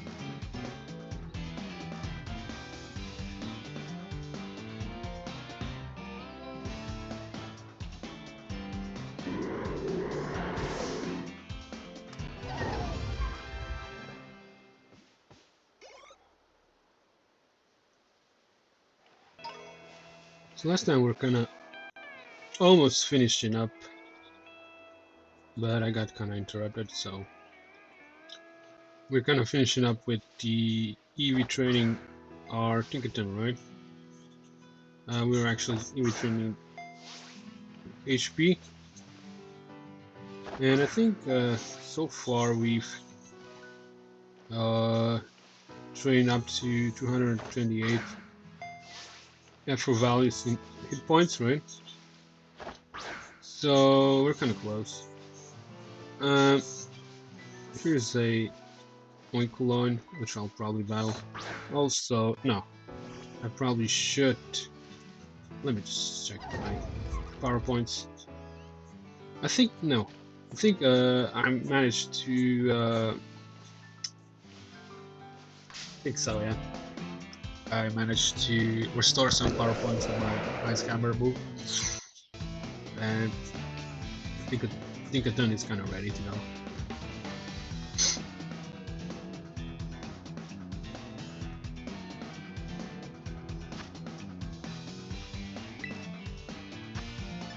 Yep.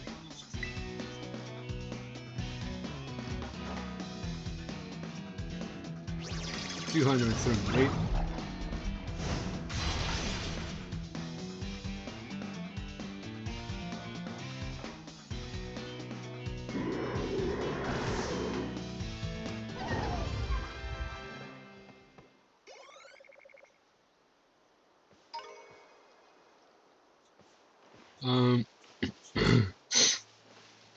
I do see a lot of Oinkoloin, so I'm gonna go for them.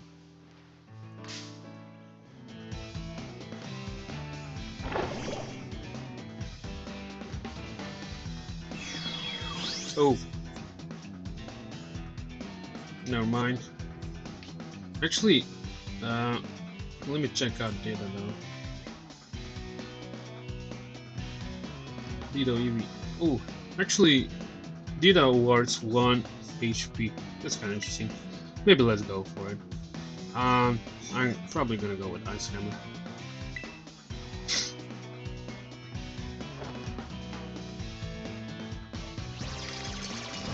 That was interesting. Did not expect that to happen. I think Dido should go down. Yep. So that's 247 actually. Which is fine, I guess. So I think I will like take out 1 Oinkoloin, and that's pretty much it. The next up, I think I should be EV training for special defense,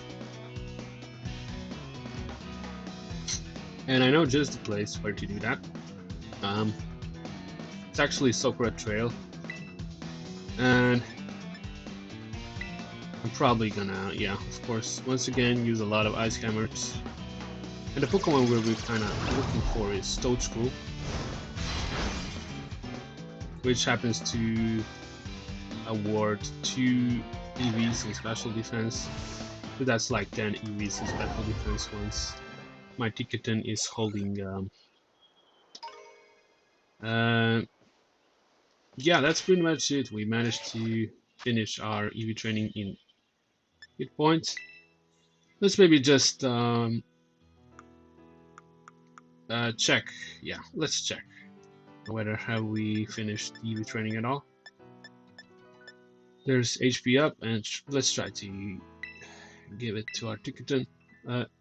It should not. Yeah, it won't have any effect. So that means we're pretty much done. Let's replace power band with the power weight, right? Nope. I'm not gonna use it. I'm gonna just give it to my Ticketon though. Yep.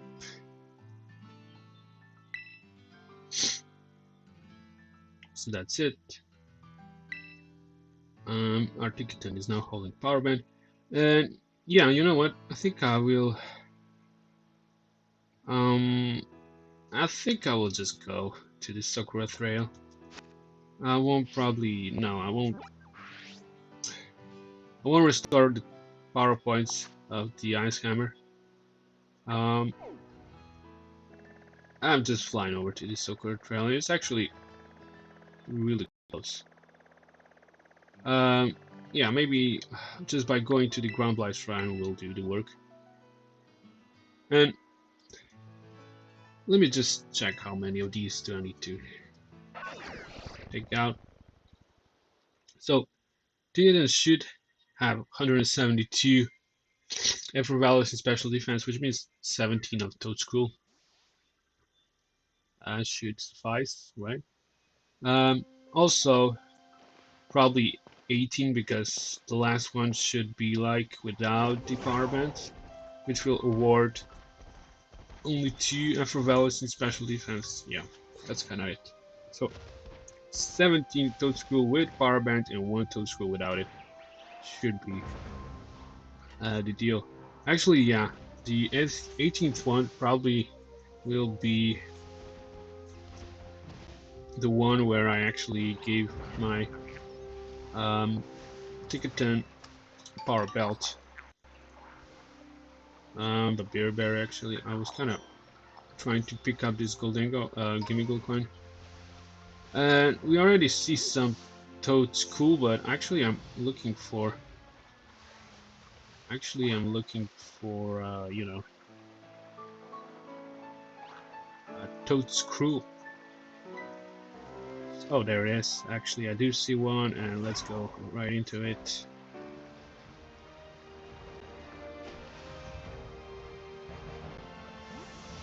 I should be like kind of careful when I walk around these bushes and everything, because these Pokemon do kind of like surprise you. We had some experiences, unpleasant ones, though, where these Pokemon just kind of sneak up on you for some reason, and I don't know what's up with that, but we just found ourselves a Toadscruel, right? Well, let's take it out with Ice Hammer. I think it should go down.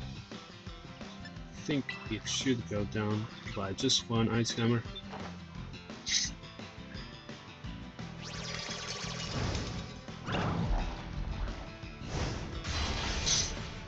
So 10 EVs in special defense, right? I'm gonna count them just as I did before. Also, quite a lot of experience points for that. For this, probably like should only go for the Toadscruel. I don't know. Although I do see a lot of these. Actually, I might just go for them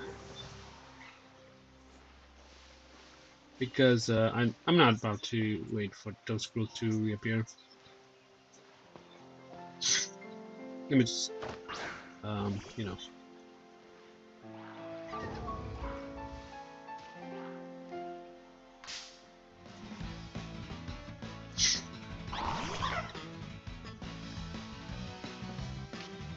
So apparently, yeah, Toad School is not as common as I thought.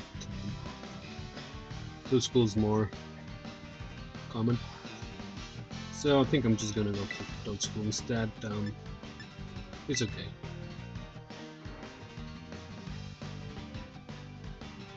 Oh, actually, it managed to outrun my Pikachu.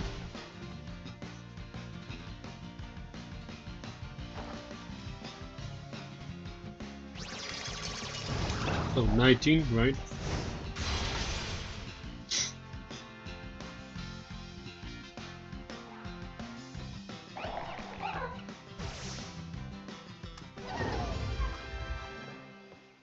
Oh, there's a Toad Scroll actually. Let's go fight one. It's much worthy to fight one of these instead of the uh, pre-evolved ones.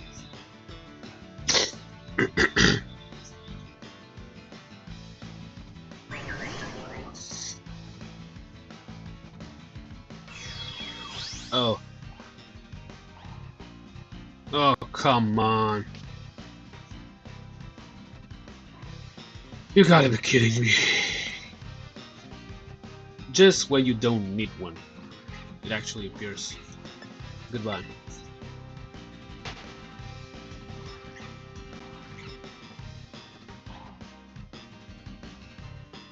So, if you ever wonder where to get Zoroark, I guess try focusing on the Toad Scroll for this area. I probably should have, like, catch it, but you know, I kinda don't care about it.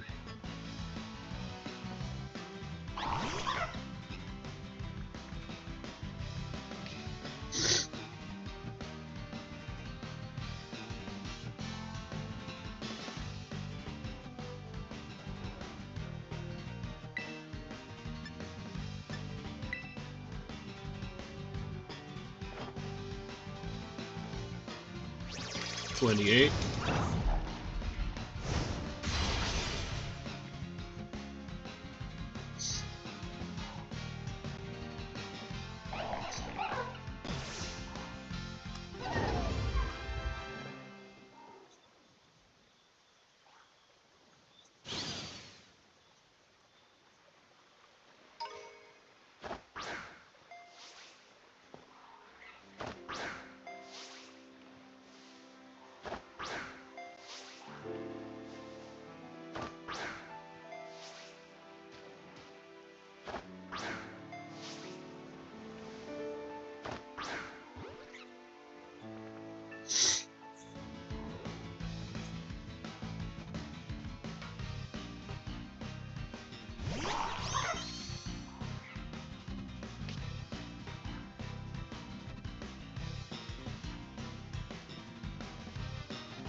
$37.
$46.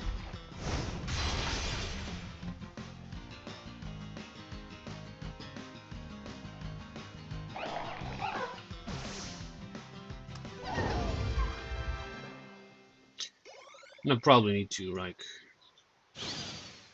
restore the power points on the ice climber, right?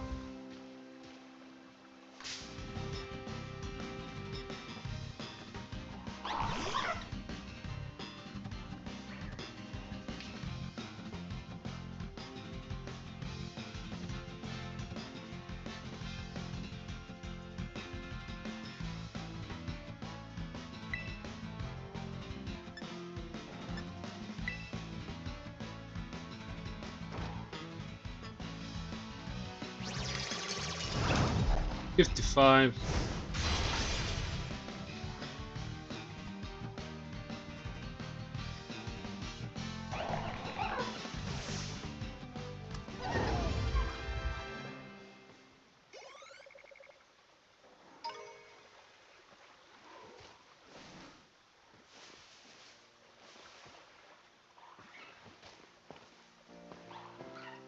So no toad school to be found.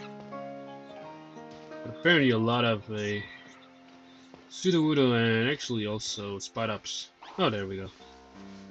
We have some over here. Also Raichu.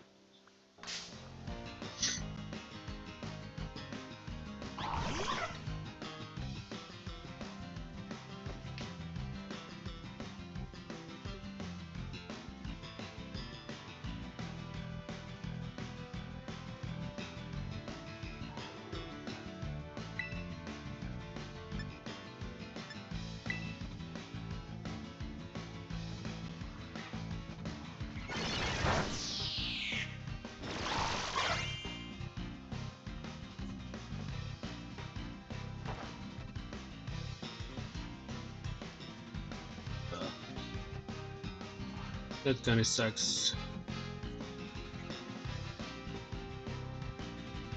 It's probably because it's kinda higher than my Tinkerton, right? Yeah.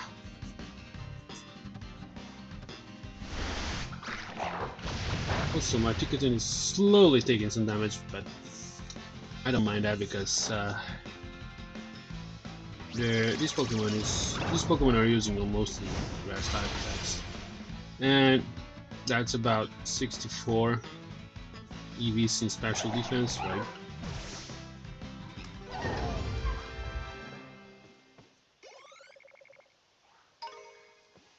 So I believe there was another one which kind of ran away. There it is, actually. You're not gonna get away, will you? Let's just wait for a Tinkerton.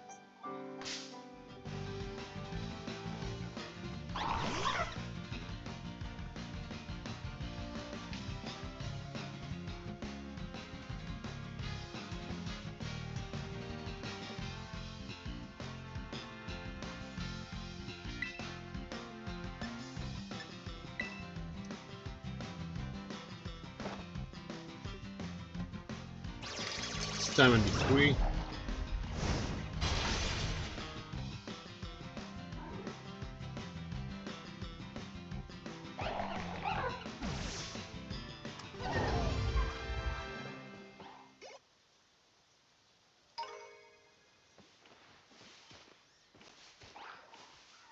Oh, more have appeared. Also, I'm trying to watch for the Raichu.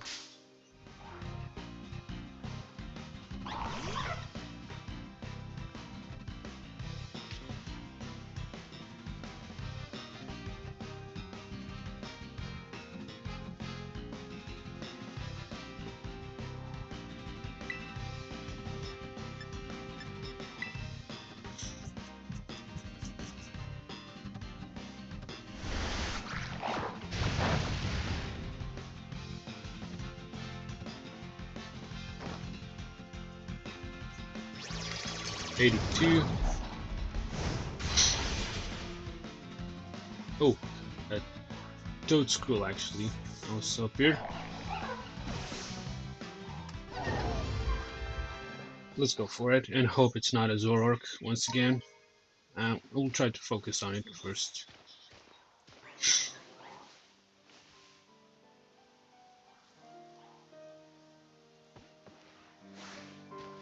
What?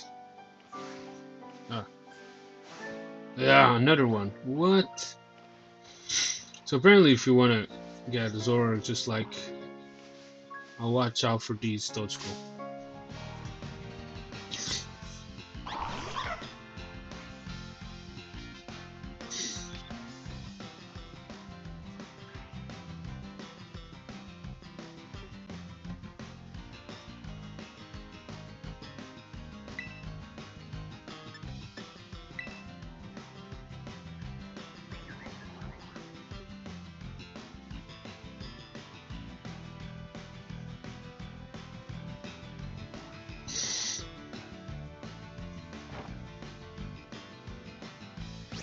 $91.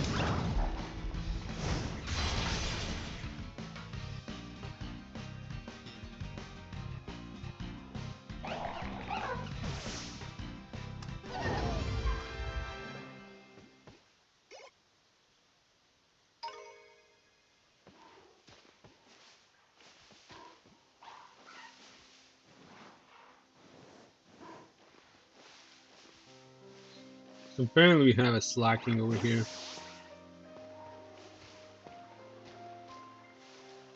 And here's another Toad Scroll.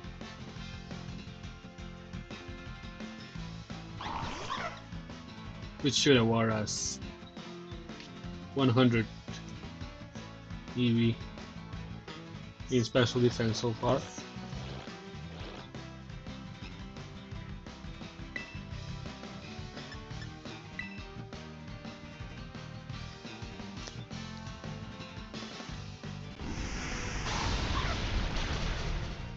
So you can see Ticketon is getting more and more special defensive. You saw that Earth Power did really nothing.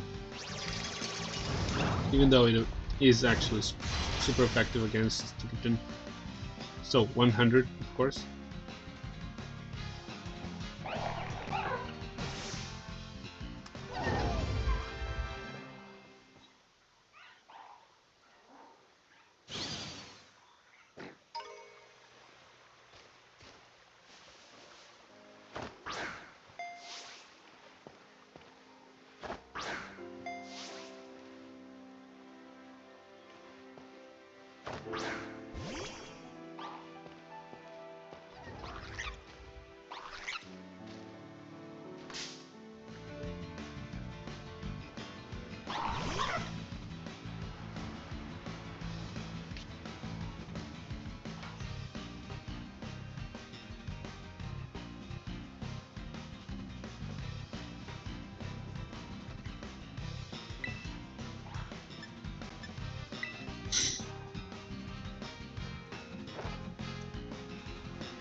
Other 9.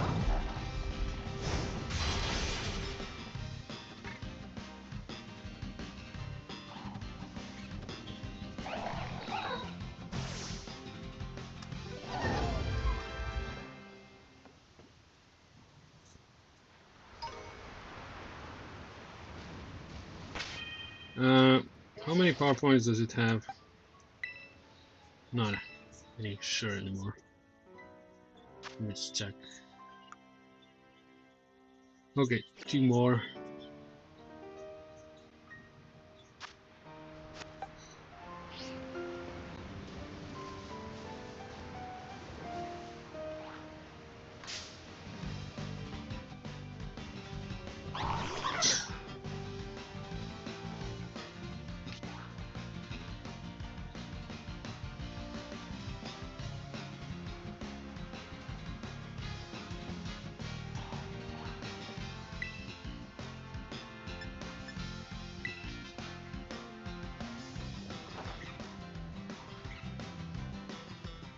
$118.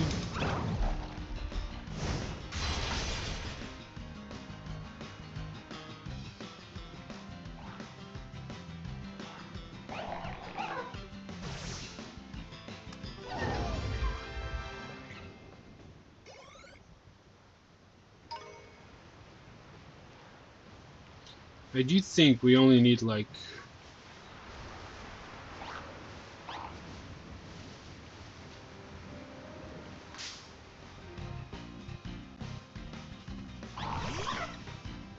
yeah, or not.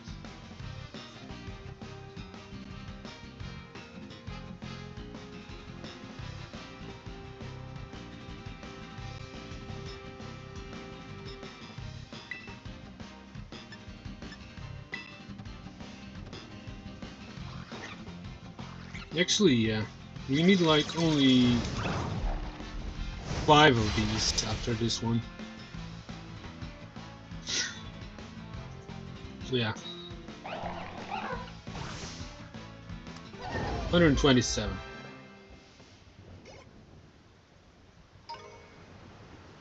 Let me, of course, restore the PowerPoints once again.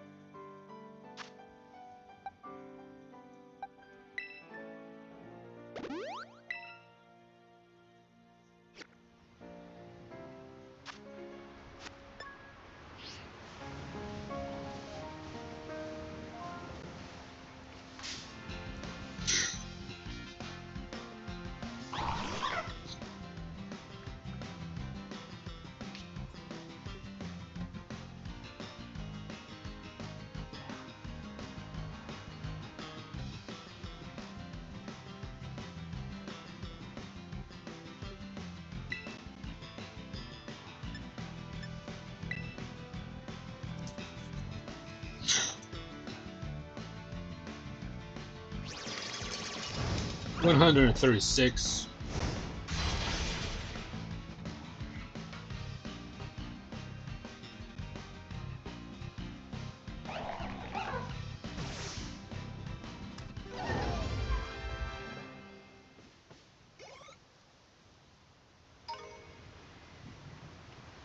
Ooh.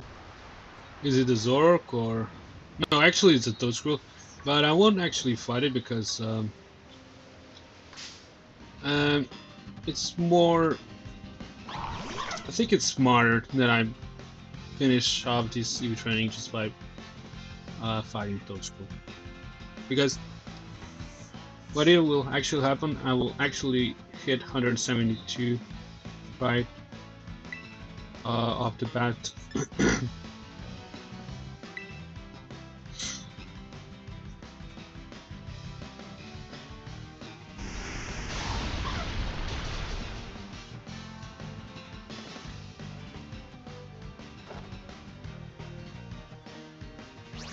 $145.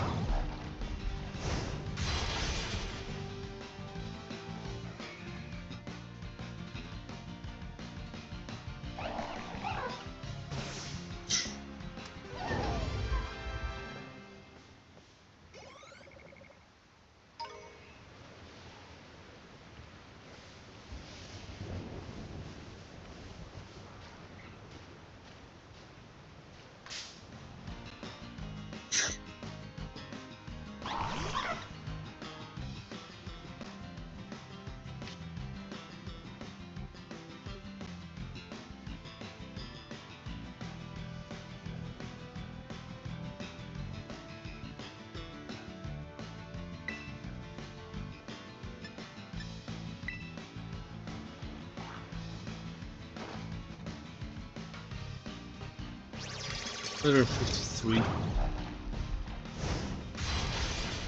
No, 154. My bad.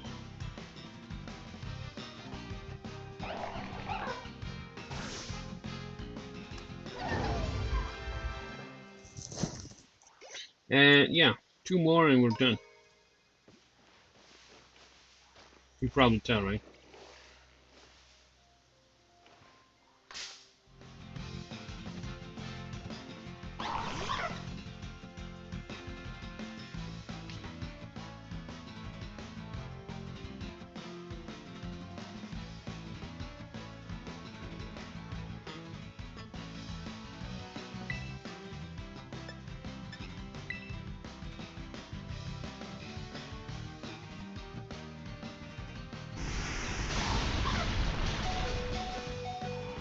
I should probably maybe heal my Ticketon before facing the last one.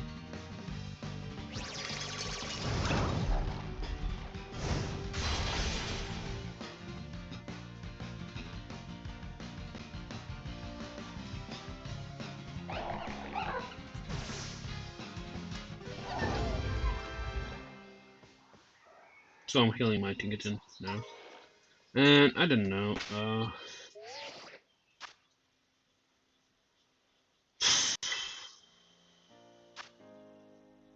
Probably I will continue EV trading over here.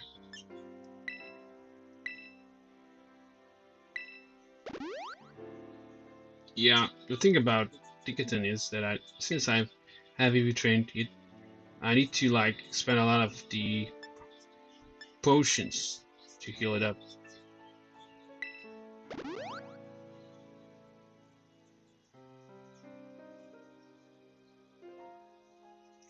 Let's go with that, I guess.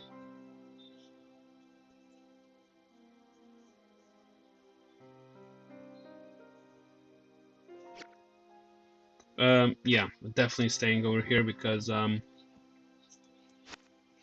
can also train for the defense over here. That's kind of interesting. Just by taking out Sudowoodo. That happens also to be the case. And I only need to like take out 9 of them.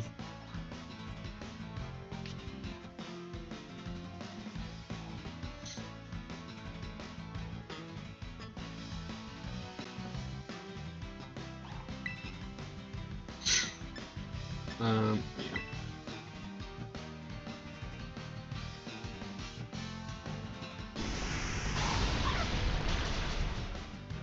So this is the very last one, where we have our Ticketon has 172.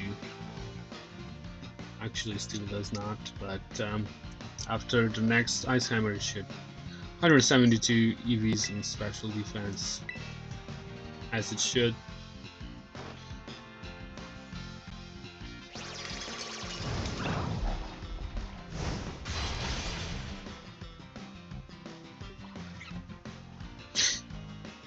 And that's pretty much it. Next up, our Ticketon will be given the power band. And yeah, I'm not even... I think I will just go straight to battling Sudowoodo and taking them out using Bulldoze. So it's kind of a good thing that I actually thought my Ticketon Bulldoze. So yeah, let's replace power belt with the power band, right? And let's just finish out this EV training. I'm not able to check whether have I correctly EV trained my Ticketon regarding special defense, but I'm almost sure that I have. Let me just... okay, there's one. Let's fight this Sudowoodo.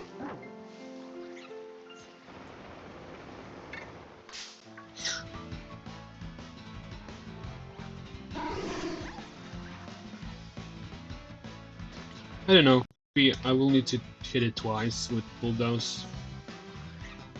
Not sure. But 9 of these should be enough.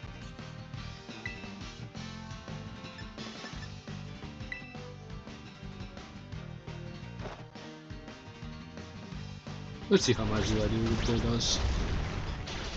Probably more than half. Oh, what? This is actually really not good.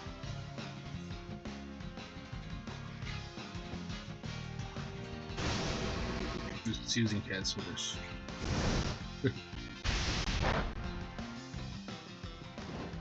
It will probably, yeah, it will definitely take some damage out of this as well.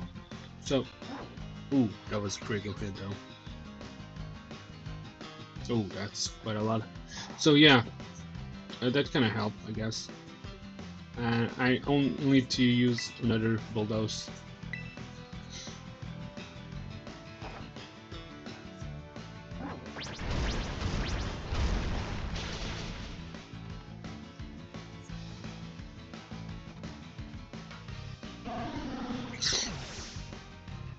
So yeah, our Ticketon has 10 EVs in defense now.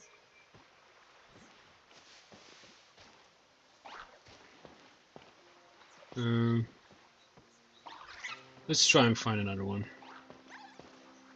Although I should probably heal it as well. Let's maybe do that. Maybe let's give it an energy root, right?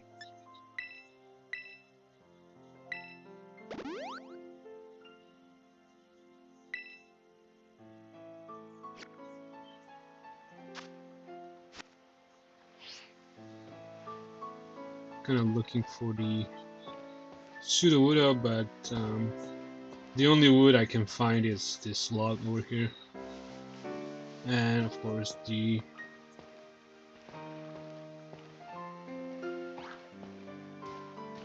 trees, right? Okay, so Ticketing has decided to come. Oh, actually, you can also come across a fungus. Interesting. I did not know that. But there's a maybe let's sneak up on it.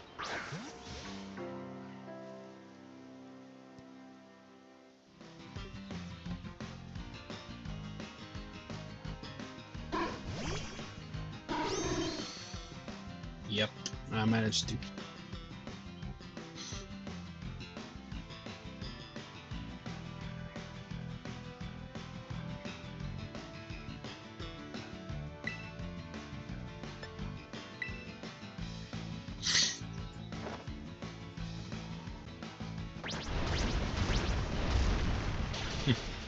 Yeah, what actually I could do is like restore my power points on Gigaton Hammer,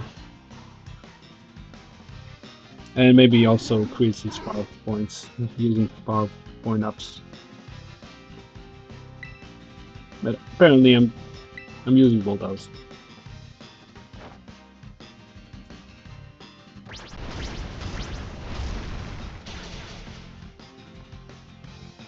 I do hope that he's gonna use Cat Smash like the last one did.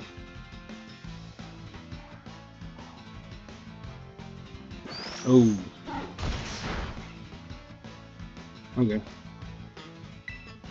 That could have been worse. You know what? I kinda don't appreciate this Sudowoodo. Taking damage. I mean, doing damage to my Ticketon, and for that reason I think I will kinda interfere with this. I'm definitely like, you know what,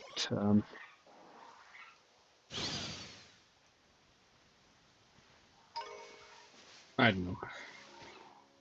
I'm not sure though. Or am I? Yeah, actually, you know what, I will do that. I will actually restore the Gigaton Hammer's power points, because there is no sense that I'm actually, you know, struggling with this bulldoze. And also, I'll use some power point ups as well. And I'm gonna use like 3 of them.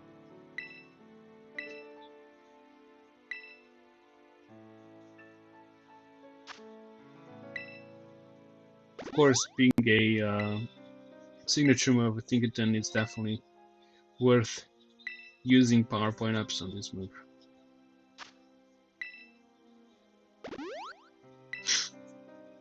So I do believe I need to like take out 7 of Sudowoodo, because I do have 20 EVs in defense, but I'm actually aiming for 84. So that's probably it. And I think it just noticed me, and I think I wanna kinda yep, here we go. Oh no, too late. I was close though. It's still kinda invisibly running for some reason. Oh well. We'll find another one. Yeah, definitely Fortress, also probably Wards. Ooh. Yeah, but I don't kind of like this. Because I could actually fight Fortress, but I can't do much to it. But it actually can use Explosion. So I'll be probably taking a lot of damage, and I will probably need to heal a lot, even though, I guess, yeah, another one kind of running away from me, getting away. They're kind of annoying. Maybe can I actually focus on one? No. Yo, you know what? I think I'm. What is happening? Finally. So yeah, these are not so easy, like to encounter, I guess. So it's kind of quick to run after this one after failing to get the previous one. And yeah, oh yeah, I kind of do realize the problem, or not actually. No, never mind. I kind of thought that Silhouette has. So yeah, 30 decent defense, right?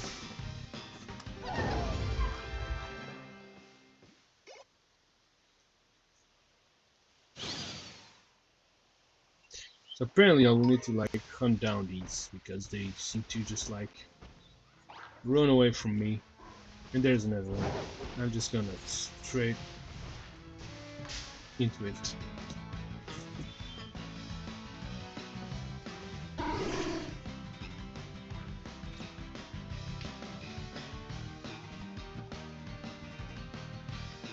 And there's another one as well.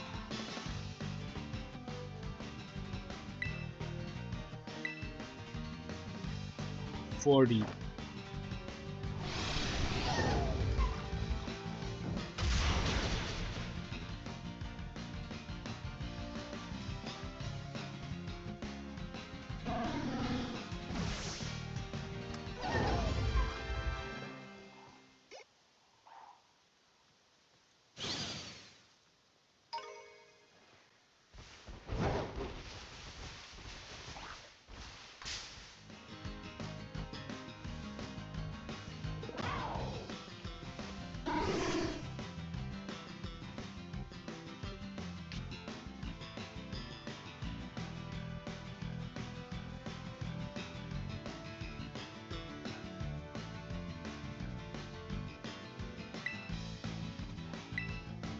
$50.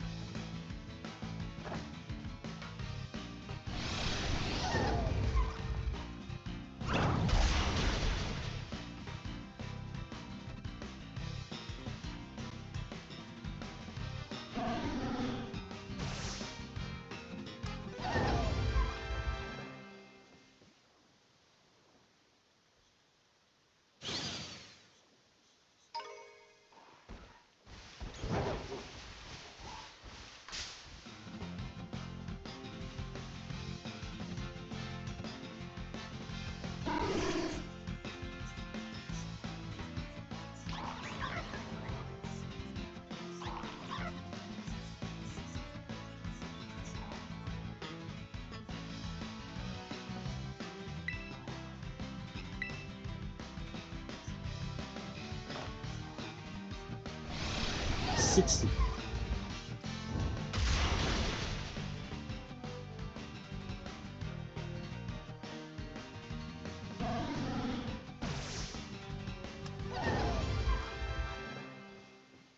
And so Chicken is leveling up.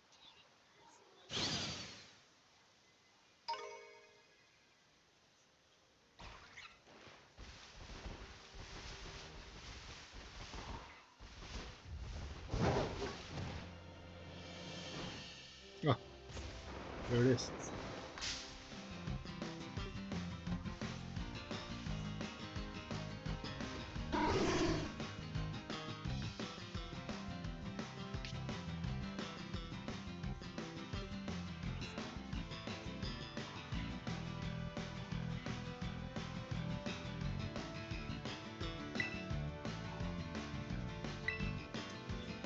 $7.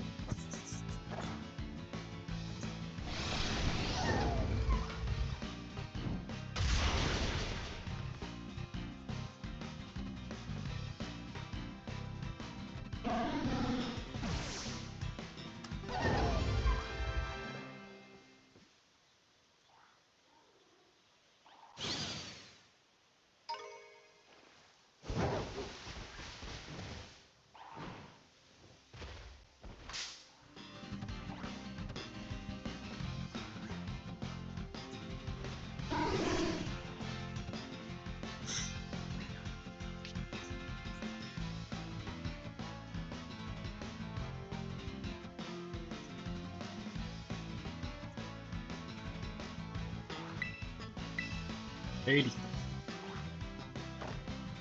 And this should be second to last.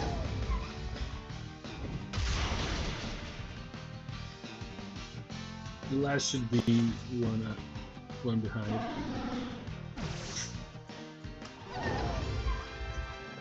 And that's pretty much it.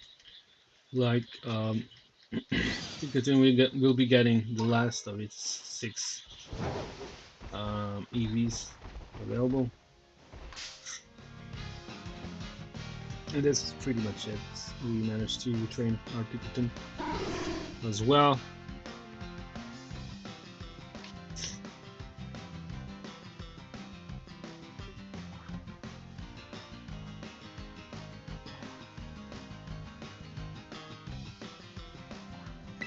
And after EV training my whole team, I will also do hyper training as well. But I need to like afford bottle caps. I probably have like 1 or 2, but I'll probably need to buy more of these, which I actually can do.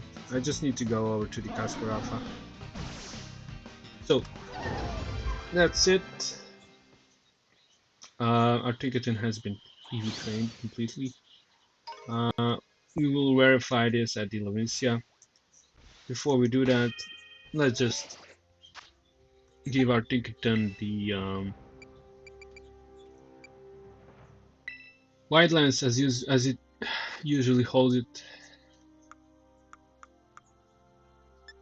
So Wildlands should be... Actually, did I even not favor it? Apparently I did not. So let's go from the bottom to the top. So apparently I have forgot to favorite the Wildlands.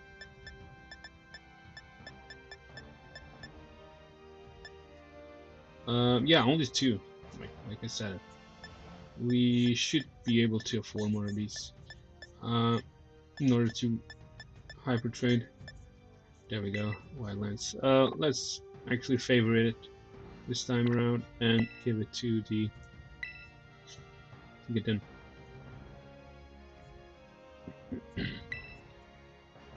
And let's reunite our team. First, let's fly over to Levincia and verify that we have completely EV trained our Ticketon, so it can also receive the effort ribbon. I'm returning my team back, right? No, oops, that was kind of... I want to kind of, you know, place building going in the first slot, as it should always be placed in the first slot. AZ holder of Amulet Point. And let's fly over to Levincia.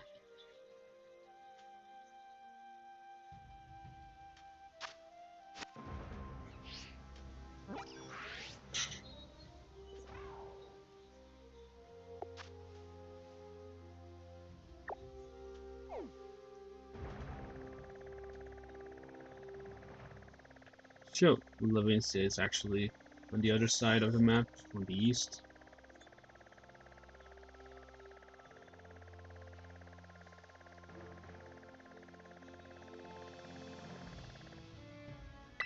So, if we were unable to fly there, that would be a really long trip indeed.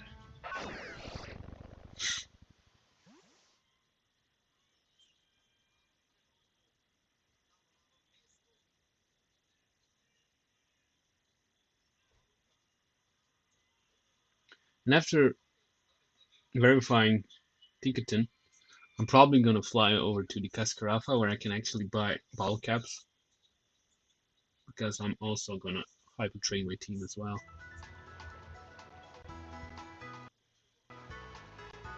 I do realize that I have 2 of them, but I'm probably buying a lot of them. Oops, there's not enough space to ride in anyway. So let's quickly talk to the person in the park.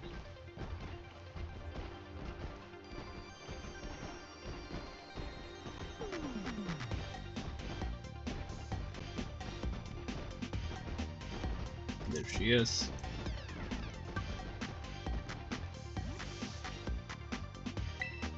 Oops. I'm actually interacting with her Luxio. Nope. That's what I wasn't meant to do.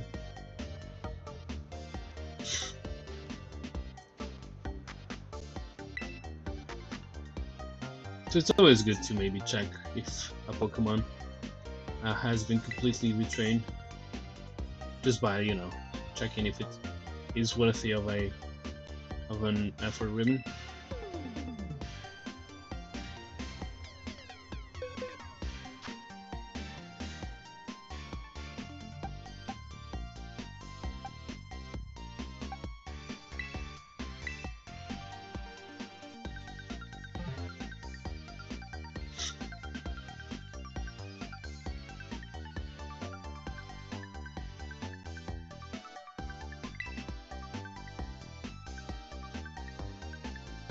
So yeah, we have fully EV trained our team.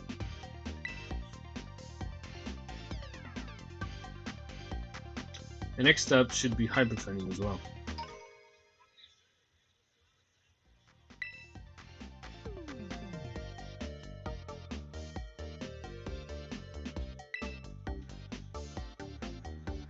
So let's fly over to Cascarrafa now, where we can actually buy the bottle caps. We could probably buy them also in Levincia, but I don't know. I kind of want to go to Cascarrafa though.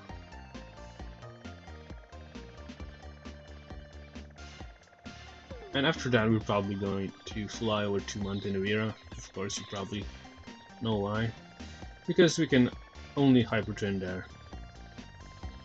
I want to go over here to the northern part of Cascarrafa.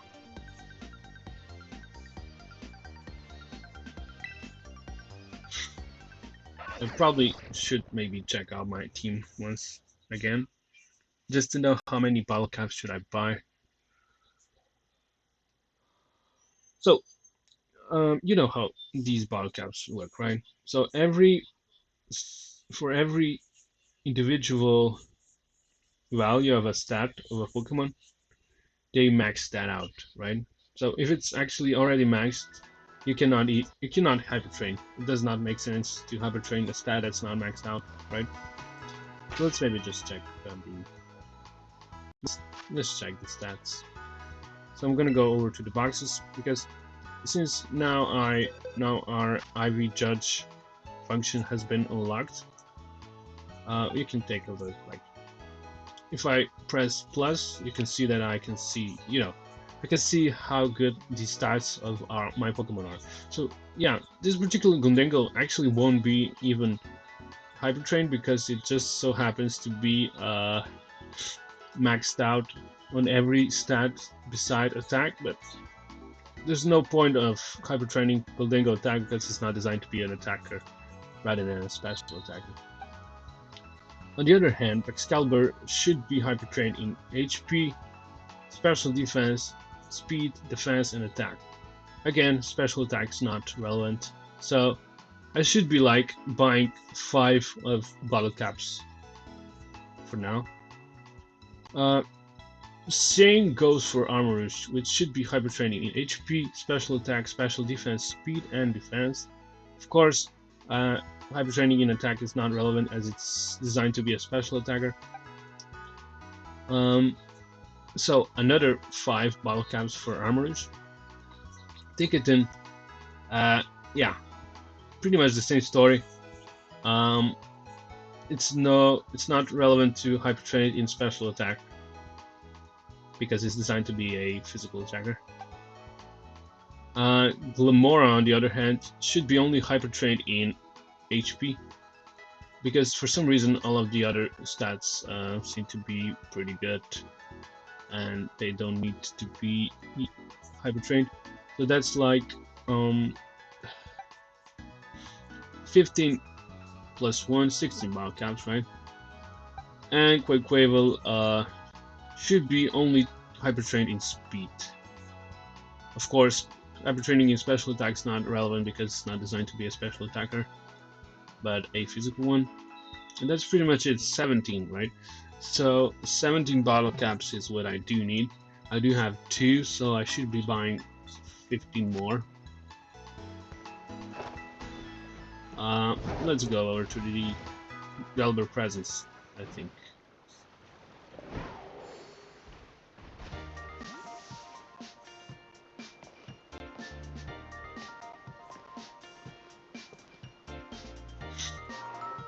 And I'm buying like 15 bottle caps, which will cost me probably like 13,000 Poké Dollars, which is quite a lot, but it's worth it. It's probably, yeah, bottle caps are probably considered as general goods, and there they are, yeah, 20,000. I do have 2 of them, so I should be buying 15 more. That's 30,000 Poké Dollars, 300,000. Yeah, there we go.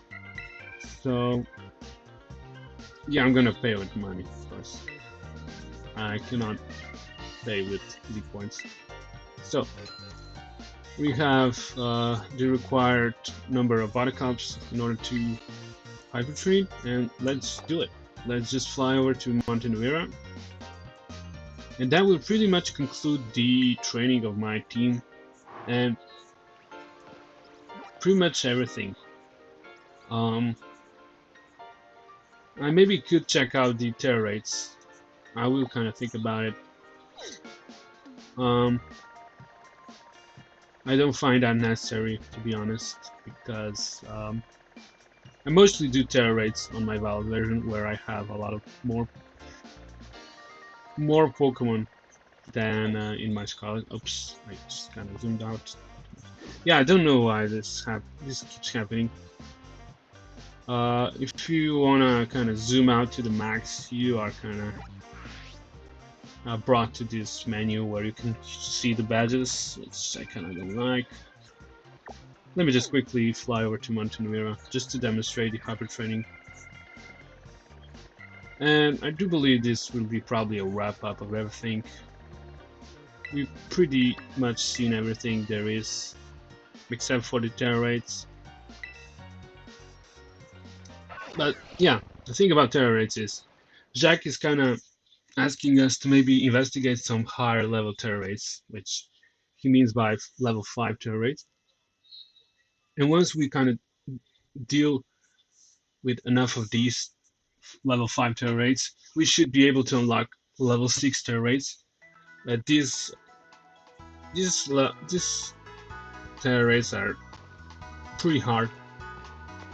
Like EV training and leveling your Pokemon up to level 100 are probably necessary to do these.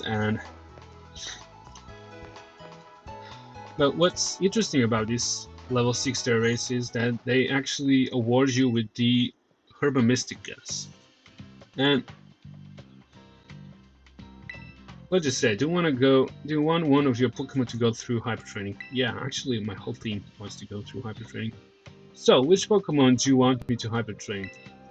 Okay, so we'll start, right, Pokemon by Pokemon, right? Once again, we're brought over here to our boxes. Of course, Cortondo is not necessary to hyper train, but actually Excalibur is. So we're gonna select Excalibur. Do you want to use bottle caps or a gold bottle cap? Of course, unfortunately, we don't have a gold bottle cap, which probably works like the same as multiple bottle caps do. And which stat do you want me to raise? So over here, we can actually select which stats we want to hyper train. I'm gonna go with HP, attack, defense. Of course, I'm not gonna select special attack. I want to select special defense and speed.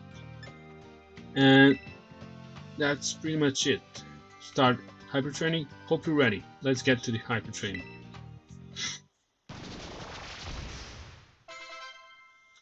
Excalibur's hyper training is complete. He's become stronger. Do you want to continue hyper training? Yeah, let's continue. I still want to hyper train more of my Pokemon. So, which Pokemon do you want me to hyper train? So let's continue with Armorers, right?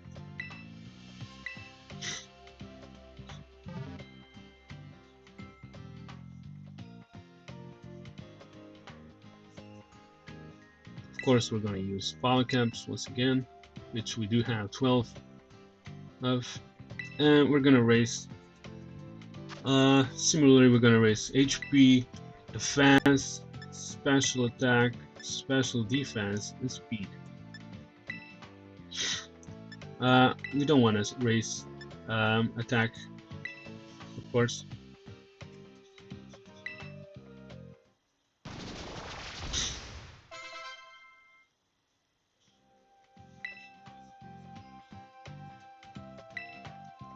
Yeah, let's hyper train the rest of my team.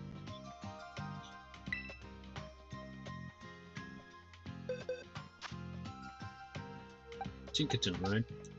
Should be hyper trained as the same manner as Excalibur was, right?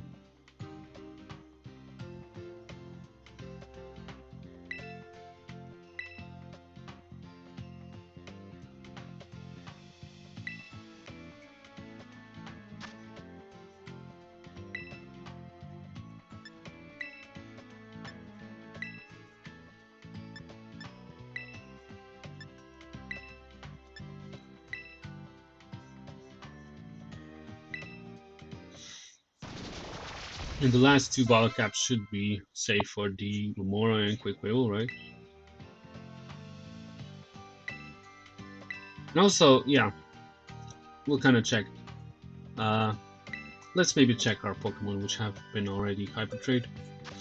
You can maybe let's check out Goldengo. You can see, yeah, it has best and decent, right?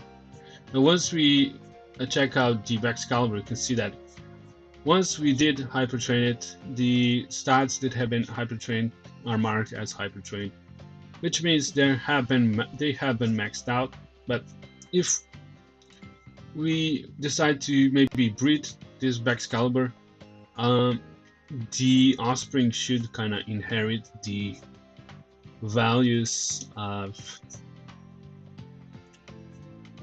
the stats that have been hyper trained.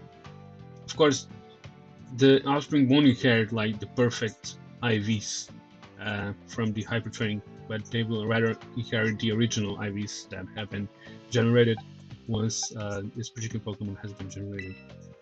I hope that kind of makes sense. It's the same way as the mints, but only for the individual values. So, like, you know, you can change a Pokemon's nature using mints, but that doesn't count when breeding. The same goes for the hyper training. You can change a Pokemon's individual value by hyper training, but that does not count when breeding. Of course, Gomora should be hyper trained only in hit points.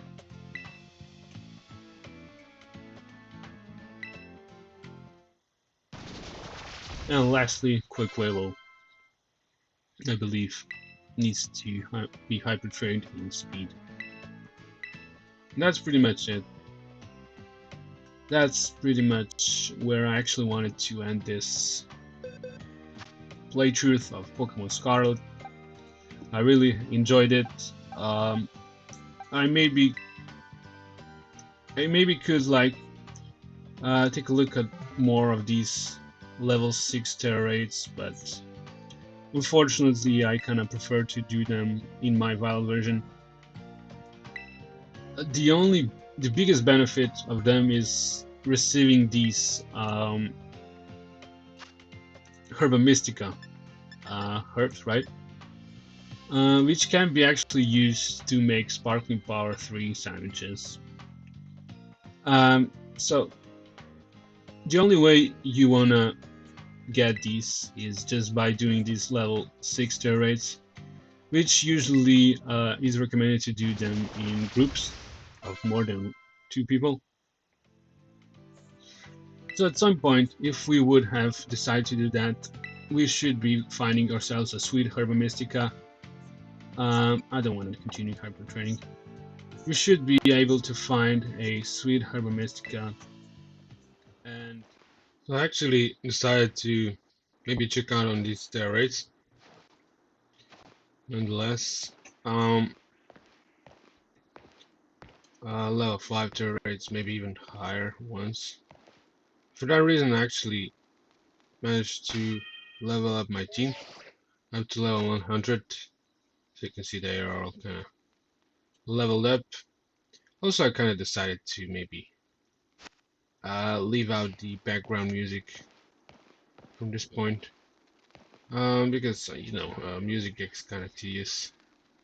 We've been listening to it for quite a long time, and you know, I just want to check out the terror race. If maybe we can find any interesting ones to take on.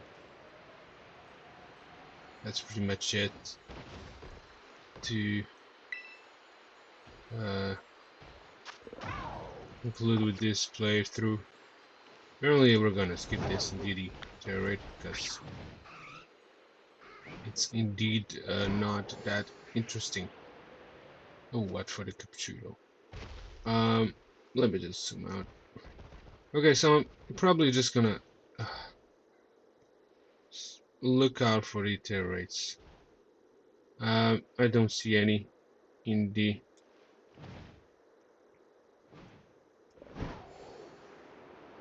nearby. Oh, there's actually no, that's not a terror raid. That's just a sparkling Pokemon.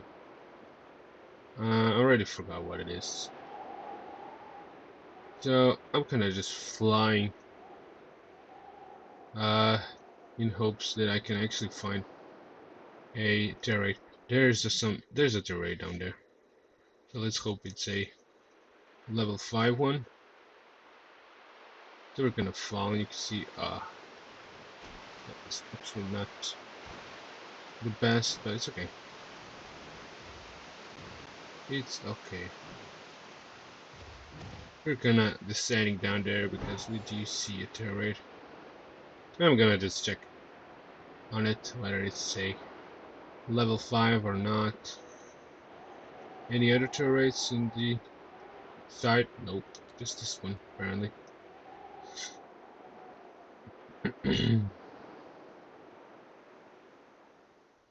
So we're really near Cascarrafa Lake, right? And this one is a ice terror raid. Oh, watch! It's too late though. We already ran into a pommel.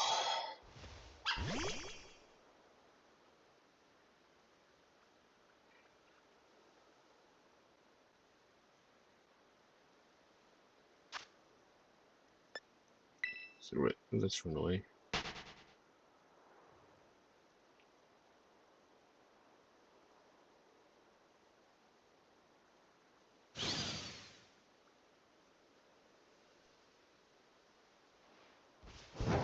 Let's check out the terror raid finally.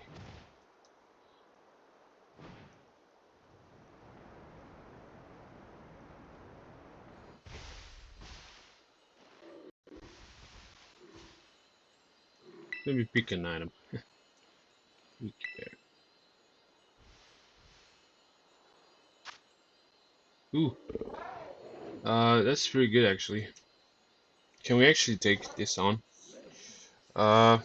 Yeah, let's maybe try it. You know what? I think I will gonna just put the choice packs on my Armarouche and go for it. So let me just find the choice packs. I do hope that actually this will work. It should though, because my Armarouche is EV training, special defense, special attack, right? I also leveled up uh, to the level 100.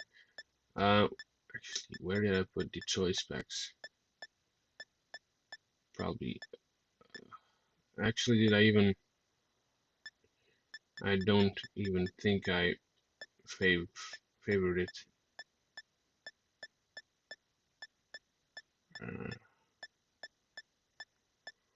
Let's just find it and give it to our Armarouche.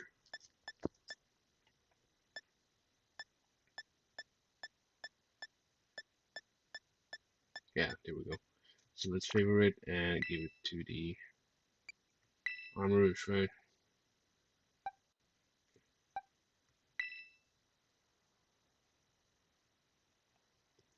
Of course, I will be going for the armor cannon, right?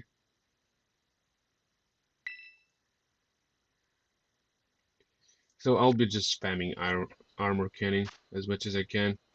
in hopes that this Magnezone goes down.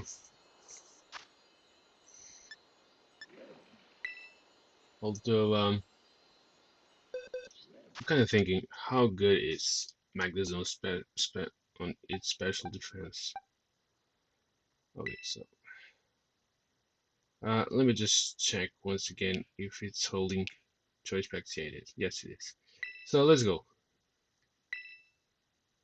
In the meantime, I'll probably check out whether Armor Zone, uh, Armor Zone, what? Um, Magnezone is actually any good, especially defensive. I'm not sure. It's probably more physically defensive than especially defensive. I think I'm gonna give up on this raid because apparently I'm not able to do it on my own. Let's maybe try and find something else. Um, Let me just find another terror raid on my map because this one is just not working out for some reason. Um, I do have an advantage, but let's maybe see what's over here at this one though. If that one also does not work, I'm probably gonna check out the terror raid over here. Um, I don't know. I just might replace. I'll see though. I might just replace my Quick Weevils Aqua Step with Aqua Cutter. It actually could be useful because I do get a critical hit once in a while.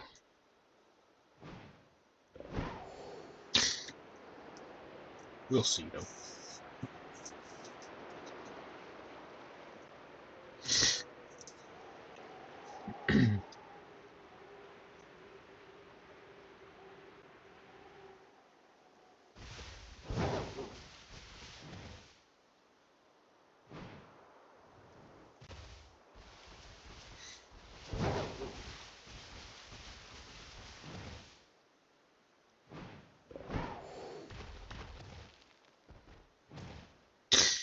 So far I'm kind of unlucky with these terror raids. I do hope that kind of my luck improves in the future. So I did find a 5-star terror raid, but unfortunately I'm not able to do it on my own.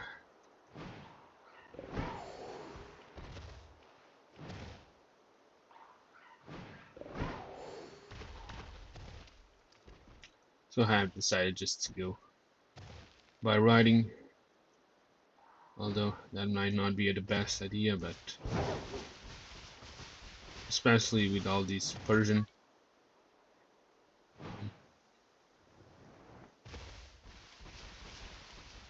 We're actually at the Dalizappa Passage once again.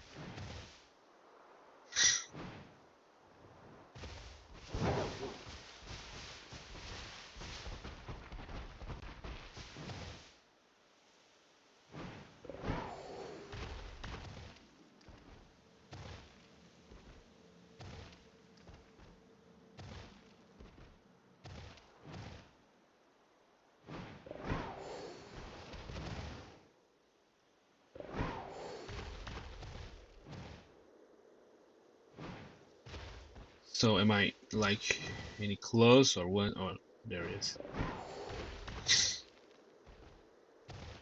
I do hope that this terror raid is a level 5 terror raid as well, because chances are it's not.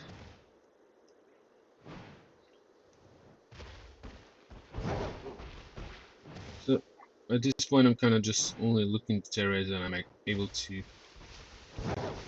you know, take on, which means that I actually do have some kind of a terrestrializing advantage too. And I guess I do against the steel types. Oh. It's a dark hole though. It's not a level 5. I should be like doing level 5 terror raids. So let me just you know, find a level 5 terror raid. I'm kinda interested about this rock one. So I probably should maybe fly over to the yes to the western part of Medali and take a look from there. Also, I see a lot of dragon terrains. Maybe I can actually take on those with my loaded dice, max caliber.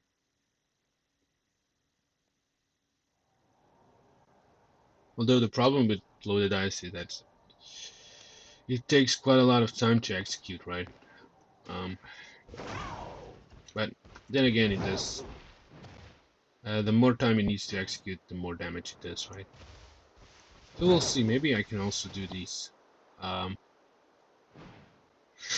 Depends though on the Pokemon inside. But yeah, I think that at this point I only get the level 5 and level 4 turrets. I think so. I'm kind of locked to only doing these two levels of turrets. I think, yeah. Once you pretty much finish the story, you're kind of limited.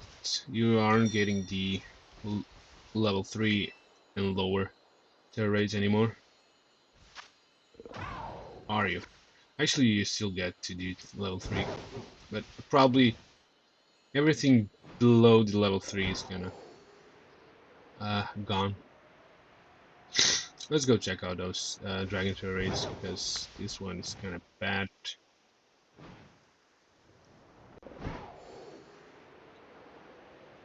I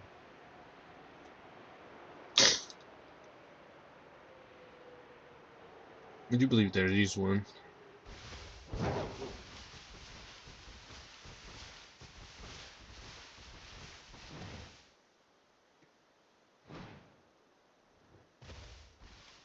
Yep, there's a dragon turret. Also a primate. Oh no.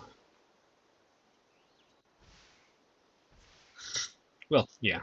Every once in a while, also that needs to happen, of course. To run into a wild Pokemon.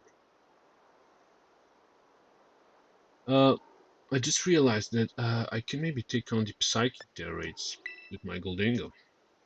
Right? I just realized that. So let's maybe check out the Dragon turret.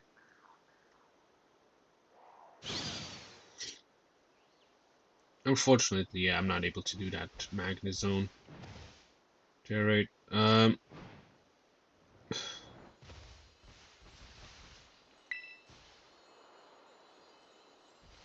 Let's check this one out. Oh, that's not good at all. Let me see.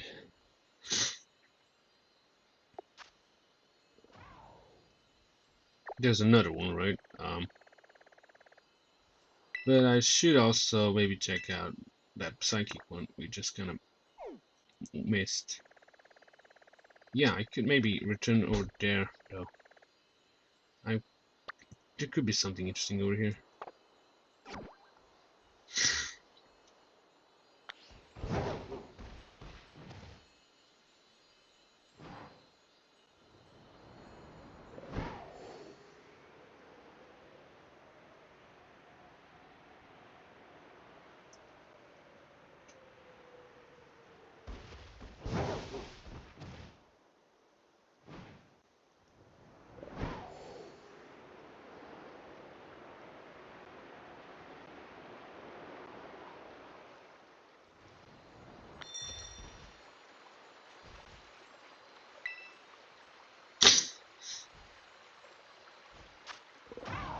Oh, come on. Although this is my first time seeing a Rotom in a terrain, to be honest. Apparently they do appear also in terrain. Let me just check out. Yeah. So, there are actually two Psychic terrains. One over here and one over there. I'm gonna go over to this Zero Gate just to maybe save some time. So apparently I'm not really lucky with these steroids so far.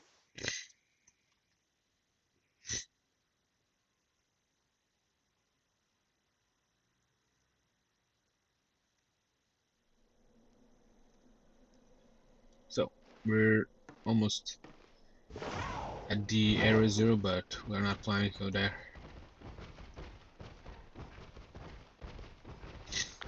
I need to be kind of careful though, because I am kind of running fast with my Corotton, and that actually never turns out to be a good idea. I believe that terrain is up here, right? So some climbing will be required.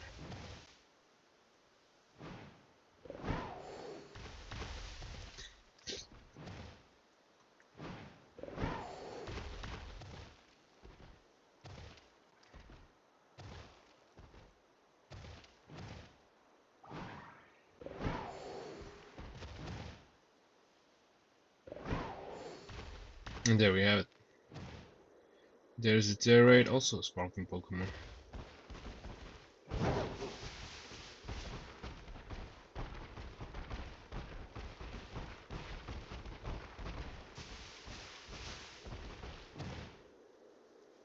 Ooh. A Dragon Tamer, right? Which we did battle.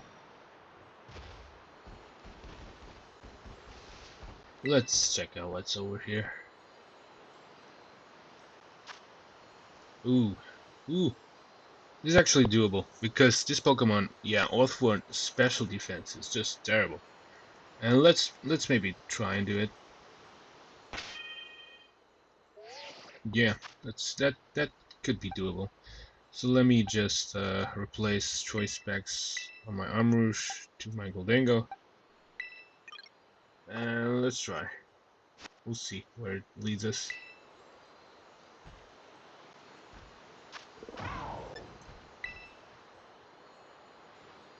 Yeah, Earthborn special defense just poor.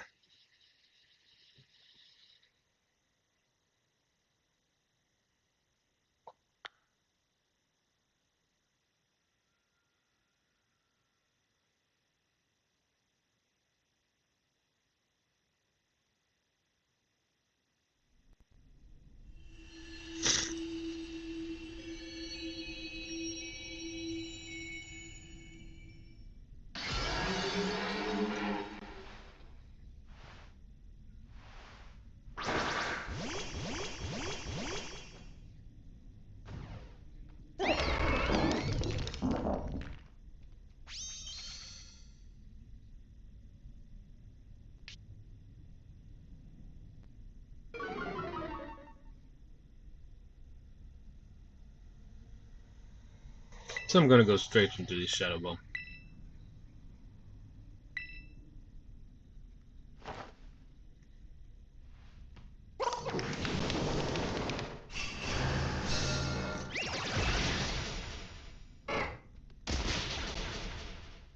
Also a special defense upgrade, too nice.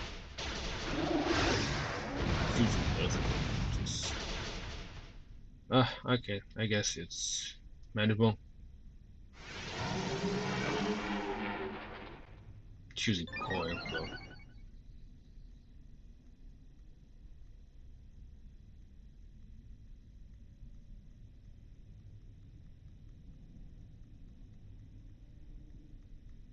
So let's go for another Shadow Ball.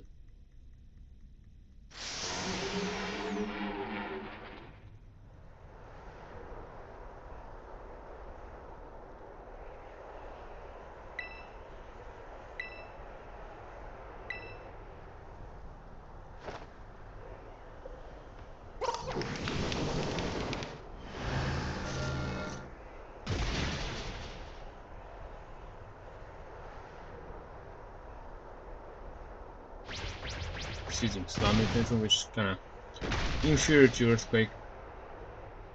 I don't care for that. So I'm going for, I don't know, I could either heal, I can, because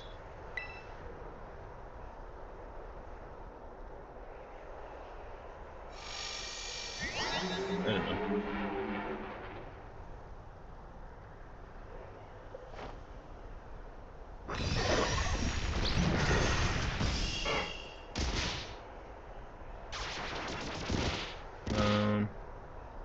I'm going for another Shadow Ball.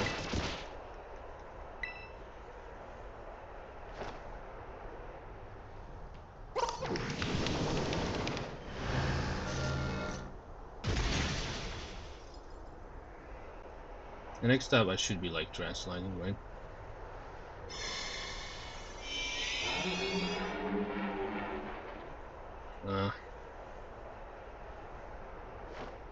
Choosing Earth. This time around. So I'm actually Trash Sliding. At this point. No! Okay. Just in time. I almost just like went for it straight. But I managed to, you know.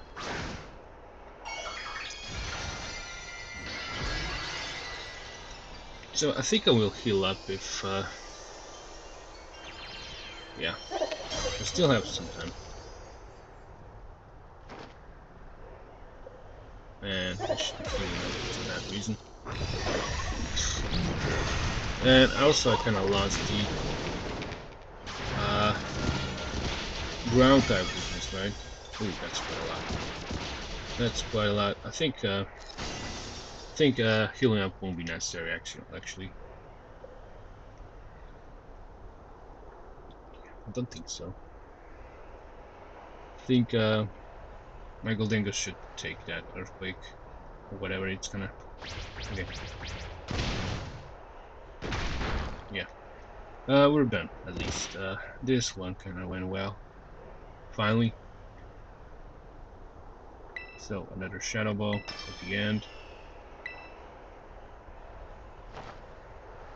So yeah, our Goldengo did well.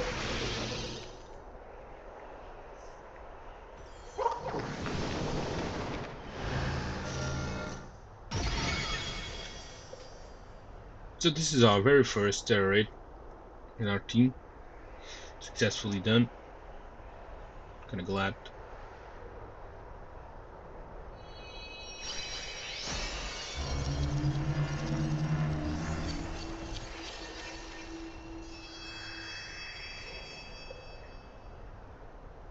Oh, actually I'm gonna catch it, and of course I'm gonna catch it right in a Pokeball because that's the easiest way to catch a Pokemon with a Pokeball.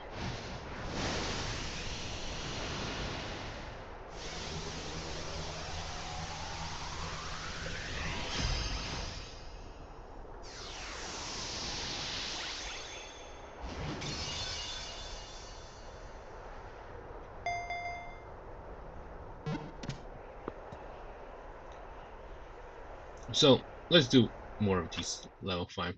Oh, you can see the rewards, right? Are pretty impressive. Like experience candy large, also rare candy. Yeah. Rewards for Terror Raid 5 level Terror Raids are pretty impressive.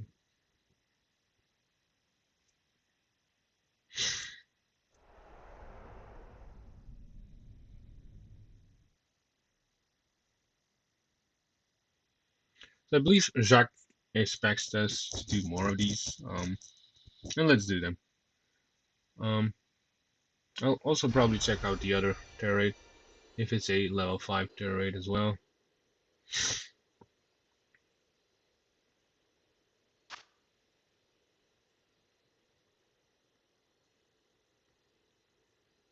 Yeah, once again we caught an Orthworm.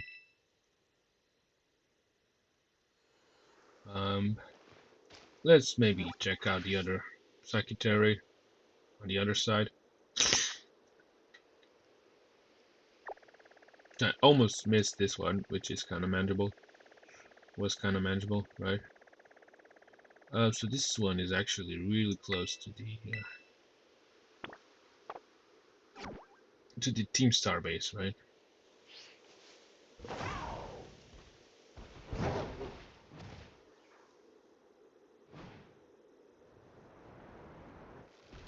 So yeah, Orthworm is a pretty good, like, it's not that tough to take it down using a special attacker.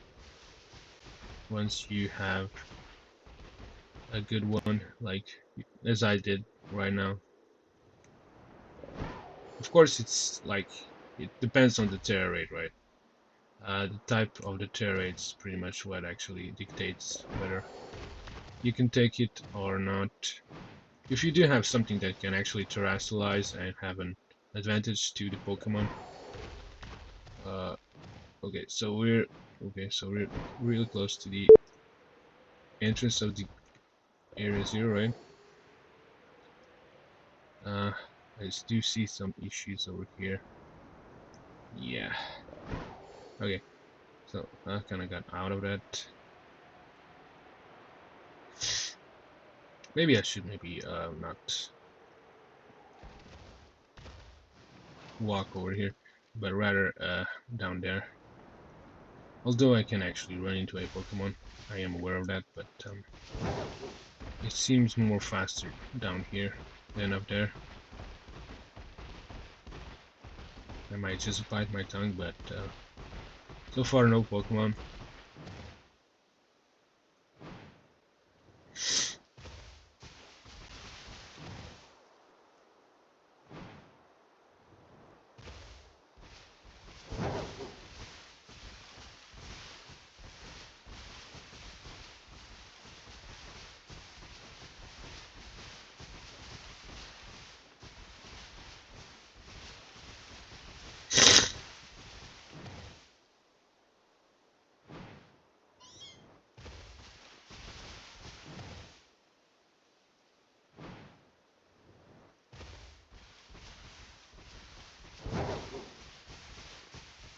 So at some point we should be able to unlock the level 6 terror rates once we have, I think once we did about 2 or 3, I think 3 5-star terror rates, we should be unlocking the level 6 ones as well, but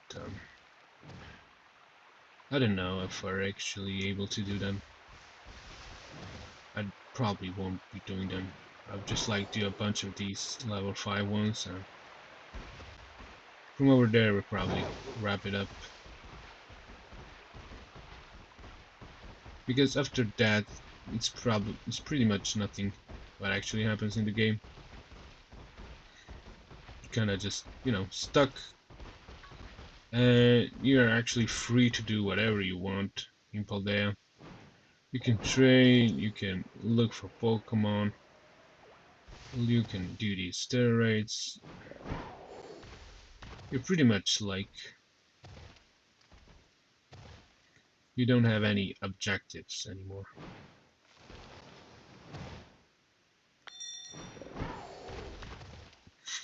So this over here we have a Psychic Terrain. Let's maybe inspect it.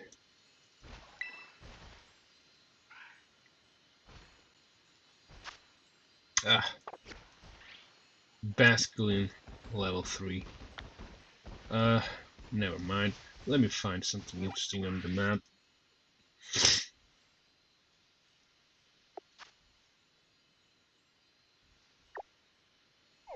Psychic Terrain. Electric Terrain. Ah. What about this grass type? I'm kinda interested.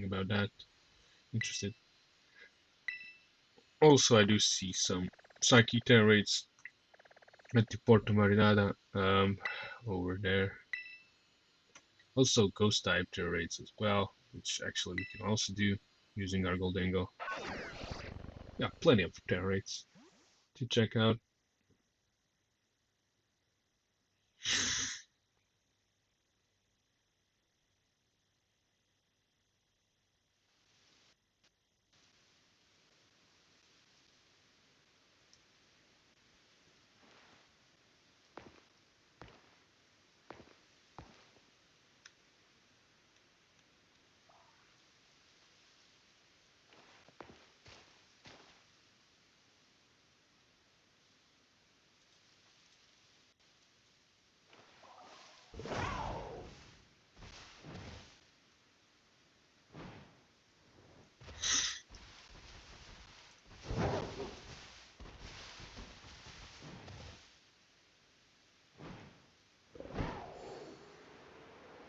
So we're checking out this grass terrain in hopes that actually there is something interesting, like a level 5 terrain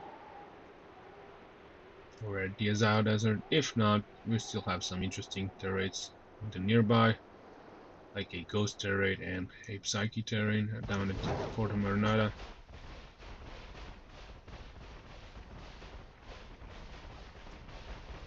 So let's check out this one. Let's see.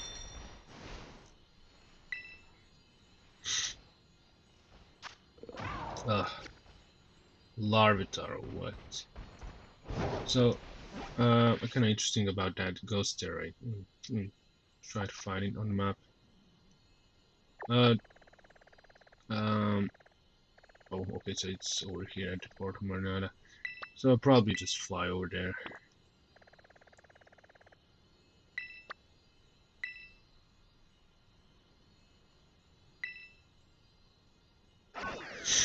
I'm seeing a lot of these fairy terrains, but I'm kind of not confident to do them because our Tinkerton is it's not that strong poke, you know. Despite that it's Terra Steel, it's not that strong. So I will be kind of avoiding, you know, fairy Terra rates. I will check out this ghost type one though.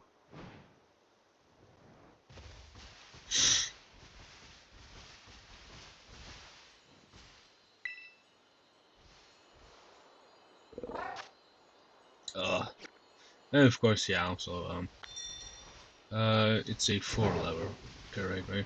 And of course, it would not be a pretty good idea if I actually set up my Goldengo against that Houndstone, right? So I'm gonna check out that Psychic Terra right over there.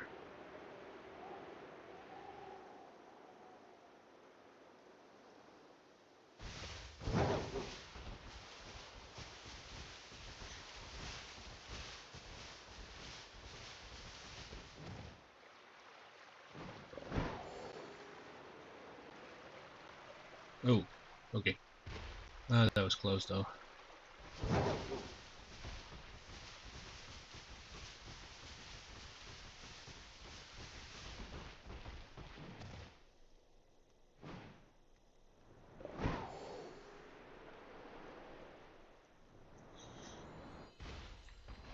So let's check out this Psychic Terra.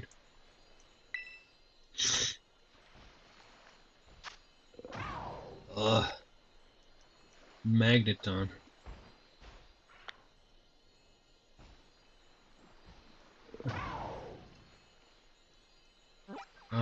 Yeah, nothing interesting.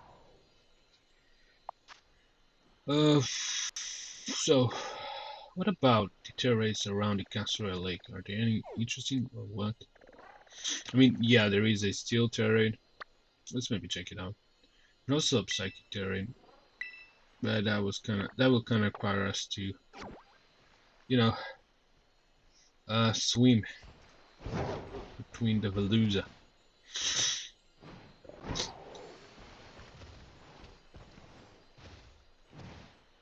I guess we're kind of need to sacrifice that.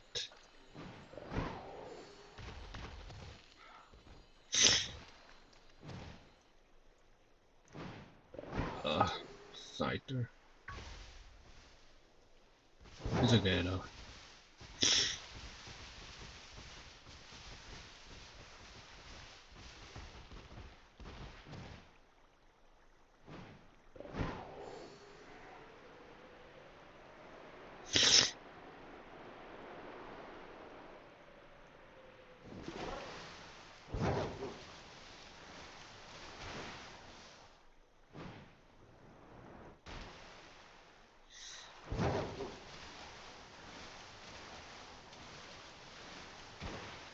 So far we're kinda lucky. No Veluza in sight. And nothing else as well. But I'm also jumping once in a while because, you know, don't want to get into trouble.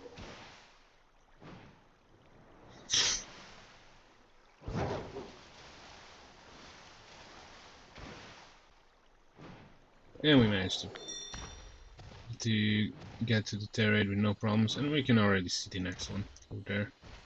If this one does not turn out to be a good one.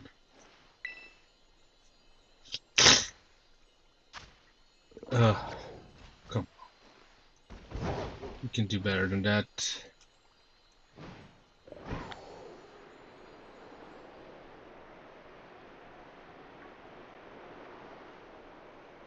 Ooh.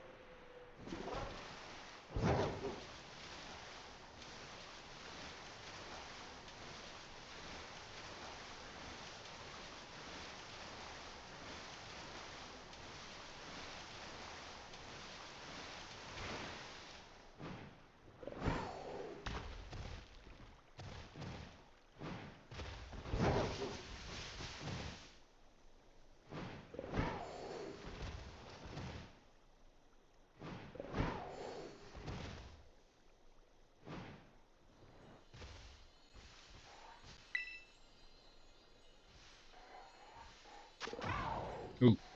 Okay. Now we're kind of talking, although I'm kind of worried about Indeedee.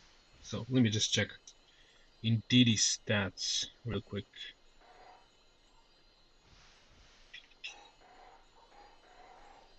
Yeah. We'll see though.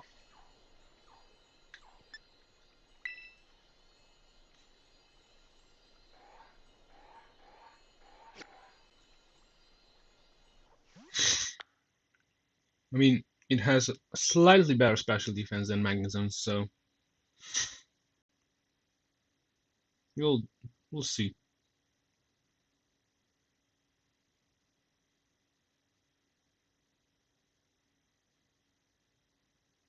It'll probably not be as successful as with Artmorn this time around.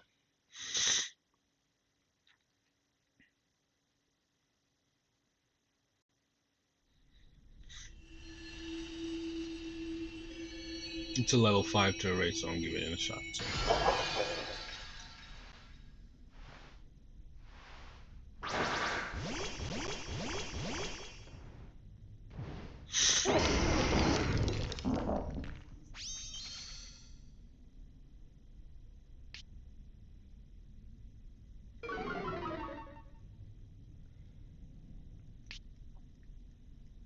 Oh, so it has Psychic Surge, which means it's gonna do a bit more damage than usual with Psychic type moves. Also, yeah, it's a Psychic Terrorade. It's gonna do quite a lot of damage apparently. But luckily Gholdengo gonna resist that. Yeah, I guess this is a good start somehow.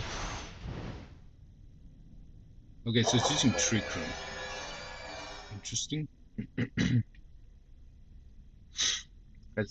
That means that we'll be kind of moving last because we're probably the fastest. But it's okay. Ooh, that's not good, but it's okay. At least he does not get stabbed for that.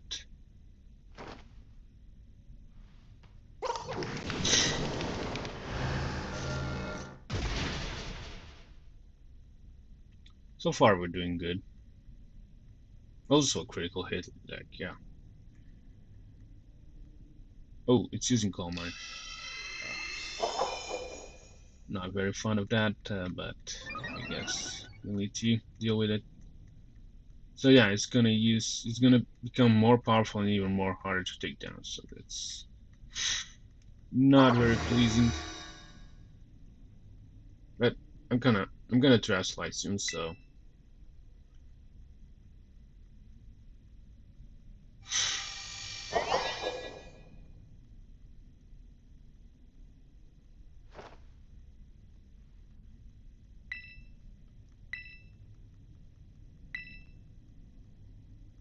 it's using Play Nice. What in the world? Yeah, Gholdengo's immune to that, so thanks for a free turn, I guess.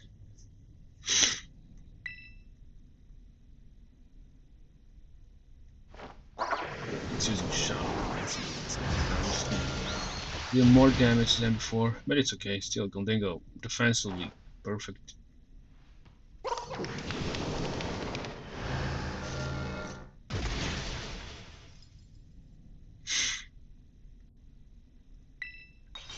Yeah, let's just terrestrialize. Maybe I will heal after this, because I don't want to lose my Gholdengo while being terrestrialized. You know.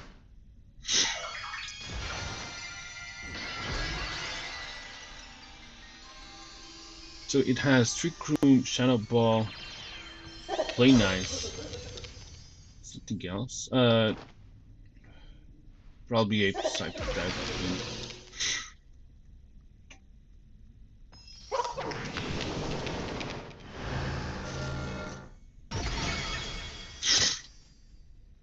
That's pretty good.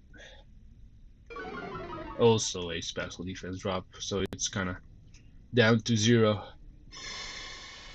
once again.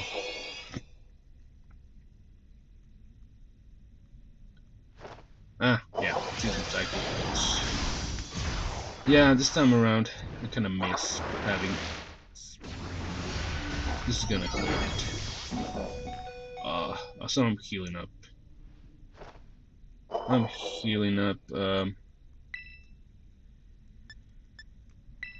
I cannot afford to lose my terrestrialized Gholdengo.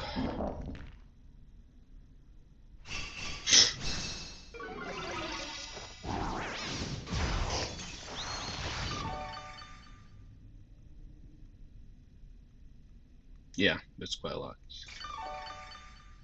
Yeah, sometimes you do get quite a lot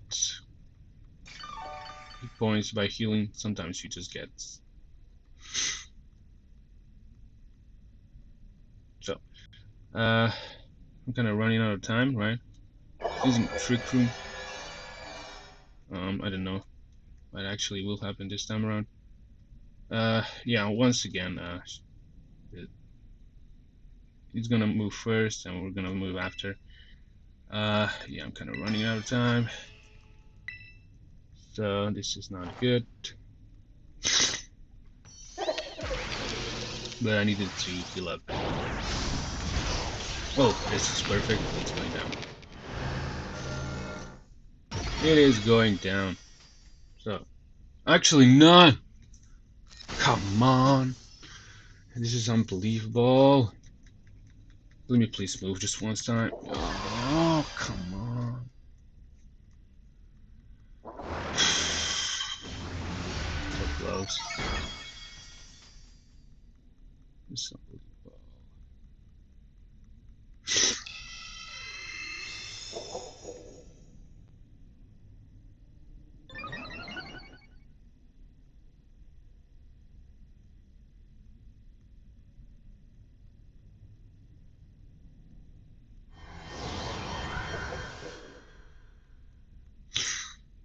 Can I? Yeah, please. Please let me move once again.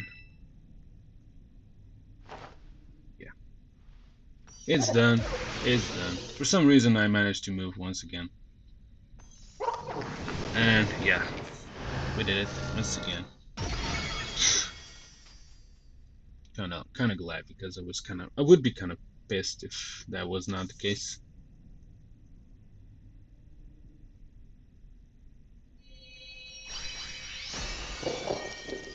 And yeah, that's how you get a Indeedee with Psychic Surge. If you wanna get one. So yeah, our Gholdengo is pretty much doing a great job with this race so far.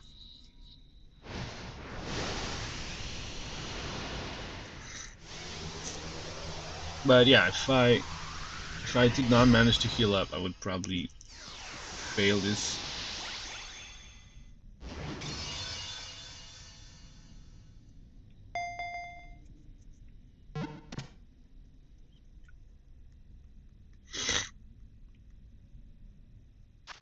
Also, oh, we just got a spicy Herba Mystica for a level 5 terror rate. That's pretty insane. Also, an ability capsule. So yeah, you can see that we are getting really good items from this. Apparently, also spicy, like we just got a spicy Herba Mystica, which is one of the herbs that you can actually use to make Sparkling Power level 3 sandwiches, this is actually, I didn't know that you can actually get these in the 5 level tier rates. Also, Ability Capsule is an item that kind of enables you to change abilities on your Pokemon. So some Pokemon do get 2 different abilities depending on sometimes Pokemon gets generated with either of one or 2 abilities. Some Pokemon have only 1 ability, but some Pokemon can get 2 different, and it depends on on your luck which ability you do get on a Pokemon. So yeah, that item Ability Capsule actually manages to change that.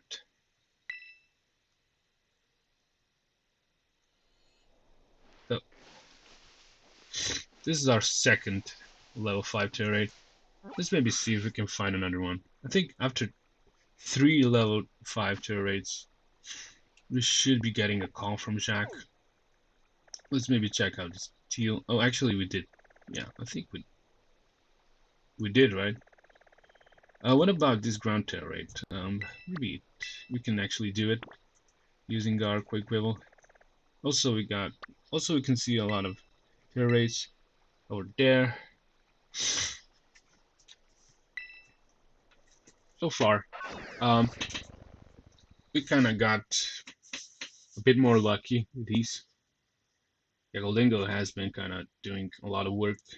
I hope that maybe some other Pokemon can also participate in these tier rates.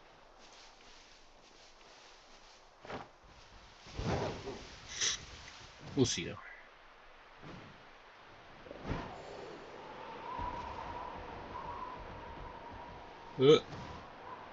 Almost fell down.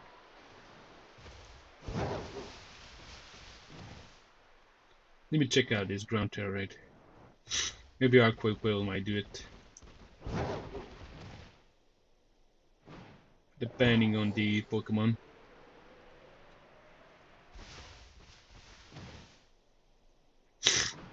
But yeah, I'm kind of surprised that I managed to get this spicy Herba Mystica. So yeah, these Herba Mysticas are the ingredients that you can actually use to make sandwiches, and they are really useful, especially for the Sparkling level 3 sandwich, which actually, yeah, really enhances your chances of encountering a shiny Pokemon.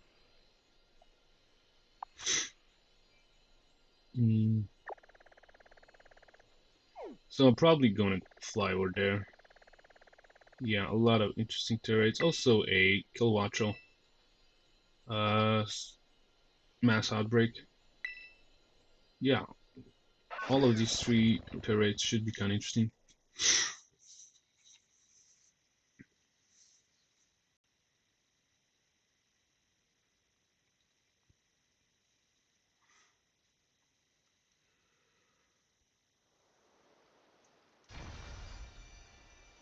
Let's check out the flying terrain first, and we'll go from there if it's not anything interesting. Low kicks, level 3. I'm kind of interested in that rock terrain.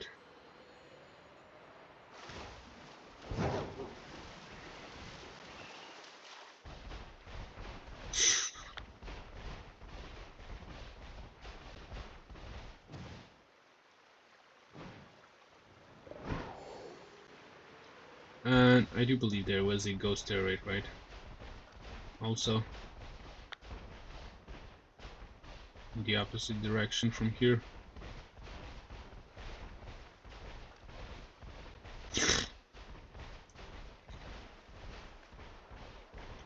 But yeah, regarding that spicy Herba Mystica, I'm pretty impressed. I was not expecting that to happen.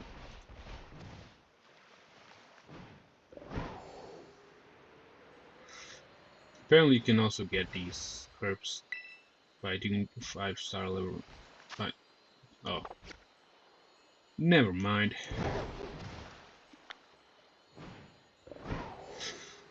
pretty not impressive.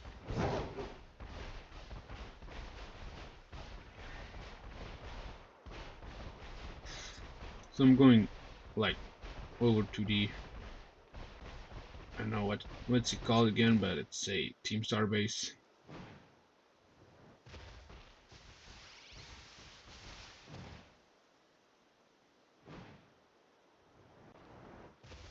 Rugba squad's base, actually.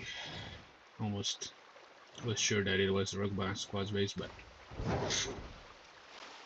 the good thing about it, this place is that you don't get to run in any Pokemon.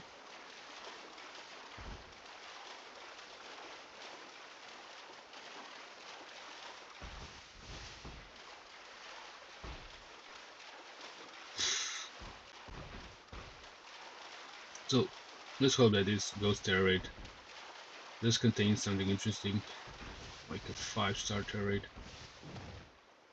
Also, apparently there's a Floette mass outbreak as well.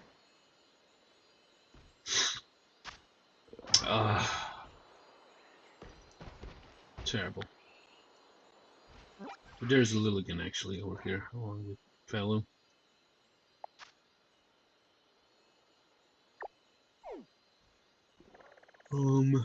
Yeah. Maybe let's check out this grass terrain. Maybe Armorus can take it.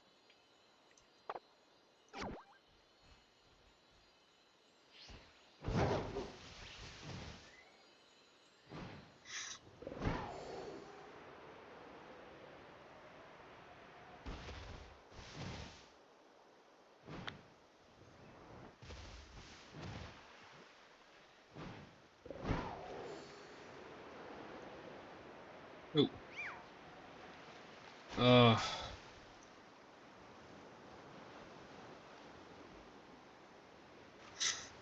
That's not really satisfying.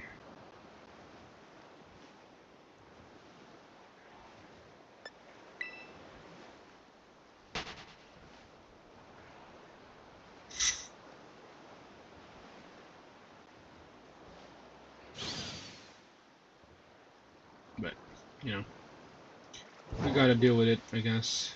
Also, Gyarados.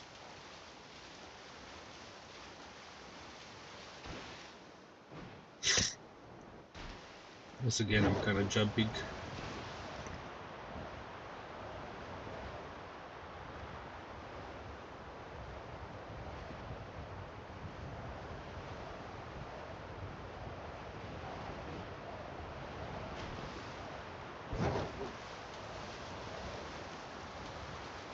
I know that it's really cold, but my game should not be freezing because of that. Over here.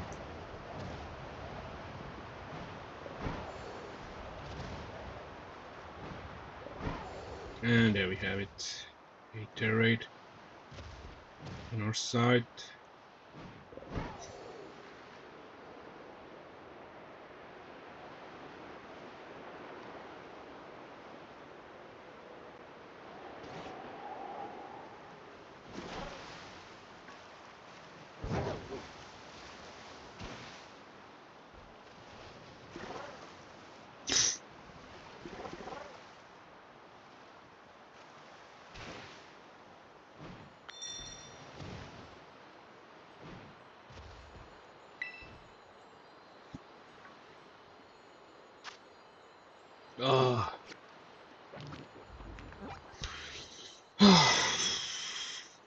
Not good turrets. Not good turrets.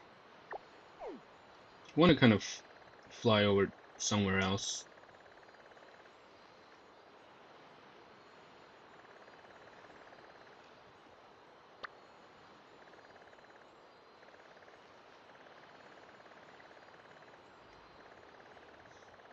Maybe let's go over here.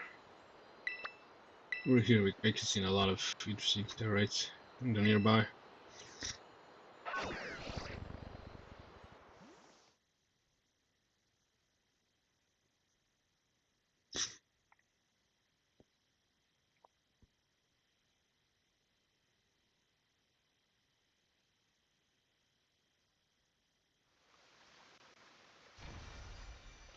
There's a Terra right next to a Poke Center, kind of conveniently. Quite a lot of Pokemon next to it, though.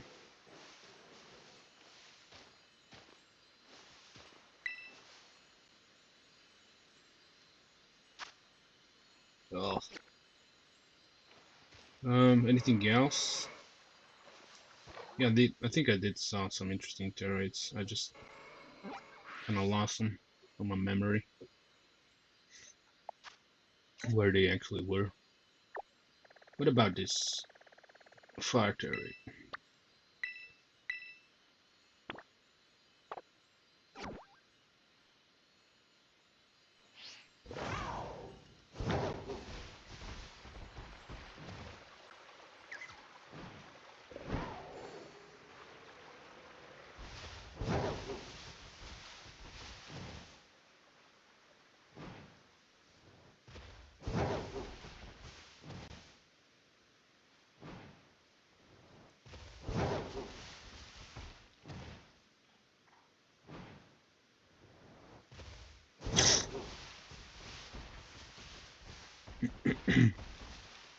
I believe there's also a nice Terraid over there.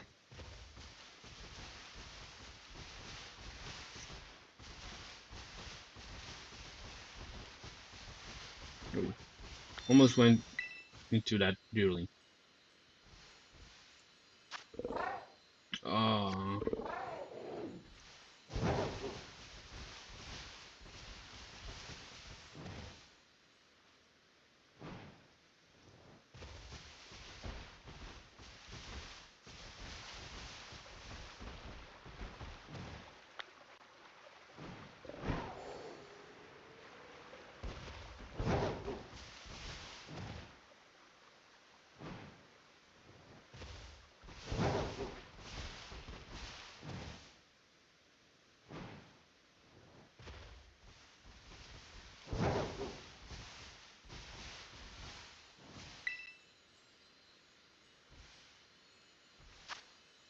Come on. What's up with these Terraids?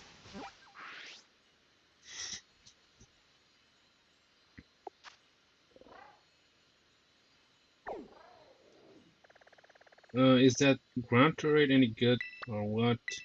I hope.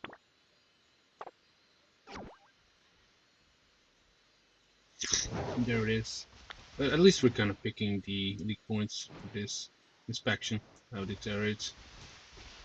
You can see that. Every time we check a Terraid, we get about 1,000 elite points.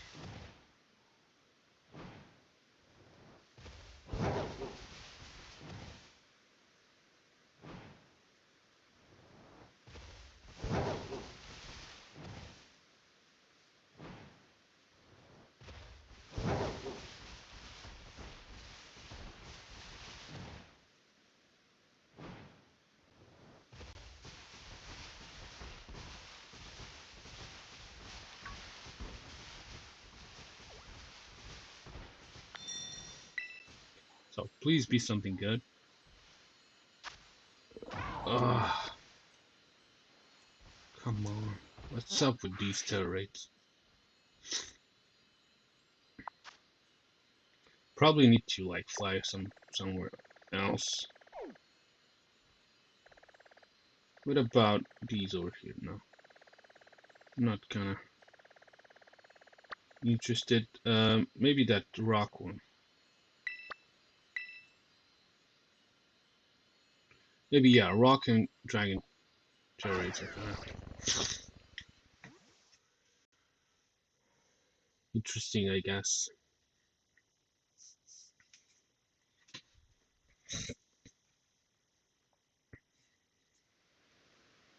But yeah, this is actually the perfect time to do these Terraids because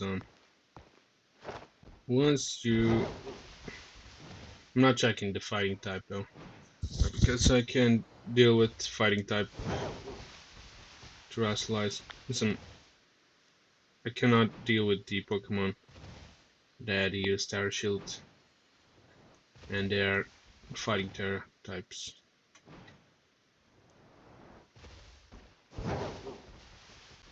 What about this rock one?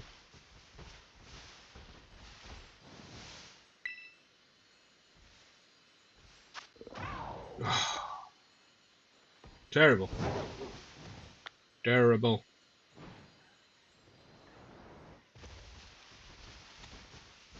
Oh no.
Oh.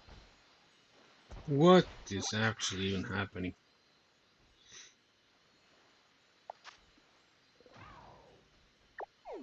I think I saw an ice steroid over here, but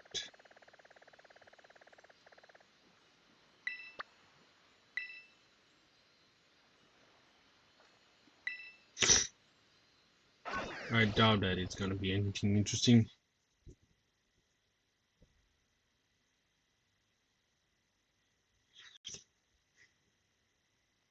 Also, maybe I could mention that these ability capsules actually are affordable at the place where we got bottle caps, right? You can also buy ability capsules, but I think they are pretty pricey, about 100,000 Poké Dollars. Finally, oh no. Oh well. I think this time around we should be able to do it.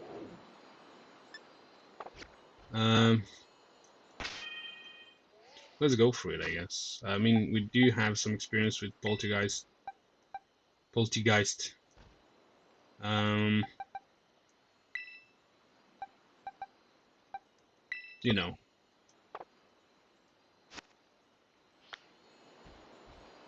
I think this time around we should be even more successful than last time. I don't want to go with Megaldango, right? Let's go for it. We'll see what happens.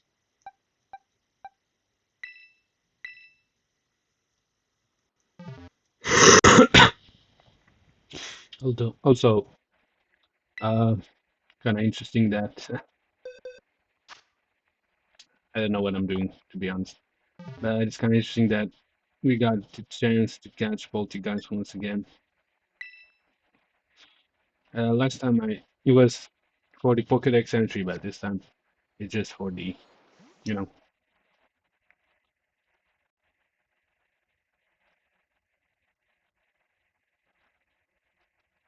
because we're doing this task that kind of Jacq gave us.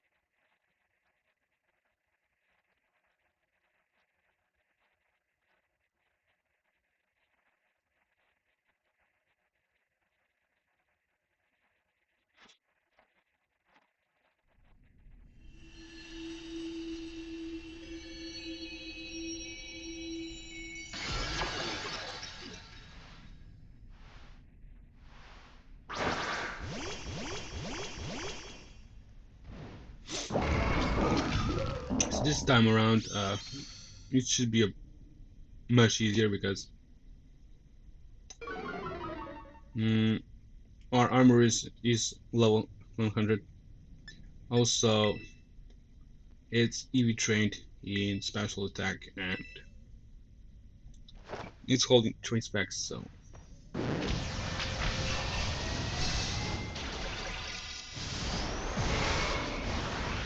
yeah. So far we're doing okay.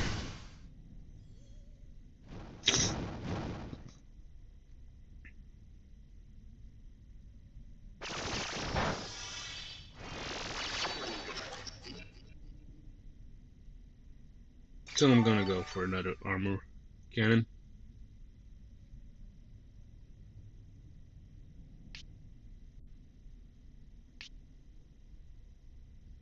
Ah yeah, it has weak armor, right? Oh no, it's stealing a terror charge. Kinda don't like that.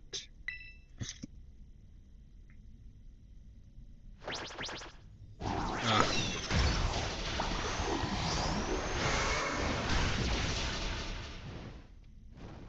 Oh, of course it flinched. Come on. Yeah, stop with this weak armor.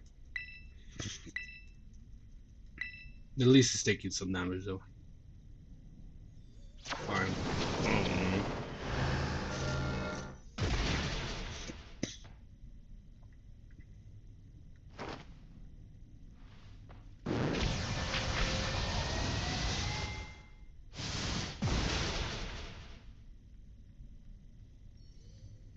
so I guess I'm kinda unlucky this time around.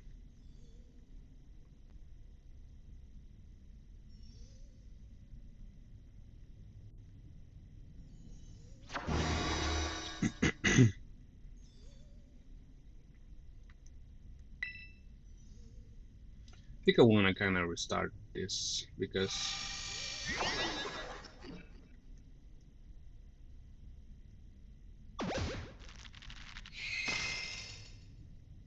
yeah, let's restart it. This is not going good at all. Because that Astonish made me flinch and that's annoying. Yeah, and this thing is becoming more scary. With these boosts. Yeah, can you stop? I get it.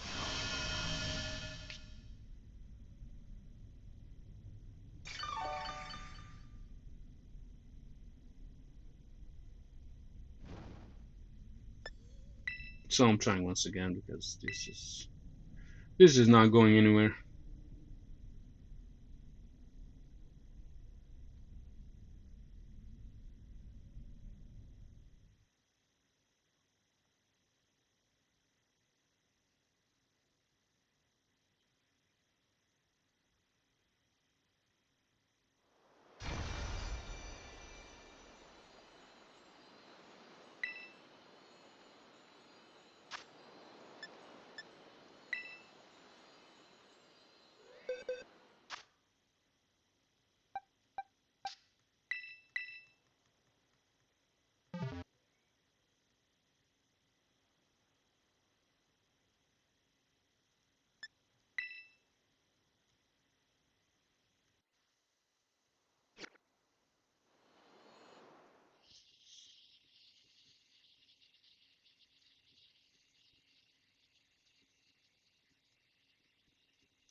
So let's go with armor cannon.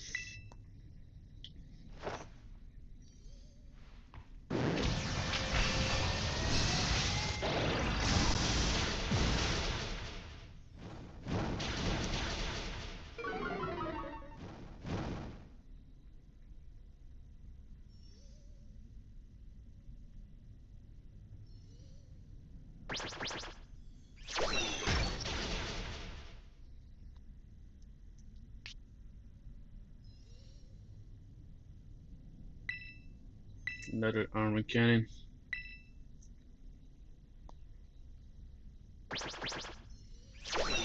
Please don't make me flinch. Oh, thank God.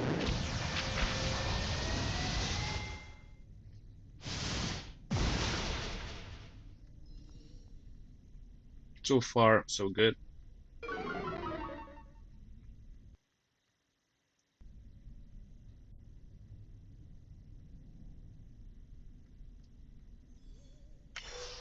Okay, it's stealing my terror.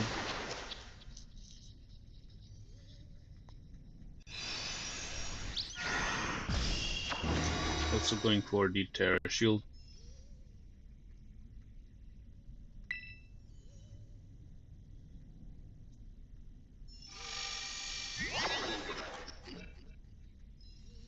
But yeah, this Astonish is gonna become problematic because of its weak armor, right? For some reason, it does not have a lot of terror shield charge for some reason. Oh, it's using shallow.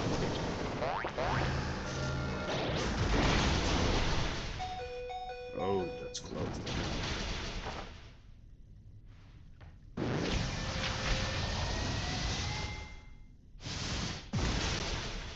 Probably not gonna heal up. What I will do though is I'll probably cheer this time around, because I'm pretty sure he's gonna outrun me. So I'm gonna go all out, and he's gonna take out my Arm Rouge.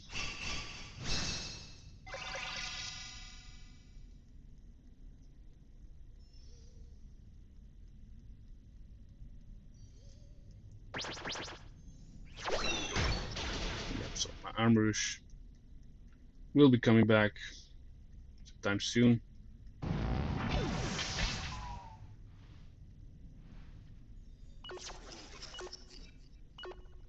Though I'm kind of running out of time, of course.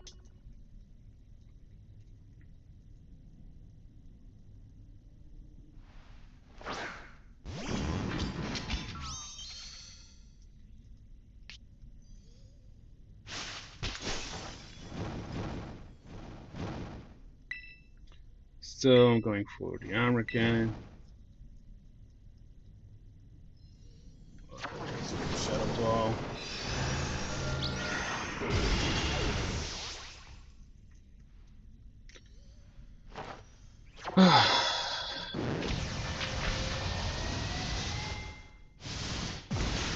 Yeah, this is not going anywhere. I think I kind of don't like this at all, because I think I'm gonna just give up. This is not working at all.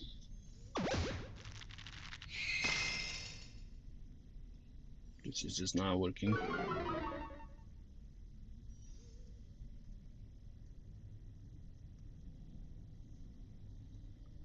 I will check out the rest of the terrains though.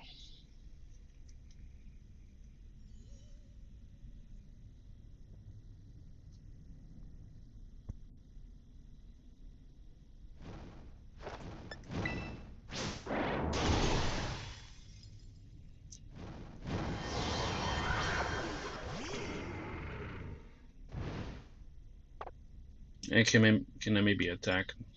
I don't know. What?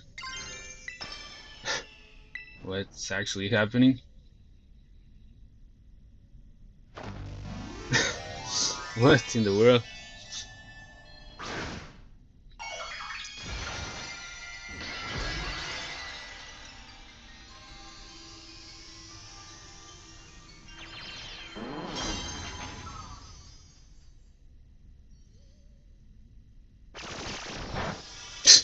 What's actually happening?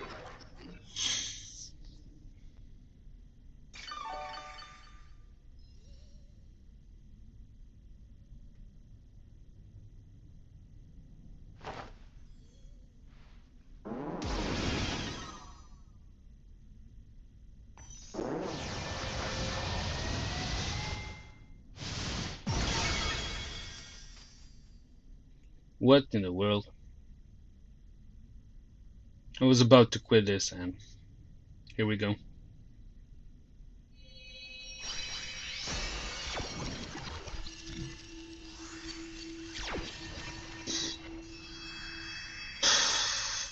Yeah, I don't know what to say.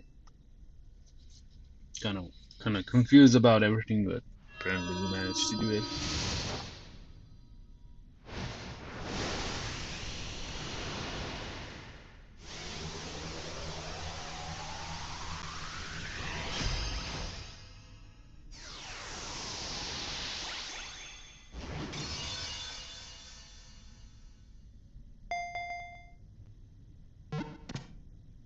So another Poltergeist. Also, yeah, this time around no interesting items. Yeah, we did get rare candies and experience candy large. Yes, that kind of counts.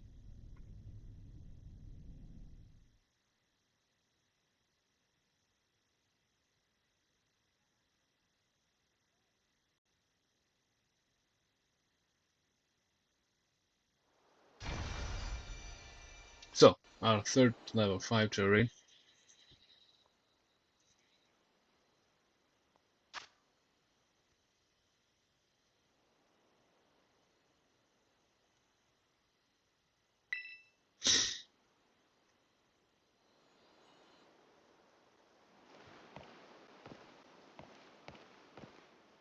So apparently I need to do more of these. Jacq still has not called us. So let's maybe check out this one as well.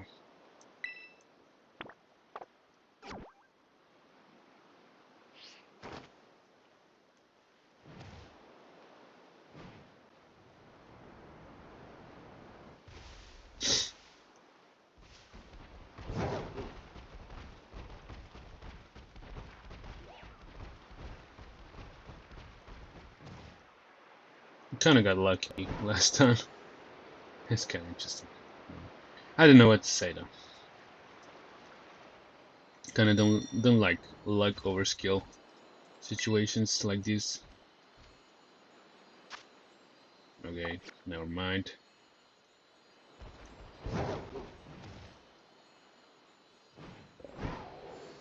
Apparently, I need to do more than 3 of these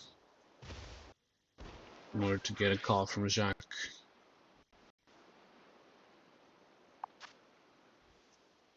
Just check out the terrains. Okay, so there's a ground one, which could be interesting.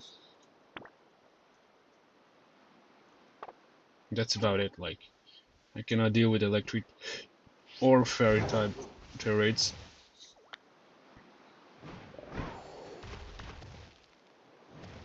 So I kind of hope that this ground type should be interesting because I kind of want to use my quick wiggle, to be honest.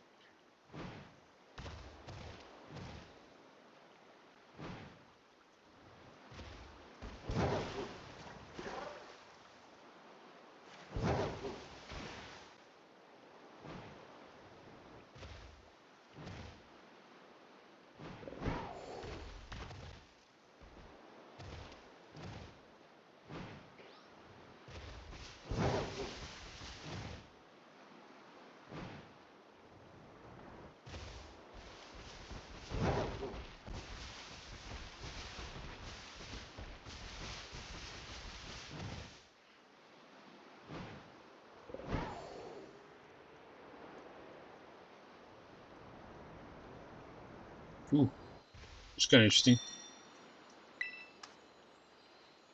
Calm mind. Ugh.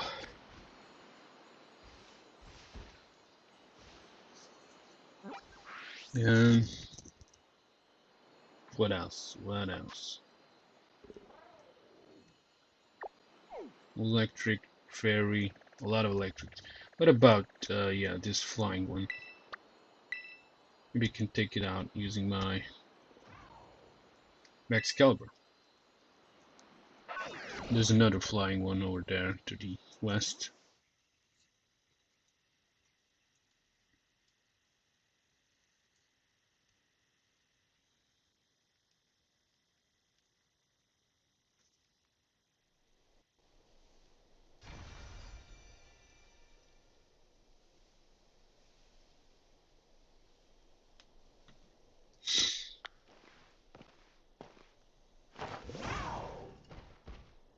Let's take a look. What's over here?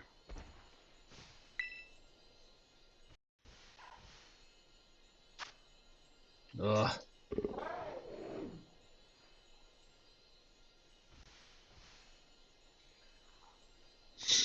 Oh well.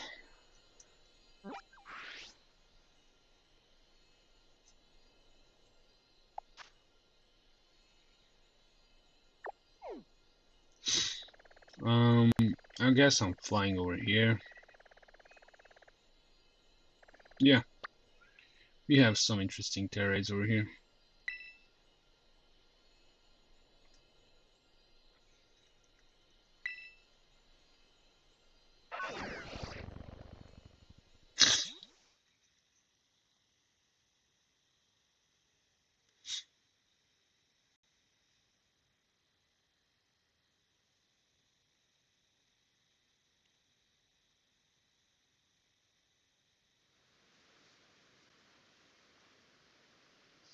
So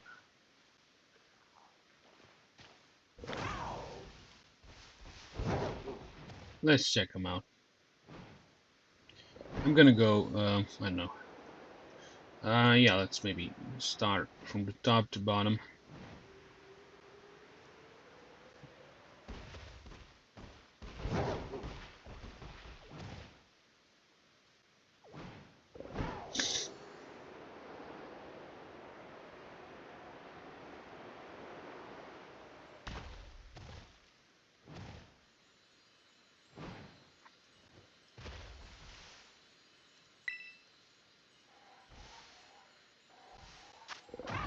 Ah,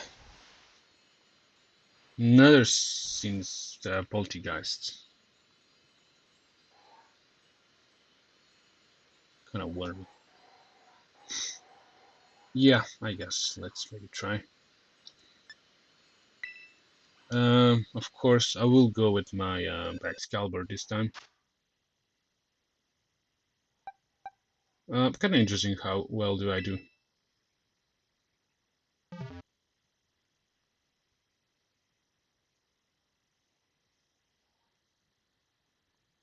Let's try.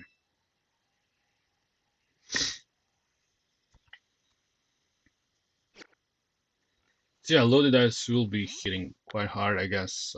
It will take some time to execute, right? But we'll see.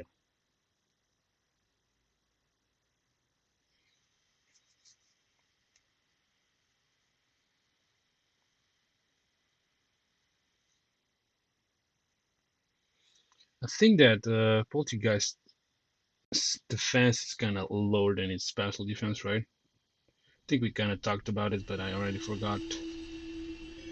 Yeah, actually, exactly.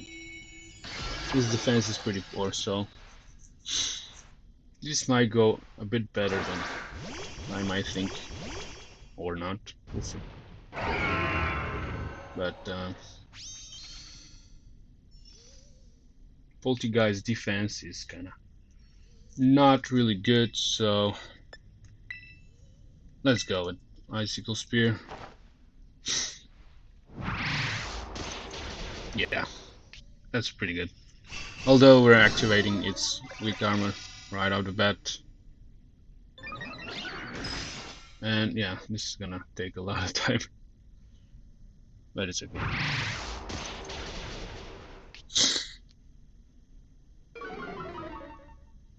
Oh, actually this is perfect. This is perfect. Because every time we're hitting it's gonna yeah, this is unbelievably good. Yeah. We're pretty much done with this.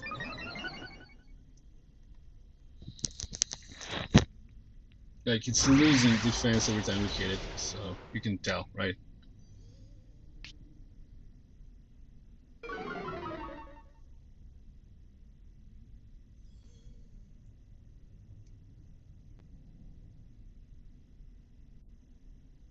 Okay, so far so good. Oh, oh, thank God it missed. Oh, actually, I did not know that Excalibur has a fire type immunity. I thought it just gets hit by fire type moves from neutral damage. I did not know that it's immune to fire types, to be honest.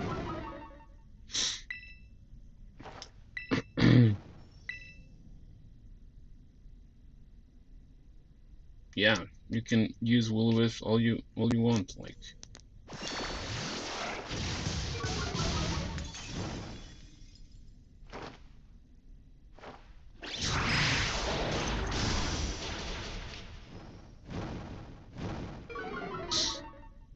So yeah, its defense is still falling, and it's probably gonna be minimized after the next one. So I don't think I don't even like need to terrestrialize to take it out. Uh,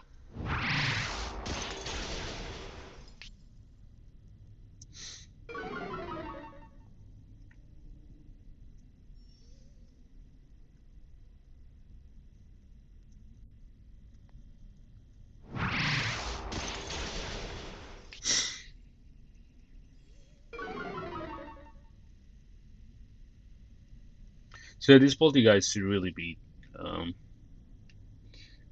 fought with a physical attacker rather than a special attacker. You can see why.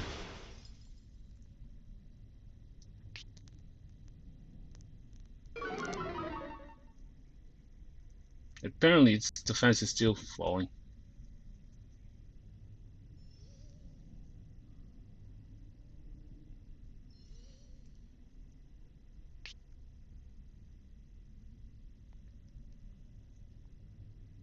It's using Shell Smash.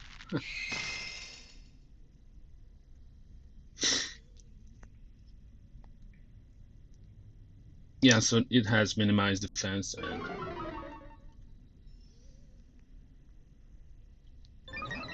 I think we're pretty good. Like,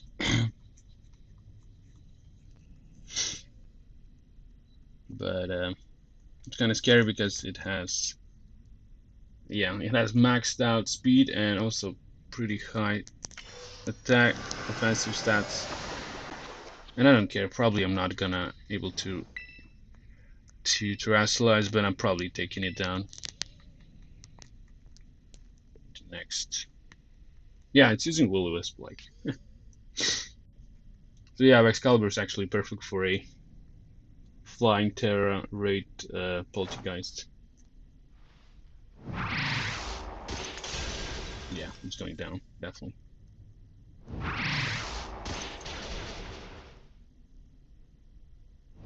Or not.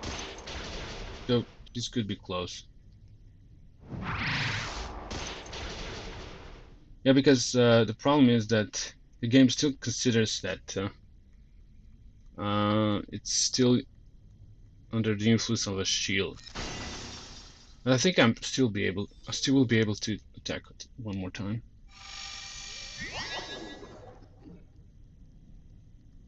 Or not. Oh, actually, yeah, I do. Yeah, I'm able to attack one more time, and that's pretty much it. I did not even have to terrestrialize.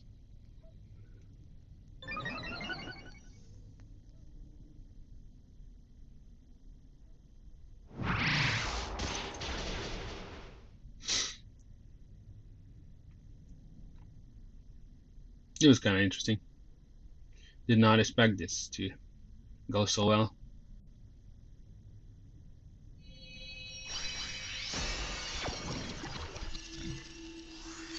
I think I'm gonna take a break.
So last time we managed to do a Poltergeist terror raid using our base caliber, right? I think I wanted to also take a look at the other two raids that were kind of below. And maybe let's do that. There's a ghost terror raid over here. We'll kind of check out.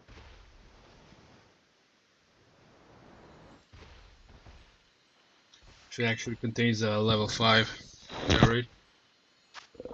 Yeah, it actually does. Yeah. Maybe I could go with my Gimmiggle on it. But, the only problem is that Glade is kind of especially defensive, but I think our Gholdengo should be able to take care of that. Let's go straight into it with our Gholdengo. And let's hope for the best.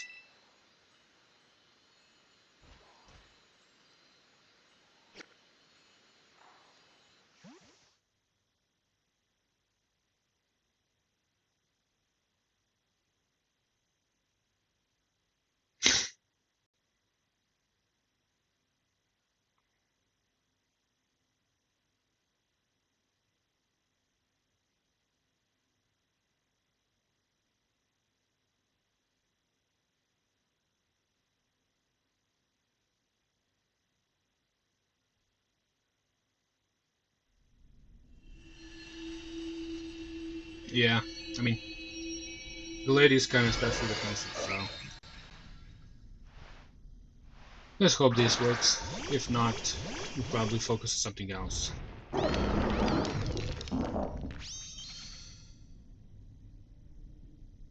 I'll try to do my best though, as usual.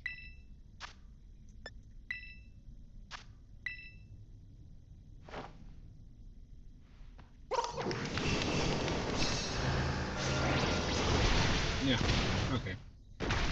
Let's say it's enough damage. He's using Zapapico, which yeah, Gholdengo can definitely take it.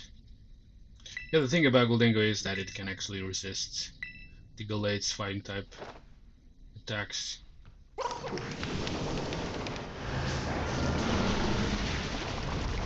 far so good. It's using Fulicata, which is absurdly weak. Ooh. Oh, come on. You gotta be kidding me. Oh well, at least it's not mine. Gholdengo. So it has this. Oh, never mind, because yeah. No, it's okay. I mean, Gholdengo is pretty much, yeah, it's immune to its disable or hypnosis, so we got this. We got this. We just need to terrestrialize and we're pretty much done. Yeah, thanks to good as gold, we managed to. It managed to steal some of the terror upcharge, but it's okay. We'll terrestrialize at some point.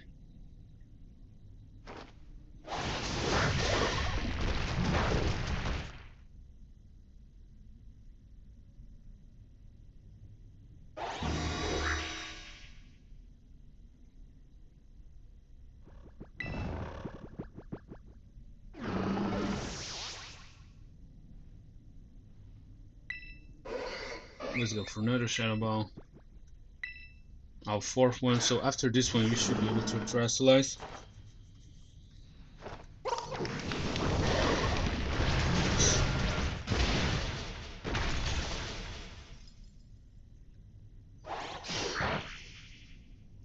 It's kind of interesting how it's not using disable or hypnosis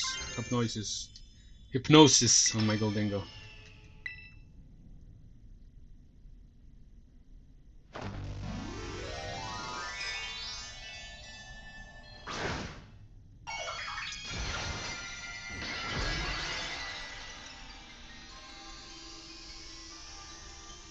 So I guess this is it's a cool terror raid so far. Ooh. Apparently it also has Shadow Sneak. It's kind of. So what does this actually mean? So it has 5 moves, or what? It's kind of surprising because we've seen Hypnosis, Fury Cutter, Disable, and Psycho Cut, and what's up with this Shadow Sneak now? I don't care. I think I'm able to pull it off either way.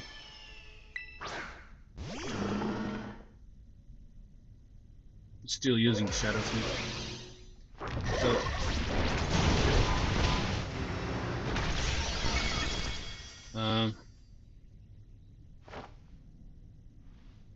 I think we're done.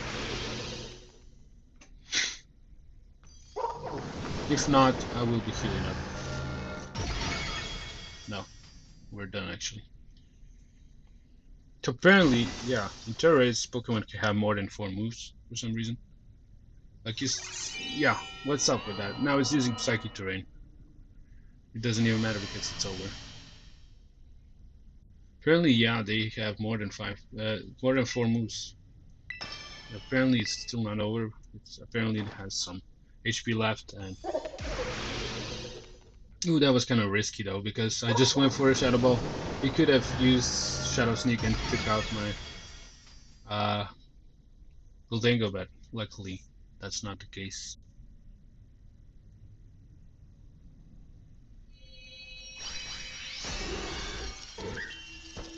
So another 5-star Terra Raid successfully defeated. Of course, I'm gonna catch this Glade.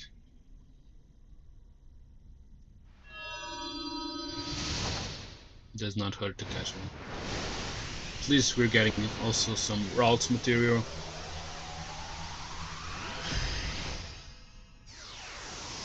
Yeah, catching Pokemon at the Terra Race should always be kind of beneficial because you do get the material. I'm kind of used to doing that. Also, another spicy herb Mystica, which is perfect. We probably may use this to make a Sparkling Power 3 sandwich.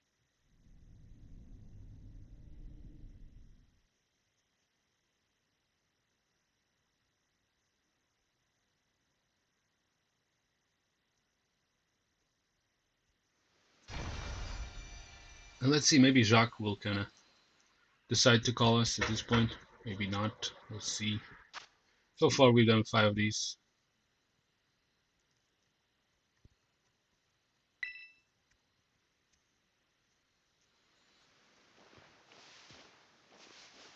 And there's another one down there.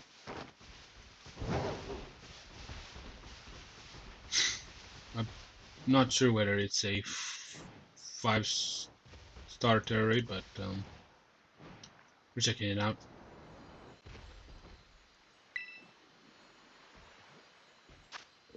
Ooh. What in the world, Eevee? This is so silly. Yeah, let's go for it. I did not expect a 5-star Terra Raid with Eevee in it, so let me just put. I think yeah, Eevee is so weak that it's probably it's gonna go down either way.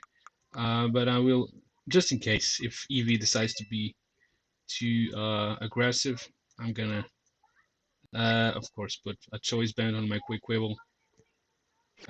Maybe I can actually should I maybe teach my Quick Quibble my Quick Cutter instead? Maybe I can, you never know, like this Eevee could be like really problematic, and I want to kind of, yeah, replace Aqua Stab with Aqua Cutter. Or actually, no, Wave Crash, Wave Crash, Wave Crash is way better. Yeah.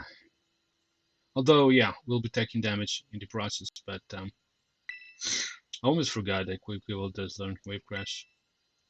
Yeah. So we're kind of replacing this temporarily. We can always like replace it once we do feel so.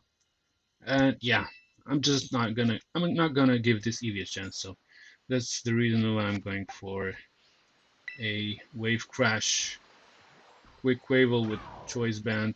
I wonder how many times do I need to hit it. We'll see. So it's holding Choice Band, it has Wave Crash, and you should be able to deal with this Eevee.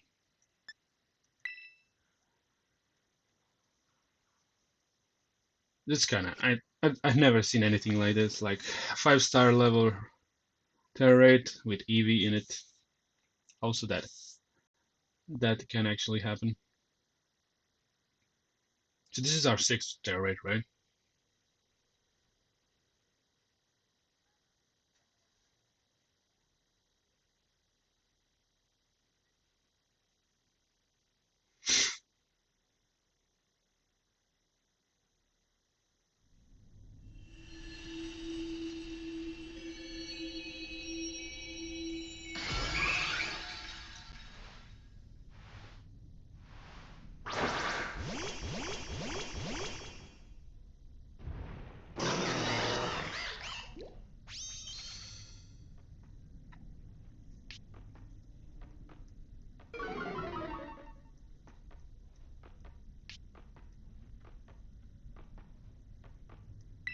Of course, I'm gonna go straight to the Wave Crash.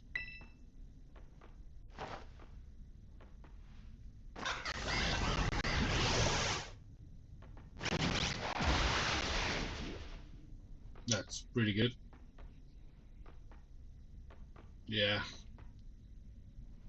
Although, yeah, I kinda dug a hole for myself.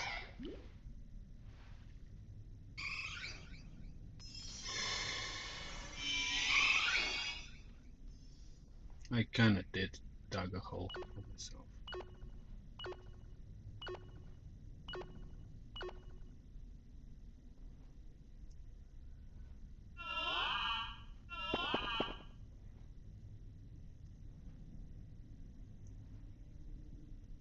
So this might not go as well as I wanted to do.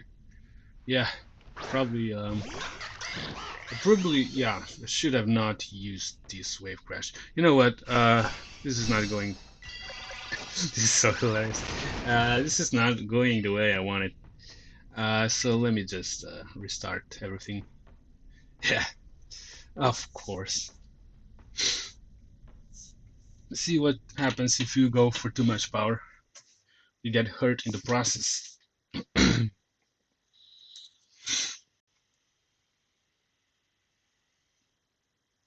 So what I will do though is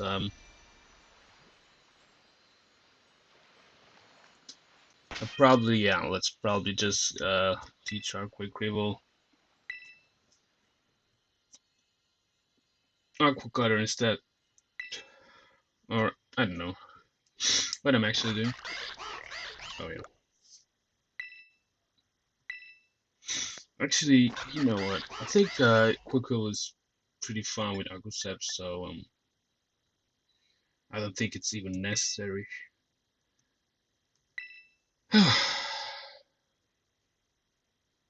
don't know. Sometimes I just don't know what I'm doing with my brain, you know. Because yeah, I'm not counting on a critical hit, so let's just go straight with the Aqua Staff then.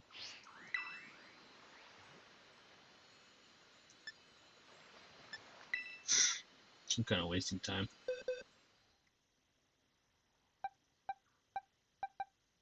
I also do believe that this might be just our last Terra Raid, because apparently I'm not sure how many of these I need to do in order to get a call from Jacq, but the deal is that once you do enough of these Terra Raids, Jacq should call you, and he should just warn you that the 6 level Terra Raids have been unlocked, and he kind of warns you, do not try taking them on your own. But some of these six level Terra Raids are actually manageable. It depends on what the Pokemon is. For example, like if it's a Earthworm, you can pretty much take it on your own. You just need to have the right Pokemon for the job. And also depends on the Terra type, of course, right? Also, I don't know if you noticed, but these level 5 and level 6 terrains are probably the most consistent method of farming Terra shards. You did not probably take a look how many of these have we. Yeah, it's pretty much almost the same amount as if we use Wave Crash, but without the recoil, right? So Wave Crash is it's a strong move, but yeah, you're gonna get hurt. Apparently, even can also learn Shadow Ball, but definitely I think we pretty much got this, unless yeah, the only problem is that it has Yawn. Um, other than that,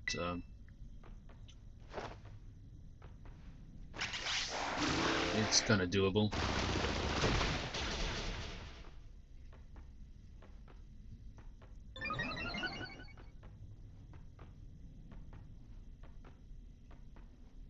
And so far, it does not want to use Yawn on my Quick Quibble. I'm kind of glad it does not. Also, it did not steal a Terror Charge yet, which means we're kind of free to take it out by terrestrializing.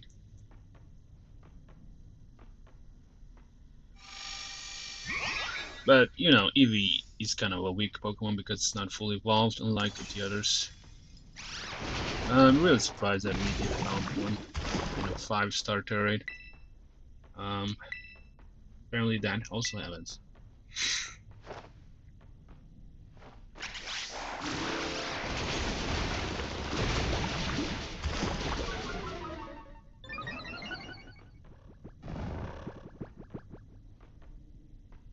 And I think at this point I'm able to terrestrialize and take this thing out.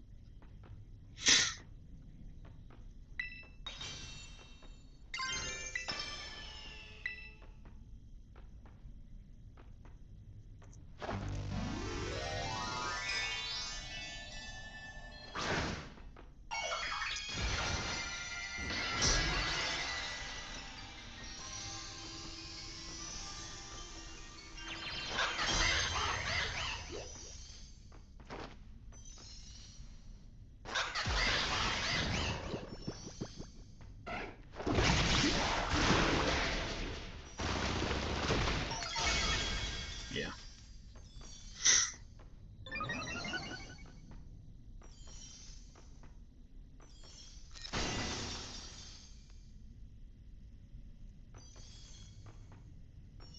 So let's go for the very last Aqua step.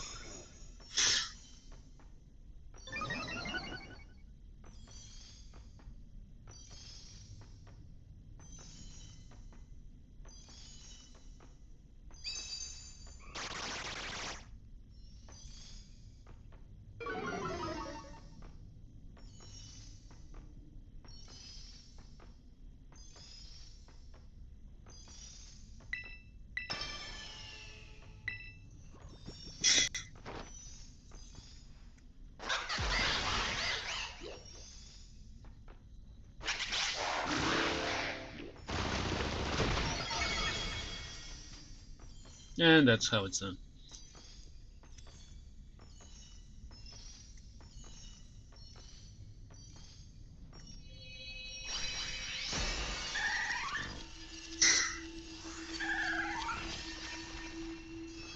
Of course I'm catching it. Like, it's too cute to not be caught.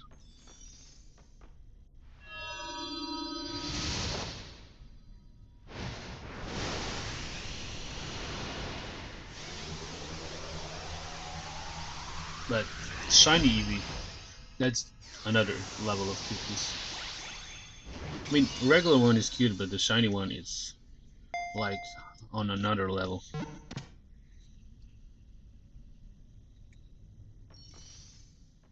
Oh, another Herba Mystica. Too bad we don't get any sweet Herba Mysticas.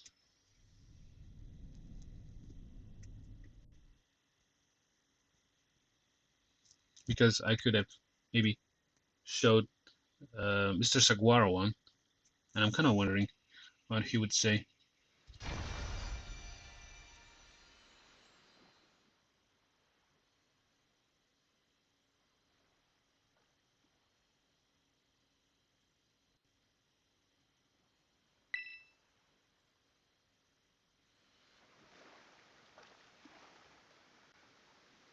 Yeah, Mr. Jacq still is not calling us. Is he?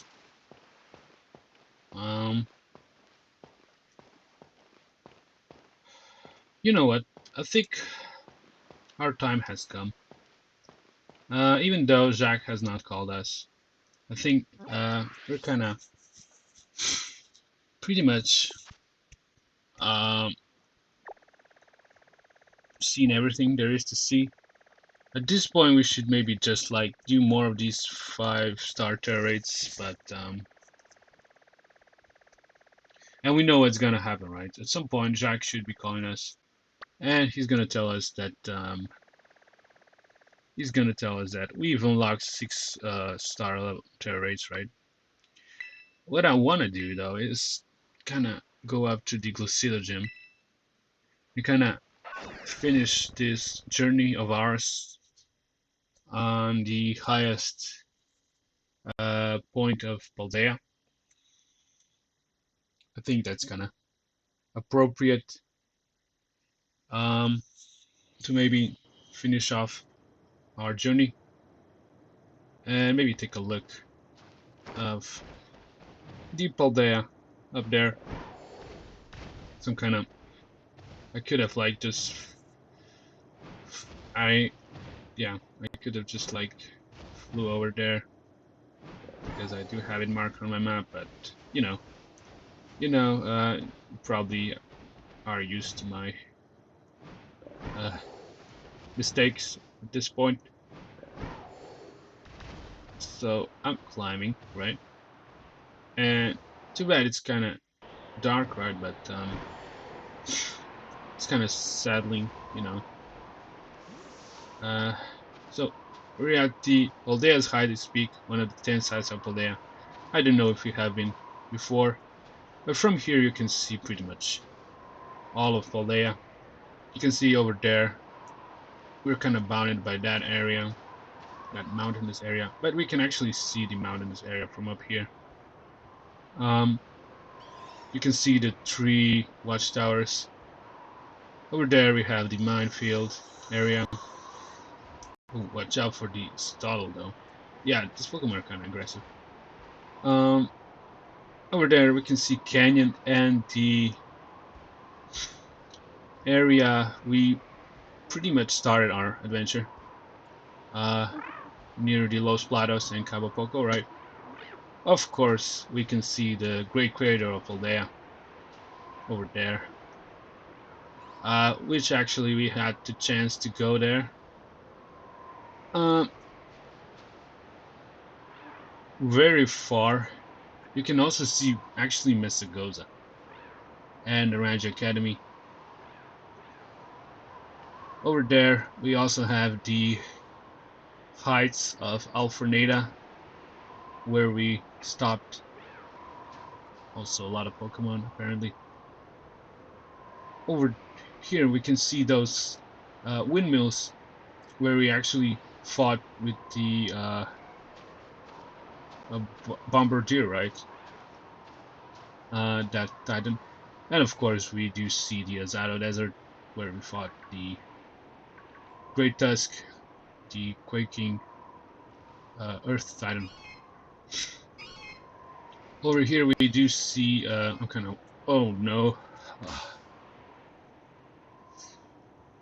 Yeah, I thought that's about to happen.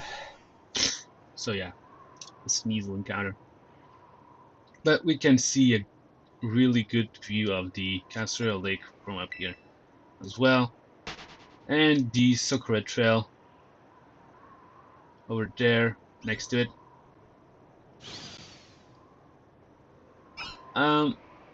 Of course, we are able to also see Montenevera from where we just got. And that's pretty much all of Paldea, right? We've pretty much seen it all. And I think that's... Oh, what? Snowball actually was picked up just now. It's kind of a weird way to end things, but this is our journey, and I really had a lot of fun. And I also hope you did as well. And I want to kind of end things over here. But we're definitely going to stop at the Great Crater of Paldea sometime soon.